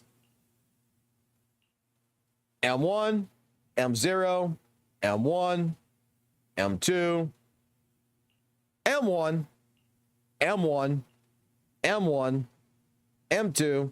I didn't buy this. That was already on here. Already on here. This was M3, already on here. I M2'd this. That's a 6. That's a 0. That's a 1. That's a 6. That's a 5 now. 3. 6. 3. 3. Fucking 4 because my God, I fucking hate when I lost the fuck goddamn 50-50s. Fuck this cat bitch. We got ourselves a Nicole, and because of the milkman, we fucking effed her. You can fucking suck it. We fucking effed her. 6, 6, 6, 6, 6, 6, 6, 0, 6.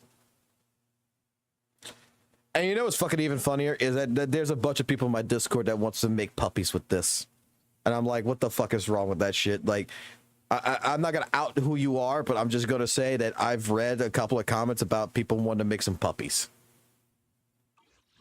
That they're going to have their animal urges of breeding coming alive.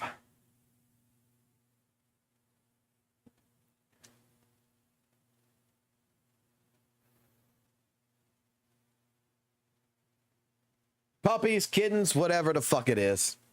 I don't fucking know. I don't fucking care. Because I'm going to tell you what my fucking plans is. We're getting Seed, we're getting Orphe, we're going to get Evelyn, we're going to get Trigger, and because of Muzzy, I'm going to get Vivian. It was not planned, but whenever Vivian rerun happens, we're going to get Vivian. I'm not worried about fucking Clank Clank. We're not getting no goddamn Clank Clank because I've seen the memes back last year about how many people want to clank this bitch. Not doing it. Totally not interested in this character. S. Snabby, Soldier Zero, don't give a fuck about it. And Caesar is, I was going to get Caesar when I played, but at the same point in time, if you got the tools to make the game easier, you're going to use them. So I said no to it. I will wait till another rerun happens, and then I'll get Caesar. But for right now, I dodge Caesar because I don't want to technically make the account any easier than what it is, because she fucking does make shit fucking dead easy.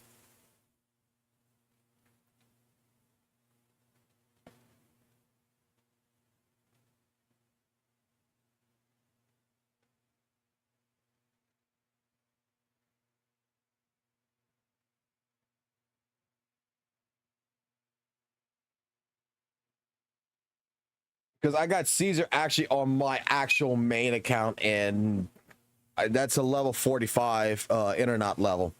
That's a level 45. And she was making shit easy in that game. I need to do the other part of this. I don't feel like doing it. But yeah, that is my history so far.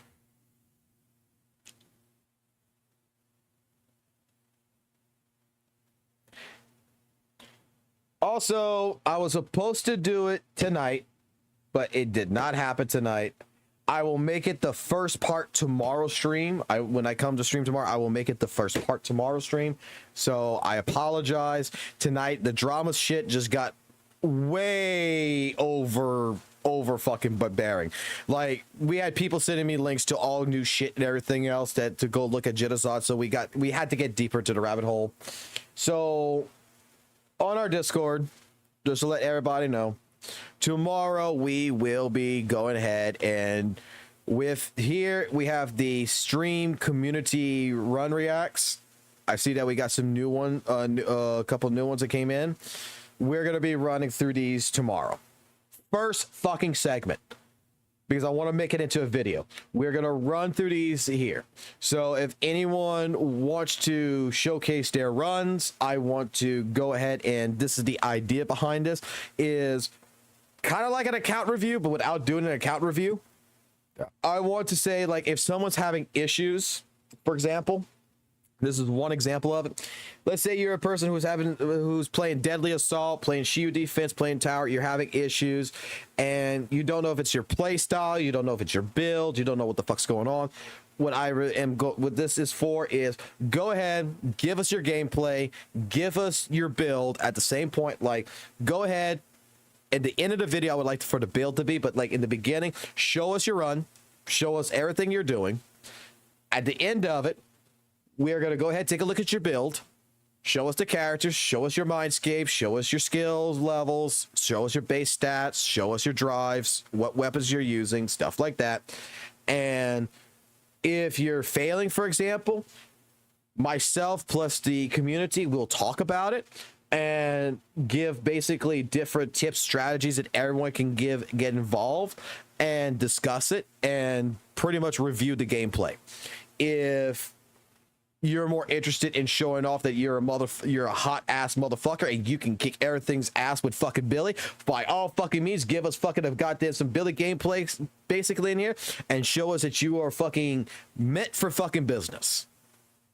And what I want to do is I want to do this as a weekly thing, to be honest, to where we make a video on it, and we're going to go through all these runs, and we're going to have the chat, myself, everything, give a fucking rating on it. And hopefully they won't be 7 out of 10s. Maybe they might be 5 out of 10s. Maybe they might be a 9 out of 10. And we're going to rate the run. We're going to rate everything, and we're going to give different advice and our different thought patterns, our opinions, and give credit where credit is due to the actual players who might not be content creators, but can fucking kick ass in this fucking game at the same time.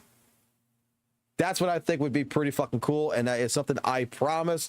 Tomorrow's live stream, first fucking moment I start, we're doing the goddamn fucking, we're doing the run reacts. There's no ifs, ands, buts. Fuck the drama. We're going to go into the run reacts. We're going to get that taken care of. We're going to get that pushed in, and then I'm also going to, this week, work on the Discord, work on the templates, and if you guys want me to do account reviews, like y'all basically alerted in the poll you want me to fucking do, then we're gonna do that.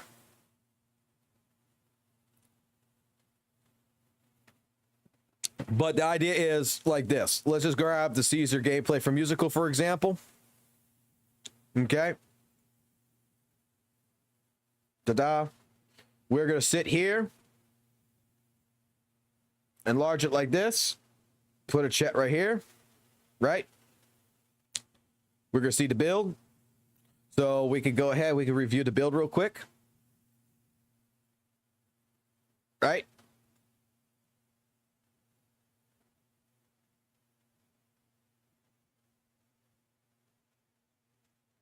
He's got Goth Mommy mod for fucking Nicole. He's using Protopunk with Swing Jazz. With Weeping. Got a Caesar. All 14. Must fucking love the shit out of it. So we got Woodpecker. We got Branch and Blade. And we also got Miyabi's weapon on here. That's interesting. Like,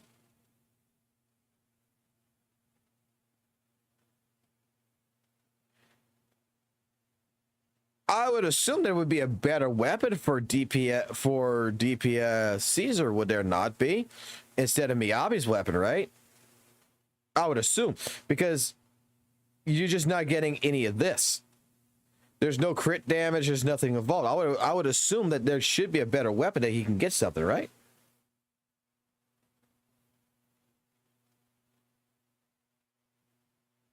But let's take a look at the run.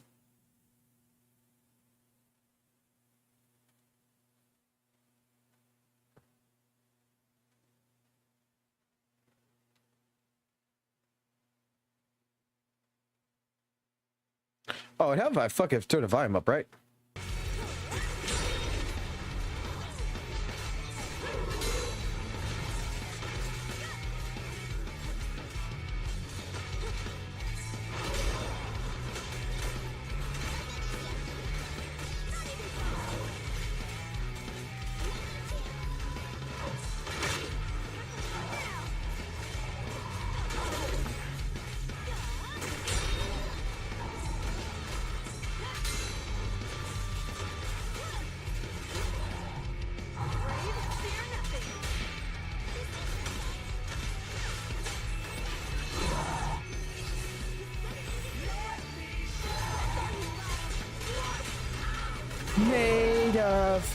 simple curiosity. Try to take a bite of me. Let me show you just what I'm made of now.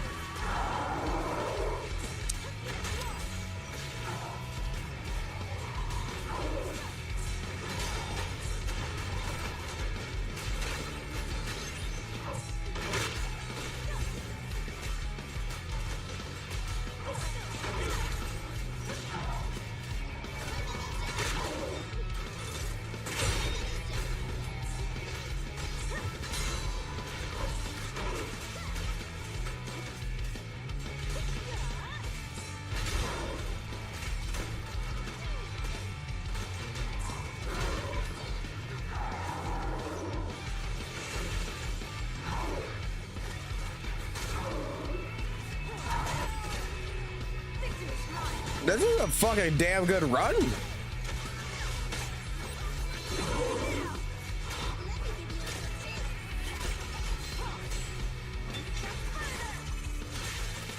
Like, holy shit.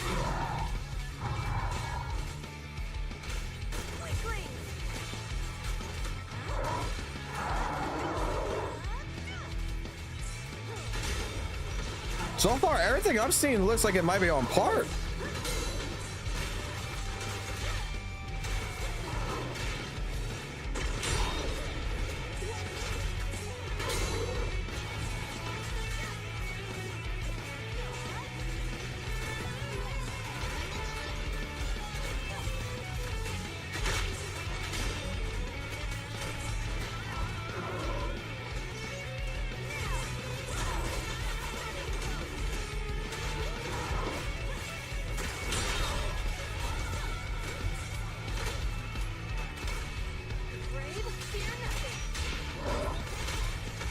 About 36, 37.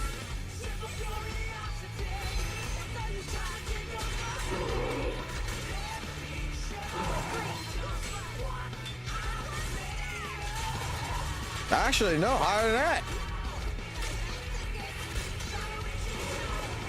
Fucking past 40.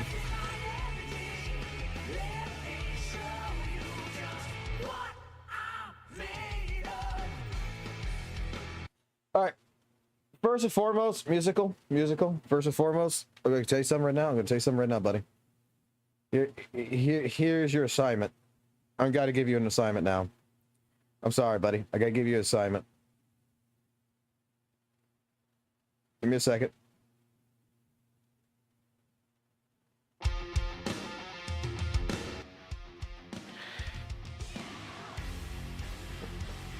You see this song? You see this song I'm playing? Your next run needs to be with this song.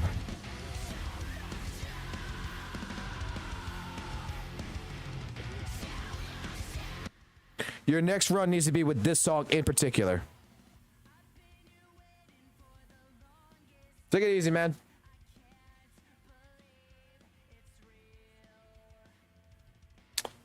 This actually is my favorite Sonic song of all time right now.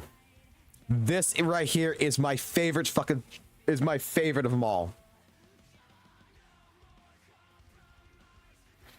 Sonic Frontiers fucking does not deserve this type of music, and it fucking makes me hard as shit to hear this song.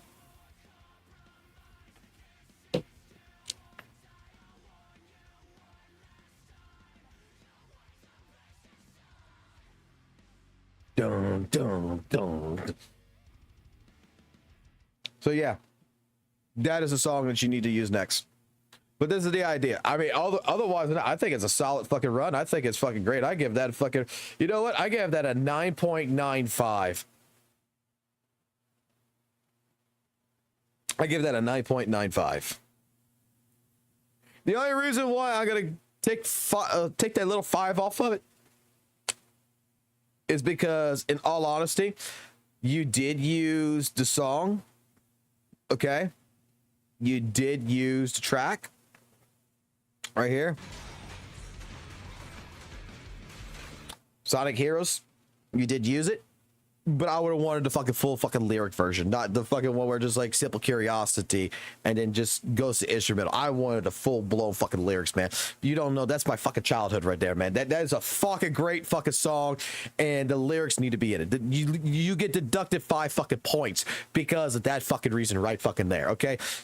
You don't castrate that fucking song. That song deserves all the fucking lyrics because it's so fucking goddamn fucking good. That's my childhood. It's a banger of a song, man.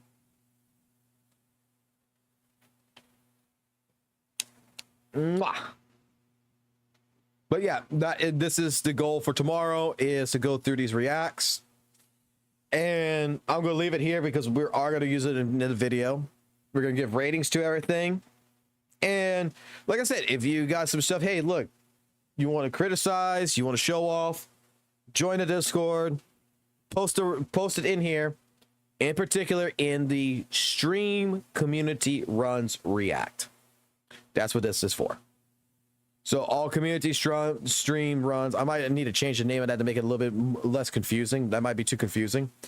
But I figured community run reacts would be a thing. Maybe I just need to call it community run reacts or something. Don't know. But this is what I want to do. I wanted Astra to sing the lyrics. I got you. I got you. Also, if you do join our Discord, we got a TNA area. Yep, you're gonna see all kinds of shit. That's why apparently someone wants to be part of TNA group. Okay. He's a non-safe member now. Now he gets TNA access. You have to request it. Same thing is for our drama channel. You have to fucking put in a request to be part of the drama channel. Some people are, there's only one communication wise, which Arcado, if he was around, he would be like, that's a fucking lie, and he's right. He has not been at it because people are scared that he's going to fucking go in there and fucking take all their stuff they're saying and make a fucking video about it. I've gotten like so many requests like, don't let Arcado in here, do not let any YouTuber in here, like they're gonna take our shit. So, and then we're gonna be making a new fucking place, which is gonna be the fucking which you motherfuckers are already fucking just utilizing this as fucking a meme war. What the fuck?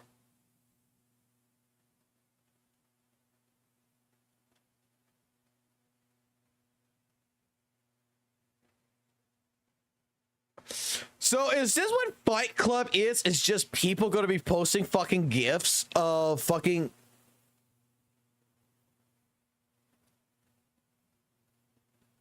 You know what? This is actually kind of base. I'm not going to fucking lie. This is actually kind of fucking base. Like, have your entire argument with GIFs.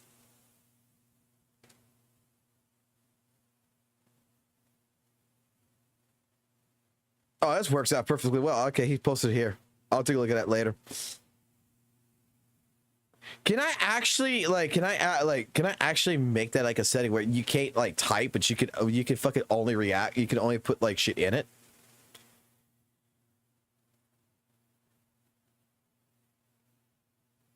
Like, can I make it to where you can only put pictures in it? That you can't actually type, because that would actually be fucking base. Be like, okay, be like, look, I'm the only one that can type, right? And I'd be like, okay, today's argument is about fucking, I don't know, fucking 7 out of 10, and just let everybody fucking talk through the pictures. What time do you stream tomorrow, buddy? I have no fucking idea.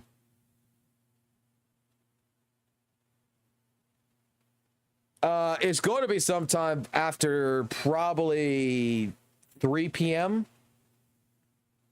I can't guarantee exactly when I'm going to start.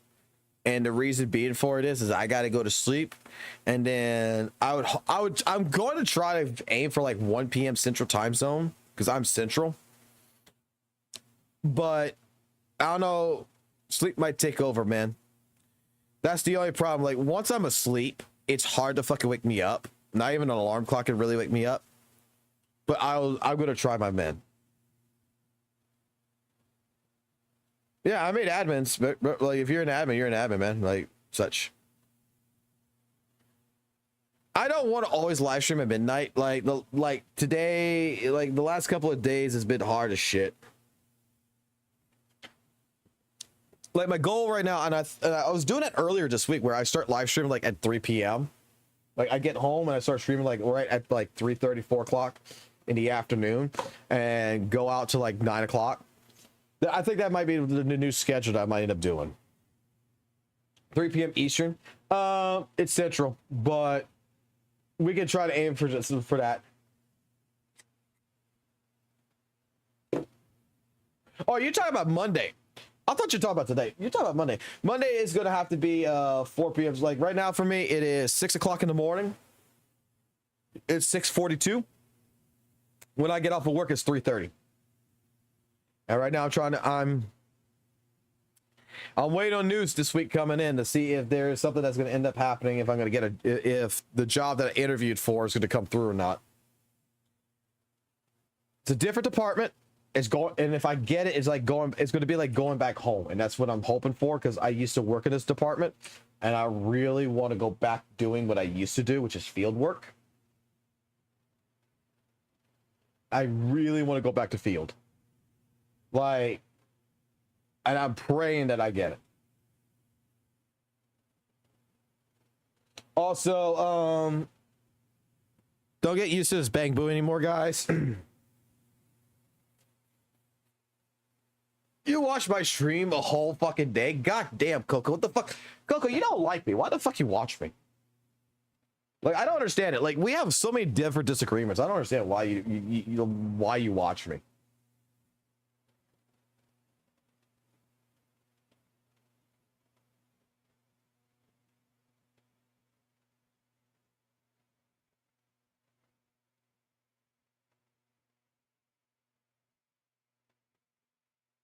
Even you don't know why? Like, what? Am I contagious or something? Am I that sexy? But I think we'll just go ahead and get ready to end the stream, and I'll get some sleep and all that. But I will leave y'all with this before I go. Together we will take down Hoyoverse and get you justice for you losing your 50-50. Down with the Hoyoshill's father.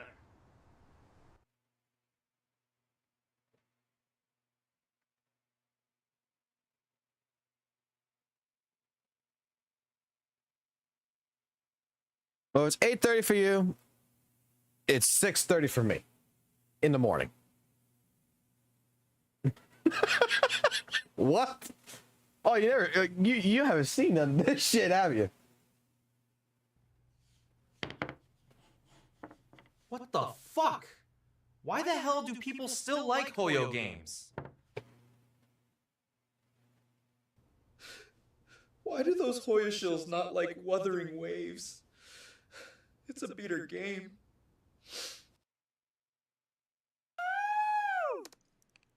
Sweet Jesus. You look like a scrum-dum-diddle-oomiest little treat now, don't you? Oh my. My dear sweet proxy. Could you use some milk? Let me explain just why Wuthering Waves is the better game. 2 words. No power creep. Except in Tower of Adversity. Morning, guys. Welcome to Bell's Milfs for sale today. For 5,000 Denny's, I have the Smelly Foot Queen Grace. Hey, I wash them.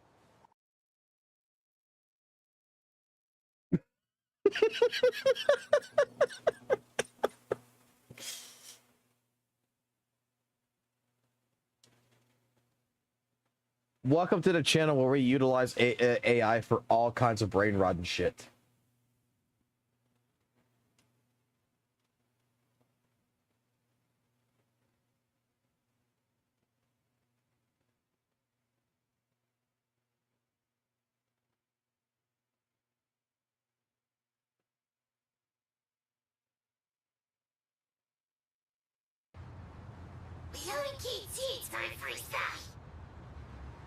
God damn, that a big bitch.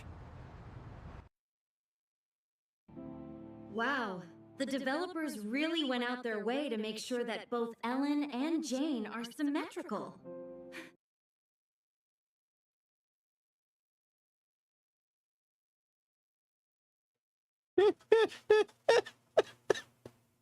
Bro, it's crazy to think 9 hours of streaming you're doing.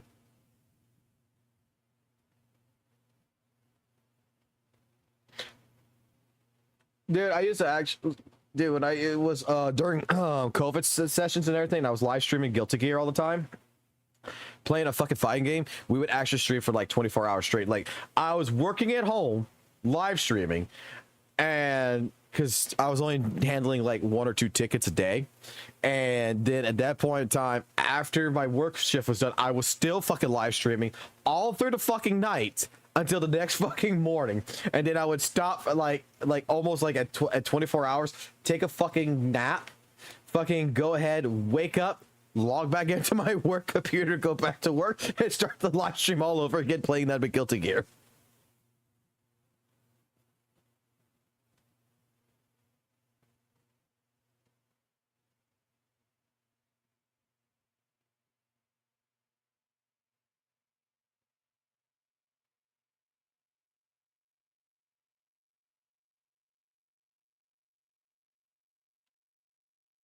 Maybe I should turn these into shorts.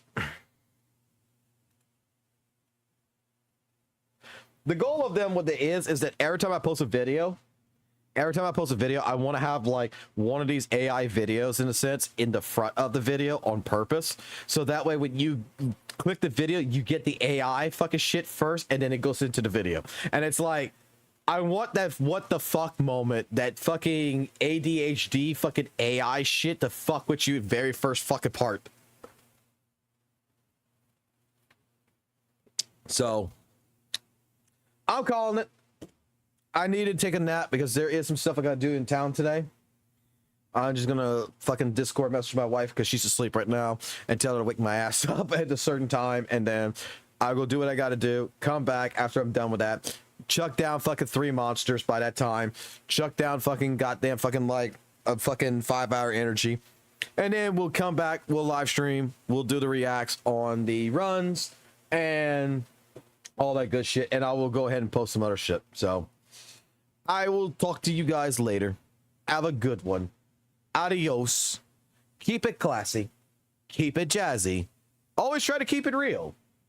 And yeah, I don't know what to respond with that. If you like the channel, unsubscribe.